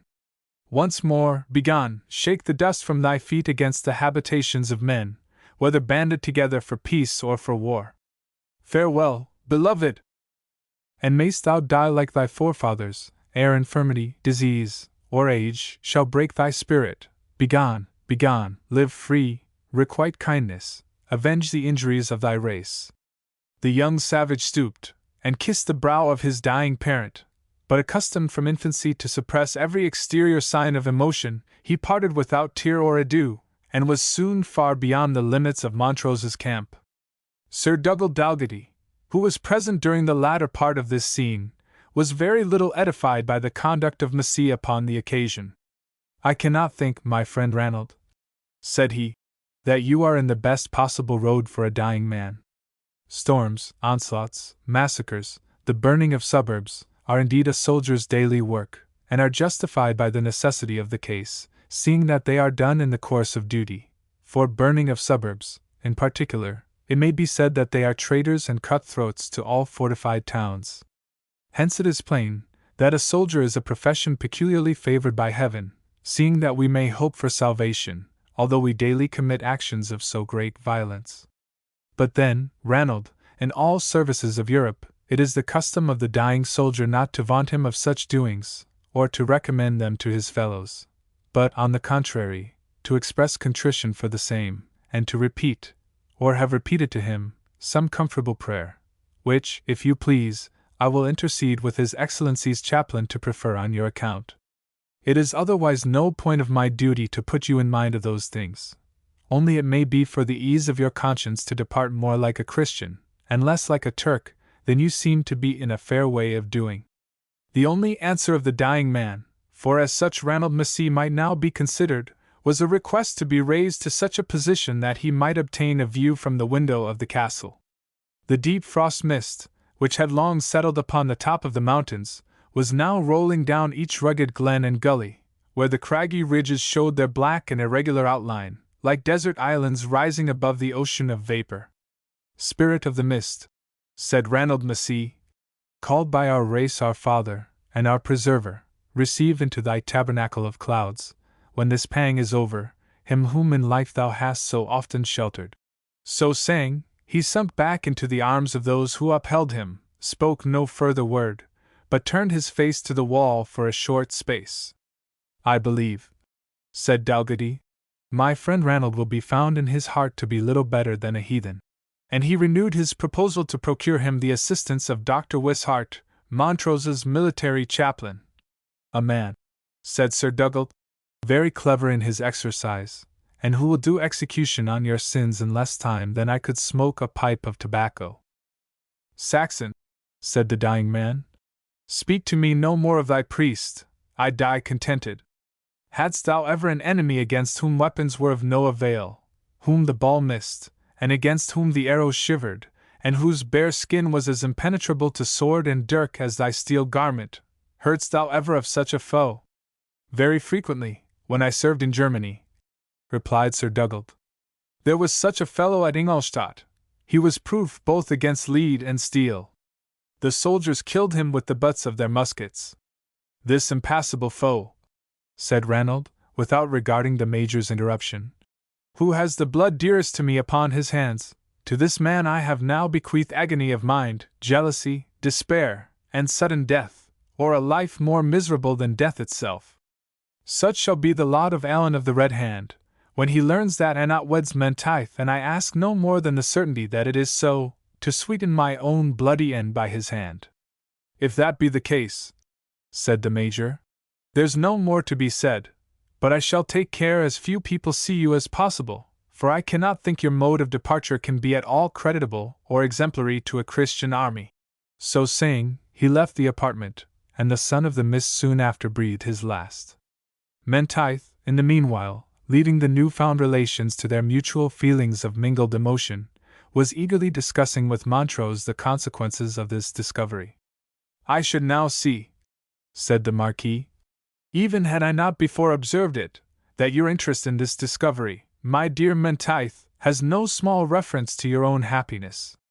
You love this newfound lady, your affection is returned. In point of birth, no exceptions can be made. In every other respect, her advantages are equal to those which you yourself possess. Think, however, a moment. Sir Duncan is a fanatic, Presbyterian, at least, in arms against the king. He is only with us in the quality of a prisoner, and we are, I fear, but at the commencement of a long civil war. Is this a time, think you, Menteith, for you to make proposals for his heiress? Or what chance is there that he will now listen to it?" Passion, an ingenious, as well as an eloquent advocate, supplied the young nobleman with 1,000 answers to these objections. He reminded Montrose that the Knight of Ardenvohr was neither a bigot in politics nor religion. He urged his own known and proved zeal for the royal cause, and hinted that its influence might be extended and strengthened by his wedding the heiress of Ardenvohr. He pleaded the dangerous state of Sir Duncan's wound, the risk which must be run by suffering the young lady to be carried into the country of the Campbells, where, in case of her father's death, or continued indisposition, she must necessarily be placed under the guardianship of Argyll, an event fatal to his, Menteith's, hopes, unless he could stoop to purchase his favor by abandoning the king's party. Montrose allowed the force of these arguments, and owned, although the matter was attended with difficulty, yet it seemed consistent with the king's service that it should be concluded as speedily as possible. "I could wish," said he, "that it were all settled in one way or another, and that this fair Briseis were removed from our camp before the return of our Highland Achilles, Allan Emole. I fear some fatal feud in that quarter, Menteith, and I believe it would be best that Sir Duncan be dismissed on his parole, and that you accompany him and his daughter as his escort. The journey can be made chiefly by water, so will not greatly incommode his wound, and your own, my friend, will be an honorable excuse for the absence of some time from my camp." "Never," said Menteith. "Were I to forfeit the very hope that has so lately dawned upon me, never will I leave your Excellency's camp while the royal standard is displayed. I should deserve that this trifling scratch should gangrene and consume my sword arm, were I capable of holding it as an excuse for absence at this crisis of the king's affairs." "On this, then, you are determined?" said Montrose. "As fixed as Ben Nevis," said the young nobleman. "You must, then," said Montrose, "lose no time in seeking an explanation with the Knight of Ardenvohr. If this prove favorable, I will talk myself with the elder Emole, and we will devise means to employ his brother at a distance from the army until he shall be reconciled to his present disappointment. Would to God some vision would descend upon his imagination fair enough to obliterate all traces of Annot Lyle. That perhaps you think impossible, Menteith? Well, each to his service, you to that of Cupid, and I to that of Mars." They parted, and in pursuance of the scheme arranged, Menteith, early on the ensuing morning, sought a private interview with the wounded Knight of Ardenvohr, and communicated to him his suit for the hand of his daughter. Of their mutual attachment Sir Duncan was aware, but he was not prepared for so early a declaration on the part of Menteith. He said, at first, that he had already, perhaps, indulged too much in feelings of personal happiness, at a time when his clan had sustained so great a loss and humiliation, and that he was unwilling, therefore, farther to consider the advancement of his own house at a period so calamitous. On the more urgent suit of the noble lover, he requested a few hours to deliberate and consult with his daughter, upon a question so highly important. The result of this interview and deliberation was favorable to Menteith. Sir Duncan Campbell became fully sensible that the happiness of his new-found daughter depended upon a union with her lover, and unless such were now formed, he saw that Argyll would throw 1,000 obstacles in the way of a match in every respect acceptable to himself. Menteith's private character was so excellent, and such was the rank and consideration due to his fortune and family, that they outbalanced, in Sir Duncan's opinion, the difference in their political opinions. Nor could he have resolved, perhaps, had his own opinion of the match been less favorable, to decline an opportunity of indulging the new-found child of his hopes. There was, besides, a feeling of pride which dictated his determination to produce the heiress of Ardenvohr to the world as one who had been educated a poor dependent and musician in the family of Darnlinvarach, had something in it that was humiliating. To introduce her as the betrothed bride, or wedded wife, of the Earl of Menteith, upon an attachment formed during her obscurity, was a warrant to the world that she had at all times been worthy of the rank to which she was elevated. It was under the influence of these considerations that Sir Duncan Campbell announced to the lovers his consent that they should be married in the chapel of the castle, by Montrose's chaplain, and as privately as possible. But when Montrose should break up from Inverlochie, for which orders were expected in the course of a very few days, it was agreed that the young countess should depart with her father to his castle, and remain there until the circumstances of the nation permitted Menteith to retire with honor from his present military employment. His resolution being once taken, Sir Duncan Campbell would not permit the maidenly scruples of his daughter to delay its execution, and it was therefore resolved that the bridal should take place the next evening, being the second after the battle. Chapter 23.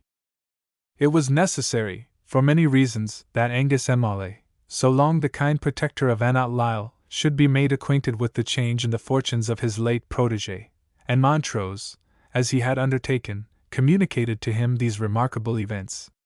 With the careless and cheerful indifference of his character, he expressed much more joy than wonder at Annot's good fortune, had no doubt whatever she would merit it, and as she had always been bred in loyal principles, would convey the whole estate of her grim fanatical father to some honest fellow who loved the king. "I should have no objection that my brother Alan should try his chance," added he, "notwithstanding that Sir Duncan Campbell was the only man who ever charged Darnlinvarach with inhospitality. Annot Lyle could always charm Alan out of the sullens, and who knows whether matrimony might not make him more a man of this world?" Montrose hastened to interrupt the progress of his castle building, by informing him that the lady was already wooed and won, and with her father's approbation, was almost immediately to be wedded to his kinsman, the Earl of Menteith, and that in testimony of the high respect due to M'Aulay, so long the lady's protector, he was now to request his presence at the ceremony. M'Aulay looked very grave at this intimation, and drew up his person with the air of one who thought that he had been neglected. He contrived, he said, that his uniform kind treatment of the young lady, while so many years under his roof, required something more upon such an occasion than a bare compliment of ceremony. He might, he thought, without arrogance, have expected to have been consulted. He wished his kinsman of Menteith well, no man could wish him better, but he must say he thought he had been hasty in this matter. Alan's sentiments towards the young lady had been pretty well understood, and he, for one, could not see why the superior pretensions which he had upon her gratitude should have been set aside, without at least undergoing some previous discussion. Montrose, seeing too well where all this pointed, entreated M'Aulay to be reasonable, and to consider what probability there was that the Knight of Ardenvohr could be brought to confer the hand of his sole heiress upon Alan, whose undeniable excellent qualities were mingled with others, by which they were overclouded in a manner that made all tremble who approached him. "My lord," said Angus M'Aulay, "my brother Alan has, as God made us all, faults as well as merits, but he is the best and bravest man of your army, be the other who he may, and therefore ill deserved that his happiness should have been so little consulted by your excellency, by his own near kinsman, and by a young person who owes all to him and to his family." Montrose in vain endeavored to place the subject in a different view. This was the point in which Angus was determined to regard it, and he was a man of that caliber of understanding, who is incapable of being convinced when he has once adopted a prejudice. Montrose now assumed a higher tone, and called upon Angus to take care how he nourished any sentiments which might be prejudicial to his Majesty's service. He pointed out to him that he was peculiarly desirous that Alan's efforts should not be interrupted in the course of his present mission. "A mission," he said, "highly honorable for himself, and likely to prove most advantageous to the king's cause." He expected his brother would hold no communication with him upon other subjects, nor stir up any cause of dissension, which might divert his mind from a matter of such importance. Angus answered somewhat sulkily that he was no make-bait, or stirrer up of quarrels, he would rather be a peacemaker. His brother knew as well as most men how to resent his own quarrels. As for Alan's mode of receiving information, it was generally believed he had other sources than those of ordinary couriers. He should not be surprised if they saw him sooner than they expected. A promise that he would not interfere was the farthest to which Montrose could bring this man, thoroughly good-tempered as he was on all occasions, save when his pride, interest, or prejudices were interfered with. And at this point the Marquis was fain to leave the matter for the present. A more willing guest at the bridal ceremony, certainly a more willing attendant at the marriage feast, was to be expected in Sir Dugald Dalgetty, whom Montrose resolved to invite, as having been a confidant to the circumstances which preceded it. But even Sir Dugald hesitated, looked on the elbows of his doublet, and the knees of his leather breeches, and mumbled out a sort of reluctant acquiescence in the invitation, providing he should find it possible, after consulting with the noble bridegroom. Montrose was somewhat surprised, but scorning to testify displeasure, he left Sir Dugald to pursue his own course. This carried him instantly to the chamber of the bridegroom, who, amidst the scanty wardrobe which his camp equipage afforded, was seeking for such articles as might appear to the best advantage upon the approaching occasion. Sir Dugald entered, and paid his compliments, with a very grave face, upon his approaching happiness, which, he said, he was very sorry he was prevented from witnessing. In plain truth, said he, I should but disgrace the ceremony, seeing that I lack a bridal garment. Rents, and open seams, and tatters at elbows in the apparel of the assistants might presage a similar solution of continuity in your matrimonial happiness, and to say truth, my lord, you yourself must partly have the blame of this disappointment. In respect you sent me upon a fool's errand to get a buff coat out of the booty taken by the Camerons, whereas you might as well have sent me to fetch a pound of fresh butter out of a black dog's throat. I had no answer, my lord, but brandished dirks and broadswords, and a sort of growling and jabbering in what they call their language. For my part, I believe these Highlanders to be no better than absolute pagans, and have been much scandalized by the manner in which my acquaintance, Ranald Massey, was pleased to beat his final march, a little while since. In Menteith's state of mind, disposed to be pleased with everything, and everybody, the grave complaint of Sir Dugald furnished additional amusement.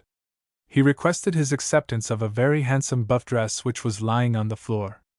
I had intended it, he said, for my own bridal garment, as being the least formidable of my warlike equipments, and I have here no peaceful dress. Sir Dugald made the necessary apologies, would not by any means deprive, and so forth, until it happily occurred to him that it was much more according to military rule that the Earl should be married in his back and breast pieces, which dress he had seen the bridegroom wear at the union of Prince Leo of Wittelsbach with the youngest daughter of old George Frederick, of Saxony, under the auspices of the gallant Gustavus Adolphus, the Lion of the North, and so forth. The good-natured young Earl laughed, and acquiesced, and thus having secured at least one merry face at his bridal, he put on a light and ornamented cuirass, concealed partly by a velvet coat, and partly by a broad blue silk scarf, which he wore over his shoulder, agreeably to his rank and the fashion of the times. Everything was now arranged, and it had been settled that, according to the custom of the country, the bride and bridegroom should not again meet until they were before the altar. The hour had already struck that summoned the bridegroom thither, and he only waited in a small anteroom adjacent to the chapel, for the Marquis, who condescended to act as bridesman upon the occasion. Business relating to the army having suddenly required the Marquis's instant attention, Menteith waited his return, it may be supposed, in some impatience, and when he heard the door of the apartment open, he said, laughing, "You are late upon parade. You will find I am too early," said Alan M'Aulay, who burst into the apartment. "Draw, Menteith, and defend yourself like a man, or die like a dog." "You are mad, Alan," answered Menteith, astonished alike at his sudden appearance, and at the unutterable fury of his demeanor. His cheeks were livid, his eyes started from their sockets, his lips were covered with foam, and his gestures were those of a demoniac. "You lie, traitor!" was his frantic reply. "You lie in that, as you lie in all you have said to me. Your life is a lie. Did I not speak my thoughts when I called you mad? said Menteith, indignantly. Your own life were a brief one. In what do you charge me with deceiving you? You told me, answered Emale, that you would not marry Annot Lyle, false traitor. She now waits you at the altar. It is you who speak false, retorted Menteith. I told you the obscurity of her birth was the only bar to our union. That is now removed. And whom do you think yourself, that I should yield up my pretensions in your favor? Draw then, said Emale. We understand each other. Not now, said Menteith. And not here. Alan, you know me well, wait till tomorrow, and you shall have fighting enough. This hour, this instant, or never, answered Emale. Your triumph shall not go farther than the hour which is stricken. Menteith, I entreat you by our relationship, by our joint conflicts and labors, draw your sword, and defend your life. As he spoke, he seized the Earl's hand, and wrung it with such frantic earnestness, that his grasp forced the blood to start under the nails. Menteith threw him off with violence, exclaiming, Begone, man! Then be the vision accomplished, said Alan, and drawing his dirk, struck with his whole gigantic force at the Earl's bosom. The temper of the corselet threw the point of the weapon upwards, but a deep wound took place between the neck and shoulder, and the force of the blow prostrated the bridegroom on the floor. Montrose entered at one side of the anteroom. The bridal company, alarmed at the noise, were in equal apprehension and surprise, but ere Montrose could almost see what had happened, Alan and Molay had rushed past him, and descended the castle stairs like lightning. Guards, shut the gate! Exclaimed Montrose. Seize him, kill him, if he resists, he shall die, if he were my brother! But Alan prostrated, with a second blow of his dagger, a sentinel who was upon duty, traversed the camp like a mountain deer, though pursued by all who caught the alarm, threw himself into the river, and swimming to the opposite side, was soon lost among the woods. In the course of the same evening, his brother Angus and his followers left Montrose's camp, and taking the road homeward, never again rejoined him. Of Alan himself it is said that, in a wonderfully short space after the deed was committed, he burst into a room in the castle of Inverary, where Argyle was sitting in council, and flung on the table his bloody dirk. Is it the blood of James Graham? Said Argyle, a ghastly expression of hope mixing with the terror which the sudden apparition naturally excited. It is the blood of his minion, answered Emale. It is the blood which I was predestined to shed, though I would rather have spilt my own. Having thus spoken, he turned and left the castle, and from that moment nothing certain is known of his fate. As the boy Kenneth, with 3 of the children of the mist, were seen soon afterwards to cross Loch Fyne, it is supposed they dogged his course, and that he perished by their hand in some obscure wilderness. Another opinion maintains that Alan Emale went abroad and died a monk of the Carthusian order. But nothing beyond bare presumption could ever be brought in support of either opinion. His vengeance was much less complete than he probably fancied, for Menteith, though so severely wounded as to remain long in a dangerous state, was, by having adopted Major Dalgetty's fortunate recommendation of a cuirass as a bridal garment, happily secured from the worst consequences of the blow. But his services were lost to Montrose, and it was thought best that he should be conveyed with his intended countess, now truly a mourning bride, and should accompany his wounded father-in-law to the castle of Sir Duncan at Ardenvohr. Dalgetty followed them to the water's edge, reminding Menteith of the necessity of erecting a sconce on Drumsnab to cover his lady's newly acquired inheritance. They performed their voyage in safety, and Menteith was in a few weeks so well in health as to be united to Annot in the castle of her father. The Highlanders were somewhat puzzled to reconcile Menteith's recovery with the visions of the second sight, and the more experienced seers were displeased with him for not having died. But others thought the credit of the visions sufficiently fulfilled by the wound inflicted by the hand, and with the weapon foretold, and all were of opinion that the incident of the ring, with the death's head, related to the death of the bride's father, who did not survive her marriage many months. The incredulous held that all this was idle dreaming, and that Alan's supposed vision was but a consequence of the private suggestions of his own passion, which, having long seen in Menteith a rival more beloved than himself, struggled with his better nature, and impressed upon him, as it were involuntarily, the idea of killing his competitor. Menteith did not recover sufficiently to join Montrose during his brief and glorious career, and when that heroic general disbanded his army and retired from Scotland, Menteith resolved to adopt the life of privacy, which he led till the Restoration. After that happy event, he occupied a situation in the land befitting his rank, lived long, happy alike in public regard and in domestic affection, and died at a good old age. Our dramatis personae have been so limited that, excepting Montrose, whose exploits and fate are the theme of history, we have only to mention Sir Dugald Dalgetty. This gentleman continued, with the most rigorous punctuality, to discharge his duty, and to receive his pay, until he was made prisoner, among others, upon the field of Philiphaugh. He was condemned to share the fate of his fellow officers upon that occasion, who were doomed to death rather by denunciations from the pulpit than the sentence either of civil or military tribunal, their blood being considered as a sort of sin-offering to take away the guilt of the land, and the fate imposed upon the Canaanites, under a special dispensation, being impiously and cruelly applied to them. Several Lowland officers, in the service of the Covenanters, interceded for Dalgetty on this occasion, representing him as a person whose skill would be useful in their army, and who would be readily induced to change his service. But on this point they found Sir Dugald unexpectedly obstinate. He had engaged with the king for a certain term, and till that was expired, his principles would not permit any shadow of changing.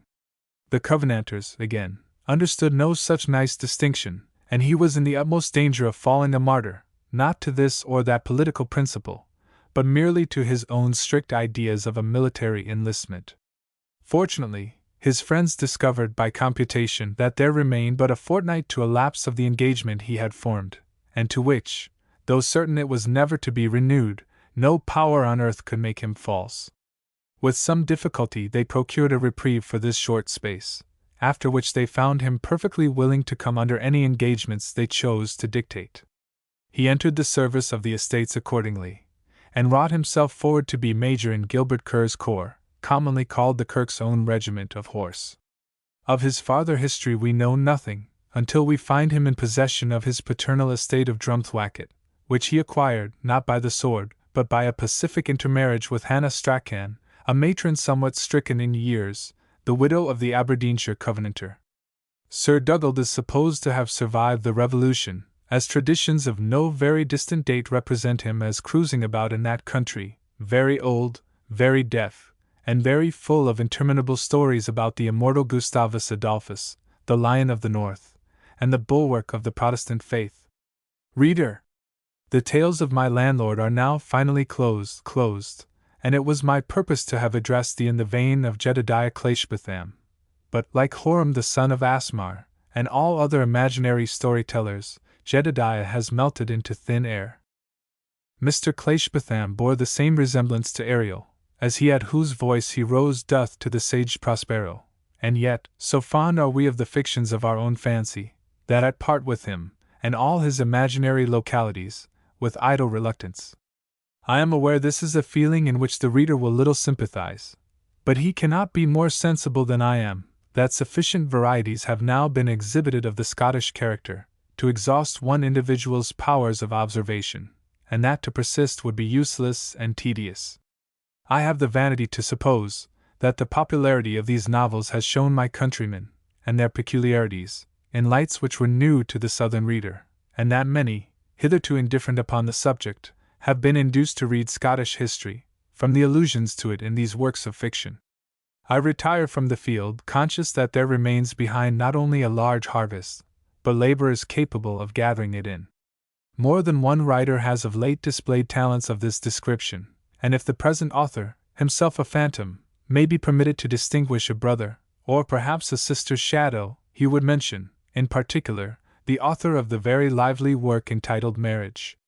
4. Appendix. No, The scarcity of my late friend's poem may be an excuse for adding the spirited conclusion of Clan Alpin's vow.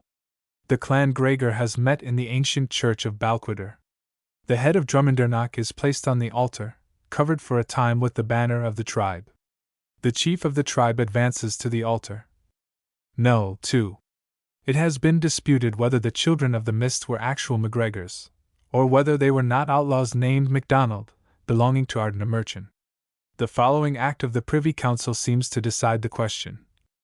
Edinburgh, February 4, 1589. The same day, the Lords of Secret Council being credibly informed of ye cruel and mischievous proceeding of ye wicked Clangrigor, so lang continuing in blood, slaughters, herships, manifest reifts, and stouts committed upon his Highness peaceable and good subjects, inhabiting ye countries eus ye braes of ye highlands their money years bygone, but specially ere after ye cruel murder of Uncle Joe Drummond of Drummoniriach, his Majesty's proper tenant and ane of his fosters of Glenartney, committed upon ye day of last bypass, be certain of ye said clan, be ye counsel and determination of ye hail, avow and to defend ye authors Irof coever wall perso for revenge of ye same, QLL ye said Joe was occupied in seeking the venison to his Highness, at command of Pat Lord Drummond, Steward of Stratharn, and Principal Forester of Clenartney, the Queen, his Majesty's dearest spouse, being wine sure till I looked for to arrive in this realm. Like he is, after ye murder committed, ye authors Irof cut off ye said Uncle Joe Drummond's head, and carried the same to the Laird of MacGregor, who, and the hale surname of MacGregors, purposely convened upon the Sunday year after, at the kirk of Boochquitter, qr they cause ye said Uncle John's head to be pented to Wyam, and year avowing ye sd murder to have been committed by your communion, counsel, and determination, laid your hands upon the pow, and in ethnic and barbarous manner swear to defend ye authors of esd murder, in mace proud contempt of our sovereign lord and his authority, and in evil example to others wicked limeris to do ye like, give ys Saul be suffered to remain unpunished. Then follows a commission to the Earls of Henley, Argyll, Athole, Montrose, Pat Lord Drummond, Commendator of Incheffray, and Campbell of Lochino, Duncan Campbell of Ardkinglas, Loch Lane Emmentosh of Dunoctane, Sir Joe Murray of Tullibardine, Knight, Geo Buchanan of that ilk, and M. Farlane of Ariquitcher, to search for and apprehend Alistair M. Gregor of Glenster, and a number of others nominate him. And all others of the said Clangrigor, or ye assistars, culpable of the said odious murder or of theft, reset of theft, herships, and sornings, crever they may be apprehended. And if they refuse to be taken, or flees to strengths and houses, to pursue and assuage them with fire and sword, and this commission to endure for the space of 3 years. Such was the system of police in 1589, and such the state of Scotland nearly 30 years after the Reformation. V. Notes. Note I. Fides et fiducia sunt relativa. The military men of the times agreed upon dependencies of honor, as they called them, with all the metaphysical argumentation of civilians, or school divines. The English officer, to whom Sir James Turner was prisoner after the rout at Atoxeter, demanded his parole of honor not to go beyond the wall of Hull without liberty. He brought me the message himself. I told him I was ready to do so, provided he removed his guards from me, for fides et fiducia sunt relativa, and if he took my word for my fidelity, he was obliged to trust it, otherwise, it was needless for him to seek it, either to give trust to my word, which I would not break, or his own guards, who I supposed would not deceive him. In this manner I dealt with him, because I knew him to be a scholar. Turner's Memoirs, page 80. The English officer allowed the strength of the reasoning, but that concise reasoner, Cromwell, soon put an end to the dilemma. Sir James Turner must give his parole, or be laid in irons. Note 2. Wraiths. A species of apparition, similar to what the Germans call a doubleganger, was believed in by the Celtic tribes, and is still considered as an emblem of misfortune or death. Mr. Kirk, see note to Rob Roy, the minister of Aberfoyle, who will no doubt be able to tell us more of the matter should he ever come back from Fairyland, gives us the following. Some men of that exalted sight, either by art or nature, have told me they have seen at these meetings a double man, or the shape of some man in 2 places, that is, a superterranean and a subterranean inhabitant perfectly resembling one another in all points, whom he, notwithstanding, could easily distinguish one from another by some secret tokens and operations, and so go speak to the man his neighbor and familiar, passing by the apparition or resemblance of him. They avouch that every element and different state of being have animals resembling those of another element, as there be fishes at sea resembling monks of late order in all their hoods and dresses, so as the Roman invention of good and bad demons and guardian angels particularly assigned, is called by them an ignorant mistake, springing only from this original. They call this reflex man a co-walker, every way like the man, as a twin brother and companion haunting him as his shadow, as is that seen and known among men resembling the original, both before and after the original is dead, and was also often seen of old to enter a house, by which the people knew that the person of that likeness was to visit them within a few days. This copy echo, or living picture, goes at last to his own herd. It accompanied that person so long and frequently for ends best known to itself, whether to guard him from the secret assaults of some of its own folks, or only as in sportful ape to counterfeit all his actions. Kirk's Secret Commonwealth, page 3. The two following apparitions, resembling the vision of Alan Moa in the text, occur in Theophilus Insulanus, Rev. Mr. Fraser's treatise on the second sight, Relations X and 17. Barbara Macpherson, relict of the deceased Mr. Alexander MacLeod, late minister of St. Kilda, informed me the natives of that island had a particular kind of second sight, which is always a forerunner of their approaching end. Some months before they sicken, they are haunted with an apparition, resembling themselves in all respects as to their person, features, or clothing. This image, seemingly animated, walks with them in the field in broad daylight, and if they are employed in delving, harrowing, seed-sowing, or any other occupation, they are at the same time mimicked by this ghostly visitant. My informer added further that having visited a sick person of the inhabitants, she had the curiosity to inquire of him, if at any time he had seen any resemblance of himself as above described. He answered in the affirmative, and told her, that to make farther trial, as he was going out of his house of a morning, he put on straw-rope garters instead of those he formerly used, and having gone to the fields, his other self appeared in such garters. The conclusion was, the sick man died of that ailment, and she no longer questioned the truth of those remarkable presages. Margaret MacLeod, an honest woman advanced in years, informed me that when she was a young woman in the family of Grishornish, a dairymaid, who daily used to herd the calves in a park close to the house, observed, at different times, a woman resembling herself in shape and attire, walking solitarily at no great distance from her, and being surprised at the apparition, to make further trial, she put the back part of her upper garment foremost, and anon the phantom was dressed in the same manner, which made her uneasy, believing it portended some fatal consequence to herself. In a short time thereafter she was seized with a fever, which brought her to her end, and before her sickness and on her deathbed, declared the second sight to several.